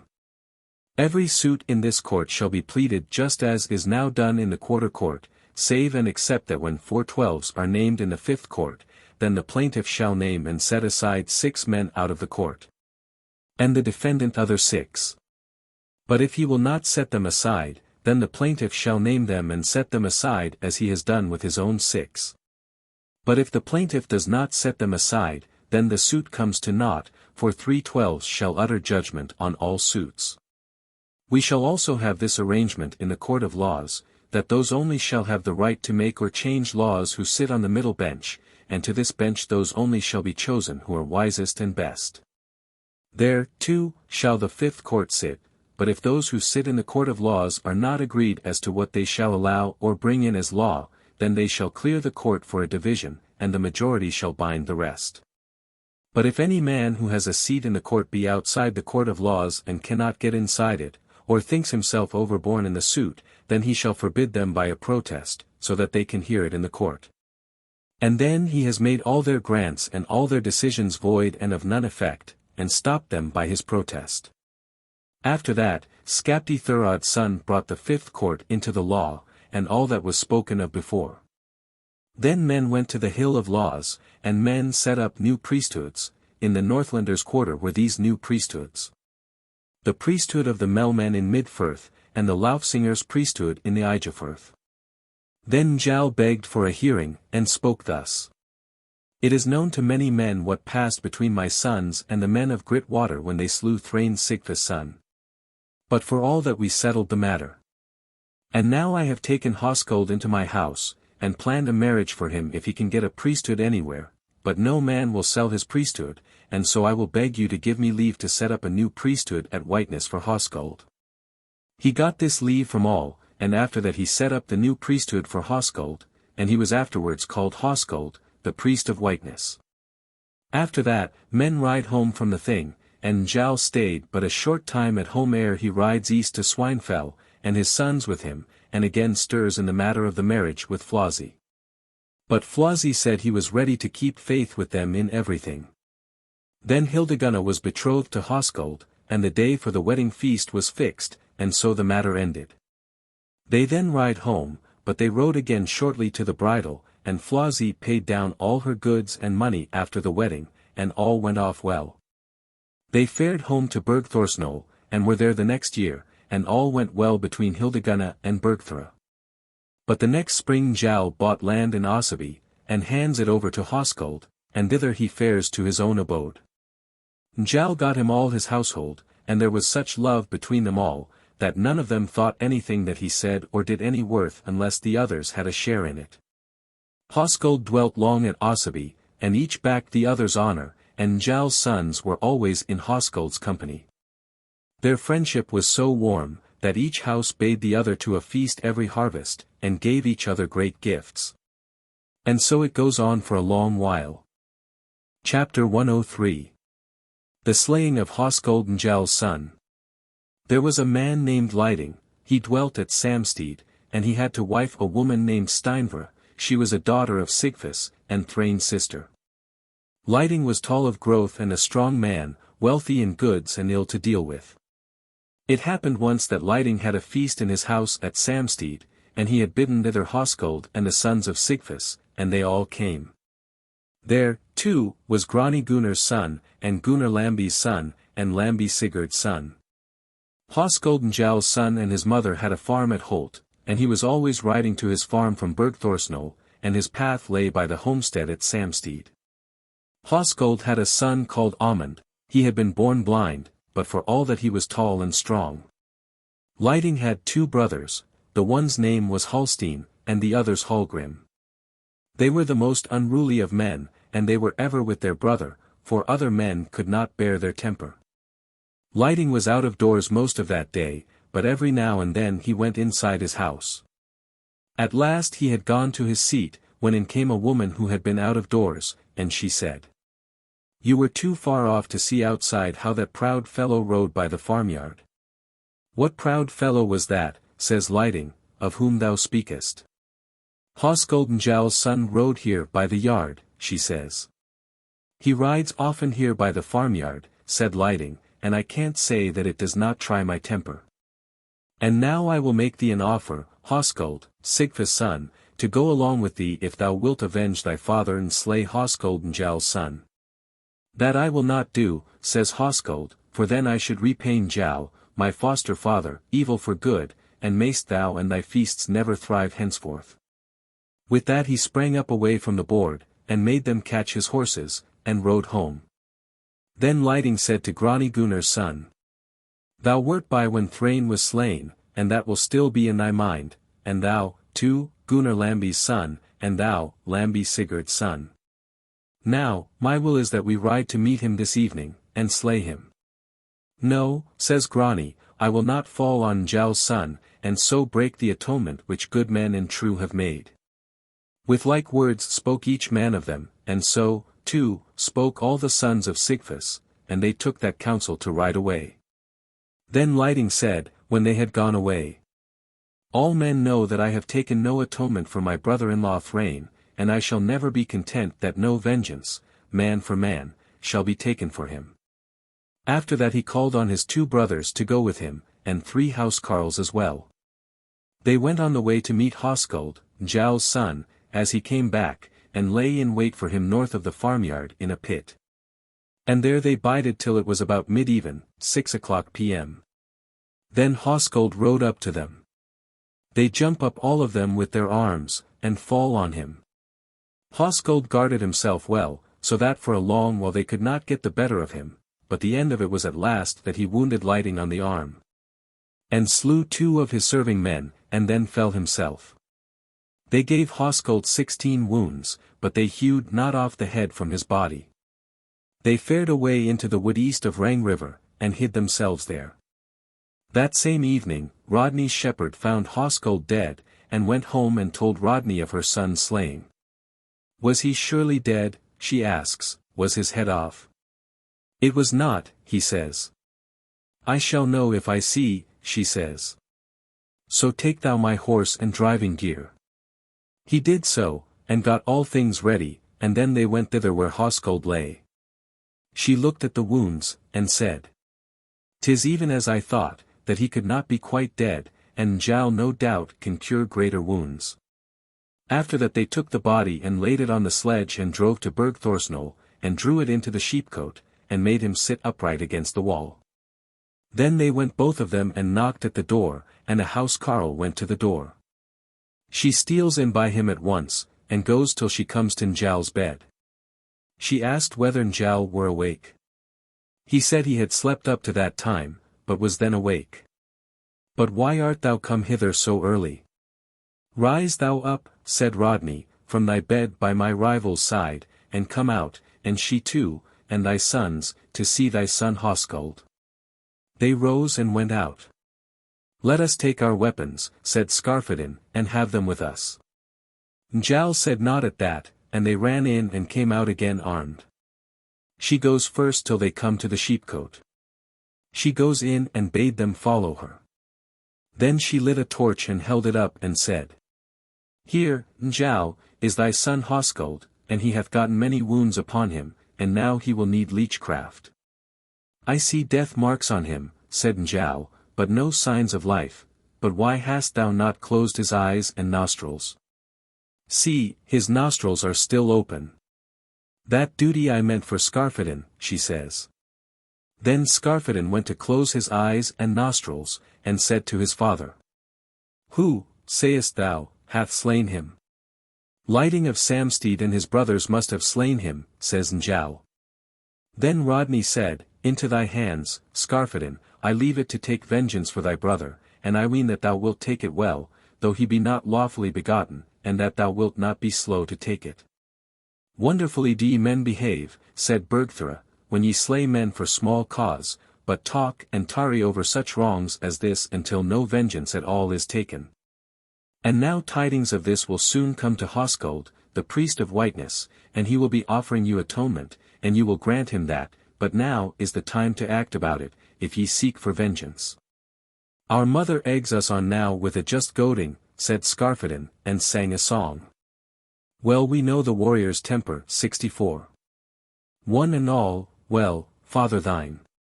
But atonement to the mother. Snakeland stem 65 and thee were base. He that hoardeth ocean's fire. 66. Hearing this will leave his home. Wound of weapon us hath smitten. Worse the lot of those that wait. After that they all ran out of the sheepcote, but Rodney went indoors with Njal, and was there the rest of the night. Chapter 104. The slaying of Lighting's brothers. Now we must speak of Skarphedinn and his brothers, how they bend their course up to Rangriver. Then Skarphedinn said, "Stand we here and listen, and let us go stilly, for I hear the voices of men up along the river's bank. But will ye, Helgi and Grim, deal with Lighting single-handed, or with both his brothers?" They said they would sooner deal with Lighting alone. "Still," says Skarphedinn, "there is more game in him, and methinks it were ill if he gets away, but I trust myself best for not letting him escape." "We will take such steps," says Helgi, "if we get a chance at him, that he shall not slip through our fingers." Then they went thitherward, where they heard the voices of men, and see where Lighting and his brothers are by a stream.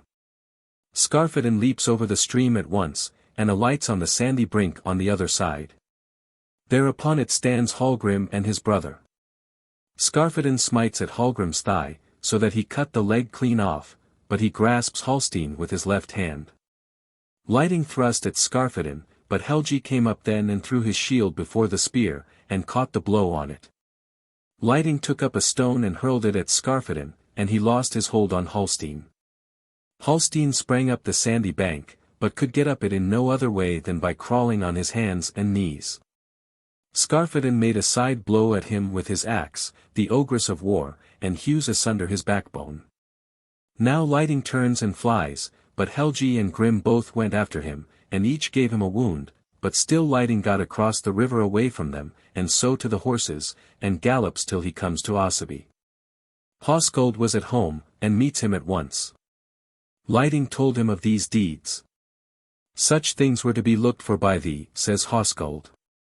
Thou hast behaved like a madman, and here the truth of the old saw will be proved, but a short while is hand fain of blow. Methinks what thou hast got to look to now is whether thou wilt be able to save thy life or not. Sure enough, says Lighting, I had hard work to get away, but still I wish now that thou wouldest get me atoned with Njáll and his sons, so that I might keep my farm. So it shall be, says Hoskuld. After that Hoskuld made them saddle his horse, and rode to Bergthorsnol with 5 men. Njál's sons were then come home and had laid them down to sleep. Hoskuld went at once to see Njáll, and they began to talk. Hither am I come, said Hoskuld to Njáll, to beg a boon on behalf of Lighting, my uncle. He has done great wickedness against you and yours, broken his atonement and slain thy son. Lighting will perhaps think, said Njáll, that he has already paid a heavy fine in the loss of his brothers, but if I grant him any terms, I shall let him reap the good of my love for thee, and I will tell thee before I utter the award of atonement. That Lighting's brothers shall fall as outlaws. Nor shall Lighting have any atonement for his wounds, but on the other hand, he shall pay the full blood fine for Hoskuld. My wish, said Hoskuld, is, that thou shouldest make thine own terms. Well, says Njáll, then I will utter the award at once if thou wilt. Wilt thou, says Hoskuld, that thy sons should be by? Then we should be no nearer an atonement than we were before, says Njáll, but they will keep to the atonement which I utter. Then Hoskuld said, let us close the matter then, and hansel him peace on behalf of thy sons. So it shall be, says Njáll. My will then is that he pays 200 in silver for the slaying of Hoskuld, but he may still dwell at Samstead, and yet I think it were wiser if he sold his land and changed his abode, but not for this quarrel. Neither I nor my sons will break our pledges of peace to him, but methinks it may be that some one may rise up in this country against whom he may have to be on his guard. Yet, lest it should seem that I make a man an outcast from his native place, I allow him to be here in this neighborhood, but in that case he alone is answerable for what may happen.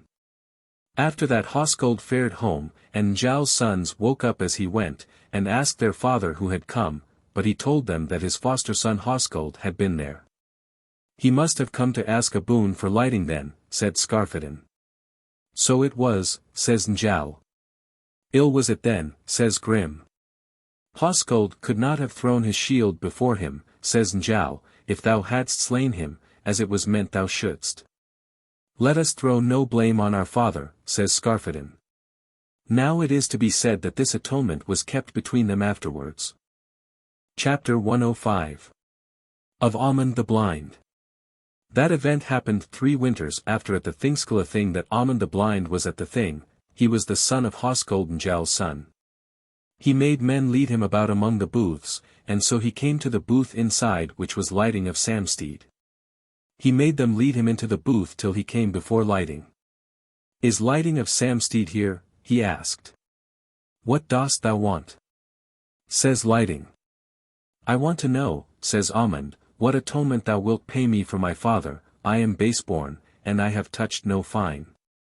I have atoned for the slaying of thy father, says Lighting, with a full price, and thy father's father and thy father's brothers took the money, but my brothers fell without a price as outlaws. And so it was that I had both done an ill deed, and paid dear for it. I ask not, says Amund, as to thy having paid an atonement to them. I know that ye two are now friends, but I ask this, what atonement thou wilt pay to me? None at all, says Lighting. I cannot see, says Amund, how thou canst have right before God, when thou hast stricken me so near the heart. But all I can say is, that if I were blessed with the sight of both my eyes, I would have either a money fine for my father, or revenge man for man, and so may God judge between us. After that he went out. But when he came to the door of the booth, he turned short round towards the inside. Then his eyes were opened, and he said, Praised be the Lord. Now I see what his will is. With that he ran straight into the booth until he comes before Lighting, and smites him with an axe on the head, so that it sunk in up to the hammer, and gives the axe a pull towards him. Lighting fell forwards and was dead at once. Amund goes out to the door of the booth, and when he got to the very same spot on which he had stood when his eyes were opened, lo! They were shut again, and he was blind all his life after. Then he made them lead him to Njal and his sons, and he told them of Lighting's slaying. Thou mayest not be blamed for this, says Njal, for such things are settled by a higher power. But it is worth while to take warning from such events, lest we cut any short who have such near claims as Amund had. After that Njal offered an atonement to Lighting's kinsman. Hoskuld the priest of whiteness had a share in bringing Lighting's kinsman to take the fine, and then the matter was put to an award, and half the fines fell away for the sake of the claim which he seemed to have on Lighting. After that men came forward with pledges of peace and good faith, and Lighting's kinsman granted pledges to Amund. Men rode home from the thing, and now all is quiet for a long while. Chapter 106. Of Valgerd the Guileful. Valgerd the Guileful came back to Iceland that summer, he was then still heathen. He fared to Hof to his son Mord's house, and was there the winter over. He said to Mord, Here I have ridden far and wide all over the neighborhood, and methinks I do not know it for the same. I came to Whiteness, and there I saw many tofts of booths and much ground levelled for building. I came to Thingskalathing, and there I saw all our booths broken down. What is the meaning of such strange things? New priesthoods, answers Mord, have been set up here, and a law for a fifth court, and men have declared themselves out of my thing, and have gone over to Hoskuld's thing. Ill hast thou repaid me, said Valgerd, for giving up to thee my priesthood, when thou hast handled it so little like a man, and now my wish is that thou shouldst pay them off by something that will drag them all down to death. And this thou canst do by setting them by the ears by tale-bearing, so that Njál's sons may slay Hoskuld, but there are many who will have the blood feud after him, and so Njál's sons will be slain in that quarrel. I shall never be able to get that done, says Mord. I will give thee a plan, says Valgerd. Thou shalt ask Njál's sons to thy house, and send them away with gifts, but thou shalt keep thy tale-bearing in the background until great friendship has sprung up between you, and they trust thee no worse than their own selves. So wilt thou be able to avenge thyself on Skarphedinn for that he took thy money from thee after Gunnar's death, and in this wise, further on, thou wilt be able to seize the leadership when they are all dead and gone. This plan they settled between them should be brought to pass, and Mord said, I would, father, that thou wouldst take on thee the new faith. Thou art an old man. I will not do that, says Valgerd. I would rather that thou shouldst cast off the faith, and see what follows then. Mord said he would not do that. Valgerd broke crosses before Mord's face, and all holy tokens. A little after Valgerd took a sickness and breathed his last, and he was laid in a cairn by Hof. Chapter 107. Of Mord and Njál's sons. Some while after Mord rode to Bergthorsnol and saw Skarphedinn there. He fell into very fair words with them, and so he talked the whole day, and said he wished to be good friends with them, and to see much of them. Skarphedinn took it all well, but said he had never sought for anything of the kind before.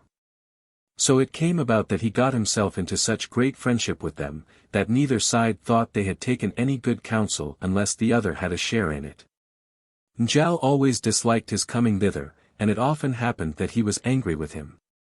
It happened one day that Mord came to Bergthorsnol, and Mord said to Njál's sons, I have made up my mind to give a feast yonder, and I mean to drink in my heirship after my father, but to that feast I wish to bid you, Njál's sons, and carry. And at the same time I give you my word that ye shall not fare away giftless. They promised to go, and now he fares home and makes ready the feast. He bade to it many householders, and that feast was very crowded. Thither came Njál's sons and carry. Mord gave Skarphedinn a brooch of gold, and a silver belt to carry, and good gifts to Grim and Helgi. They come home and boast of these gifts, and show them to Njál. He said they would be bought full dear, and take heed that ye do not repay the giver in the coin which he no doubt wishes to get. Chapter 108. Of the slander of Mord Valgerd's son. A little after Njál's sons and Höskulд were to have their yearly feasts, and they were the first to bid Höskuld to come to them. Skarphedinn had a brown horse 4 winters old, both tall and sightly. He was a stallion, and had never yet been matched in fight. That horse Skarphedinn gave to Höskuld, and along with him 2 mares. They all gave Höskuld gifts, and assured him of their friendship. After that Höskuld bade them to his house at Aseby, and had many guests to meet them, and a great crowd. It happened that he had just then taken down his hall, but he had built 3 outhouses, and there the beds were made. So all that were bidden came, and the feast went off very well. But when men were to go home Höskuld picked out good gifts for them, and went a part of the way with Njál's sons. The sons of Sigfus followed him and all the crowd, and both sides said that nothing should ever come between them to spoil their friendship. A little while after Mord came to Aseby and called Höskuld out to talk with him, and they went aside and spoke. "What a difference in manliness there is," said Mord, "between thee and Njál's sons. Thou gavest them good gifts, but they gave thee gifts with great mockery."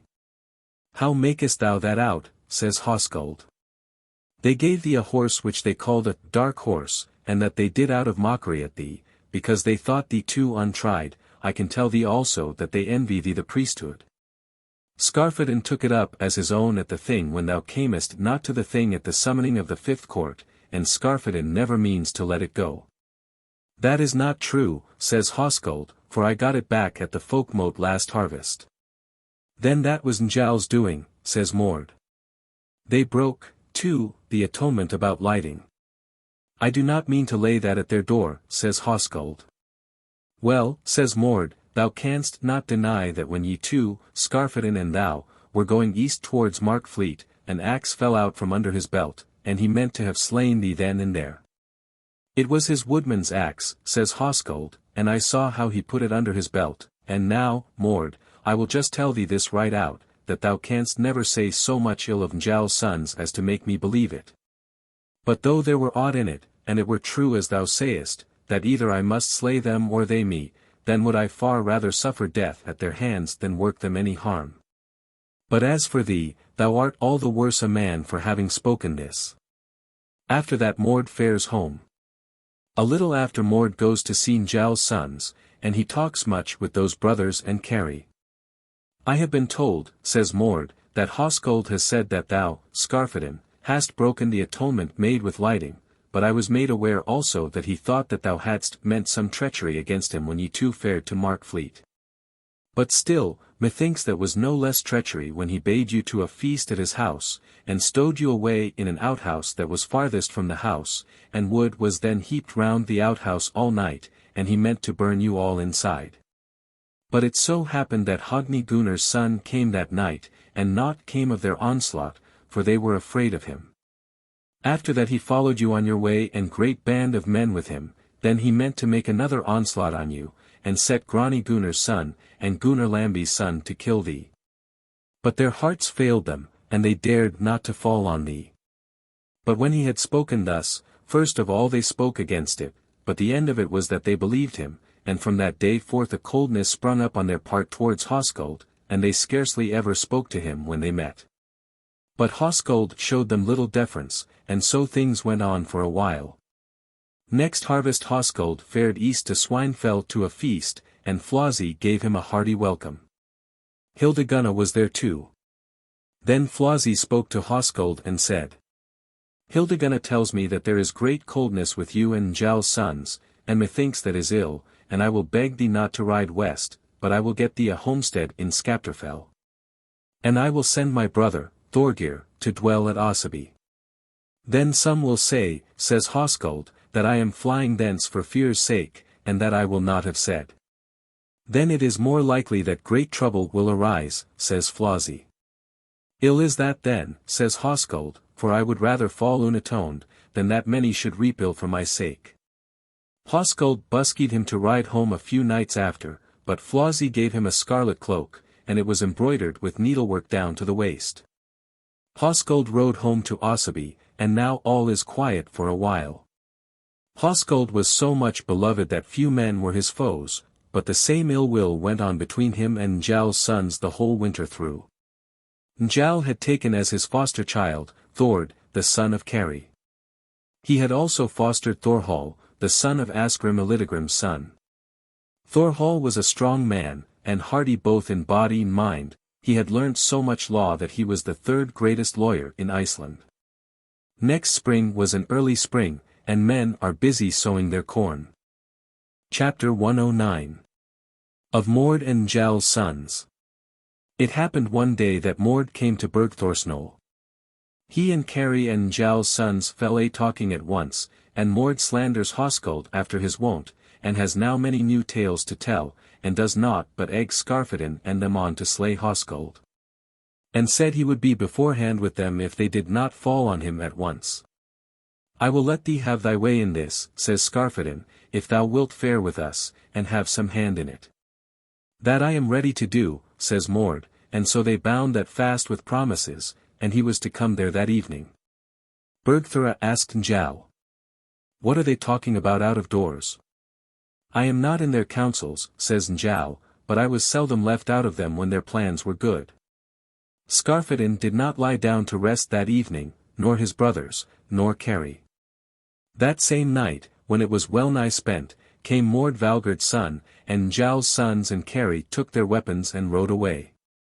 They fared till they came to Osaby, and bided there by a fence. The weather was good, and the sun just risen. Chapter 110. The slaying of Hoskuld, the priest of whiteness. About that time Hoskuld, the priest of whiteness, awoke. He put on his clothes, and threw over him his cloak, Flossy's gift. He took his corn sieve, and had his sword in his other hand, and walks towards the fence, and sows the corn as he goes.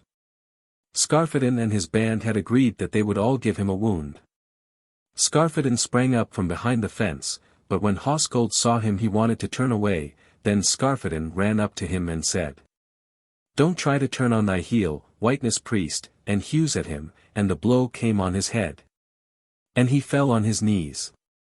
Hoskuld said these words when he fell. God help me, and forgive you. Then they all ran up to him and gave him wounds. After that Mord said, A plan comes into my mind.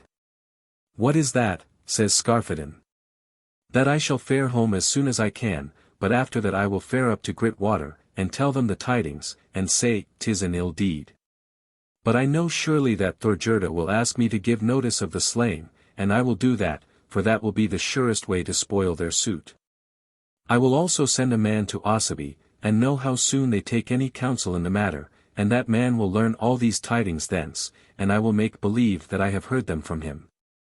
Do so by all means, says Skarphedinn. Those brothers fared home, and Kari with them, and when they came home they told Njál the tidings. Sorrowful tidings are these, says Njál, and such are ill to hear, for sooth to say this grief touches me so nearly, that methinks it were better to have lost 2 of my sons and that Hoskuld lived. It is some excuse for thee, says Skarphedinn, that thou art an old man, and it is to be looked for that this touches thee nearly. But this, says Njál, no less than old age, is why I grieve, that I know better than thou what will come after. What will come after, says Skarphedinn. My death, says Njál, and the death of my wife and of all my sons. What dost thou foretell for me, says Kari. They will have hard work to go against thy good fortune, for thou wilt be more than a match for all of them. This one thing touched Njál so nearly that he could never speak of it without shedding tears. Chapter 111. Of Hildegunna and Mord Valgerd's son. Hildegunna woke up and found that Hoskuld was away out of his bed. Hard have been my dreams, she said, and not good, but go and search for him, Hoskuld. So they searched for him about the homestead and found him not. By that time she had dressed herself, then she goes and 2 men with her, to the fence, and there they find Hoskuld slain. Just then, too, came up Mord Valgerd's son's shepherd, and told her that Njál's sons had gone down thence, and, he said, Skarphedinn called out to me and gave notice of the slaying is done by him. It were a manly deed, she says, if one man had been at it. She took the cloak and wiped off all the blood with it, and wrapped the gouts of gore up in it, and so folded it together and laid it up in her chest. Now she sent a man up to Grit water to tell the tidings thither, but Mord was there before him, and had already told the tidings. There, too, was come Kettle of the Mark. Thorgerda said to Kettle, "Now is Hoskuld dead as we know, and now bear in mind what thou promisedst to do when thou tookest him for thy foster child." "It may well be," says Kettle, "that I promised very many things then, for I thought not that these days would ever befall us that have now come to pass. But yet I am come into a strait, for nose is next of kin to eyes, since I have Njál's daughter to wife." "Art thou willing, then," says Thorgerda, "that Mord should give notice of the suit for the slaying?" "I know not that," says Kettle, "for methinks ill comes from him more often than good." But as soon as ever Mord began to speak to Kettle he fared the same as others, in that he thought as though Mord would be true to him, and so the end of their counsel was that Mord should give notice of the slaying, and get ready the suit in every way before the thing. Then Mord fared down to Osaby, and thither came 9 neighbors who dwelt nearest the spot. Mord had 10 men with him. He shows the neighbors Hoskuld's wounds, and takes witness to the hurts, and names a man as the dealer of every wound save one, that he made as though he knew not who had dealt it, but that wound he had dealt himself. But the slaying he gave notice of at Skarphedin's hand, and the wounds at his brother's and Carrie's. After that he called on 9 neighbors who dwelt nearest the spot to ride away from home to the Althing on the inquest. After that he rode home. He scarce ever met Njál's sons, and when he did meet them, he was cross, and that was part of their plan. The slaying of Hoskuld was heard over all the land, and was ill spoken of. Njál's sons went to see Asgrim Elidegrim's son, and asked him for aid. "Ye very well know that ye may look that I shall help you in all great suits, but still my heart is heavy about this suit, for there are many who have the blood feud, and this slaying is ill spoken of over all the land." Now Njál's sons fare home. Chapter 112. The Pedigree of Gudmund the Powerful. There was a man named Gudmund the Powerful, who dwelt at Modravale in Ijafirth. He was the son of Eyjolf the son of Einar. Gudmund was a mighty chief, wealthy in goods. He had in his house 100 hired servants. He overbore in rank and weight all the chiefs in the north country, so that some left their homesteads, but some he put to death, and some gave up their priesthoods for his sake. And from him are come the greatest part of all the picked and famous families in the land, such as, the Point Dwellers, and the Sturlungs, and the Van Dwellers, and the Fleet Men, and Kettle the Bishop, and many of the greatest men. Gudmund was a friend of Asgrim Elidegrim's son, and so he hoped to get his help. Chapter 113. Of Snorri the Priest, and his stock. There was a man named Snorri, who was surnamed the Priest. He dwelt at Helgafell before Gudruna Oswif's daughter bought the land of him, and dwelt there till she died of old age. But Snorri then went and dwelt at Vansfirth on Sailingdale's tongue. Thorgrim was the name of Snorri's father, and he was a son of Thorstein Codcatcher. Snorri was a great friend of Asgrim Elidegrim's son, and he looked for help there also. Snorri was the wisest and shrewdest of all these men in Iceland who had not the gift of foresight. He was good to his friends, but grim to his foes. At that time there was a great riding to the thing out of all the quarters, and men had many suits set on foot. Chapter 114. Of Flosi Thord's son.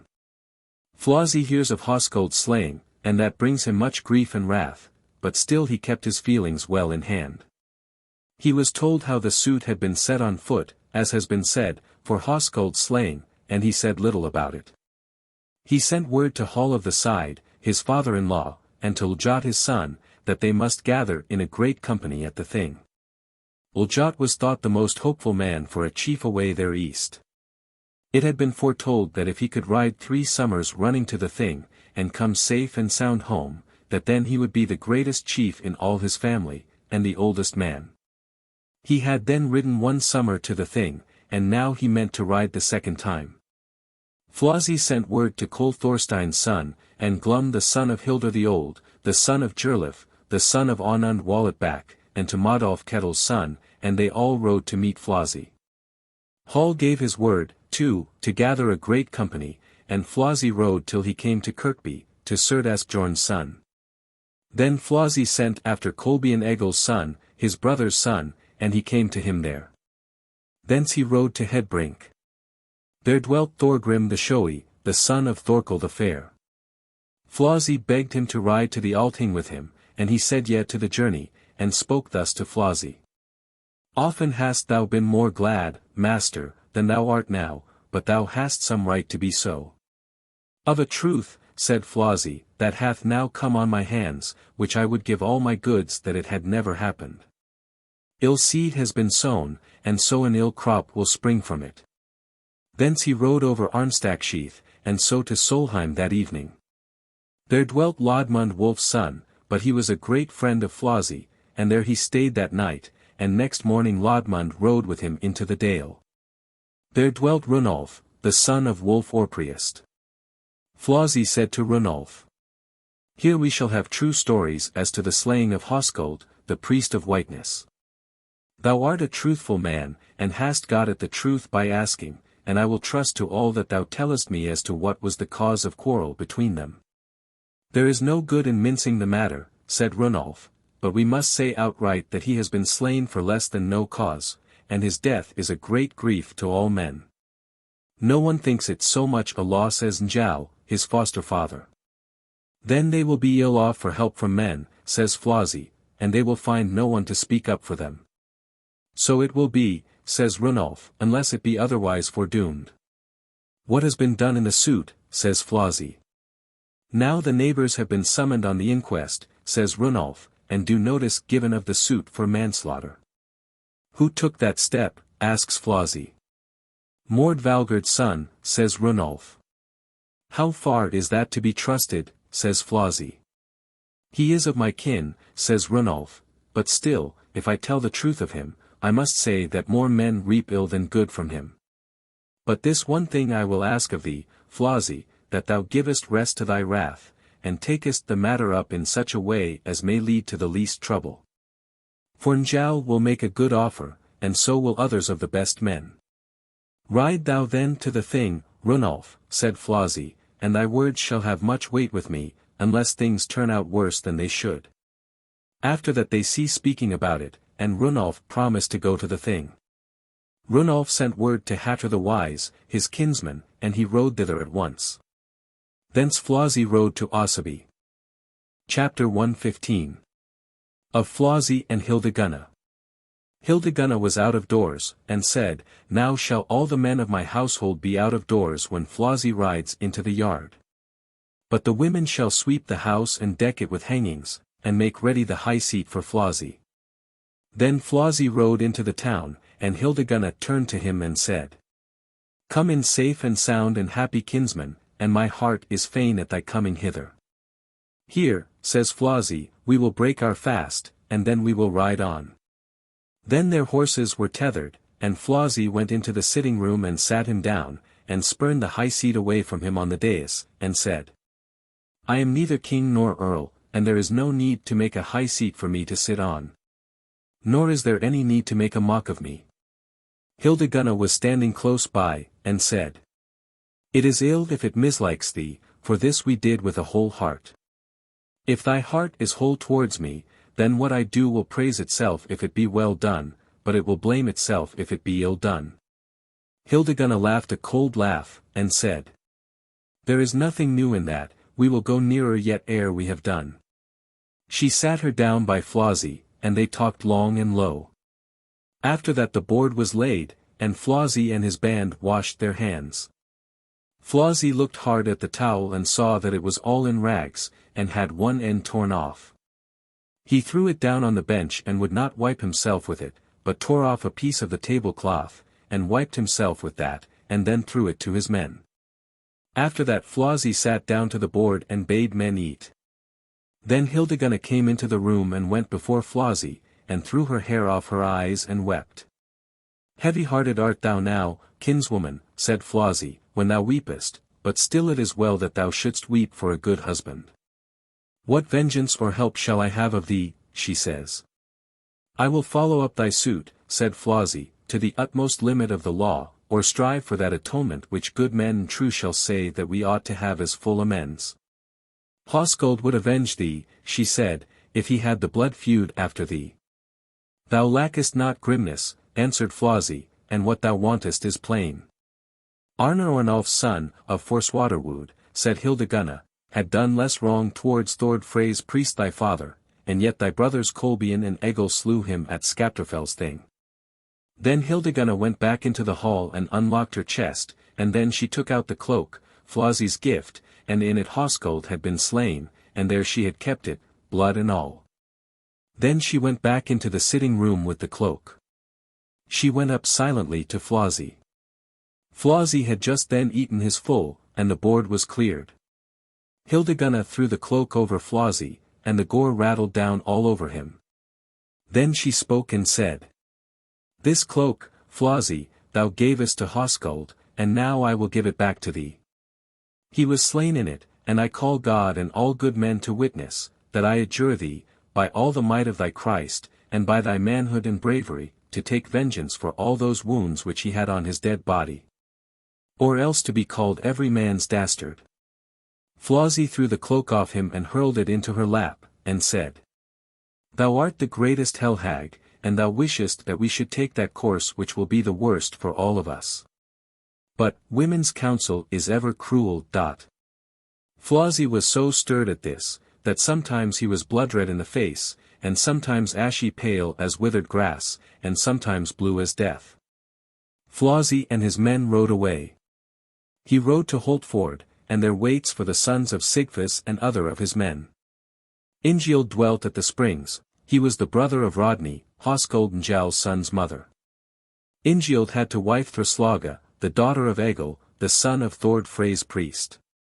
Flosi sent word to Ingild to come to him, and Ingild went at once, with 14 men. They were all of his household. Ingild was a tall man and a strong, and slow to meddle with other men's business, one of the bravest of men, and very bountiful to his friends. Flosi greeted him well, and said to him, Great trouble hath now come on me and my brothers-in-law, and it is hard to see our way out of it. I beseech thee not to part from my suit until this trouble is past and gone.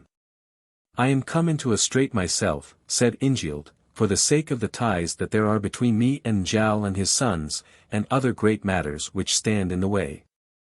I thought, said Flosi, when I gave away my brother's daughter to thee, that thou gavest me thy word to stand by me in every suit. It is most likely, says Ingild, that I shall do so, but still I will now, first of all, ride home, and thence to the thing. Chapter 116. Of Flosi and Mord and the sons of Sigfus. The sons of Sigfus heard how Flosi was at Holtford, and they rode thither to meet him, and there were Kettle of the Mark, and Lambi his brother, Thorkel and Mord, the sons of Sigfus. Sigmund their brother, and Lambi Sigurd's son, and Gunnar Lambi's son, and Grani Gunnar's son, and Vibrand Haemon's son. Flosi stood up to meet them, and greeted them gladly. So they went down to the river. Flosi had the whole story from them about the slaying, and there was no difference between them and Kettle of the Mark's story. Flosi spoke to Kettle of the Mark, and said, This now I ask of thee, how tightly are your hearts knit as to this suit, thou and the other sons of Sigfus? My wish is, said Kettle, that there should be peace between us, but yet I have sworn an oath not to part from this suit till it has been brought somehow to an end, and to lay my life on it. Thou art a good man and true, said Flosi, and it is well to have such men with one. Then Grani Gunnar's son and Lambi Sigurd's son both spoke together, and said, We wish for outlawry and death. It is not given us, said Flosi, both to share and choose, we must take what we can get. I have had it in my heart, says Grani, ever since they slew Thrain by Mark Fleet, and after that his son Hoskuld, never to be atoned with them by a lasting peace, for I would willingly stand by when they were all slain, every man of them. Thou hast stood so near to them, said Flosi, that thou mightest have avenged these things hadst thou had the heart and manhood. Methinks thou and many others now ask for what ye would give much money hereafter never to have had a share in.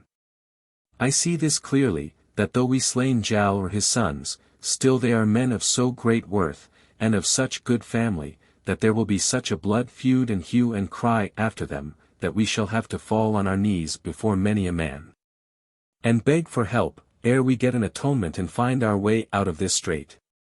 Ye may make up your minds, then, that many will become poor who before had great goods, but some of you will lose both goods and life. Mord Valgerd's son rode to meet Flossie, and said he would ride to the thing with him with all his men. Flossie took that well, and raised a matter of a wedding with him, that he should give away Ranvega his daughter to Starkhead Flossie's brother's son, who dwelt at Staffel. Flossie did this because he thought he would so make sure both of his faithfulness and force. Mord took the wedding kindly, but handed the matter over to Gizur the White, and bade him talk about it at the thing. Mord had to wife Thorkatla, Gizur the White's daughter. They two, Mord and Flossie, rode both together to the thing, and talked the whole day, and no man knew aught of their counsel. Chapter 117. Njal and Skarphedinn talked together. Now, we must say how Njal said to Skarphedinn. What plan have ye laid down for yourselves, thou, and thy brothers and Carrie? Little reck we of dreams in most matters, said Skarphedinn. But if thou must know, we shall ride to Tung to Asgrim Elidegrim's son, and thence to the thing, but what meanest thou to do about thine own journey, father? I shall ride to the thing, says Njal, for it belongs to my honor not to be severed from your suit so long as I live.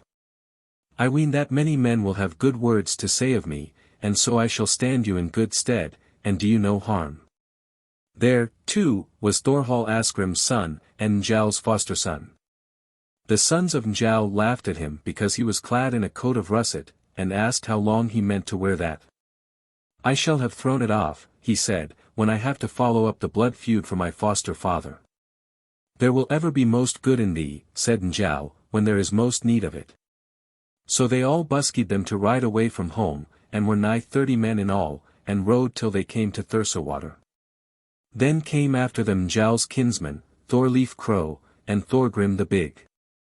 They were Holtthor's sons, and offered their help and following to Njal's sons, and they took that gladly. So they rode all together across Thursowater, until they came on Laxwater bank, and took a rest and baited their horses there, and their Hjalti Skeggie's son came to meet them, and Njal's sons fell to talking with him, and they talked long and low. Now, I will show, said Hjalti, that I am not black-hearted. Njal has asked me for help, and I have agreed to it, and given my word to aid him. He has often given me and many others the worth of it in cunning counsel. Hjalti tells Njal all about Flossie's doings. They sent Thorhall on to Tung to tell Asgrim that they would be there that evening, and Asgrim made ready at once, and was out of doors to meet them when Njal rode into the town. Njal was clad in a blue cape, and had a felt hat on his head, and a small axe in his hand. Asgrim helped Njal off his horse, and led him and sate him down in his own seat. After that they all went in, Njal's sons and Carrie. Then Asgrim went out. Hjalti wished to turn away, and thought there were too many there, but Asgrim caught hold of his reins, and said he should never have his way in riding off, and made men unsaddle their horses, and led Hjalti in and sate him down by Njal's aid. But Thorleif and his brother sat on the other bench and their men with them. Asgrim sate him down on a stool before Njal, and asked, What says thy heart about our matter? It speaks rather heavily, says Njal, for I am afraid that we shall have no lucky men with us in the suit, but I would, friend, that thou shouldest send after all the men who belong to thy thing, and ride to the Althing with me. I have always meant to do that, says Asgrim, and this I will promise thee at the same time, that I will never leave thy cause while I can get any men to follow me. But all those who were in the house thanked him, and said, That was bravely spoken. They were there that night, but the day after all Asgrim's band came thither. And after that they all rode together till they come up on the Thing field, and fit up their booths. Chapter 118. Asgrim and Njal's sons pray men for help. By that time Flossie had come to the Thing, and filled all his booths. Runolf filled the Dale dwellers' booths, and Mord the booths of the men from Rangriver. Hall of the Side had long since come from the east, but scarce any of the other men, but still Hall of the Side had come with a great band, and joined this at once to Flossie's company, and begged him to take an atonement and to make peace. Hall was a wise man and good-hearted. Flossie answered him well in everything, but gave way in nothing. Hall asked what men had promised him help. Flossie named Mord Valgerd's son, and said he had asked for his daughter at the hand of his kinsman Starcat. Hall said she was a good match, but it was ill dealing with Mord, and that thou wilt put to the proof ere this thing be over. After that they ceased talking. One day Njáll and Asgrim had a long talk in secret. Then all at once Asgrim sprang up and said to Njál's sons, "We must set about seeking friends, that we may not be overborne by force. For this suit will be followed up boldly." Then Asgrim went out, and Helgi Njál's son next, then Kari Salmon's son, then Grim Njál's son, then Skarphedinn, then Thorhall, then Thorgrim the Big, then Thorleif Crow. They went to the booth of Gizur the White and inside it. Gizur stood up to meet them, and bade them sit down and drink.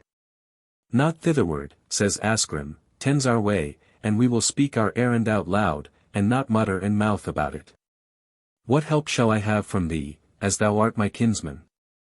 "Joran my sister," said Gizur, "would wish that I should not shrink from standing by thee, and so it shall be now and hereafter, that we will both of us have the same fate." Asgrim thanked him, and went away afterwards. Then Skarphedinn asked, "Whither shall we go now?" "To the booths of the men of Ulfus," says Asgrim. So they went thither, and Asgrim asked whether Skapti Thurod's son were in the booth. He was told that he was. Then they went inside the booth. Skapti sate on the cross bench, and greeted Asgrim, and he took the greeting well. Skapti offered Asgrim a seat by his side, but Asgrim said he should only stay there a little while, "But still we have an errand to thee."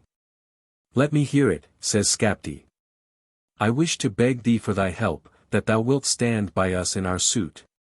"One thing I had hoped," says Skapti, "and that is, that neither you nor your troubles would ever come into my dwelling." "Such things are ill-spoken," says Asgrim, "when a man is the last to help others, when most lies on his aid." "Who is yon man," says Skapti, "before whom 4 men walk, a big burly man, and pale-faced, unlucky-looking, well-knit, and troll-like?" "My name is Skarphedinn," he answers, "and thou hast often seen me at the thing. But in this I am wiser than thou, that I have no need to ask what thy name is. Thy name is Skapti Thurod's son, but before thou calledst thyself Bristlepole, after thou hadst slain Kettle of Elda. Then thou shavedst thy pole, and puttedst pitch on thy head, and then thou hiredst thralls to cut up a sod of turf, and thou creptest underneath it to spend the night. After that thou wentest to Thorolf Lop's son of Arar, and he took thee on board, and bore thee out here in his meal sacks. After that Asgrim and his band went out, and Skarphedinn asked, "Whither shall we go now?" "To Snorri the priest's booth," says Asgrim. Then they went to Snorri's booth. There was a man outside before the booth, and Asgrim asked whether Snorri were in the booth. The man said he was. Asgrim went into the booth, and all the others. Snorri was sitting on the cross bench, and Asgrim went and stood before him, and hailed him well. Snorri took his greeting blithely, and bade him sit down. Asgrim said he should be only a short time there, but we have an errand with thee. Snorri bade him tell it. "I would," said Asgrim, "that thou wouldst come with me to the court, and stand by me with thy help, for thou art a wise man, and a great man of business. Suits fall heavy on us now," says Snorri the priest, "and now many men push forward against us, and so we are slow to take up the troublesome suits of other men from other quarters. Thou mayest stand excused," says Asgrim, "for thou art not in our debt for any service." "I know," says Snorri, "that thou art a good man and true, and I will promise thee this, that I will not be against thee, and not yield help to thy foes." Asgrim thanked him, and Snorri the priest asked, "Who is that man before whom 4 go, pale-faced, and sharp-featured, and who shows his front teeth, and has his axe aloft on his shoulder?" "My name is Hedinn," he says, "but some men call me Skarphedinn by my full name, but what more hast thou to say to me?" "This," said Snorri the priest, "that methinks thou art a well-knit, ready-handed man, but yet I guess that the best part of thy good fortune is past, and I ween thou hast not long to live. That is well, says Skarphedinn, for that is a debt we all have to pay, but still it were more needful to avenge thy father than to foretell my fate in this way. Many have said that before, says Snorri, and I will not be angry at such words. After that they went out, and got no help there. Then they fared to the booths of the men of Skagafirth. There Hafr the wealthy had his booth. The mother of Hafr was named Thorunna, she was a daughter of Askbjorn Baldpate of Merka, the son of Hrothbjorn. Asgrim and his band went into the booth, and Hafr sate in the midst of it, and was talking to a man. Asgrim went up to him, and hailed him well, he took it kindly, and bade him sit down. This I would ask of thee, said Asgrim, that thou wouldst grant me and my sons-in-law help. Hafr answered sharp and quick, and said he would have nothing to do with their troubles. But still I must ask who that pale-faced man is before whom 4 men go, so ill-looking, as though he had come out of the sea crags. Never mind, milksop that thou art, said Skarphedinn, who I am, for I will dare to go forward wherever thou standest before me, and little would I fear though such striplings were in my path. 'Twere rather thy duty, too, to get back thy sister Swanlaga, whom Ides Ironsword and his messmate Stediakal took away out of thy house, but thou didst not dare to do aught against them. Let us go out, said Asgrim, there is no hope of help here. Then they went out to the booths of men of Modravale, and asked whether Gudmund the Powerful were in the booth, but they were told he was. Then they went into the booth. There was a high seat in the midst of it, and there sate Gudmund the Powerful. Asgrim went and stood before him, and hailed him. Gudmund took his greeting well, and asked him to sit down. I will not sit, said Asgrim, but I wish to pray thee for help, for thou art a bold man and a mighty chief. I will not be against thee, said Gudmund, but if I see fit to yield thee help, we may well talk of that afterwards, and so he treated them well and kindly in every way. Asgrim thanked him for his words, and Gudmund said. There is one man in your band at whom I have gazed for a while, and he seems to me more terrible than most men that I have seen. Which is he, says Asgrim. For go before him, says Gudmund. Dark brown is his hair, and pale is his face, tall of growth and sturdy. So quick and shifty in his manliness, that I would rather have his following than that of 10 other men, but yet the man is unlucky looking. I know, said Skarphedinn, that thou speakest at me, but it does not go in the same way as to luck with me and thee. I have blame, indeed, from the slaying of Hoskuld, the whiteness priest, as is fair and right. But both Thorkel Foulmouth and Thorir Helgi's son spread abroad bad stories about thee, and that has tried thy temper very much. Then they went out, and Skarphedinn said. Whither shall we go now? To the booths of the men of Lightwater, said Asgrim. There Thorkel Foulmouth had set up his booth. Thorkel Foulmouth had been abroad and worked his way to fame in other lands. He had slain a robber east in Gemtland's wood, and then he fared on east into Sweden, and was a messmate of Sorkvar the churl, and they harried eastward ho, but to the east of Baltic side Point 67 Thorkel had to fetch water for them one evening. Then he met a wild man of the woods 68 and struggled against him long, but the end of it was that he slew the wild man. Thence he fared east into Adelsisla, and there he slew a flying firedrake. After that he fared back to Sweden, and thence to Norway, and so out to Iceland, and let these deeds of daring do be carved over his shut bed, and on the stool before his high seat. He fought, too, on Lightwater way with his brothers against Gudmund the Powerful, and the men of Lightwater won the day. He and Thorir Helgi's son spread abroad bad stories about Gudmund. Thorkel said there was no man in Iceland with whom he would not fight in single combat, or yield an inch to, if need were. He was called Thorkel Foulmouth, because he spared no one with whom he had to do either in word or deed. Chapter 119 Of Skarphedinn and Thorkel Foulmouth. Asgrim and his fellows went to Thorkel Foulmouth's booth, and Asgrim said then to his companions, This booth Thorkel Foulmouth owns, a great champion, and it were worth much to us to get his help. We must here take heed in everything, for he is self-willed and bad-tempered, and now I will beg thee, Skarphedinn, not to let thyself be led into our talk. Skarphedinn smiled at that. He was so clad, he had on a blue kirtle and grey breeks, and black shoes on his feet, coming high up his leg. He had a silver belt about him, and that same axe in his hand with which he slew Thrain, and which he called the Ogress of War, a round buckler, and a silken band round his brow, and his hair was brushed back behind his ears. He was the most soldier-like of men, and by that all men knew him. He went in his appointed place, and neither before nor behind. Now they went into the booth and into its inner chamber. Thorkel sate in the middle of the cross-bench, and his men away from him on all sides. Asgrim hailed him, and Thorkel took the greeting well, and Asgrim said to him, "For this have we come hither, to ask help of thee, and that thou wouldst come to the court with us."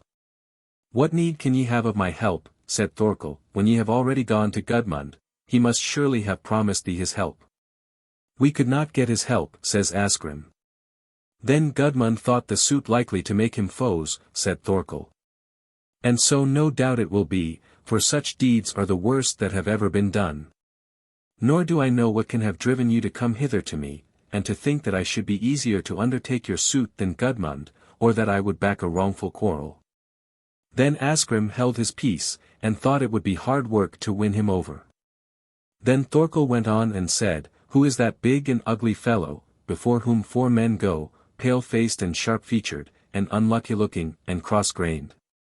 "My name is Skarphedinn," said Skarphedinn, "and thou hast no right to pick me out, a guiltless man, for thy railing. It never has befallen me to make my father bow down before me, or to have fought against him, as thou didst with thy father. Thou hast ridden little to the Althing, or toiled in quarrels at it, and no doubt it is handier for thee to mind thy milking pails at home than to be here at Axwater in idleness. But stay, it were as well if thou pickedst out from thy teeth that steak of mare's rump which thou atest ere thou rodest to the thing, while thy shepherd looked on all the while, and wondered that thou couldst work such filthiness." Then Thorkel sprang up in mickle wrath, and clutched his short sword and said, "This sword I got in Sweden when I slew the greatest champion, but since then I have slain many a man with it. And as soon as ever I reach thee I will drive it through thee, and thou shalt take that for thy bitter words."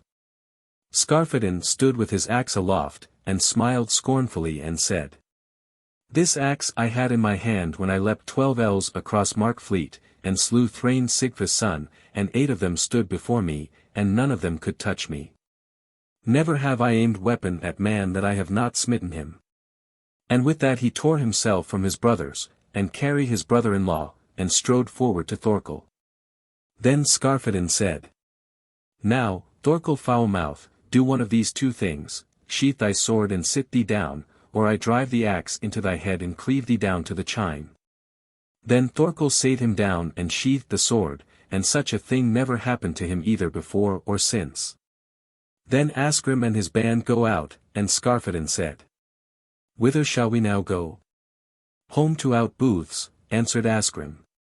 "Then we fare hack to our booths wearied of begging," says Skarphedinn. "In many places," said Asgrim, "hast thou been rather sharp-tongued, but here now, in what Thorkel had a share methinks thou hast only treated him as is fitting."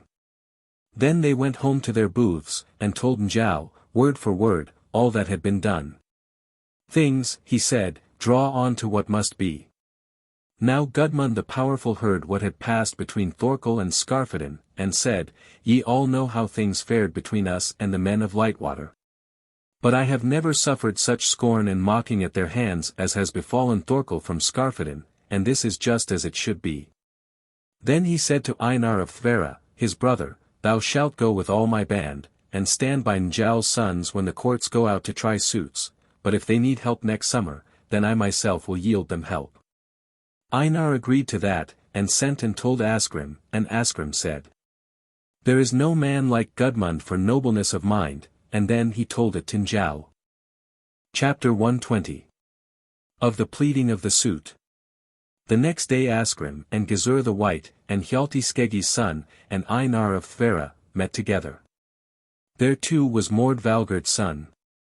He had then let the suit fall from his hand, and given it over to the sons of Sigfus. Then Asgrim spoke. "Thee first I speak to about this matter, Gizur the White, and the Hjalti, and the Einar, that I may tell you how the suit stands. It will be known to all of you that Mord took up the suit, but the truth of the matter is, that Mord was at Hoskold's slaying, and wounded him with that wound, for giving which no man was named. It seems to me, then, that this suit must come to naught by reason of a lawful flaw. Then we will plead it at once, says Hjalti. It is not good counsel, said Thorhall Asgrim's son, that this should not be hidden until the courts are set. How so? Asks Hjalti.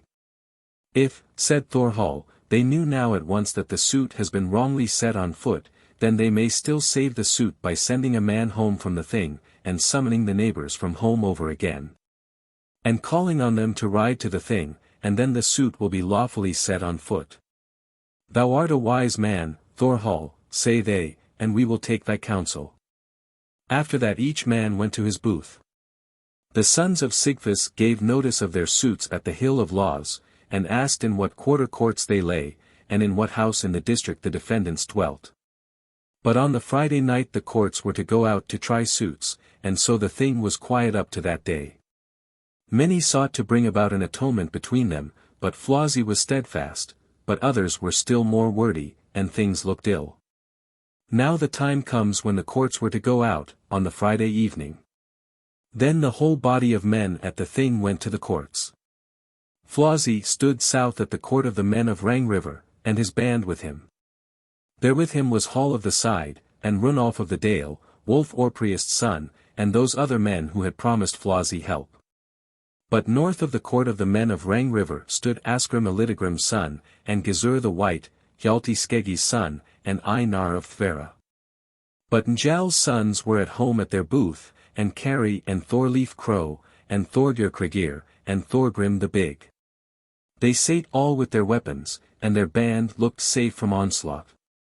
Njál had already prayed the judges to go into the court, and now the sons of Sigfus plead their suit. They took witness and bade Njál's sons to listen to their oath, after that they took their oath, and then they declared their suit. Then they brought forward witness of the notice, then they bade the neighbors on the inquest to take their seats, then they called on Njál's sons to challenge the inquest. Then up stood Thorhall Asgrim's son, and took witness, and forbade the inquest by a protest to utter their finding, and his ground was, that he who had given notice of the suit was truly under the ban of the law, and was himself an outlaw. Of whom speakest thou this? Says Flossie. Mord Valgard's son, said Thorhall, fared to Household slaying with Njál's sons, and wounded him with that wound for which no man was named when witness was taken to the death wounds. And ye can say nothing against this, and so the suit comes to naught. Chapter 121. Of the Award of Atonement between Flossie and Njál. Then Njál stood up and said, This I pray, Hall of the Side, and Flossie, and all the sons of Sigfus, and all our men too, that ye will not go away, but listen to my words. They did so, and then he spoke thus. It seems to me as though this suit were come to naught, and it is likely it should, for it hath sprung from an ill root. I will let you all know that I loved Hoskold more than my own sons, and when I heard that he was slain, methought the sweetest light of my eyes was quenched, and I would rather have lost all my sons, and that he were alive. Now I ask thee, Hall of the Side, and thee Runolf of the Dale, and thee Hjalti Skeggie's son, and thee Einar of Thvera, and thee Half the Wise, that I may be allowed to make an atonement for the slaying of Hoskold on my son's behalf. And I wish that those men who are best fitted to do so shall utter the award. Gizur, and Hafr, and Einar, spoke each on their own part, and prayed Flossie to take an atonement, and promised him their friendship in return. Flossie answered them well in all things, but still did not give his word. Then Hall of the Side said to Flossie, Wilt thou now keep thy word, and grant me my boon which thou hast already promised me, when I put beyond sea Thorgrim, the son of Kettle the Fat, thy kinsman, when he had slain Halli the Red?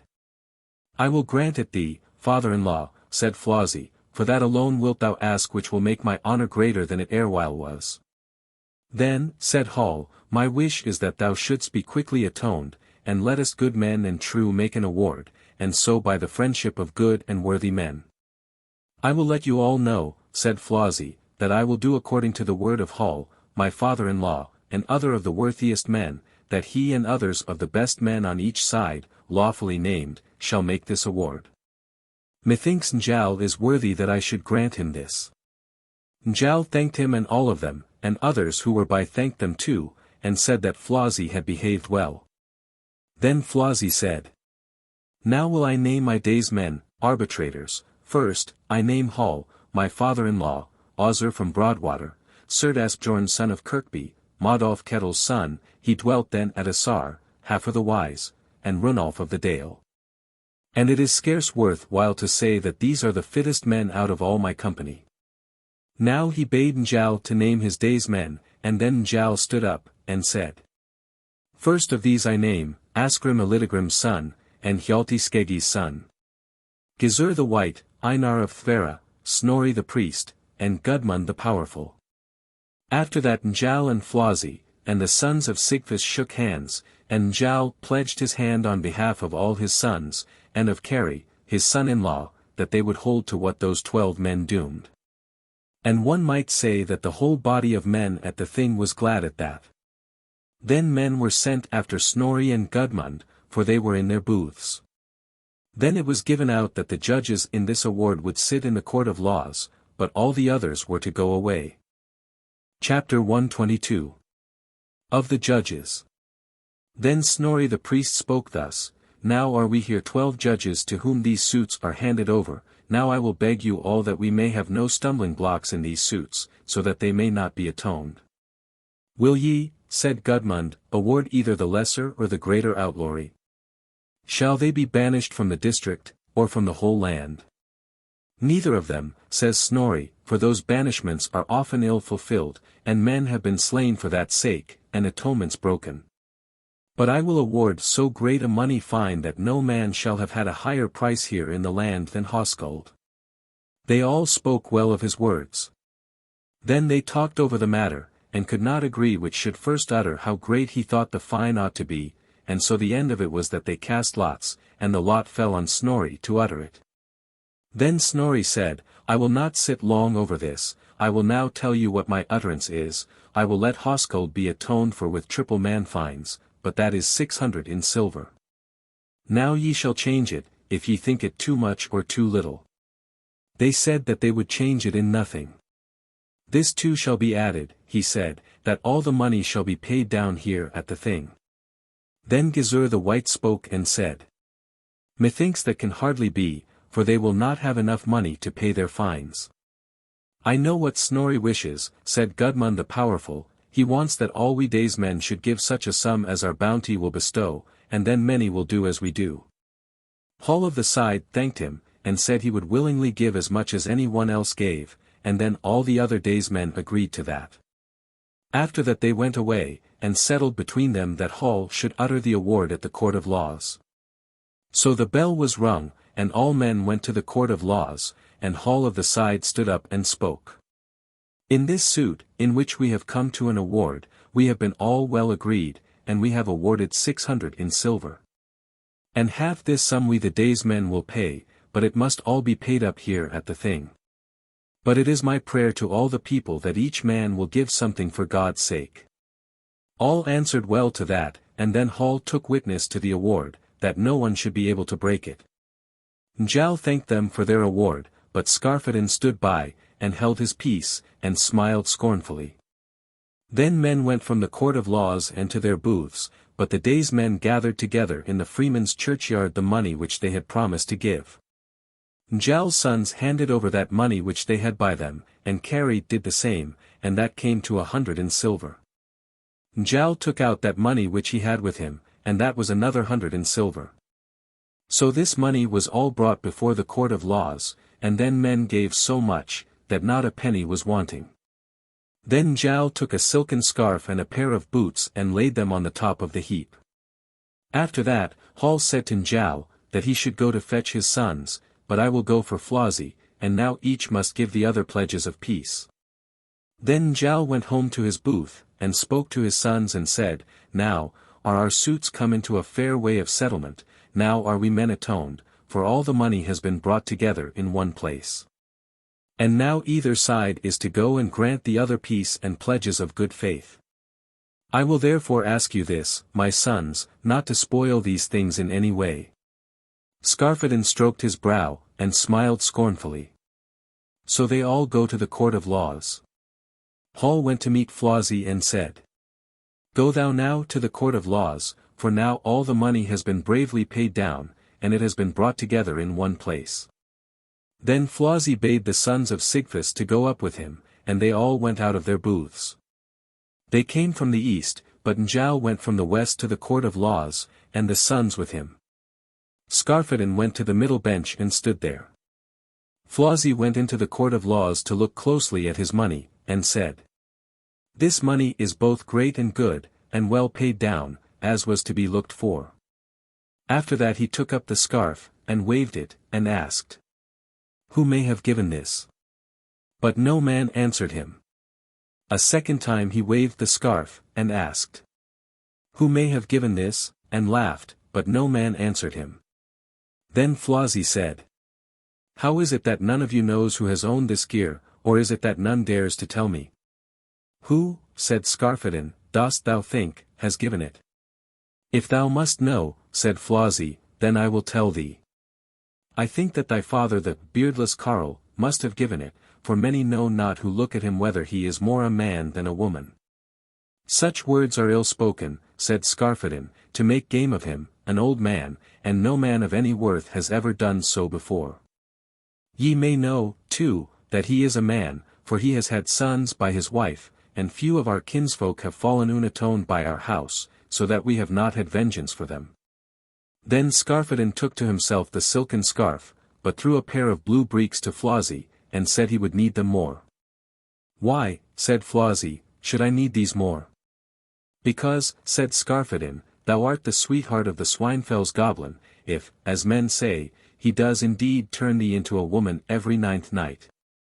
Then Flossie spurned the money, and said he would not touch a penny of it, and then he said he would only have one of two things, either that Hoskuld should fall unatoned, or they would have vengeance for him. Then Flossie would neither give nor take peace, and he said to the sons of Sigfus, Go we now home, one fate shall befall us all. Then they went home to their booth, and Hall said, Here most unlucky men have a share in this suit. Njal and his sons went home to their booth, and Njal said, Now comes to pass what my heart told me long ago, that this suit would fall heavy on us. Not so, says Skarphedinn, they can never pursue us by the laws of the land. Then that will happen, says Njal, which will be worse for all of us. Those men who had given the money spoke about it, and said that they should take it back. But Gudmund the Powerful said, That shame I will never choose for myself, to take back what I have given away, either here or elsewhere. That is well spoken, they said, and then no one would take it back. Then Snorri the priest said, My counsel is, that Gizur the White and Hjalti Skeggie's son keep the money till the next Althing. My heart tells me that no long time will pass ere there may be need to touch this money. Hjalti took half the money and kept it safe, but Gizur took the rest. Then men went home to their booths. Chapter 123. An attack planned on Njal and his sons. Flossie summoned all his men up to the great rift, and went thither himself. So when all his men were come, there were 120 of them. Then Flossie spake thus to the sons of Sigfus. In what way shall I stand by you in this quarrel, which will be most to your minds?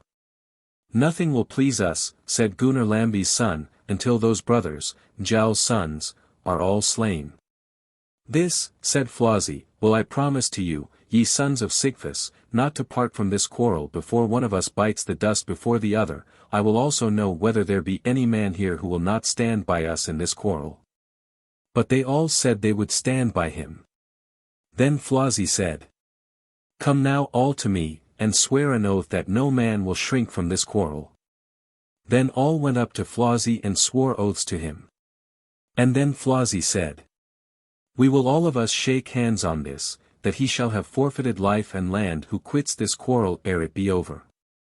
These were the chiefs who were with Flossie, Kol the son of Thorstein Broadpaunch, the brother's son of Hall of the Side, Rold Ozer's son from Broadwater, Ozer son of Anund Walletback, Thorstein the Fair the son of Jurlif, Glumhilda's son. Modulf Ketil's son, Thora the son of Thordalugi's son of Moratung, Kolbein and Egil Flózi's kinsman, Ketil Sigfa's son, and Mord his brother, Ingiald of the Springs, Thorkel and Lambi, Grani Gunnar's son, Gunnar Lambi's son. And Sigmund Sigfa's son, and Roar from Hromunstead. Then Flózi said to the sons of Sigfus, Choose ye now a leader, whomsoever ye think best fitted, for some one man must needs be chief over the quarrel. Then Ketil of the Mark answered, If the choice is to be left with us brothers, then we will soon choose that this duty should fall on thee. There are many things which lead to this. Thou art a man of great birth, and a mighty chief, stout of heart and strong of body, and wise withal, and so we think it best that thou shouldst see to all that is needful in the quarrel. It is most fitting, said Flózi, that I should agree to undertake this as your prayer asks. And now I will lay down the course which we shall follow, and my counsel is, that each man ride home from the thing and look after his household during the summer, so long as men's haymaking lasts. I, too, will ride home, and be at home this summer. But when that Lord's Day comes on which winter is 8 weeks off, then I will let them sing me a mass at home, and afterwards ride west across Lumnip sand. Each of our men shall have 2 horses. I will not swell our company beyond those which have now taken the oath, for we have enough and to spare if all keep true tryst. I will ride all the Lord's Day and the night as well, but at even on the 2nd day of the week, I shall ride up to Three Corner Ridge about mid-even. There shall ye then be all come who have sworn an oath in this matter. But if there be any one who has not come, and who has joined us in this quarrel, then that man shall lose nothing save his life, if we may have our way. How does that hang together, said Ketil, that thou canst ride from home on the Lord's Day, and come the 2nd day of the week to Three Corner Ridge? I will ride, said Flózi, up from Skaptartung, and north of the Ijafell Jökull, and so down into Gotaland, and it may be done if I ride fast. And now I will tell you my whole purpose, that when we meet there all together, we shall ride to Bergthorsnol with all our band, and fall on Njál's sons with fire and sword, and not turn away before they are all dead. Ye shall hide this plan, for our lives lie on it. And now we will take to our horses and ride home. Then they all went to their booths. After that Flózi made them saddle his horses, and they waited for no man, and rode home. Flózi would not stay to meet Hall his father-in-law, for he knew of a surety that Hall would set his face against all strong deeds. Njál rode home from the thing and his sons. They were at home that summer. Njál asked Kari his son-in-law whether he thought at all of riding east to Deerholms to his own house. I will not ride east, answered Kari, for one fate shall befall me and thy sons. Njál thanked him, and said that was only what was likely from him. There were nearly 30 fighting men in Njál's house, reckoning the housecarls. One day it happened that Rodney Hoskild's daughter, the mother of Hoskuld Njál's son, came to the springs. Her brother Ingiald greeted her well, but she would not take his greeting, but yet bade him go out with her. Ingiald did so, and went out with her, and so they walked away from the farmyard both together. Then she clutched hold of him and they both sat down, and Rodney said, Is it true that thou hast sworn an oath to fall on Njál, and slay him and his sons? True it is, said he. A very great dastard art thou, she says, thou, whom Njál hath thrice saved from outlawry. Still it hath come to this, says Ingiald, that my life lies on it if I do not this. Not so, says she, thou shalt live all the same, and be called a better man, if thou betrayest not him to whom thou oughtest to behave best. Then she took a linen hood out of her bag, it was clotted with blood all over, and torn and tattered, and said, This hood, Hoskuld Njál's son, and thy sister's son, had on his head when they slew him. Methinks, then, it is ill owing to stand by those from whom this mischief sprang. Well, answers Ingiald, so it shall be that I will not be against Njál whatever follows after, but still I know that they will turn and throw trouble on me. Now mightest thou, said Rodney, yield Njál and his sons great help, if thou tellest him all these plans. That I will not do, says Ingiald, for then I am every man's dastard, if I tell what was trusted to me in good faith. But it is a manly deed to sunder myself from this quarrel when I know that there is a sure looking for a vengeance, but tell Njáll and his sons to beware of themselves all this summer, for that will be good counsel, and to keep many men about them. Then she fared to Burg Thorsnol, and told Njáll all this talk, and Njáll thanked her, and said she had done well, for there would be more wickedness in his falling on me than of all men else. She fared home, but he told this to his sons. There was a carline at Burg Thorsnol, whose name was Sivuna. She was wise in many things, and foresight. But she was then very old, and Njáll's sons called her an old dotard, when she talked so much, but still some things which she said came to pass. It fell one day that she took a cudgel in her hand, and went up above the house to a stack of vetches. She beat the stack of vetches with her cudgel, and wished it might never thrive, wretch that it was. Skarphedinn laughed at her, and asked why she was so angry with the vetch stack. This stack of vetches, said the carline, will be taken and lighted with fire when Njáll my master is burnt, house and all, and Bergthora my foster child. Take it away to the water, or burn it up as quick as you can. We will not do that, says Skarphedinn, for something else will be got to light a fire with, if that were foredoomed, though this stack were not here. The carline babbled the whole summer about the vetch stack that it should be got indoors, but something always hindered it. Chapter 124. Of Portents. At Reykjavík on Skade dwelt one Runolf Thorstein's son. His son's name was Hildeglum. He went out on a night of the Lord's day, when 9 weeks were still to winter. He heard a great crash, so that he thought both heaven and earth shook. Then he looked into the west Ert, and he thought he saw thereabouts a ring of fiery hue, and within the ring a man on a grey horse. He passed quickly by him, and rode hard. He had a flaming firebrand in his hand, and he rode so close to him that he could see him plainly. He was as black as pitch, and he sung this song with a mighty voice. Here I ride swift steed. His flank flecked with rime. Rain from his mane drips. Horse mighty for harm. Flames flare at each end. Gall glows in the midst. So fares it with Flossy's reeds. As this flaming brand flies. And so fares it with Flossy's reeds. As this flaming brand flies. Then he thought he hurled the firebrand east towards the fells before him, and such a blaze of fire leapt up to meet it that he could not see the fells for the blaze. It seemed as though that man rode east among the flames and vanished there. After that he went to his bed, and was senseless a long time, but at last he came to himself. He bore in mind all that had happened, and told his father, but he bade him tell it to Hjalti Skeggie's son. So he went and told Hjalti, but he said he had seen the wolf's ride, and that comes ever before great tidings. Chapter 125. Flossy's journey from home. Flossy buskied him from the east when 2 months were still to winter, and summoned to him all his men who had promised him help and company. Each of them had 2 horses and good weapons, and they all came to Swinefell, and were there that night. Flossy made them say prayers betimes on the Lord's day, and afterwards they sate down to meat. He spoke to his household, and told them what work each was to do while he was away. After that he went to his horses. Flossy and his men rode first west on the sand. 69 Flossy bade them not to ride too hard at first, but said they would do well enough at that pace, and he bade all to wait for the others if any of them had need to stop. They rode west to Woodcombe, and came to Kirkby. Flossy there bade all men to come into the church, and pray to God, and men did so.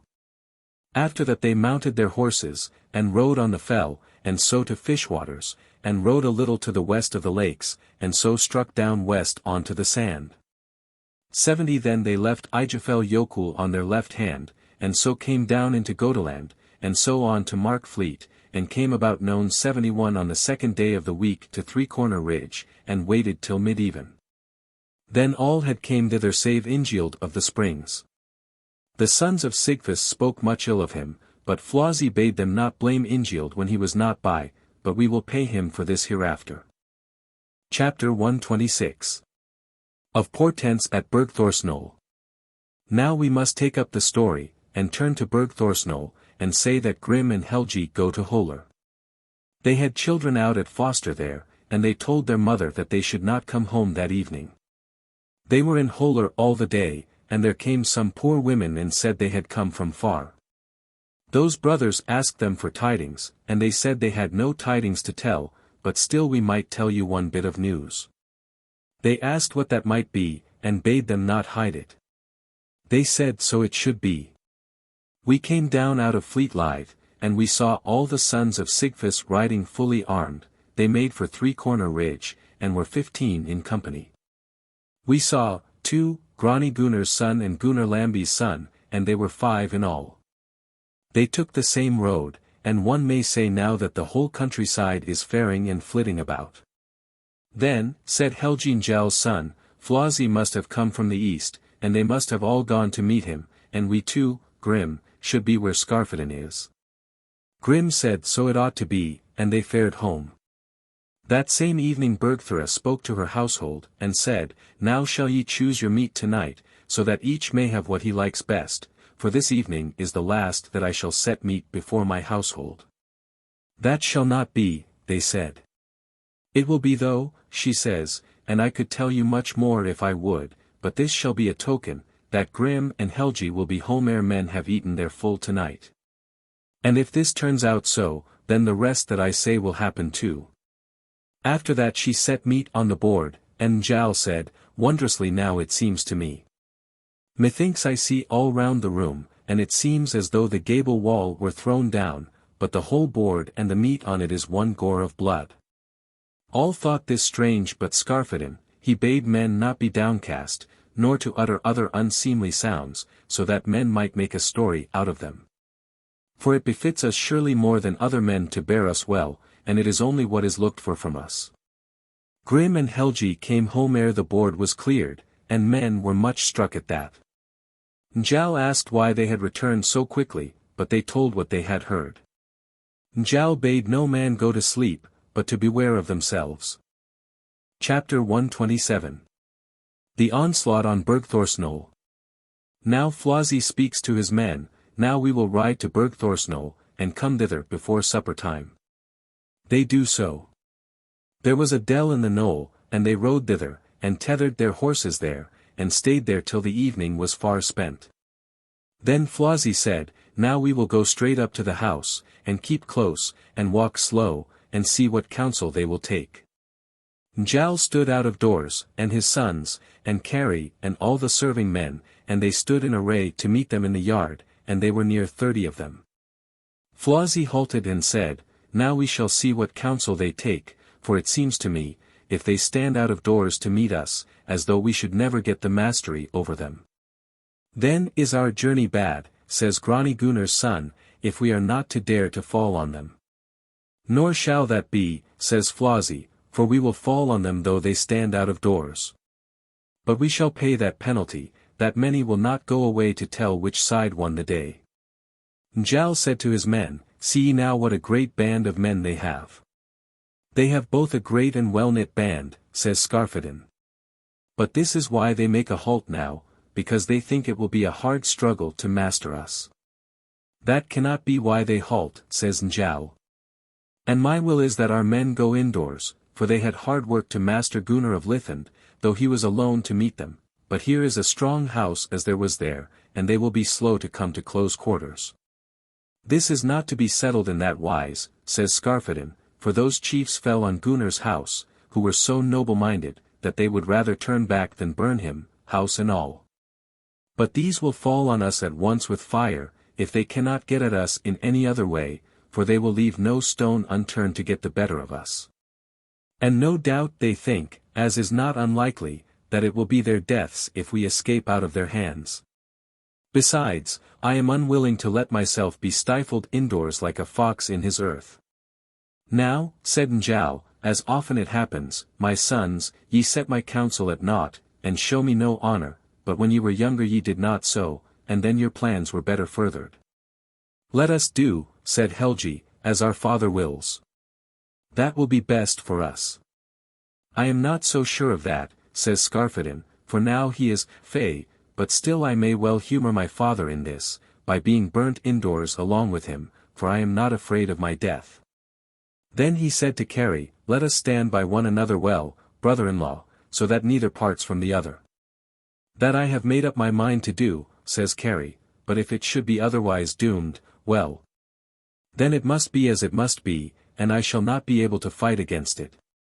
Avenge us, and we will avenge thee, says Skarphedinn, if we live after thee. Kari said so it should be. Then they all went in, and stood in array at the door. Now are they all fey, said Flossie, since they have gone indoors, and we will go right up to them as quickly as we can, and throng as close as we can before the door, and give heed that none of them, neither Kari nor Njál's sons, get away. For that were our bane. So Flossie and his men came up to the house, and set men to watch round the house, if there were any secret doors in it. But Flossie went up to the front of the house with his men. Then Rold Ozer's son ran up to where Skarphedinn stood, and thrust at him.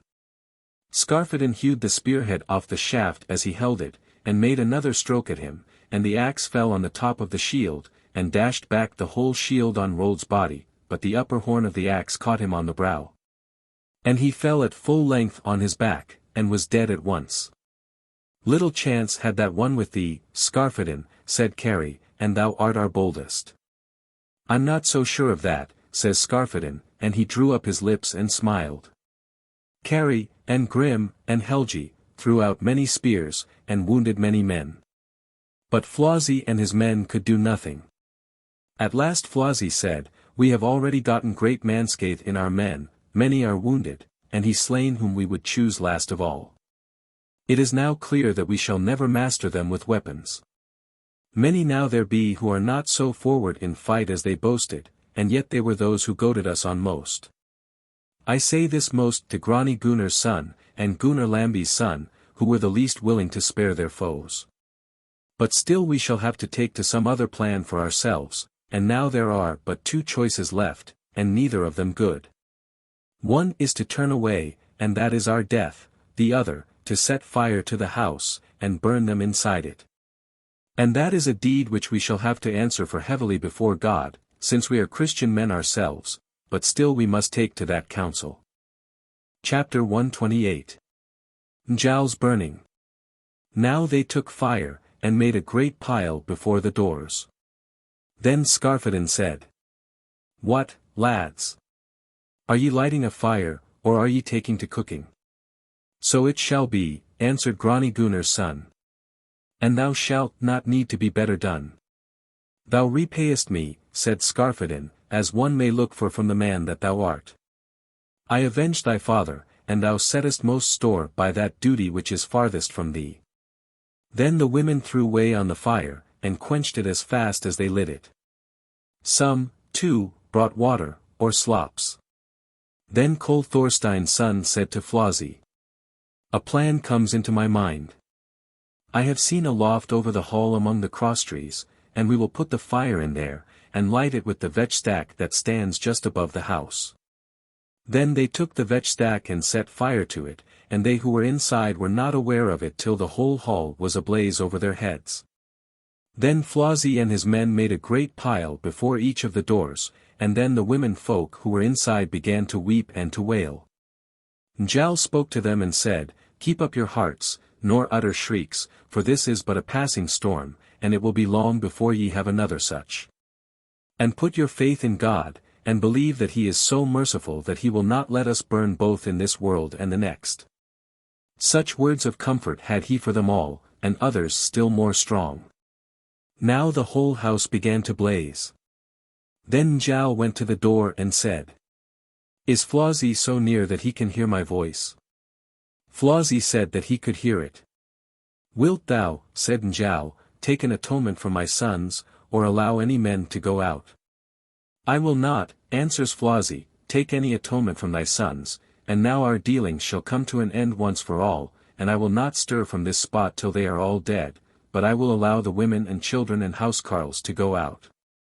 Then Njál went into the house, and said to the folk, now all those must go out to whom leave is given, and so go thou out Thorhalla Asgrim's daughter, and all the people also with thee who may. Then Thorhalla said, This is another parting between me and Helgi than I thought of a while ago, but still I will egg on my father and brothers to avenge this manscathe which is wrought here. Go, and good go with thee, said Njal, for thou art a brave woman. After that she went out and much folk with her. Then Astrid of Deepback said to Helgi Njal's son. Come thou out with me, and I will throw a woman's cloak over thee, and tire thy head with a kerchief. He spoke against it at first, but at last he did so at the prayer of others. So Astrid wrapped the kerchief round Helgi's head, but Thorhilda, Skarphedin's wife, threw the cloak over him, and he went out between them, and then Thorgerda Njal's daughter, and Helga her sister, and many other folk went out too.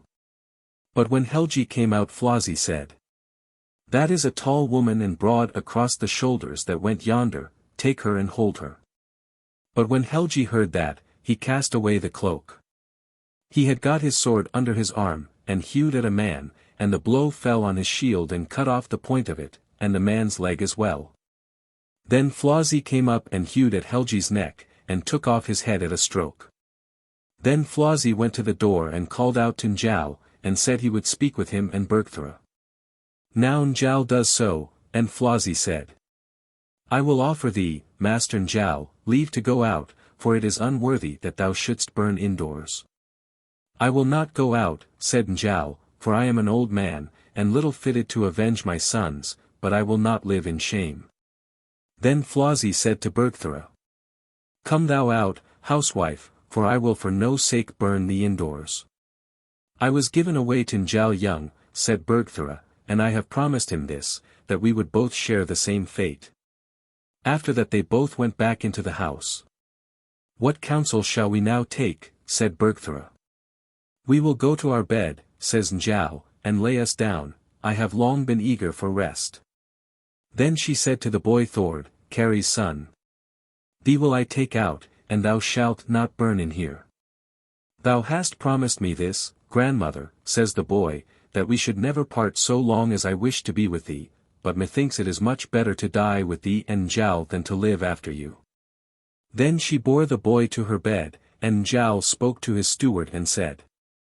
Now shalt thou see where we lay us down, and how I lay us out, for I mean not to stir an inch hence, whether reek or burning smart me. And so thou wilt be able to guess where to look for our bones. He said he would do so. There had been an ox slaughtered and the hide lay there. Njal told the steward to spread the hide over them, and he did so. So there they lay down both of them in their bed, and put the boy between them. Then they signed themselves and the boy with the cross, and gave over their souls into God's hand, and that was the last word that men heard them utter. Then the steward took the hide and spread it over them, and went out afterwards. Kettle of the Mark caught hold of him, and dragged him out. He asked carefully after his father-in-law Njal, but the steward told him the whole truth. Then Kettle said. Great grief hath been sent on us, when we have had to share such ill luck together. Skarphedin saw how his father laid him down, and how he laid himself out, and then he said. Our father goes early to bed, and that is what was to be looked for he is an old man. Then Skarphedin, and Kari, and Grim, caught the brands as fast as they dropped down, and hurled them out at them, and so it went on a while. Then they hurled spears in at them, but they caught them all as they flew, and sent them back again. Then Flossie bade them cease shooting, for all feats of arms will go hard with us when we deal with them, ye may well wait till the fire overcomes them. So they do that, and shoot no more. Then the great beams out of the roof began to fall, and Skarphedin said. Now must my father be dead, and I have neither heard groan nor cough from him. Then they went to the end of the hall, and there had fallen down a cross beam inside which was much burnt in the middle. Kari spoke to Skarphedin, and said, Leap thou out here, and I will help thee to do so, and I will leap out after thee, and then we shall both get away if we set about it so, for hitherward blows all the smoke. Thou shalt leap first, said Skarphedin, but I will leap straightway on thy heels. That is not wise, says Kari, for I can get out well enough elsewhere, though it does not come about here. I will not do that, says Skarphedin. Leap thou out first, but I will leap after thee at once. It is bidden to every man, says Kari, to seek to save his life while he has a choice, and I will do so now. But still this parting of ours will be in such wise that we shall never see one another more, for if I leap out of the fire, I shall have no mind to leap back into the fire to thee, and then each of us will have to fare his own way. It joys me, brother-in-law, says Skarphedinn, to think that if thou gettest away thou wilt avenge me. Then Kari took up a blazing bench in his hand, and runs up along the crossbeam, then he hurls the bench out at the roof, and it fell among those who were outside. Then they ran away, and by that time all Kari's upper clothing and his hair were ablaze, then he threw himself down from the roof, and so crept along with the smoke. Then one man said who was nearest. Was that a man that leapt out at the roof? Far from it, says another, more likely it was Skarphedinn who hurled a firebrand at us. After that they had no more mistrust. Kari ran till he came to a stream, and then, he threw himself down into it, and so quenched the fire on him. After that he ran along under shelter of the smoke into a hollow, and rested him there, and that has since been called Kari's Hollow. Chapter 129. Skarphedinn's Death. Now it is to be told of Skarphedinn that he runs out on the cross-beam straight after Kari, but when he came to where the beam was most burnt, then it broke down under him. Skarphedinn came down on his feet, and tried again the second time, and climbs up the wall with a run, then down on him came the wall plate, and he toppled down again inside. Then Skarphedinn said, now one can see what will come. And then he went along the side wall. Gunnar Lambi's son leapt up on the wall and seized Skarphedinn, he spoke thus. Weepest thou now, Skarphedinn? Not so, says Skarphedinn, but true it is that the smoke makes one's eyes smart, but is it as it seems to me, dost thou laugh? So it is surely, says Gunnar, and I have never laughed since thou slewest Thrain on Markfleet. Then Skarphedinn said, he now is a keepsake for thee, and with that he took out of his purse the jaw-tooth which he had hewn out of Thrain, and threw it at Gunnar, and struck him in the eye, so that it started out and lay on his cheek. Then Gunnar fell down from the roof. Skarphedinn then went to his brother Grim, and they held one another by the hand and trode the fire, but when they came to the middle of the hall Grim fell down dead. Then Skarphedinn went to the end of the house, and then there was a great crash, and down fell the roof. Skarphedinn was then shut in between it and the gable, and so he could not stir a step thence. Flossie and his band stayed by the fire until it was broad daylight, then came a man riding up to them. Flossie asked him for his name, but he said his name was Geirmund, and that he was a kinsman of the sons of Sigfus. Ye have done a mighty deed, he says. Men, says Flossie, will call it both a mighty deed and an ill deed, but that can't be helped now. How many men have lost their lives here, asks Geirmund. Here have died, says Flossie, Njal and Bergthora and all their sons, Thord Kari's son, Kari Salman's son, but besides these we cannot say for a surety, because we know not their names. Thou tellest him now dead, said Geirmund, with whom we have gossiped this morning. Who is that, says Flossie. We too, says Geirmund, I and my neighbor Bard, met Kari Salman's son, and Bard gave him his horse, and his hair and his upper clothes were burned off him. Had he any weapons, asks Flossie.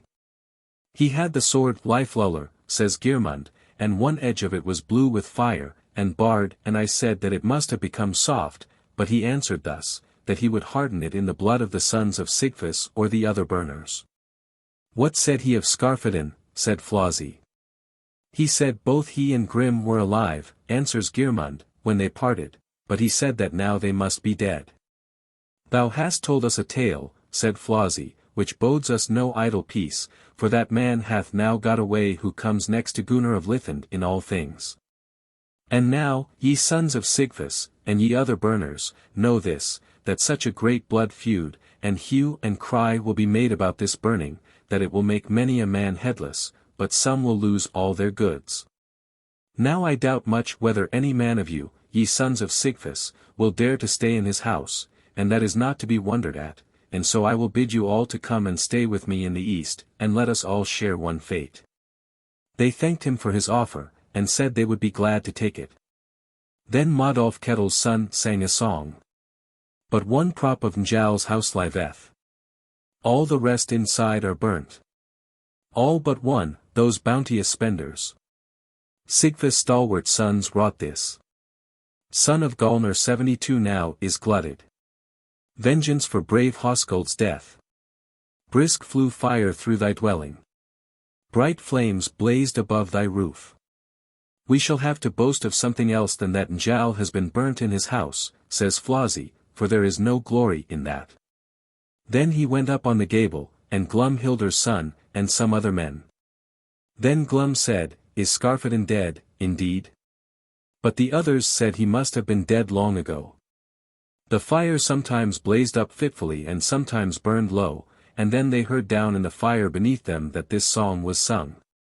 Deep, I ween, ye ogre offspring. Devilish brood of giant birth. Would ye groan with gloomy visage? Had the fight gone to my mind. But my very soul it gladdens. That my friends 73 who now boast high. Wrought not this foul deed, their glory. Save with footsteps filled with gore. Can Skarphedinn, think ye, have sung this song dead or alive, said Grani Gunnar's son. I will go into no guesses about that, says Flosi. We will look for Skarphedinn, says Grani, and the other men who have been here burnt inside the house. That shall not be, says Flosi, it is just like such foolish men as thou art, now that men will be gathering force all over the country. And when they do come, I trow the very same man who now lingers will be so scared that he will not know which way to run, and now my counsel is that we all ride away as quickly as ever we can. Then Flosi went hastily to his horse and all his men. Then Flosi said to Geirmund, Is Ingild, thinkest thou, at home, at the springs? Geirmund said he thought he must be at home. There now is a man, says Flosi, who has broken his oath with us and all good faith. Then Flosi said to the sons of Sigfus, What course will ye now take with Ingild, will ye forgive him, or shall we now fall on him and slay him? They all answered that they would rather fall on him and slay him. Then Flosi jumped on his horse, and all the others, and they rode away. Flosi rode first, and shaped his course for Rangriver, and up along the river bank. Then he saw a man riding down on the other bank of the river, and he knew that there was Ingild of the Springs. Flosi calls out to him. Ingild halted and turned down to the river bank. And Flosi said to him, Thou hast broken faith with us, and hast forfeited life and goods. Here now are the sons of Sigfus, who are eager to slay thee. But methinks thou hast fallen into a strait, and I will give thee thy life if thou wilt hand over to me the right to make my own award. I will sooner ride to meet Keri, said Ingild, than grant thee the right to utter thine own award, and my answer to the sons of Sigfus is this, that I shall be no whit more afraid of them than they are of me. Bide thou there, says Flosi, if thou art not a coward, for I will send thee a gift. I will bide of a surety, says Ingild. Thorstein Kolbein's son, Flosi's brother's son, rode up by his side and had a spear in his hand. He was one of the bravest of men, and the most worthy of those who were with Flosi. Flosi snatched the spear from him, and launched it at Ingild, and it fell on his left side, and passed through the shield just below the handle, and clove it all asunder, but the spear passed on into his thigh just above the knee-pan. And so on into the saddle tree, and there stood fast. Then Flosi said to Ingild, Did it touch thee? It touched me sure enough, says Ingild, but I call this a scratch and not a wound. Then Ingild plucked the spear out of the wound, and said to Flosi, Now bide thou, if thou art not a milksop. Then he launched the spear back over the river. Flosi sees that the spear is coming straight for his middle, and then he backs his horse out of the way, but the spear flew in front of Flosi's horse, and missed him, but it struck Thorstein's middle, and down he fell at once dead off his horse. Now Ingild tuns for the wood, and they could not get at him. Then Flosi said to his men, Now have we gotten Manscathe, and now we may know, when such things befall us, into what a luckless state we have got. Now it is my counsel that we ride up to Three-Corner Ridge. Thence we shall be able to see where men ride all over the country, for by this time they will have gathered together a great band, and they will think that we have ridden east to Fleetlythe from Three-Corner Ridge. And thence they will think that we are riding north up on the fell, and so east to our own country, and thither the greater part of the folk will ride after us. But some will ride the coast road east to Celia-Landsmo, and yet they will think there is less hope of finding us thitherward, but I will now take counsel for all of us, and my plan is to ride up into Three-Corner Fell, and bide there till 3 suns have risen and set in heaven. Chapter 130. Of Kari Salmon's son. Now it is to be told of Kari Salmon's son that he fared away from that hollow in which he had rested himself until he met Bard, and those words passed between them which Geirmund had told. Thence Kari rode to Mord, and told him the tidings, and he was greatly grieved. Kari said there were other things more befitting a man than to weep for them dead, and bade him rather gather folk and come to Holtford. After that he rode into Thursadale to Hjalti Skeggie's son, and as he went along Thurso water, he sees a man riding fast behind him. Kari waited for the man, and knows that he was Ingild of the Springs. He sees that he is very bloody about the thigh, and Kari asked Ingild who had wounded him, and he told him. Where met ye to? Says Kari. By Rangwater side, says Ingild, and he threw a spear over at me. Didst thou aught for it? Asks Kari. I threw the spear back, says Ingild, and they said that it met a man, and he was dead at once. Knowest thou not, said Kari, who the man was? Methought he was like Thorstein Flossy's brother's son, says Ingild. Good luck go with thy hand, says Kari. After that they rode both together to see Hjalti Skeggie's son, and told him the tidings. He took these deeds ill, and said there was the greatest need to ride after them and slay them all. After that he gathered men and roused the whole country. Now he and Kari and Ingild ride with this band to meet Mord Valgard's son, and they found him at Holtford, and Mord was there waiting for them with a very great company. Then they parted the hue and cry, some fared the straight road by the east coast to Celia-Landsmo, but some went up to Fleetlive, and other some the higher road thence to Three-Corner Ridge, and so down into Godaland. Thence they rode north to Sand. Some too rode as far as Fishwaters, and there turned back. Some the coast rode east to Holt, and told Thorgeir the tidings, and asked whether they had not ridden by there. This is how it is, said Thorgeir, though I am not a mighty chief, yet Flosi would take other counsel than to ride under my eyes, when he has slain Njal, my father's brother, and my cousins. And there is nothing left for any of you but Ian to turn back again, for ye should have hunted longer nearer home, but tell this to Kari, that he must ride hither to me and be here with me if he will. But though he will not come hither east, still I will look after his farm at Deerholms if he will, but tell him too that I will stand by him and ride with him to the Althing. And he shall also know this, that we brothers are the next of kin to follow up the feud, and we mean so to take up the suit, that outlawry shall follow and after that revenge, man for man, if we can bring it about. But I do not go with you now, because I know naught will come of it, and they will now be as wary as they can of themselves. Now they ride back, and all met at Hof and talked there among themselves, and said that they had gotten disgrace since they had not found them. Mord said that was not so. Then many men were eager that they should fare to Fleetlive, and pull down the homesteads of all those who had been at those deeds, but still they listened for Mord's utterance. That, he said, would be the greatest folly. They asked why he said that. Because, he said, if their houses stand, they will be sure to visit them to see their wives, and then, as time rolls on, we may hunt them down there.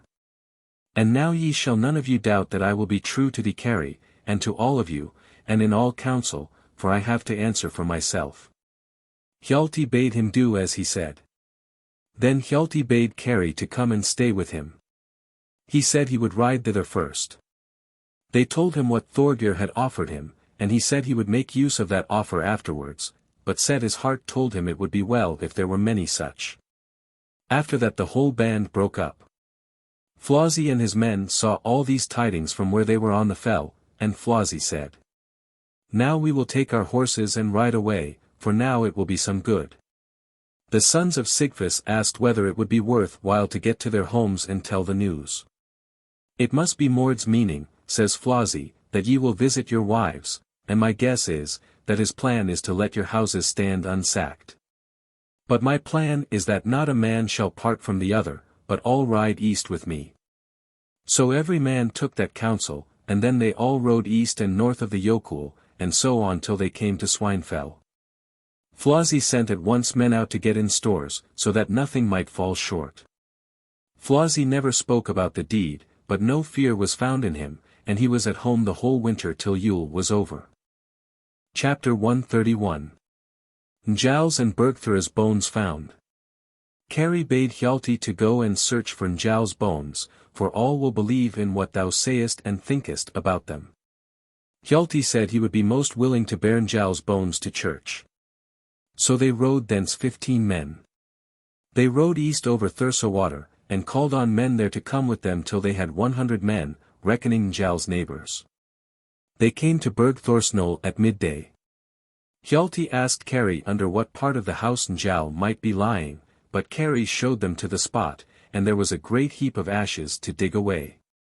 There they found the hide underneath, and it was as though it were shriveled with the fire. They raised up the hide, and lo!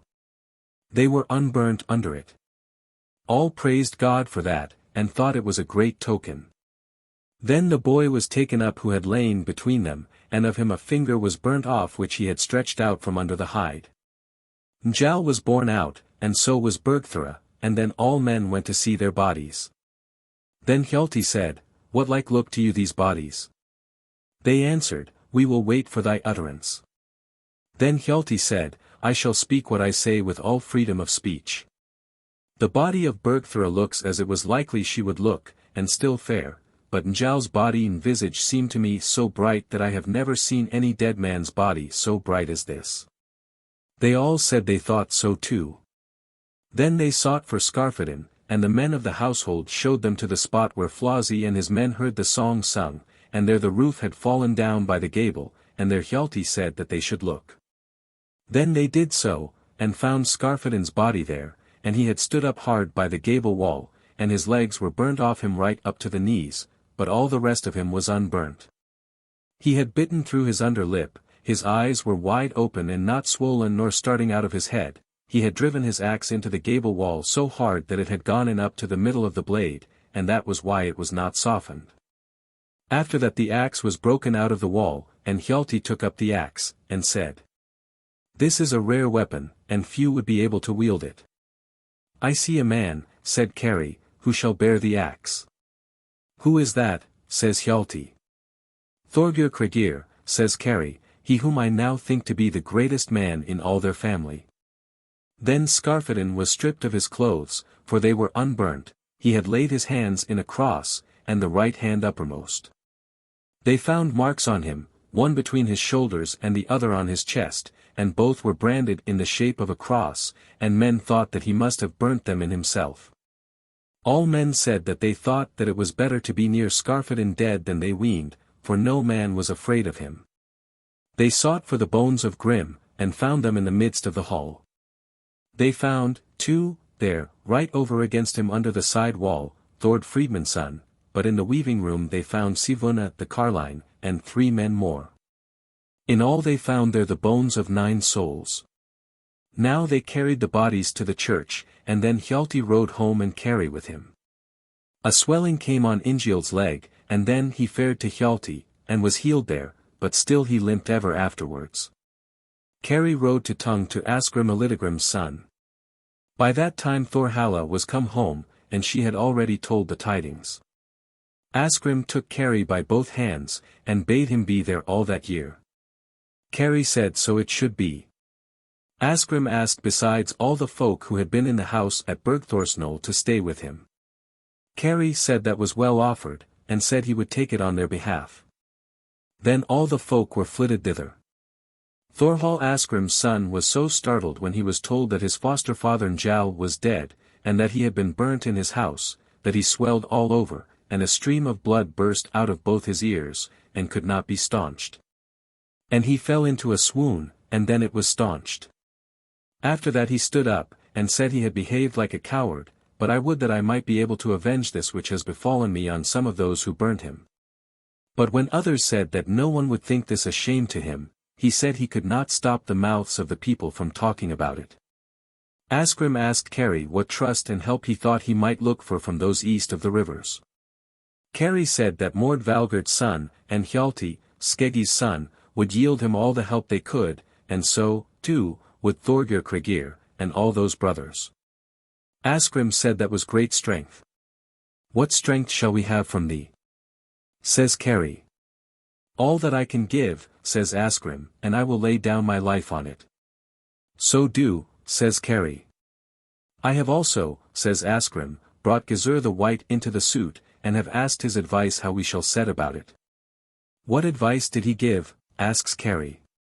He counselled, answers Asgrim, that we should hold us quite still till spring, but then ride east and set the suit on foot against Flosi for the manslaughter of Helgi, and summon the neighbours from their homes. And give due notice at the thing of the suits for the burning, and summon the same neighbours thereto on the inquest before the court. I asked Gizur who should plead the suit for manslaughter, but he said that Mord should plead it whether he liked it or not, and now, he went on. It shall fall most heavily on him that up to this time all the suits he has undertaken have had the worst ending. Kari shall also be wroth whenever he meets Mord, and so, if he be made to fear on one side, and has to look to me on the other, then he will undertake the duty. Then Kari said, We will follow thy counsel as long as we can, and thou shalt lead us. It is to be told of Kari that he could not sleep of nights. Asgrim woke up one night and heard that Kari was awake, and Asgrim said, Is it that thou canst not sleep at night? Then Kari sang this song. Bender of the bow of battle. Sleep will not my eyelid seal. Still my murdered messmate's bidding haunts my mind the livelong night. Since the men their brands abusing burned last autumn guileless Njal. Burned him house and home together. Mindful am I of my hurt. Kari spoke of no men so often as of Njal and Skarphedinn, and Bergthora and Helgi. He never abused his foes, and never threatened them. Chapter 132. Flosi's Dream. One night it so happened that Flosi struggled much in his sleep. Glumhilder's son woke him up, and then Flosi said, Call me Kettle of the Mark. Kettle came thither, and Flosi said, I will tell thee my dream. I am ready to hear it, says Kettle. I dreamt, says Flosi, that methought I stood below Loom Nip, and went out and looked up to the nip, and all at once it opened, and a man came out of the nip, and he was clad in goatskins, and had an iron staff in his hand. He called, as he walked, on many of my men, some sooner and some later, and named them by name. First he called Grim the Red my kinsman, and Arni Cole's son. Then methought something strange followed, methought he called Eyjolf Bulwark's son, and Ljot son of Hall of the Side, and some 6 men more. Then he held his peace a while. After that he called 5 men of our band, and among them were the sons of Sigfus, thy brothers, then he called other 6 men, and among them were Lambi, and Modolf, and Glum. Then he called 3 men. Last of all he called Gunnar Lambi's son, and Kol Thorstein's son. After that he came up to me, I asked him, what news? He said he had tidings enough to tell. Then I asked him for his name, but he called himself Irongrim. I asked him whither he was going, he said he had to fare to the Althing. What shalt thou do there? I said. First I shall challenge the inquest, he answers, and then the courts, then clear the field for fighters. After that he sang this song. Soon a man death's snake-strokes dealing. High shall lift his head on earth. Here amid the dust low rolling. Battered brainpans men shall see. Now upon the hills in Hurley.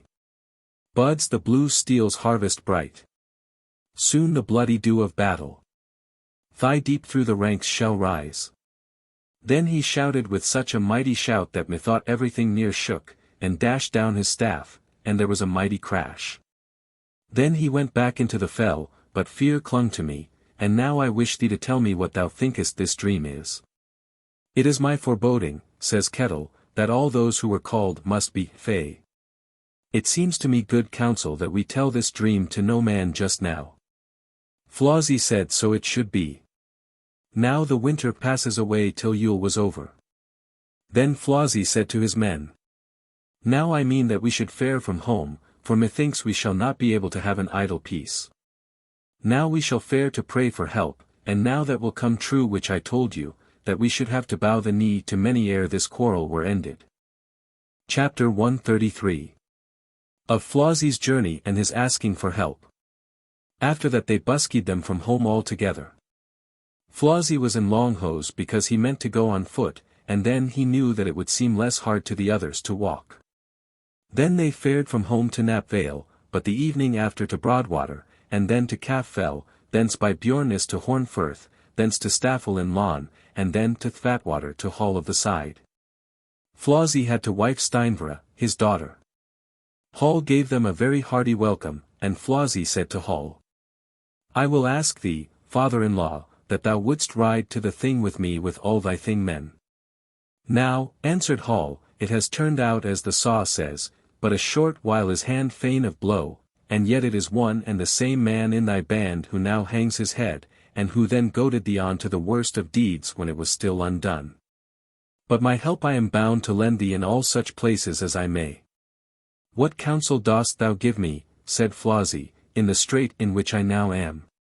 Thou shalt fare, said Hall, north, right up to Weapon-Firth, and ask all the chiefs for aid, and thou wilt yet need it all before the thing is over. Flosi stayed there 3 nights, and rested him, and fared thence east to Gydahelna, and so to Barrowfirth, there they were the night.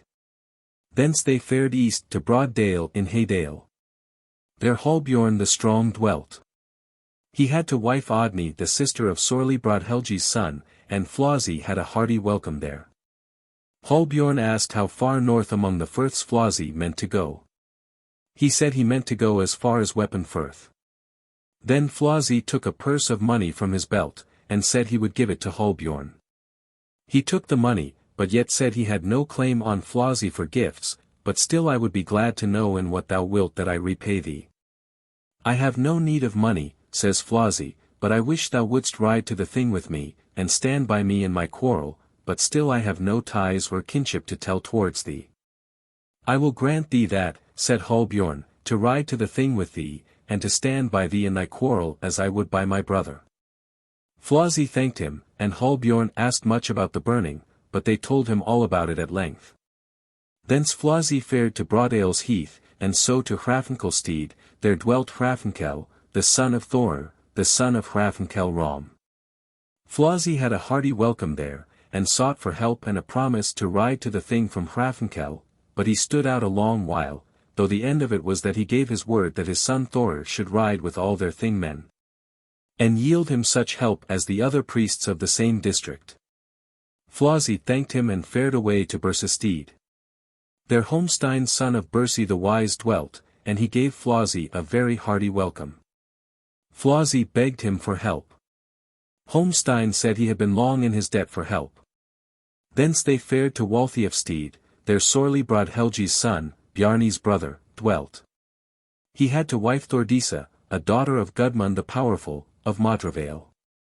They had a hearty welcome there. But next morning Flosi raised the question with Sorli that he should ride to the Althing with him, and bid him money for it. I cannot tell about that, says Sorli, so long as I do not know on which side my father-in-law Gudmund the Powerful stands, for I mean to stand by him on whichever side he stands. Oh, said Flosi, I see by thy answer that a woman rules in this house. Then Flosi stood up and bade his men take their upper clothing and weapons, and then they fared away, and got no help there. So they fared below Lagerfleet and over the heath to Njardwick, there 2 brothers dwelt, Thorkel the Allwise, and Thorwald his brother. They were sons of Kettle, the son of Thidrandi the Wise, the son of Kettle Rumble, son of Thor Thidrandi. The mother of Thorkel the Allwise and Thorwald was Ingvilda, daughter of Thorkel the Wise. Flosi got a hearty welcome there. He told those brothers plainly of his errand, and asked for their help. But they put him off until he gave 3 marks of silver to each of them for their aid, then they agreed to stand by Flosi. Their mother Ingvilda was by when they gave their words to ride to the Althing, and wept. Thorkel asked why she wept. And she answered, I dreamt that thy brother Thorwald was clad in a red kirtle, and methought it was so tight as though it were sewn on him, methought too that he wore red hose on his legs and feet, and bad shoothongs were twisted round them. Methought it ill to see when I knew he was so uncomfortable, but I could do naught for him. They laughed and told her she had lost her wits, and said her babble should not stand in the way of their ride to the thing. Flossie thanked them kindly, and fared thence to Weapon-Firth and came to Hof. There dwelt Bjarni Helgi's son. Bjarni took Flossie by both hands, and Flossie bade Bjarni money for his help. Never, says Bjarni, have I sold my manhood or help for bribes, but now that thou art in need of help, I will do thee a good turn for friendship's sake, and ride to the thing with thee, and stand by thee as I would by my brother. Then thou hast thrown a great load of debt on my hands, said Flossie, but still I looked for as much from thee. Thence Flossie and his men fared to Crosswick. Thorkel Gadi's son was a great friend of his. Flossie told him his errand, and Thorkel said it was but his duty to stand by him in every way in his power, and not to part from his quarrel. Thorkel gave Flossie good gifts at parting. Thence they fared north to Weapon-Firth and up into the Fleetdale country, and turned in as guests at Holmstein's, the son of Bersi the Wise. Flossie told him that all had backed him in his need and business well, save sorely Helgi's son. Holmstein said the reason of that was that he was not a man of strife. Holmstein gave Flossie good gifts.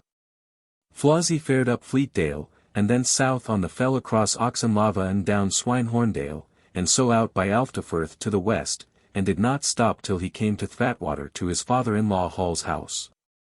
There he stayed half a month, and his men with him and rested him. Flossie asked Hall what counsel he would now give him, and what he should do next, and whether he should change his plans. My counsel, said Hall, is this, that thou goest home to thy house, and the sons of Sigfus with thee, but that they send men to set their homesteads in order. But first of all fare home, and when ye ride to the thing, ride all together, and do not scatter your band. Then let the sons of Sigfus go to see their wives on the way. I too will ride to the thing, and will jot my son with all our thing men, and stand by thee with such force as I can gather to me. Flossie thanked him, and Hall gave him good gifts at parting. Then Flossie went away from Thvatwater, and nothing is to be told of his journey till he comes home to Swinefell. There he stayed at home the rest of the winter, and all the summer right up to the thing. Chapter 134. Of Thorhall and Kari. Thorhall Asgrim's son, and Kari Salmon's son, rode one day to Mossfell to see Gizur the White. He took them with both hands, and there they were at his house a very long while. Once it happened as they and Gizur talked of Njál's burning, that Gizur said it was very great luck that Kari had got away. Then a song came into Kari's mouth. I who wedded Helmet Hewer 74. I who oft have burnished brand. From the fray went all unwilling. When Njál's roof-tree crackling roared. Out I leapt when bands of spearmen lighted there a blaze of flame.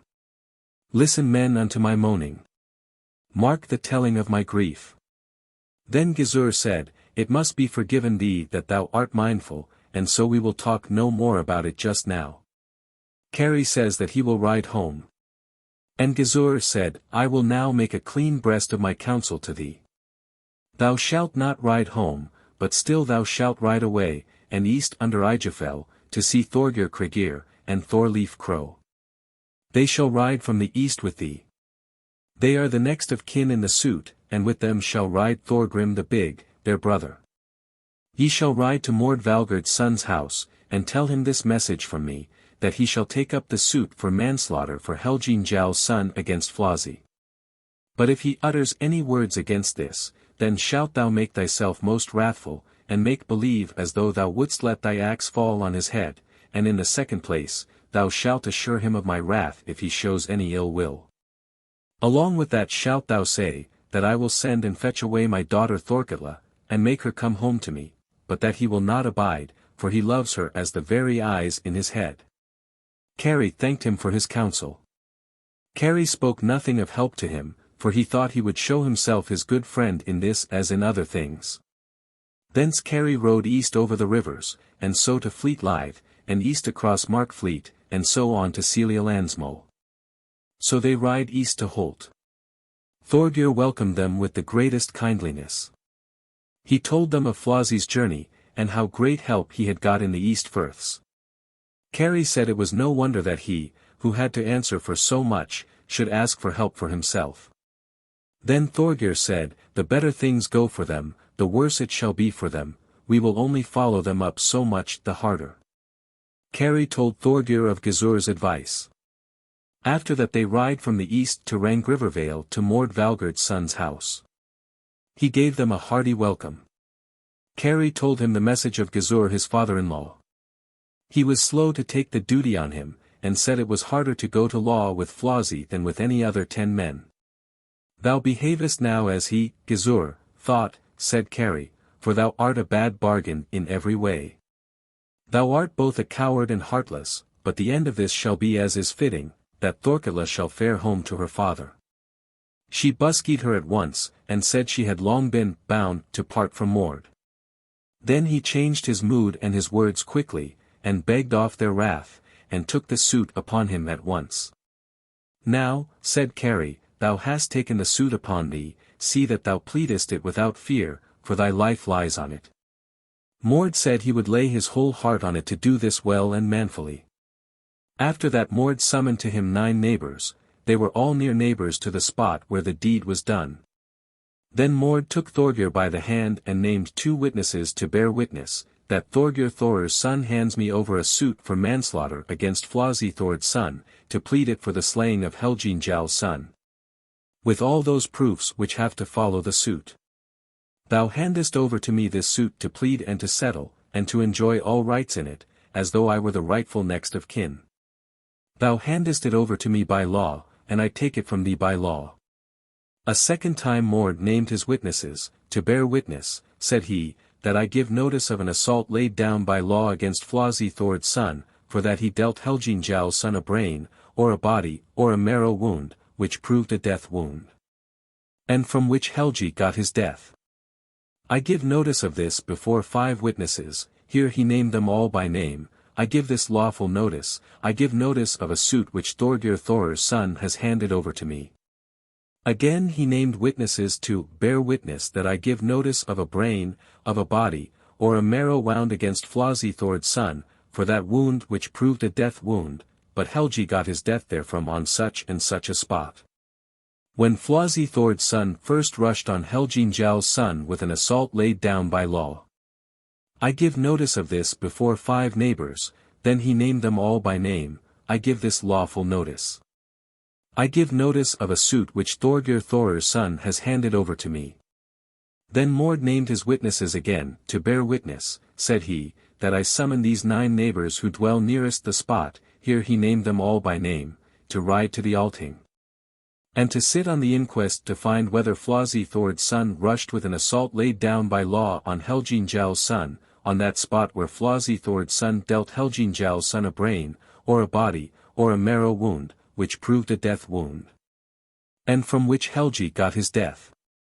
I call on you to utter all those words which ye are bound to find by law, and which I shall call on you to utter before the court, and which belong to this suit.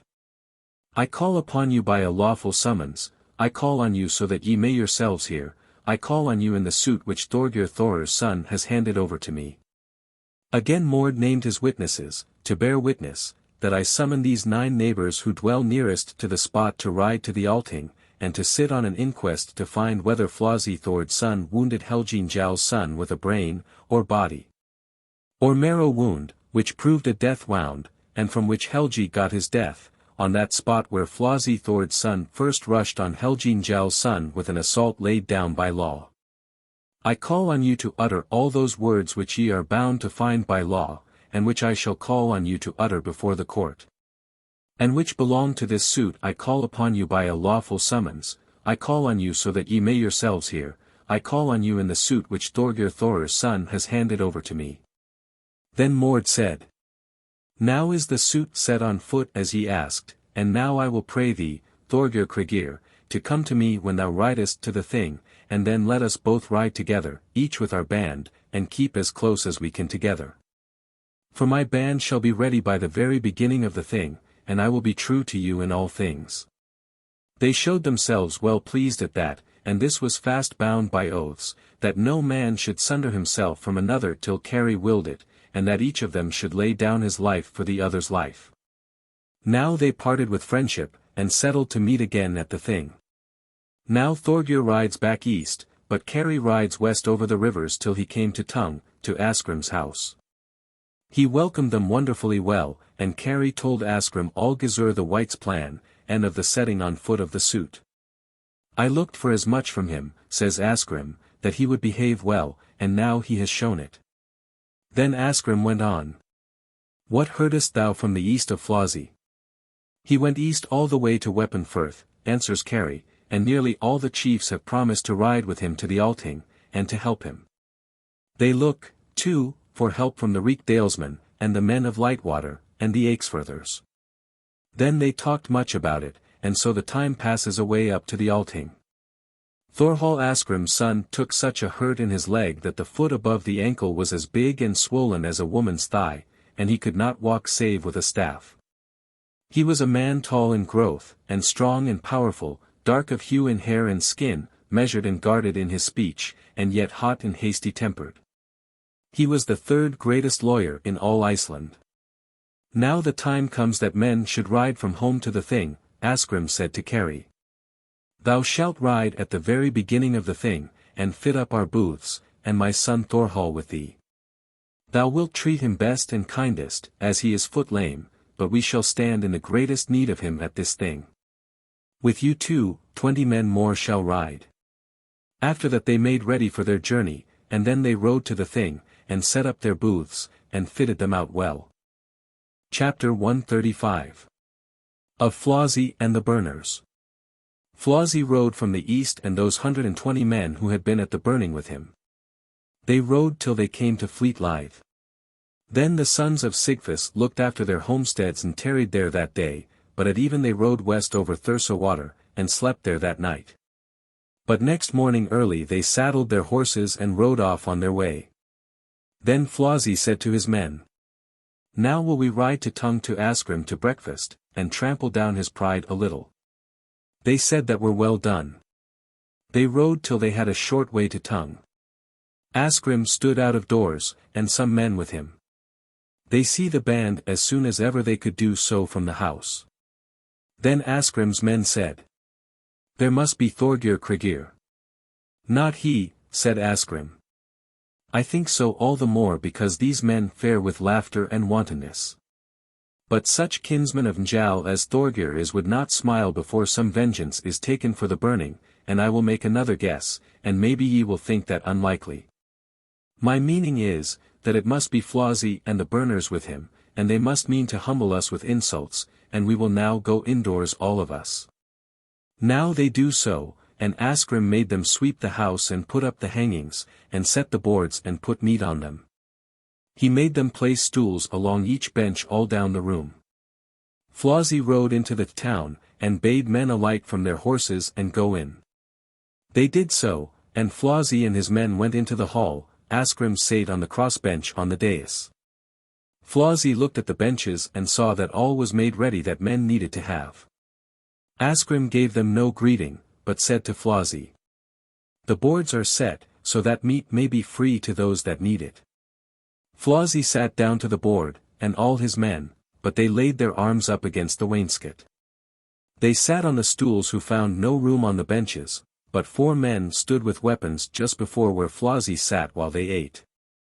Asgrim kept his peace during the meat, but was as red to look on as blood. But when they were full, some women cleared away the boards, while others brought in water to wash their hands. Flosi was in no greater hurry than if he had been at home.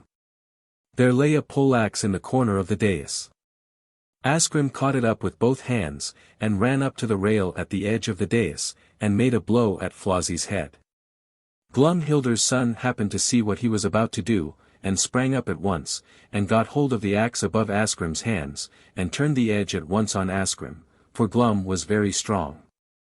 Then many more men ran up and seized Asgrim, but Flosi said that no man was to do Asgrim any harm, for we put him to too hard a trial, and he only did what he ought, and showed in that he had a big heart.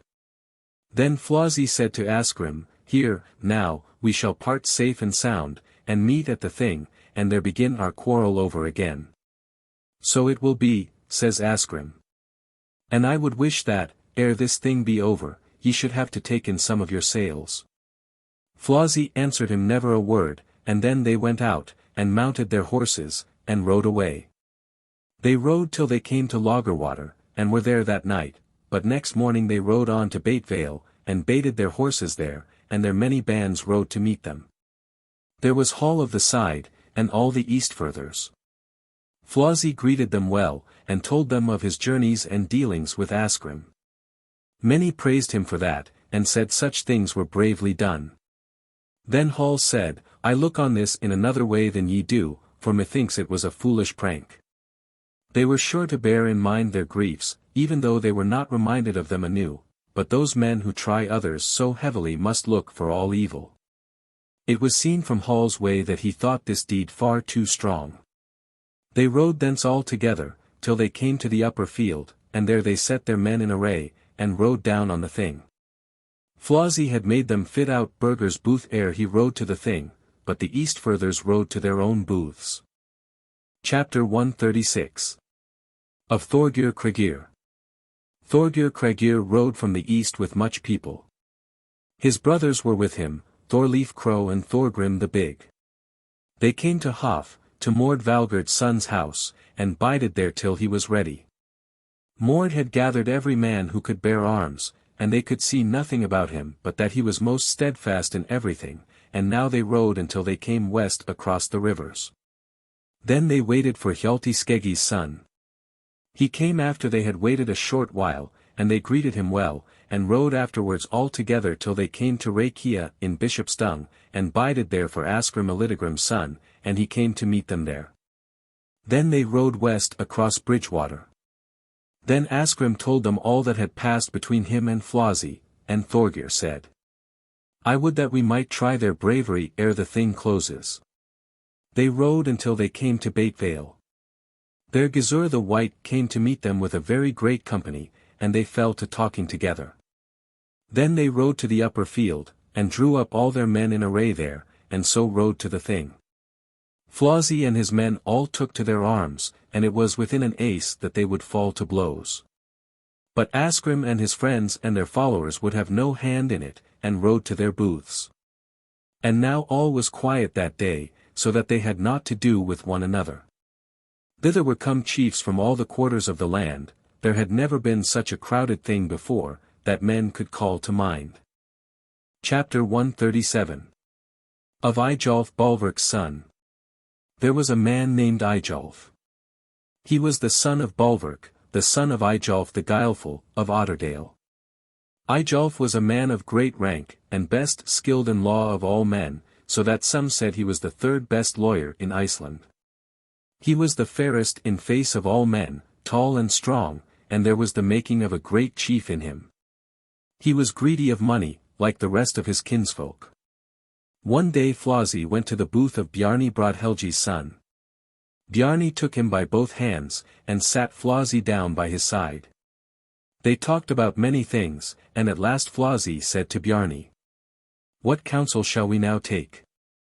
"I think," answered Bjarni, "that it is now hard to say what to do, but the wisest thing seems to me to go round and ask for help, since they are drawing strength together against you. I will also ask thee, Flossie, whether there be any very good lawyer in your band, for now there are but two courses left. One to ask if they will take an atonement, and that is not a bad choice, but the other is to defend the suit at law, if there be any defense to it, though that will seem to be a bold course. And this is why I think this last ought to be chosen, because ye have hitherto fared high and mightily, and it is unseemly now to take a lower course. As to thy asking about lawyers," said Flossie, "I will answer thee at once that there is no such man in our band, nor do I know where to look for one except it be Thorkelgadi's son, thy kinsman." "We must not reckon on him," said Bjarni, "for though he knows something of law, he is far too wary, and no man need hope to have him as his shield, but he will back thee as well as any man who backs thee best, for he has a stout heart. Besides, I must tell thee that it will be that man's bane who undertakes the defense in this suit for the burning, but I have no mind that this should befall my kinsman Thorkel, so ye must turn your eyes elsewhither. Flosi said he knew nothing about who were the best lawyers. There is a man named Eyjolf, said Bjarni, he is Balverk's son, and he is the best lawyer in the Westfirthers quarter. But you will need to give him much money if you are to bring him into the suit, but still we must not stop at that. We must also go with our arms to all law business, and be most wary of ourselves, but not meddle with them before we are forced to fight for our lives. And now I will go with thee, and set out at once on our begging for help, for now methinks the peace will be kept but a little while longer. After that they go out of the booth, and to the booths of the Eiksfirthers. Then Bjarni talks with Lighting and Bleing, and Roy Arnstein's son, and he got speedily whatever he asked of them. Then they fared to see Cole, the son of Killing Skudi, and Ivan Thorkel's son, the son of Askell the priest, and asked them for their help. But they stood out a long while, but the end of it was that they took 3 marks of silver for it, and so went into the suit with them. Then they went to the booths of the men of Lightwater, and stayed there some time. Flosi begged the men of Lightwater for help, but they were stubborn and hard to win over, and then Flosi said, with much wrath, Ye are ill-behaved. Ye are grasping and wrongful at home in your own country, and ye will not help men at the thing, though they need it. No doubt you will be held up to reproach at the thing, and very great blame will be laid on you if ye bear not in mind that scorn and those biting words which Skarphedin hurled at you men of Lightwater. But on the other hand, Flosi dealt secretly with them, and bade them money for their help, and so coaxed them over with fair words, until it came about that they promised him their aid. And then became so steadfast that they said they would fight for Flosi, if need were. Then Bjarni said to Flosi, Well done. Well done. Thou art a mighty chief, and a bold outspoken man, and reckest little what thou sayest to men. After that they fared away west across the river, and so to the Hladbooth. They saw many men outside before the booth. There was one man who had a scarlet cloak over his shoulders, and a gold band round his head, and an axe studded with silver in his hand. This is just right, said Bjarni, here now is the man I spoke of, Eyjolf Balverk's son, if thou wilt see him, Flosi. Then they went to meet Eyjolf, and hailed him. Eyjolf knew Bjarni at once, and greeted him well. Bjarni took Eyjolf by the hand, and led him up into the great rift. Flosi's and Bjarni's men followed after, and Eyjolf's men went also with him. They bade them stay upon the lower brink of the rift, and look about them, but Flosi, and Bjarni, and Eyjolf went on till they came to where the path leads down from the upper brink of the rift. Flosi said it was a good spot to sit down there, for they could see around them far and wide. Then they sat them down there. They were 4 of them together, and no more. Then Bjarni spoke to Eyjolf, and said, Thee, friend, have we come to see, for we much need thy help in every way. Now, said Eyjolf, there is good choice of men here at the thing, and ye will not find it hard to fall on those who will be a much greater strength to you than I can be. Not so, said Bjarni, thou hast many things which show that there is no greater man than thou at the thing, first of all, that thou art so well born, as all those men are who are sprung from Ragnar Haribreeks. Thy forefathers, too, have always stood first in great suits, both here at the thing, and at home in their own country, and they have always had the best of it. We think, therefore, it is likely that thou wilt be lucky in winning suits, like thy kinsfolk. Thou speakest well, Bjarni, said Eyjolf, but I think that I have small share in all this that thou sayest. Then Flosi said, There is no need beating about the bush as to what we have in mind.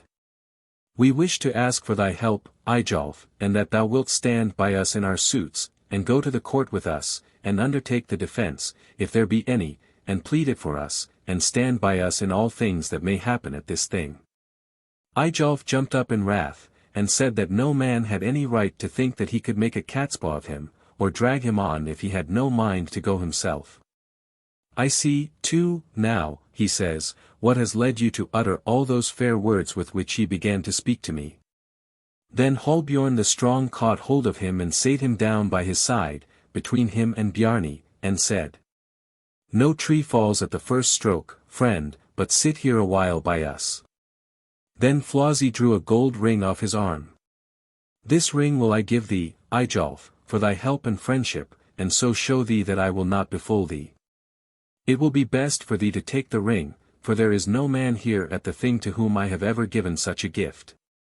The ring was such a good one, and so well made, that it was worth 1,200 yards of russet stuff. Hallbjorn drew the ring on Eyjolf's arm. And Eyjolf said, "It is now most fitting that I should take the ring, since thou behavest so handsomely, and now thou mayest make up thy mind that I will undertake the defence, and do all things needful." "Now," said Bjarni, "ye behave handsomely on both sides, and here are men well fitted to be witnesses, since I and Hallbjorn are here, that thou hast undertaken the suit." Then Eyjolf arose, and Flossie too, and they took one another by the hand.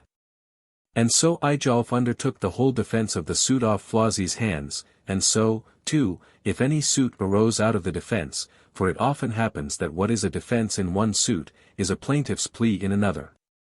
So he took upon him all the proofs and proceedings which belonged to those suits, whether they were to be pleaded before the quarter court or the fifth court.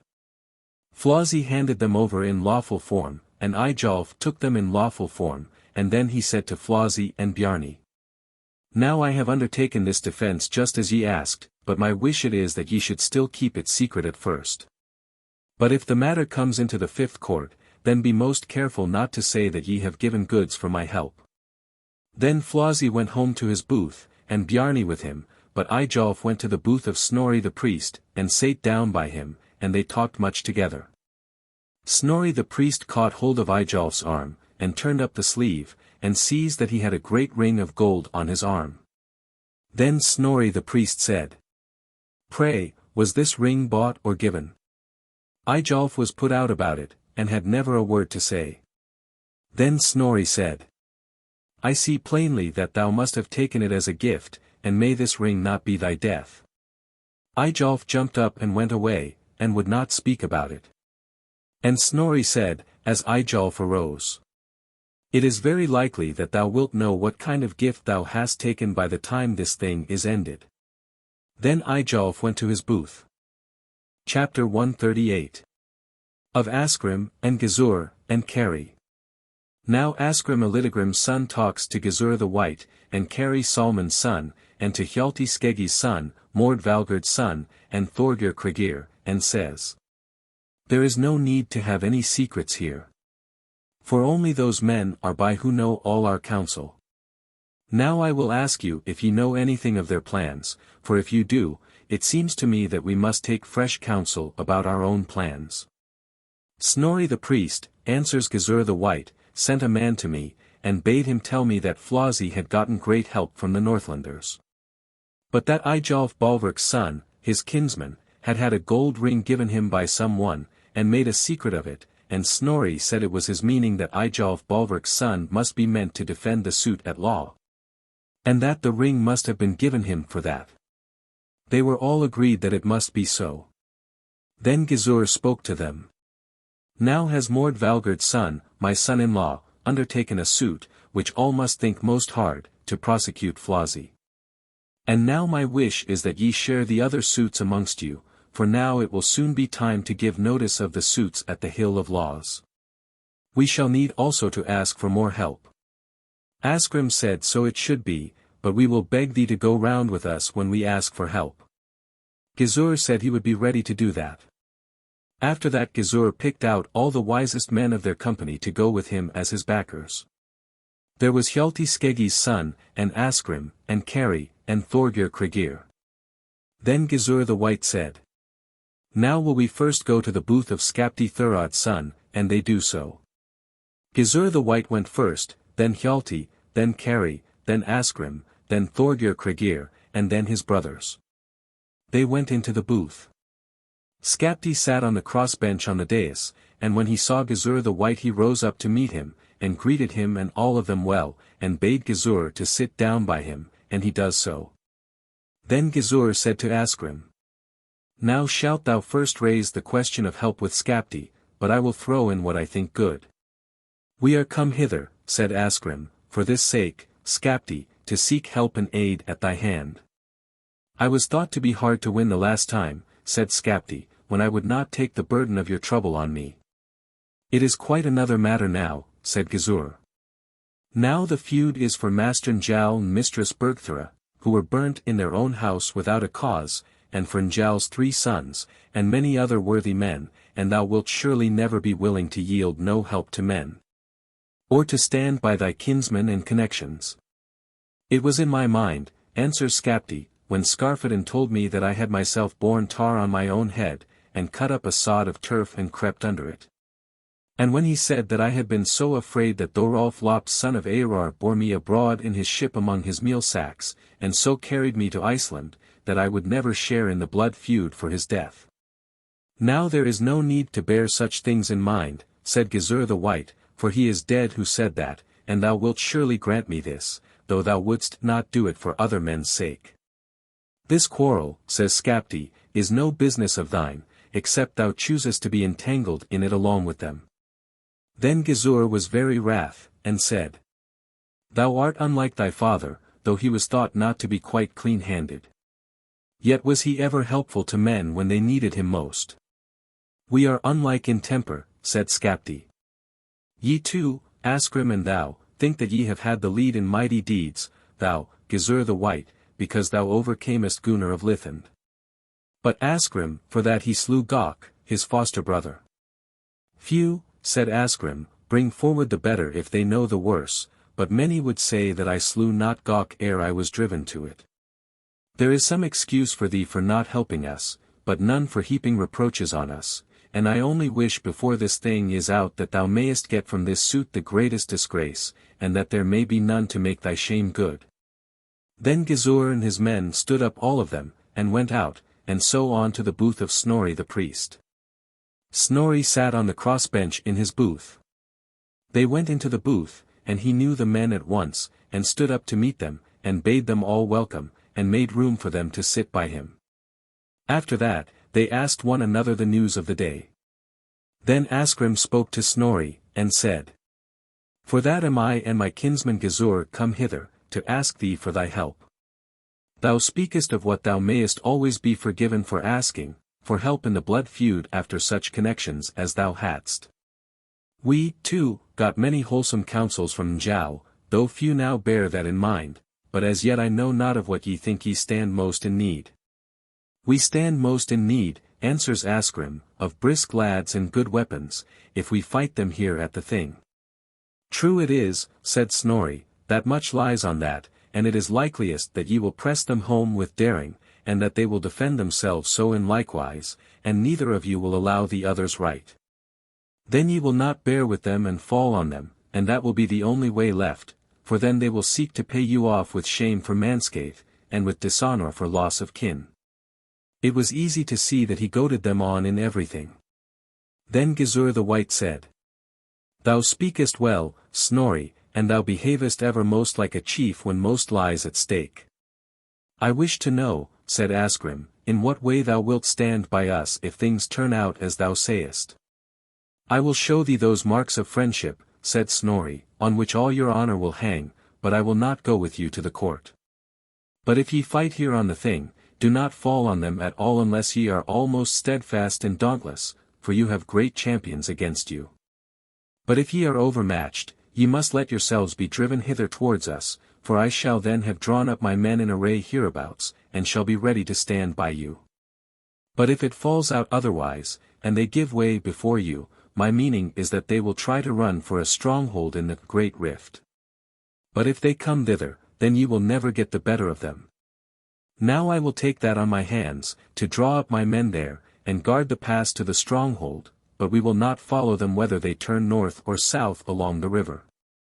And when you have slain out of their band about as many as I think ye will be able to pay blood fines for, and yet keep your priesthoods and abodes, then I will run up with all my men and part you. Then ye shall promise to do as I bid you, and stop the battle, if I on my part do what I have now promised. Gizur thanked him kindly, and said that what he had said was just what they all needed, and then they all went out. Whither shall we go now, said Gizur. To the Northlander's booth, said Asgrim. Then they fared thither.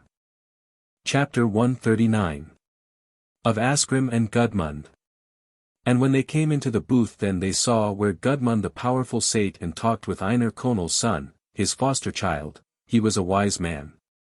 Then they come before him, and Gudmund welcomed them very heartily, and made them clear the booth for them, that they might all be able to sit down. Then they asked what tidings, and Asgrim said, "There is no need to mutter what I have to say. We wish, Gudmund, to ask for thy steadfast help." "Have ye seen any other chiefs before?" said Gudmund. They said they had been to see Skapti Thorwald's son and Snorri the priest, and told him quietly how they had fared with each of them. Then Gudmund said, "Last time I behaved badly and meanly to you. Then I was stubborn, but now ye shall drive your bargain with me all the more quickly because I was more stubborn then, and now I will go myself with you to the court with all my thingmen, and stand by you in all such things as I can. And fight for you though this be needed, and lay down my life for your lives. I will also pay Skapti out in this way, that Thorstein Gapemouth his son shall be in the battle on our side, for he will not dare to do aught else than I will, since he has Jodisa my daughter to wife, and then Skapti will try to part us." They thanked him, and talked with him long and low afterwards, so that no other men could hear. Then Gudmund bade them not to go before the knees of any other chiefs, for he said that would be little-hearted. "We will now run the risk with the force that we have. Ye must go with your weapons to all law business, but not fight as things stand." Then they went all of them home to their booths, and all this was at first with few men's knowledge. So now the thing goes on. Chapter 140. Of the declarations of the suits. It was one day that men went to the Hill of Laws, and the chiefs were so placed that Asgrim Elidegrim's son, and Gizur the White, and Gudmund the Powerful, and Snorri the Priest, were on the upper hand by the Hill of Laws. But the Eastfirthers stood down below. Mord Valgerd's son stood next to Gizur his father-in-law. He was of all men the readiest-tongued. Gizur told him that he ought to give notice of the suit for manslaughter, and bade him speak up, so that all might hear him well. Then Mord took witness and said, "I take witness to this that I give notice of an assault laid down by law against Flosi Thord's son, for that he rushed at Helgi Njál's son and dealt him a brain, or a body, or a marrow wound, which proved a death wound, and from which Helgi got his death. I say that in this suit he ought to be made a guilty man, an outlaw, not to be fed, not to be forwarded, not to be helped or harbored in any need. I say that all his goods are forfeited, half to me, and half to the men of the quarter, who have a right by law to take his forfeited goods. I give notice of this suit for manslaughter in the quarter court into which this suit ought by law to come. I give notice of this lawful notice, I give notice in the hearing of all men on the Hill of Laws, I give notice of this suit to be pleaded this summer, and of full outlawry against Flosi Thord's son. I give notice of a suit which Thorgir Thor's son has handed over to me." Then a great shout was uttered at the Hill of Laws, that Mord spoke well and boldly. Then Mord begun to speak a second time. "I take you to witness to this," says he, "that I give notice of a suit against Flosi Thord's son. I give notice for that he wounded Helgi Njál's son with a brain, or a body, or a marrow wound, which proved a death wound, and from which Helgi got his death on that spot where Flosi Thord's son had first rushed on Helgi Njál's son with an assault laid down by law. I say that thou, Flosi, ought to be made in this suit a guilty man, an outlaw, not to be fed, not to be forwarded, not to be helped or harbored in any need. I say that all thy goods are forfeited, half to me and half to the men of the quarter, who have a right by law to take the goods which have been forfeited by thee. I give notice of this suit in the quarter court into which it ought by law to come. I give notice of this lawful notice, I give notice of it in the hearing of all men on the Hill of Laws. I give notice of this suit to be pleaded this summer, and of full outlawry against Flosi Thord's son. I give notice of the suit which Thorgir Thor's son hath handed over to me." After that Mord sat him down. Flosi listened carefully, but said never a word the while. Then Thorgir Kregir stood up and took witness, and said, "I take witness to this, that I give notice of a suit against Glumhilda's son, in that he took firing and lit it, and bore it to the house at Bergthorsnol. When they were burned inside it, to wit, Njal Thorgir's son, and Bergthra Skarphedin's daughter, and all those other men who were burned inside it there and then. I say that in this suit he ought to be made a guilty man, an outlaw, not to be fed, not to be forwarded, not to be helped or harbored in any need. I say that all his goods are forfeited, half to me, and half to the men of the quarter, who have a right by law to take his forfeited goods. I give notice of this suit in the quarter court into which it ought by law to come. I give notice in the hearing of all men on the hill of laws. I give notice of this suit to be pleaded this summer, and of full outlawry against Glumhilda's son. Kari Solomond's son declared his suits against Kol Thorstein's son, and Gunnar Lambi's son, and Grani Gunnar's son, and it was the common talk of men that he spoke wondrous well. Thorleif Crow declared his suit against all the sons of Sigfus, but Thorgrim the Big, his brother, against Modolf Ketil's son, and Lambi Sigurd's son, and Ror Haemon's son, brother of Lydolf the Strong. Asgrim Elidegrim's son declared his suit against Lydolf and Thorstein Geirleif's son, Arni Kol's son, and Grim the Red. And they all spoke well. After that other men gave notice of their suits, and it was far on in the day that it went on so. Then men fared home to their booths. Eyjolf Balverk's son went to his booth with Flosi. They passed east around the booth, and Flosi said to Eyjolf, "Seest thou any defence in these suits?" "None," says Eyjolf. "What counsel is now to be taken?" says Flosi. "I will give thee a piece of advice," said Eyjolf. "Now thou shalt hand over thy priesthood to thy brother Thorgir, but declare that thou hast joined the thing of Askell the priest the son of Thorketil, north away in Reykjavíkardale. But if they do not know this, then may be that this will harm them, for they will be sure to plead their suit in the Eastfirthers court, but they ought to plead it in the Northlanders court, and they will overlook that. And it is a fifth court matter against them if they plead their suit in another court than that in which they ought, and then we will take that suit up, but not until we have no other choice left." "May be," said Flosi, "that we shall get the worth of the ring." "I don't know that," says Eyjolf, "but I will stand by thee at law, so that men shall say that there never was a better defence.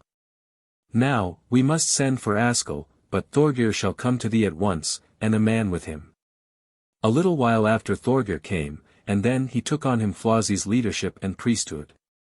By that time Askell was come thither too, and then Flosi declared that he had joined his thing, and this was with no man's knowledge save theirs. Now all is quiet till the day when the courts were to go out to try suits. Chapter 141. Now men go to the courts. Now the time passes away till the courts were to go out to try suits. Both sides then made them ready to go thither, and armed them. Each side put war tokens on their helmets. Then Thorhall Asgrim's son said, "Walk hastily in nothing, father mine, and do everything as lawfully and rightly as ye can, but if ye fall into any strait let me know as quickly as ye can, and then I will give you counsel." Asgrim and the others looked at him, and his face was as though it were all blood, but great teardrops gushed out of his eyes.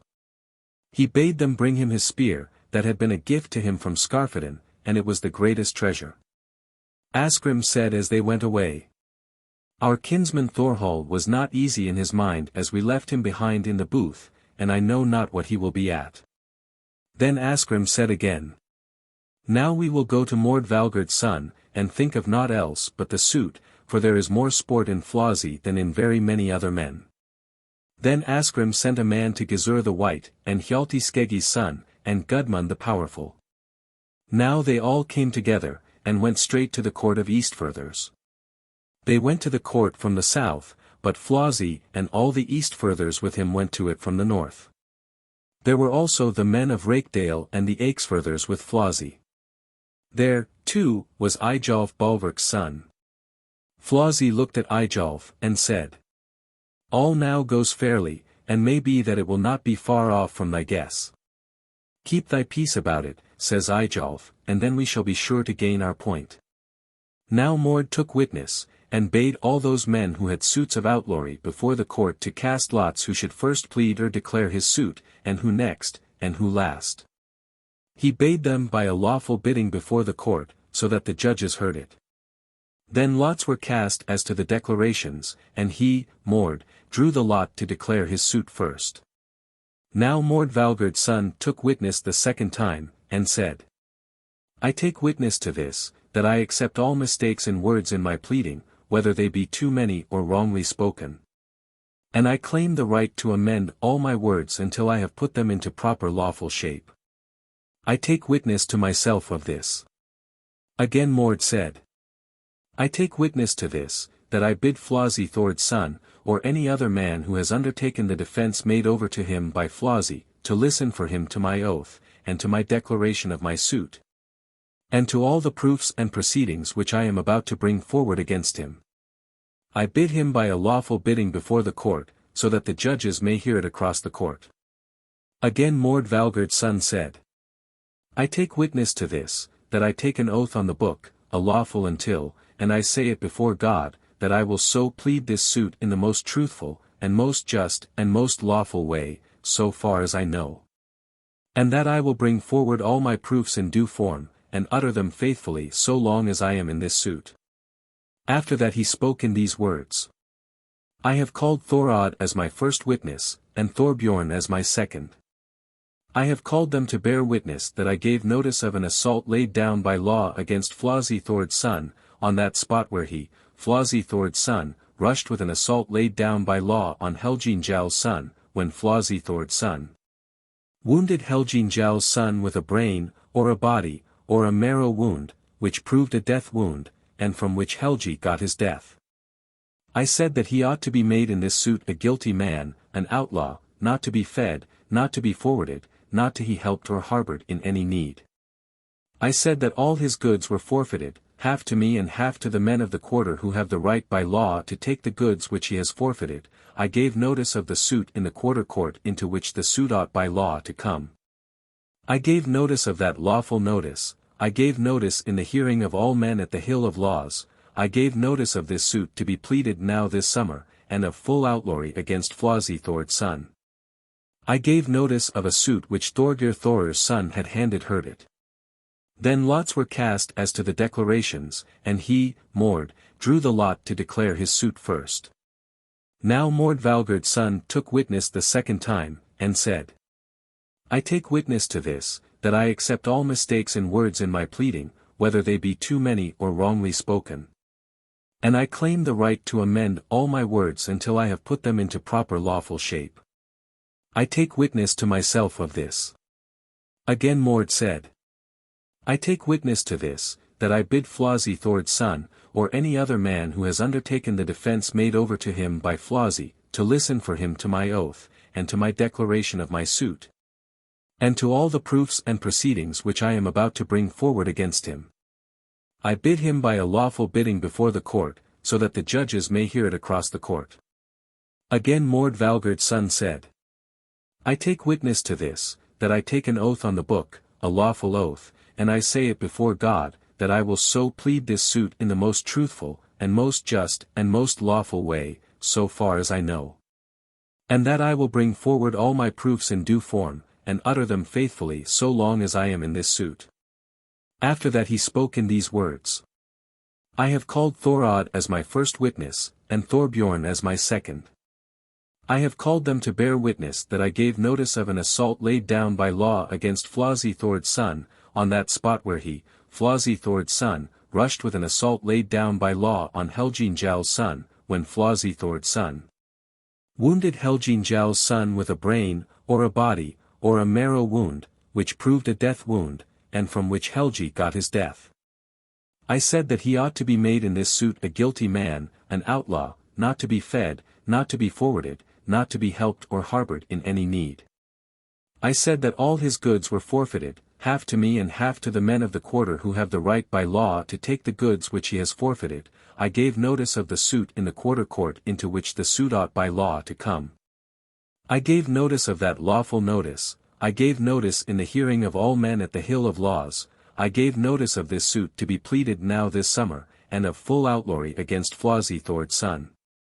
I gave notice of a suit which Thorgir Thor's son had handed over to me, and I had all these words in my notice which I have now used in this declaration of my suit. I now declare this suit of outlawry in this shape before the court of the East Furthers over the head of John, as I uttered it when I gave notice of it. Then Mord spoke again. I have called Thorwald as my first witness, and Thorbjorn as my second. I have called them to bear witness that I gave notice of a suit against Flosi Thord's son for that he wounded Helgi Njál's son with a brain, or a body, or a marrow wound, which proved a death wound, and from which Helgi got his death. I said that he ought to be made in this suit a guilty man, an outlaw, not he fed, not to be forwarded, not to be helped or harbored in any need. I said that all his goods were forfeited, half to me and half to the men of the quarter who have the right by law to take the goods which he has forfeited. I gave notice of the suit in the quarter court into which the suit ought by law to come. I gave notice of that lawful notice, I gave notice in the hearing of all men at the Hill of Laws, I gave notice of this suit to be pleaded now this summer, and of full outlawry against Flosi Thord's son. I gave notice of a suit which Thorgir Thor's son had handed over to me, and I had all these words in my notice which I have now used in this declaration of my suit. I now declare this suit of outlawry in this shape before the court of the East Furthers over the head of John, as I uttered it when I gave notice of it. Then Mord's witnesses to the notice came before the court, and spake so that one uttered their witness, but both confirmed it by their common consent in this form. I bear witness that Mord called Thorwald as his first witness, and me as his second. And my name is Thorbjorn. Then he named his father's name. Mord called us two as his witnesses that he gave notice of an assault laid down by law against Flosi Thord's son when he rushed on Helgi Njál's son. In that spot where Flosi Thord's son dealt Helgi Njál's son a brain, or a body, or a marrow wound, that proved a death wound, and from which Helgi got his death. He said that Flosi ought to be made in this suit a guilty man, an outlaw, not to be fed, not to be forwarded, not to be helped or harbored by any man.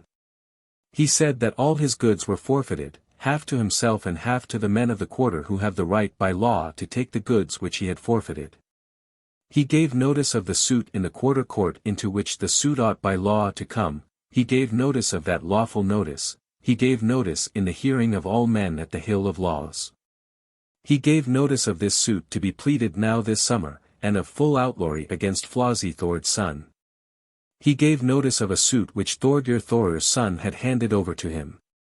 He used all those words in his notice which he used in the declaration of his suit, and which we have used in bearing witness. We have now borne our witness rightly and lawfully, and we are agreed in bearing it.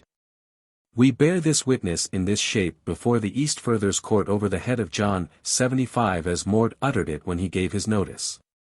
A second time they bore their witness of the notice before the court, and put the wounds first and the assault last, and used all the same words as before. And bore their witness in this shape before the East Furthers court just as Mord uttered them when he gave his notice. Then Mord's witnesses to the handing over of the suit went before the court, and one uttered their witness, and both confirmed it by common consent, and spoke in these words, that those two, Mord Valgerd's son and Thorgir Thor's son, took them to witness that Thorgir Thor's son handed over a suit for manslaughter to Mord Valgerd's son against Flosi Thord's son for the laying of Helgi Njál's son. He handed over to him then the suit, with all the proofs and proceedings which belonged to the suit. He handed it over to him to plead and to settle, and to make use of all rights as though he were the rightful next of kin. Thorgir handed it over lawfully, and Mord took it lawfully. They bore this witness of the handing over of the suit in this shape before the East Furthers court over the head of John, just as Mord or Thorgir had called them as witnesses to prove. They made all these witnesses swear an oath ere they bore witness, and the judges too. Again Mord Valgerd's son took witness. I take witness to this, said he, that I bid those 9 neighbors whom I summoned when I laid this suit against Flosi Thord's son, to take their seats west on the river bank, and I call on the defendant to challenge this inquest. I call on him by a lawful bidding before the court so that the judges may hear. Again Mord took witness. I take witness to this, that I bid Flosi Thord's son, or that other man who has the defense handed over to him, to challenge the inquest which I have caused to take their seats west on the river bank. I bid thee by a lawful bidding before the court so that the judges may hear. Again Mord took witness. I take witness to this, that now are all the first steps and proofs brought forward which belong to the suit. Summons to hear my oath, oath taken, suit declared, witness borne to the notice, witness borne to the handing over of the suit, the neighbors on the inquest bidden to take their seats, and the defendant bidden to challenge the inquest. I take this witness to these steps and proofs which are now brought forward, and also to this that I shall not be thought to have left the suit though I go away from the court to look up proofs, or on other business. Now Flossie and his men went thither where the neighbors on the inquest sate. Then Flossie said to his men, "The sons of Sigfus must know best whether these are the rightful neighbors to the spot who are here summoned." Kettle of the Mark answered, "Here is that neighbor who held Mord at the font when he was baptized, but another is his second cousin by kinship." Then they reckoned up his kinship, and proved it with an oath. Then Eyjolf took witness that the inquest should do nothing till it was challenged. A second time Eyjolf took witness. "I take witness to this," said he, "that I challenge both these men out of the inquest, and set them aside." Here he named them by name, and their fathers as well, for this sake. That one of them is Mord's second cousin by kinship, but the other for gossipry. 76 For which sake it is lawful to challenge a neighbor on the inquest. Ye two are for a lawful reason incapable of uttering a finding, for now a lawful challenge has overtaken you, therefore I challenge and set you aside by the rightful custom of pleading at the Althing, and by the law of the land. I challenge you in the cause which Flossie Thord's son has handed over to me. Now all the people spoke out, and said that Mord's suit had come to naught, and all were agreed in this that the defense was better than the prosecution. Then Asgrim said to Mord, "The day is not yet their own, though they think now that they have gained a great step, but now some one shall go to see Thorhall my son, and know what advice he gives us." Then a trusty messenger was sent to Thorhall, and told him as plainly as he could how far the suit had gone, and how Flossie and his men thought they had brought the finding of the inquest to a deadlock. "I will so make it out," says Thorhall, "that this shall not cause you to lose the suit, and tell them not to believe it, though quirks and quibbles be brought against them, for that wiseacre Eyjolf has now overlooked something. But now thou shalt go back as quickly as thou canst, and say that Mord Valgerd's son must go before the court, and take witness that their challenge has come to naught," and then he told him step by step how they must proceed. The messenger came and told them Thorhall's advice. Then Mord Valgerd's son went to the court and took witness. "I take witness to this," said he, "that I make Eyjolf's challenge void and of none effect. And my ground is, that he challenged them not for their kinship to the true plaintiff, the next of kin, but for their kinship to him who pleaded the suit. I take this witness to myself, and to all those to whom this witness will be of use." After that he brought that witness before the court. Now he went whither the neighbors sate on the inquest, and bade those to sit down again who had risen up, and said they were rightly called on to share in the finding of the inquest. Then all said that Thorhall had done great things, and all thought the prosecution better than the defense. Then Flossie said to Eyjolf, "Thinkest thou that this is good law?" "I think so, surely," he says, "and beyond a doubt we overlooked this. But still we will have another trial of strength with them." Then Eyjolf took witness.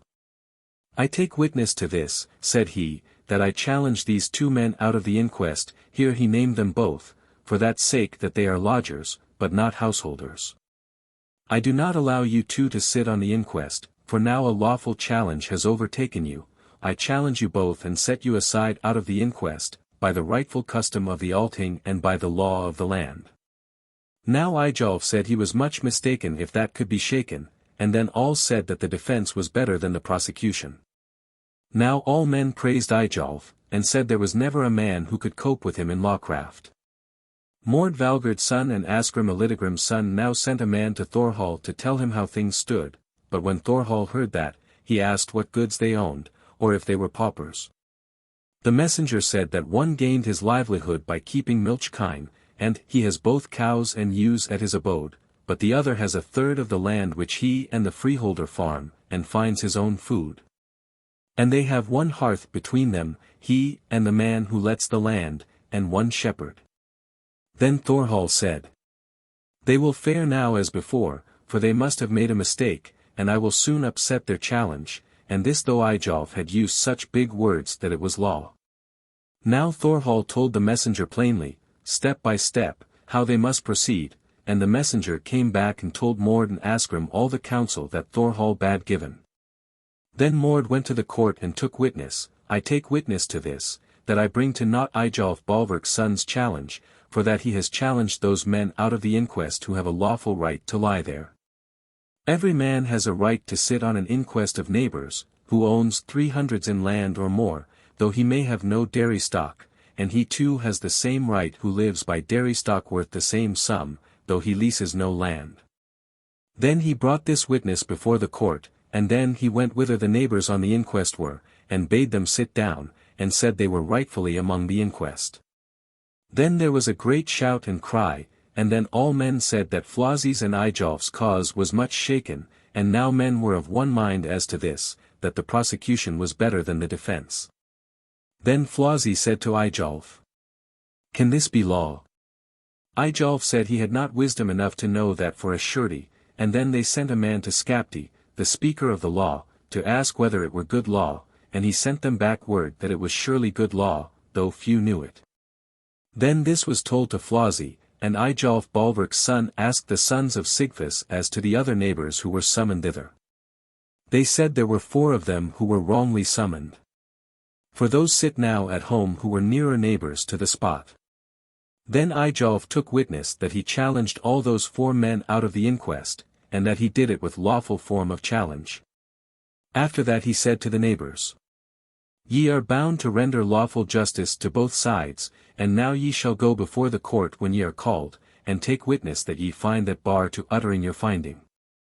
That ye are but 5 summoned to utter your finding, but that ye ought to be 9, and now Thorwald may prove and carry his point in every suit, if he can cure this flaw in this suit.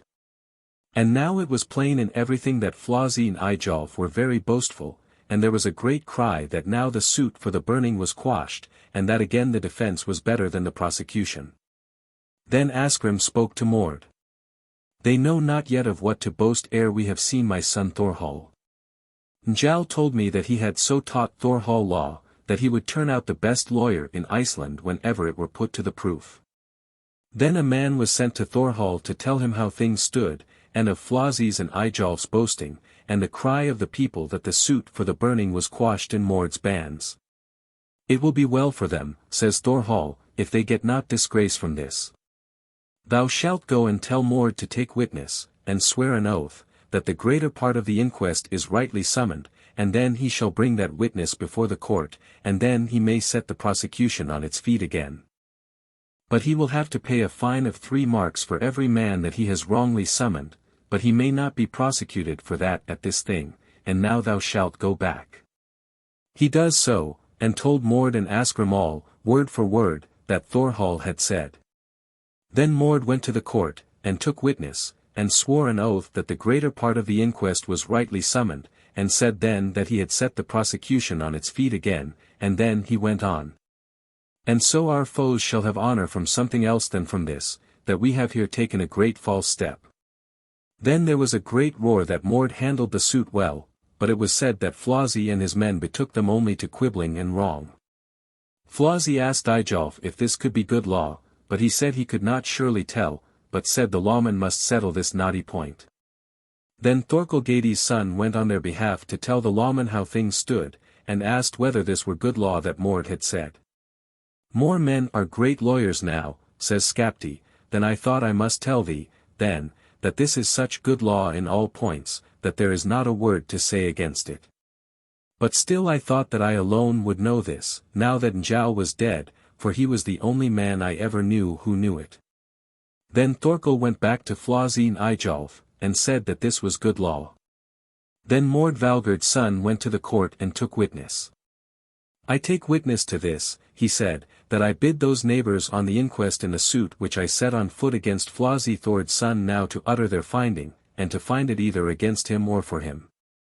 I bid them by a lawful bidding before the court, so that the judges may bear it across the court. Then the neighbors on Mord's inquest went to the court, and one uttered their finding, but all confirmed it by their consent. And they spoke thus, word for word. Mord Valgerd's son summoned 9 of us thanes on this inquest, but here we stand 5 of us, but 4 have been challenged and set aside. And now witness has been borne as to the absence of the 4 who ought to have uttered this finding along with us, and now we are bound by law to utter our finding. We were summoned to bear this witness, whether Flosi Thord's son rushed with an assault laid down by law on Helgi Njál's son, on that spot where Flosi Thord's son wounded Helgi Njál's son with a brain, or a body, or a marrow wound, which proved a death wound, and from which Helgi got his death. He summoned us to utter all those words which it was lawful for us to utter, and which he should call on us to answer before the court, and which belonged to this suit. He summoned us, so that we heard what he said. He summoned us in a suit which Thorgir Thor's son had handed over to him, and now we have all sworn an oath, and found our lawful finding, and are all agreed, and we utter our finding against Flosi. And we say that he is truly guilty in this suit. We 9 men on this inquest of neighbors so Shapen, utter this our finding before the East Furthers court over the head of John, as Mord summoned us to do, but this is the finding of all of us. Again a second time they uttered their finding against Flosi, and uttered it first about the wounds, and last about the assault, but all their other words they uttered just as they had before uttered their finding against Flosi, and brought him in truly guilty in the suit. Then Mord Valgerd's son went before the court, and took witness that those neighbors whom he had summoned in the suit which he had set on foot against Flosi Thord's son had now uttered their finding, and brought him in truly guilty in the suit. He took witness to this for his own part, or for those who might wish to make use of this witness. Again a second time Mord took witness and said, I take witness to this that I call on Flosi, or that man who has to undertake the lawful defense which he has handed over to him, to begin his defense to this suit which I have set on foot against him, for now all the steps and proofs have been brought forward which belong by law to this suit. All witness borne, the finding of the inquest uttered and brought in, witness taken to the finding, and to all the steps which have gone before. But if any such thing arises in their lawful defense which I need to turn into a suit against them, then I claim the right to set that suit on foot against them. I bid this my lawful bidding before the court, so that the judges may hear. It gladdens me now, Eyjolf, said Flosi, in my heart to think what a wry face they will make, and how their pates will tingle when thou bringest forward our defense. Chapter 142 Of Eyjolf Balverk's son. Then Eyjolf Balverk's son went before the court, and took witness to this.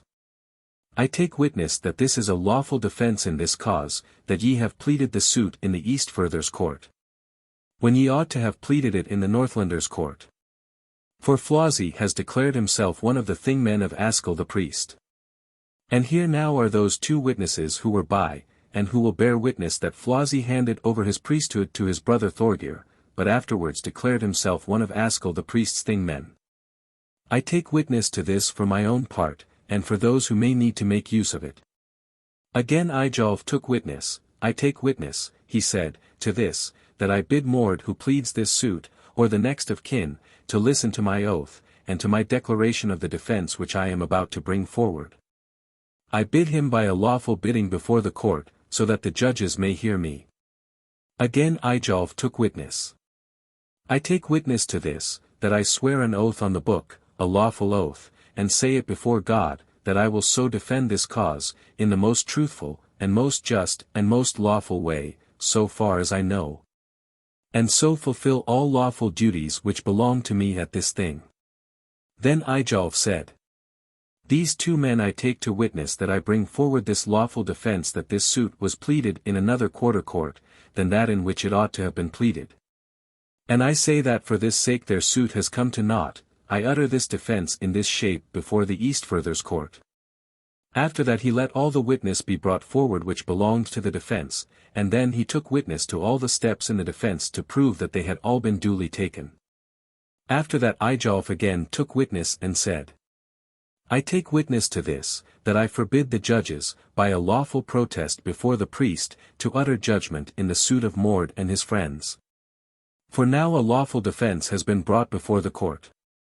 I forbid you by a protest made before a priest, by a full, fair, and binding protest, as I have a right to forbid you by the common custom of the Althing, and by the law of the land.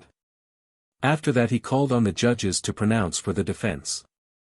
Then Asgrim and his friends brought on the other suits for the burning, and those suits took their course.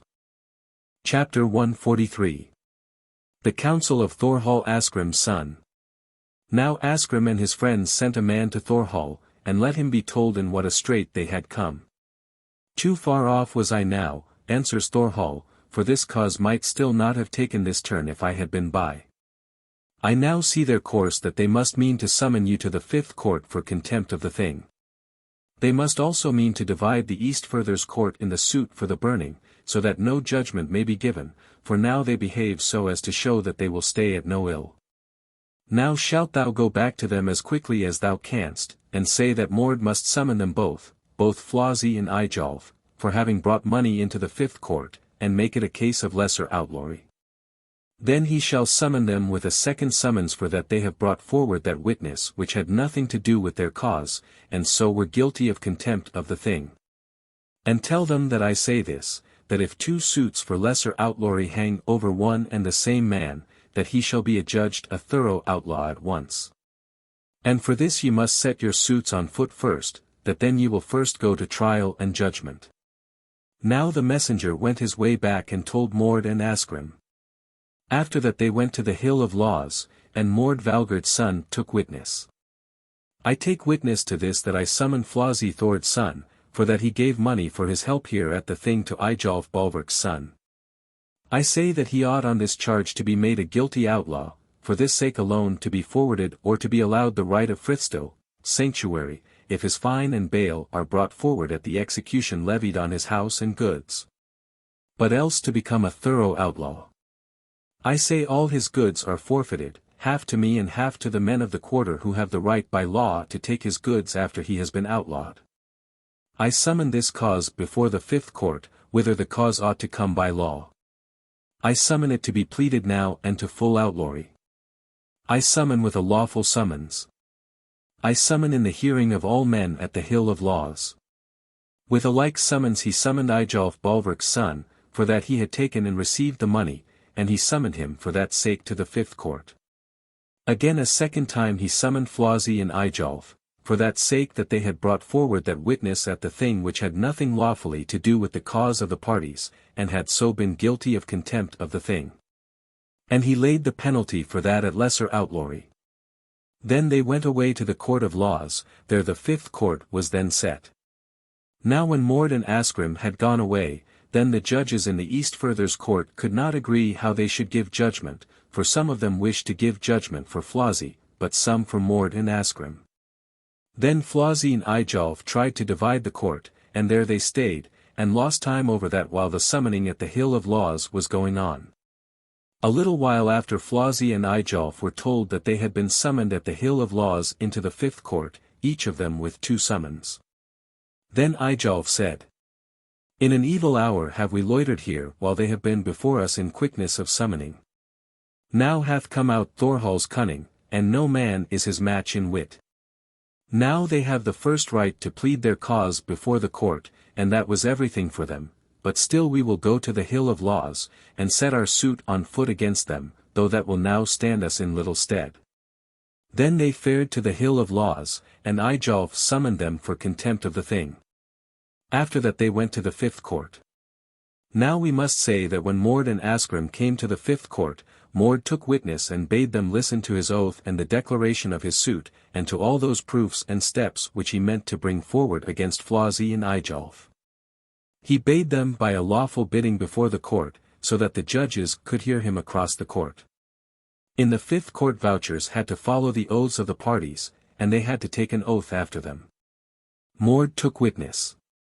I take witness, he said, to this, that I take a 5th court oath.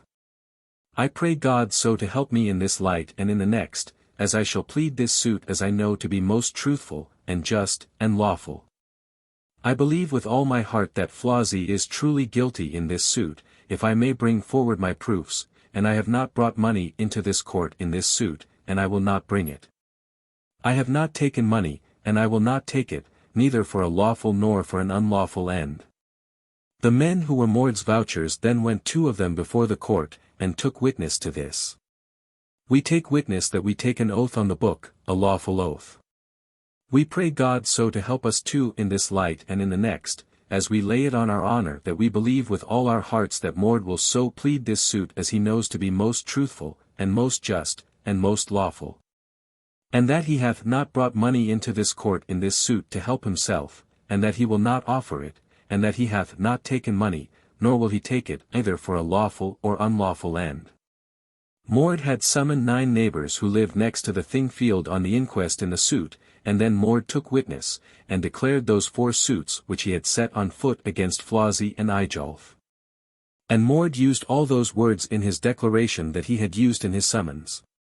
He declared his suits for outlawry in the same shape before the 5th court as he had uttered them when he summoned the defendants. Mord took witness, and bade those 9 neighbors on the inquest to take their seats west on the river bank. Mord took witness again, and bade Flosi and Eyjolf to challenge the inquest. They went up to challenge the inquest, and looked narrowly at them, but could get none of them set aside. Then they went away as things stood, and were very ill pleased with their case. Then Mord took witness, and bade those 9 neighbors whom he had before called on the inquest, to utter their finding, and to bring it in either for or against Flosi. Then the neighbors on Mord's inquest came before the court, and one uttered the finding, but all the rest confirmed it by their consent. They had all taken the 5th court oath, and they brought in Flosi as truly guilty in the suit, and brought in their finding against him. They brought it in such a shape before the 5th court over the head of the same man over whose head Mord had already declared his suit. After that they brought in all those findings which they were bound to bring in all the other suits, and all was done in lawful form. Eyjolf Bolverk's son and Flosi watched to find a flaw in the proceedings, but could get nothing done. Then Mord Valgerd's son took witness. I take witness, said he, to this, that these 9 neighbors whom I called on these suits which I have had hanging over the heads of Flosi Thord's son, and Eyjolf Bolverk's son, have now uttered their finding. And have brought them in truly guilty in these suits. He took this witness for his own part. Again Mord took witness. I take witness, he said, to this, that I bid Flosi Thord's son, or that other man who has taken his lawful defence in hand, now to begin their defence.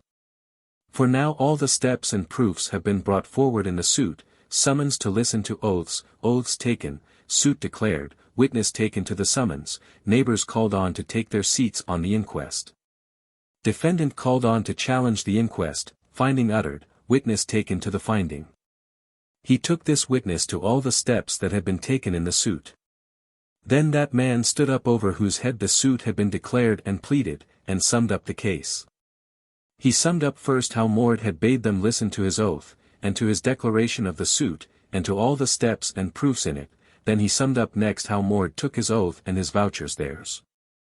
Then he summed up how Mord pleaded his suit, and used the very words in his summing up that Mord had before used in declaring and pleading his suit, and which he had used in his summons. And he said that the suit came before the 5th court in the same shape as it was when he uttered it at the summoning. Then he summed up that men had borne witness to the summoning, and repeated all those words that Mord had used in his summons, and which they had used in bearing their witness, and which I now, he said, have used in my summing up. And they bore their witness in the same shape before the 5th court as he uttered them at the summoning. After that he summed up that Mord bade the neighbors on the inquest to take their seats. Then he told next of all how he bade Flosi to challenge the inquest, or that man who had undertaken this lawful defence for him. Then he told how the neighbors went to the court, and uttered their finding, and brought in Flosi truly guilty in the suit, and how they brought in the finding of an inquest of 9 men in that shape before the 5th court. Then he summed up how Mord took witness to all the steps in the suit, and how he had bidden the defendant to begin his defence. After that Mord Valgerd's son took witness. I take witness, he said, to this, that I forbid Flosi Thord's son, or that other man who has undertaken the lawful defence for him, to set up his defence. For now are all the steps taken which belong to the suit, when the case has been summed up and the proofs repeated.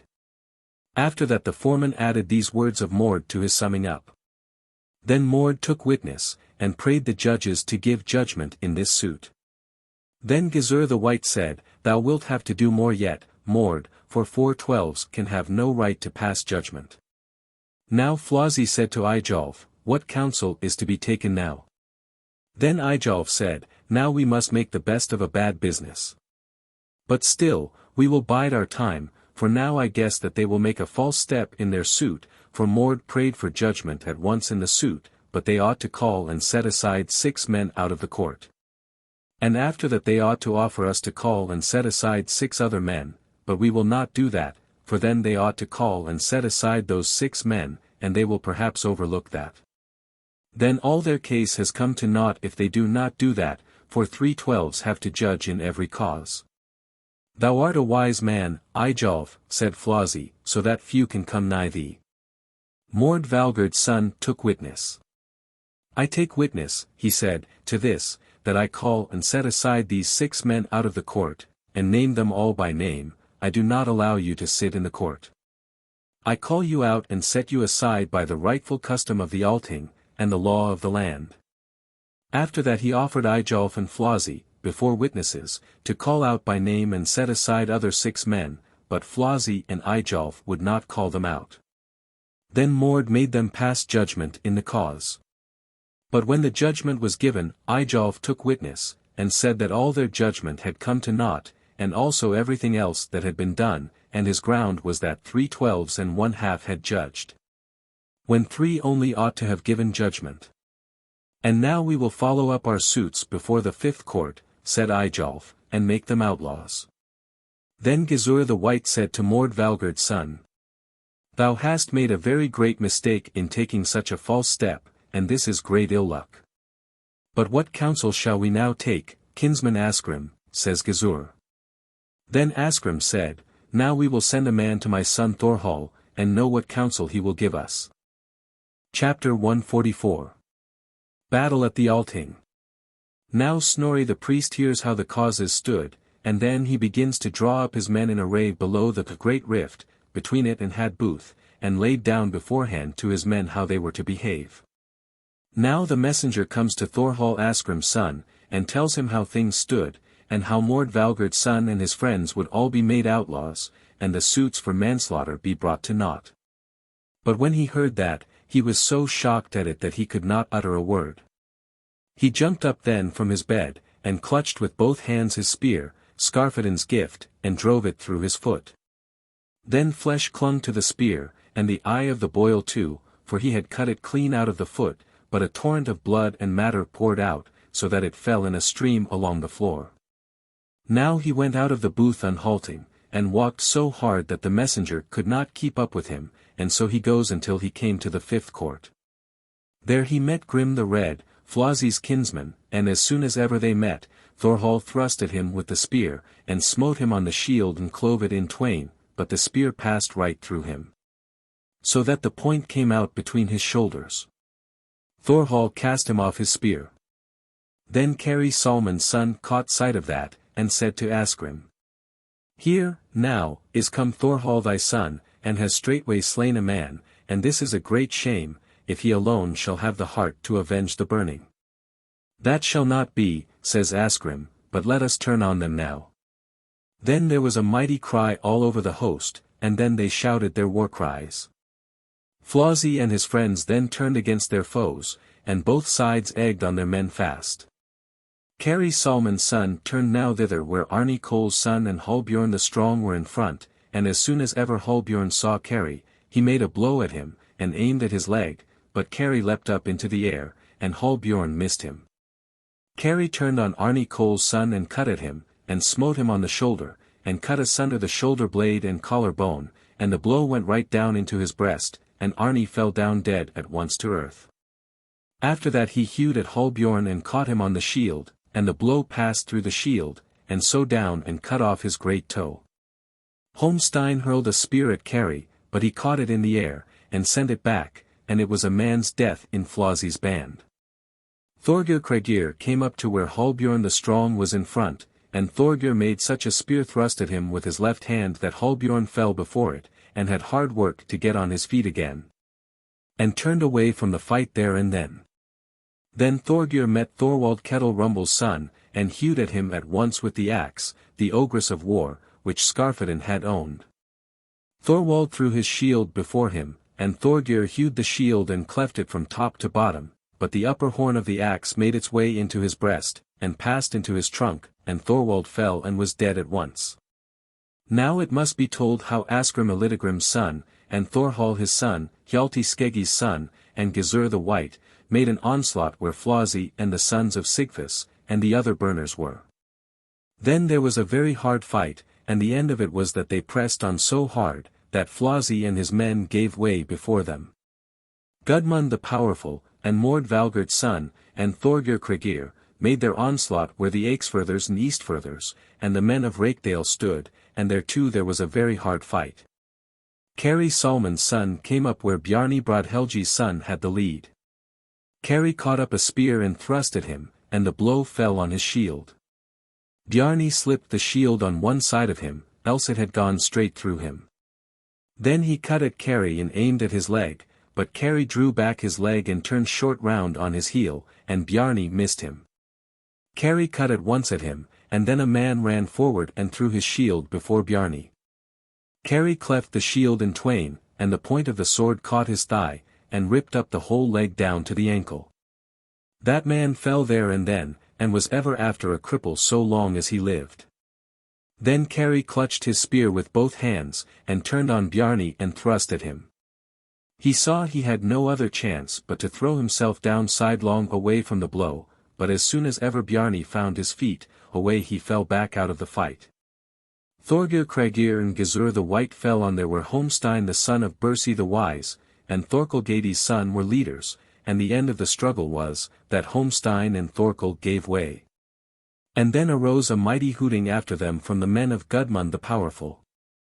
Thorwald Jorfi's son of Lightwater got a great wound, he was shot in the forearm, and men thought that Haldr Gudmund the Powerful's son had hurled the spear, but he bore that wound about with him all his life long, and got no atonement for it.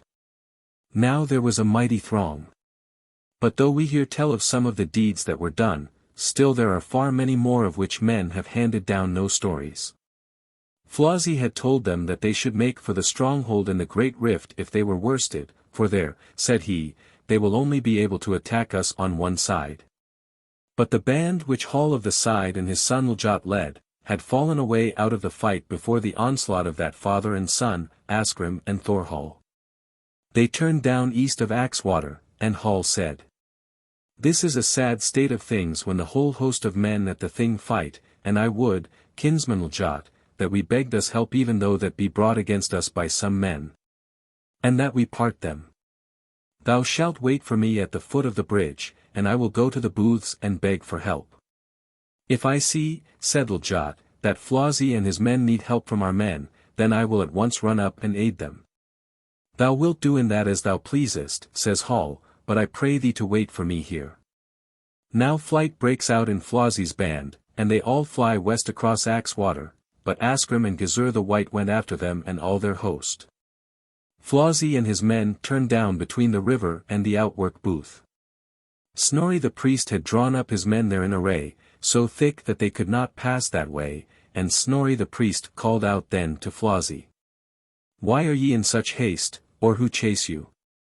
"Thou askest not this," answered Flosi, "because thou dost not know it already, but whose fault is it that we cannot get to the stronghold in the great rift?" "It is not my fault," says Snorri, "but it is quite true that I know whose fault it is, and I will tell thee if thou wilt, it is the fault of Thorwald Cropbeard and Cole." They were both then dead, but they had been the worst men in all Flosi's band. Again Snorri said to his men, "Now do both, cut at them and thrust at them, and drive them away hence, they will then hold out but a short while here, if the others attack them from below. But then ye shall not go after them, but let both sides shift for themselves." The son of Skapti Thurod's son was Thorstein Gapemouth, as was written before, he was in the battle with Gudmund the Powerful, his father-in-law, and as soon as Skapti knew that, he went to the booth of Snorri the priest, and meant to beg for help to part them. But just before he had got as far as the door of Snorri's booth, there the battle was hottest of all. Asgrim and his friends and his men were just coming up thither, and then Thorwald said to his father Asgrim. "See, there now is Skapti Thurod's son, father." "I see him, kinsman," said Asgrim, and then he shot a spear at Skapti, and struck him just below where the calf was fattest, and so through both his legs. Skapti fell at the blow, and could not get up again, and the only counsel they could take who were by, was to drag Skapti flat on his face into the booth of a turf cutter. Then Asgrim and his men came up so fast that Flossie and his men gave way before them south along the river to the booths of the men of Modravale. There was a man outside one booth whose name was Solvi. He was boiling broth in a great kettle, and had just then taken the meat out, and the broth was boiling as hotly as it could. Solvi cast his eyes on the Eastfirthers as they fled, and they were then just over against him, and then he said, "Can all these cowards who fly here be Eastfirthers, and yet Thorkelgadi's son?" He ran by as fast as any one of them. And very great lies have been told about him when men say that he is all heart, but now no one ran faster than he.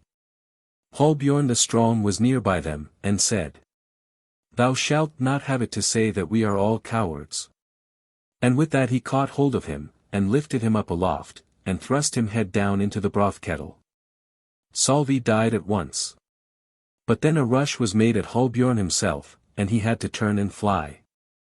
Flossie threw a spear at Bruni Haflidy's son, and caught him at the waist, and that was his bane. He was one of Gudmund the Powerful's band.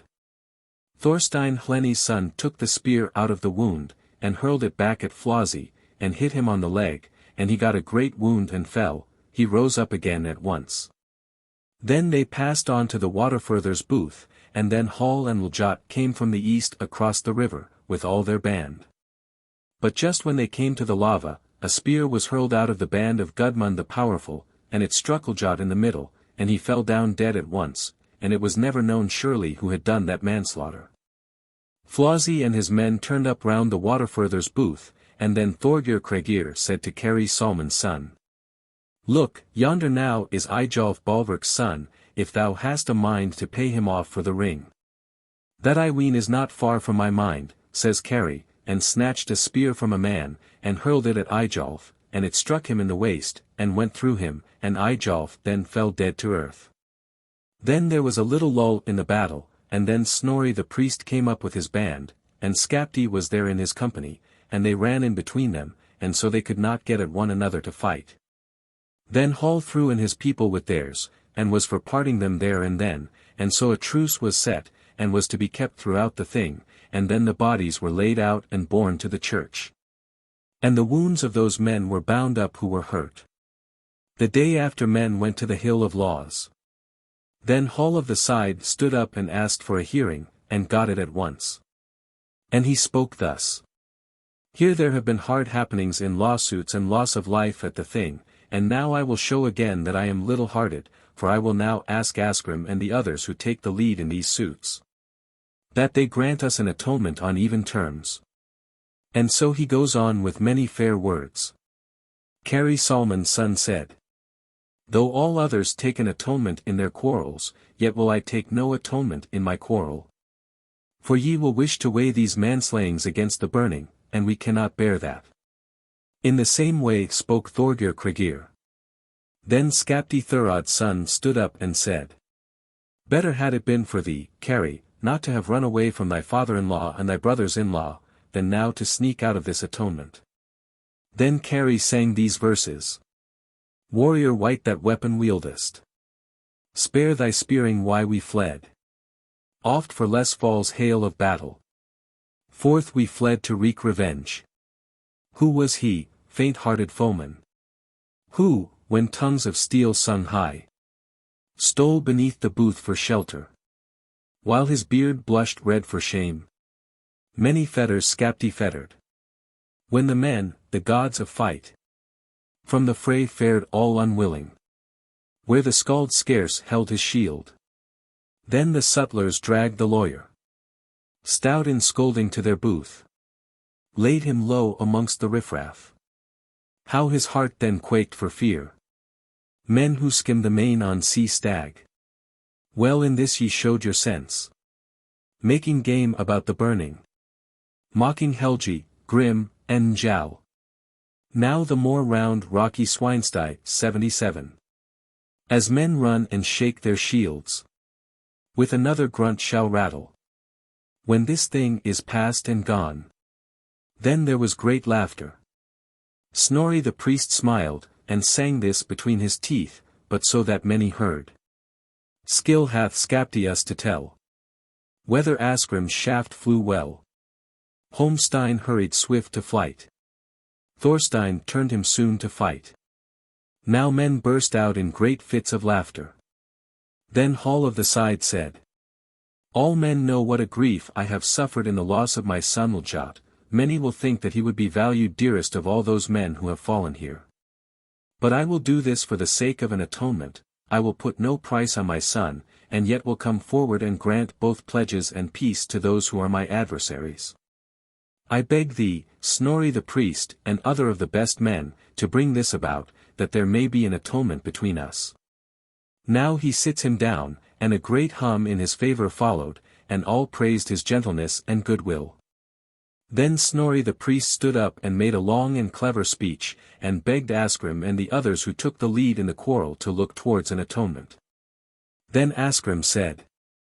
I made up my mind when Flossie made an inroad on my house that I would never be atoned with him, but now Snorri the priest, I will take an atonement from him for thy word's sake and other of our friends.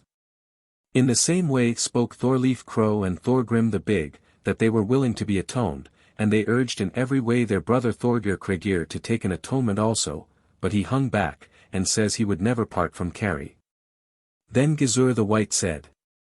Now Flossie must see that he must make his choice, whether he will be atoned on the understanding that some will be out of the atonement. Flossie says he will take that atonement. And methinks it is so much the better, he says, that I have fewer good men and true against me. Then Gudmund the Powerful said. I will offer to Hansel peace on my behalf for the slayings that have happened here at the thing, on the understanding that the suit for the burning is not to fall to the ground. In the same way spoke Gizur the White and Hjalti Skeggji's son, Asgrim Elidegrim's son and Mord Valgerd's son. In this way the atonement came about, and then hands were shaken on it, and 12 men were to utter the award. And Snorri the priest was the chief man in the award, and others with him. Then the manslaughters were set off the one against the other, and those men who were over and above were paid for in fines. They also made an award in the suit about the burning. Njáll was to be atoned for with a triple fine, and Bergthora with 2. The slaying of Skarphedinn was to be set off against that of Hoskuld the Whiteness priest. Both Grim and Helgi were to be paid for with double fines, and 1 full man fine should be paid for each of those who had been burnt in the house. No atonement was taken for the slaying of Thord Keri's son. It was also in the award that Flossie and all the burners should go abroad into banishment, and none of them was to sail the same summer unless he chose. But if he did not sail abroad by the time that 3 winters were spent, then he and all the burners were to become thorough outlaws. And it was also said that their outlawry might be proclaimed either at the harvest thing or spring thing, whichever men chose, and Flossie was to stay abroad 3 winters. As for Gunnar Lambi's son, and Grani Gunnar's son, Glumhildar's son, and Kol Thorstein's son, they were never to be allowed to come back. Then Flossie was asked if he would wish to have a price put upon his wound, but he said he would not take bribes for his hurt. Eyjolf Balverk's son had no fine awarded for him, for his unfairness and wrongfulness. And now the settlement and atonement was handsold, and was well kept afterwards. Asgrim and his friends gave Snorri the priest good gifts, and he had great honor from these suits. Skapti got a fine for his hurt. Gizur the White, and Hjalti Skeggji's son, and Asgrim Elidegrim's son, asked Gudmund the Powerful to come and see them at home. He accepted the bidding, and each of them gave him a gold ring. Now Gudmund rides home north, and had praise from every man for the part he had taken in these quarrels. Thorgir Cregir asked Keri to go along with him, but yet first of all they rode with Gudmund right up to the fells north. Keri gave Gudmund a golden brooch, but Thorgir gave him a silver belt, and each was the greatest treasure. So they parted with the utmost friendship, and Gudmund is out of this story. Keri and Thorgir rode south from the fell, and down to the rapes 78 and so to Thurso water. Flosi, and the burners along with him, rode east to Fleetlythe, and he allowed the sons of Sigfus to settle their affairs at home. Then Flosi heard that Thorgr and Kari had ridden north with Gudmund the Powerful, and so the burners thought that Kari and his friend must mean to stay in the north country. And then the sons of Sigfus asked leave to go east under Ijafell to get in their money, for they had money out on call at Headbrink. Flosi gave them leave to do that, but still bade them beware of themselves, and be as short a time about it as they could. Then Flosi rode up by Godaland, and so north of Ijafell Jökull, and did not draw bridle before he came home east to Swinefell. Now it must be said that Hall of the Side had suffered his son to fall without a fine, and did that for the sake of an atonement, but then the whole host of men at the thing agreed to pay a fine for him. And the money so paid was not less than 800 in silver, but that was 4 times the price of a man. But all the others who had been with Flosi got no fines paid for their hurts, and were very ill pleased at it. Chapter 145. Of Kari and Thorgr. Those two, Kari Salmons and Thorgr Kragir, rode that day east across Markfleet, and so on east to Celia Landsmo. They found there some women. The wives knew them, and said to them, Ye too are less wanton than the sons of Sigfus yonder, but still ye fare unwarily. Why do ye talk thus of the sons of Sigfus, or what do ye know about them? They were last night, they said, at Rofferfell, and meant to get to Myrtle tonight, but still we thought they must have some fear of you, for they asked when he would be likely to come home. Then Kari and Thorgr went on their way and spurred their horses. What shall we lay down for ourselves to do now, said Thorgr, or what is most to thy mind? Wilt thou that we ride on their track? I will not hinder this, answers Kari, nor will I say what ought to be done, for it may often be that those live long who are slain with words alone. 79 But I well know what thou meanest to take on thyself, thou must mean to take on thy hands 8 men, and after all that is less than it was when thou slewest those 7 in the sea crags 80 and let thyself down by a rope to get at them. But it is the way with all you kinsmen, that ye always wish to be doing some famous feat, and now I can do no less than stand by thee and have my share in the story. So now we two alone will ride after them, for I see that thou hast so made up thy mind. After that they rode east by the upper way, and did not pass by Holt, for Thorgr would not that any blame should be laid at his brother's door for what might be done. Then they rode east to Myrtle, and there they met a man who had turf panniers on his horse. He began to speak thus. Too few men, messmate Thorgr, hast thou now in thy company. How is that, says Thorgr. Why, said the other, because the prey is now before thy hand. The sons of Sigfus rode by a while ago, and mean to sleep the whole day east in Carlandale, for they mean to go no farther tonight than to Headbrink. After that they rode on their way east on Arnstack's Heath, and there is nothing to be told of their journey before they came to Carlandale water. The stream was high, and now they rode up along the river, for they saw their horses with saddles. They rode now thitherward, and saw that there were men asleep in a dell and their spears were standing upright in the ground a little below them. They took the spears from them, and threw them into the river. Then Thorgr said, Wilt thou that we wake them? Thou hast not asked this, answers Kari, because thou hast not already made up thy mind not to fall on sleeping men, and so to slay a shameful manslaughter. After that they shouted to them, and then they all awoke and grasped at their arms. They did not fall on them till they were armed. Thorgr Kragir runs thither where Thorkel Sigfus' son stood, and just then a man ran behind his back, but before he could do Thorgr any hurt, Thorgr lifted the axe, the ogress of war, with both hands. And dashed the hammer of the axe with a back blow into the head of him that stood behind him, so that his skull was shattered to small bits. Slain is this one, said Thorgr, and down the man fell at once, and was dead. But when he dashed the axe forward, he smote Thorkel on the shoulder, and hewed it off, arm and all. Against Kari came Mord Sigfus' son, and Sigmund Sigfus' son, and Lambi Sigurd's son, the last ran behind Kari's back, and thrust at him with a spear. Kari caught sight of him, and leapt up as the blow fell, and stretched his legs far apart, and so the blow spent itself on the ground, but Kari jumped down on the spear shaft, and snapped it in sunder. He had a spear in one hand, and a sword in the other, but no shield. He thrust with the right hand at Sigmund Sigva's son, and smote him on his breast, and the spear came out between his shoulders, and down he fell and was dead at once. With his left hand he made a cut at Mord, and smote him on the hip, and cut it asunder, and his backbone too, he fell flat on his lace, and was dead at once. After that he turned sharp round on his heel like a whipping top, and made at Lambi Sigurd's son, but he took the only way to save himself, and that was by running away as hard as he could. Now Thorgir turns against Lydolf the Strong, and each hewed at the other at the same moment, and Lydolf's blow was so great that it shore off that part of the shield on which it fell.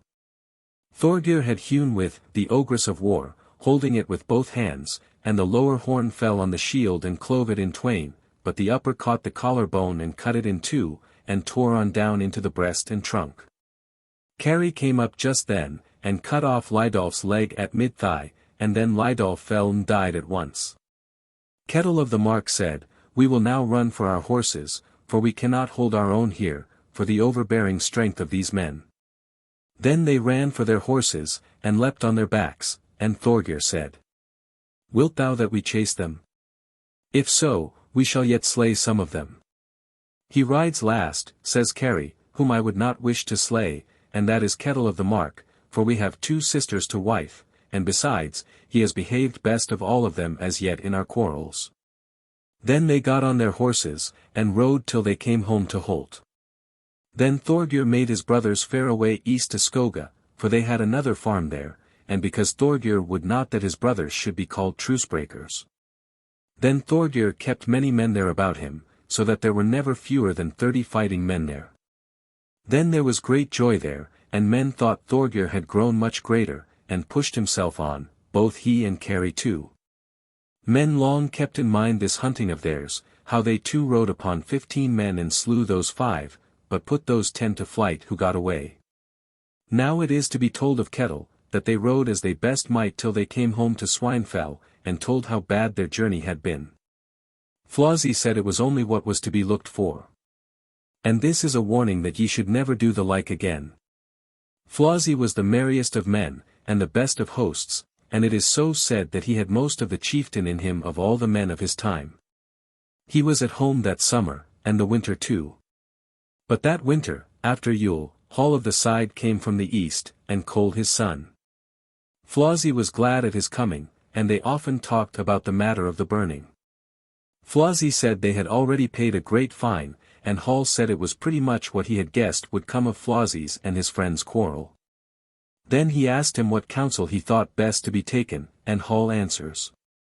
"The counsel I give is, that thou beest atoned with Thorgir if there be a choice, and yet he will be hard to bring to take any atonement."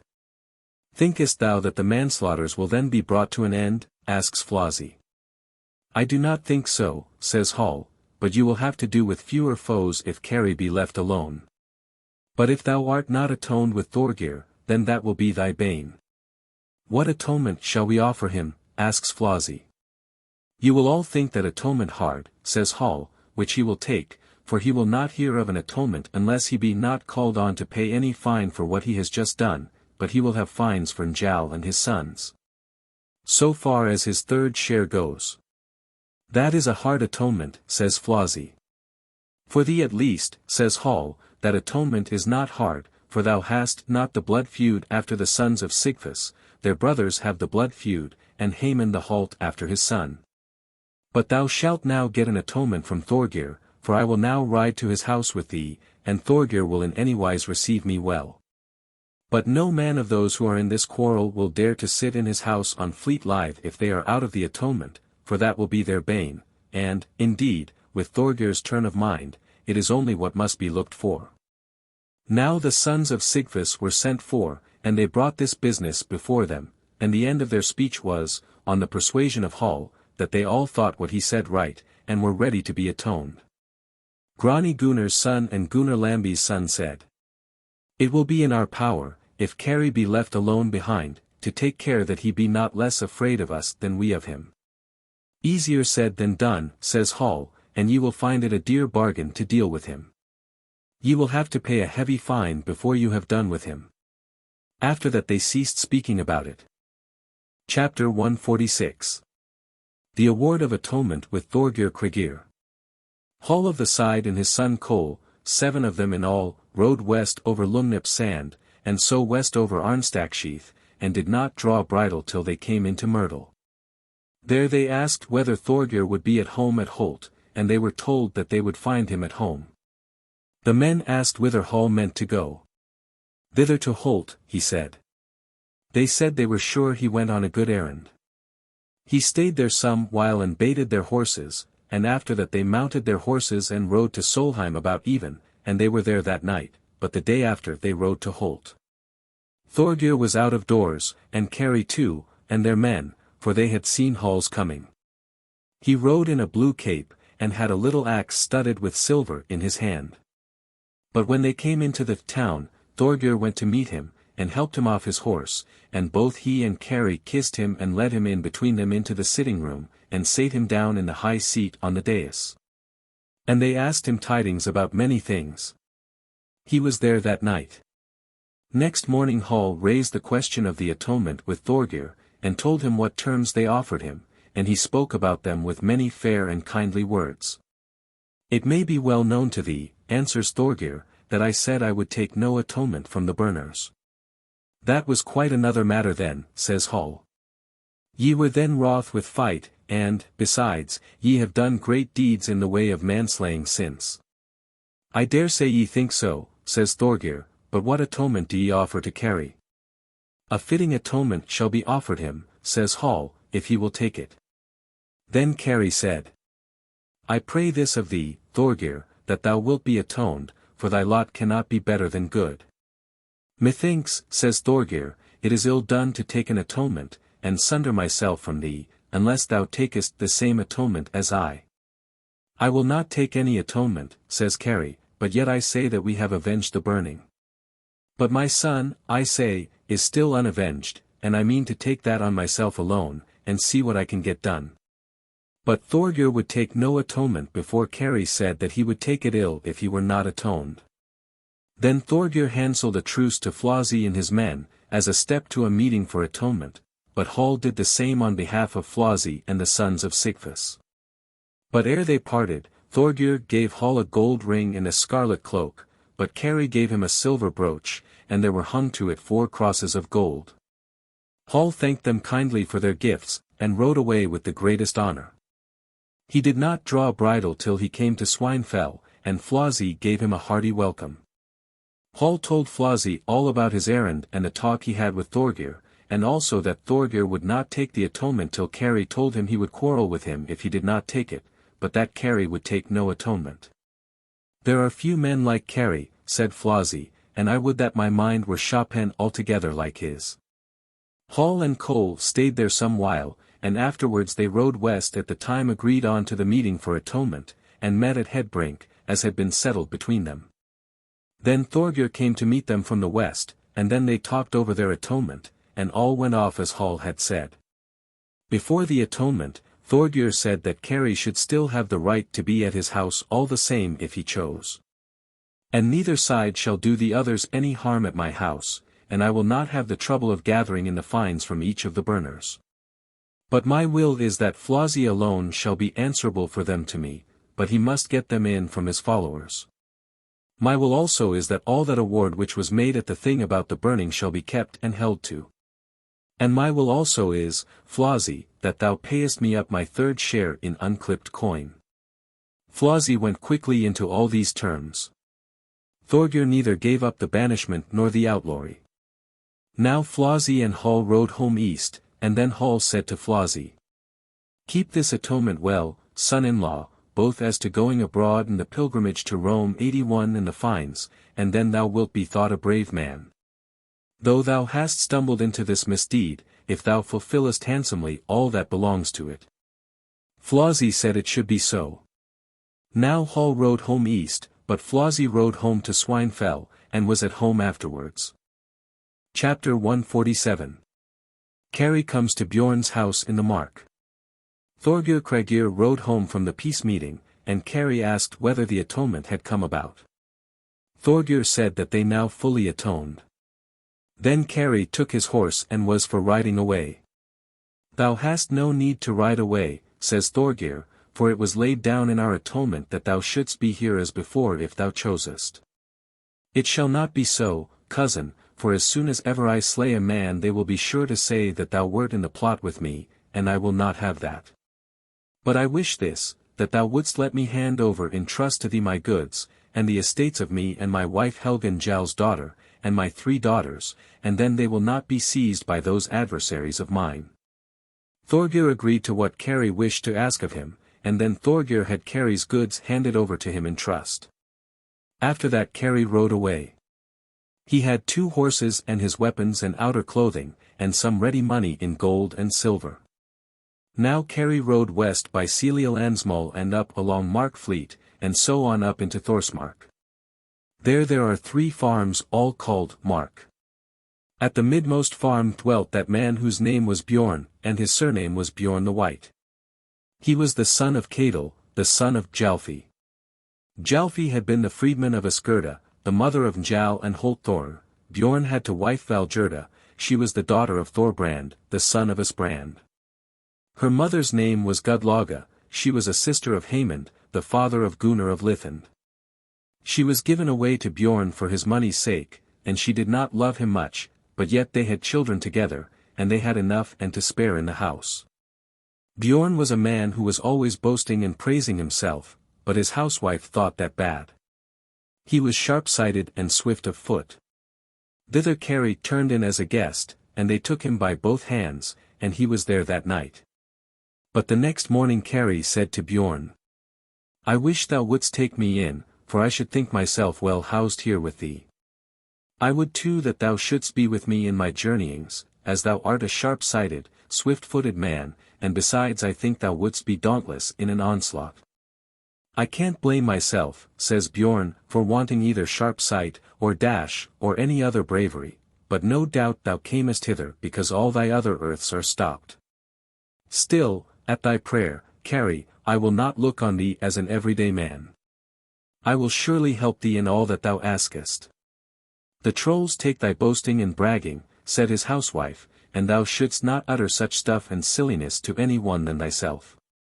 As for me, I will willingly give Kari meat and other good things, which I know will be useful to him, but on Bjorn's hardihood, Kari, thou shalt not trust, for I am afraid that thou wilt find it quite otherwise than he says." "Often hast thou thrown blame upon me," said Bjorn, "but for all that I put so much faith in myself that though I am put to the trial I will never give way to any man. And the best proof of it is this, that few try a tussle with me because none dare to do so." Kari was there some while in hiding, and few men knew of it. Now men think that Kari must have ridden to the north country to see Gudmund the Powerful, for Kari made Bjorn tell his neighbors that he had met Kari on the beaten track, and that he rode thence up into Godaland, and so north to Goose Sand. And then north to Gudmund the Powerful at Modravale. So that story was spread over all the country.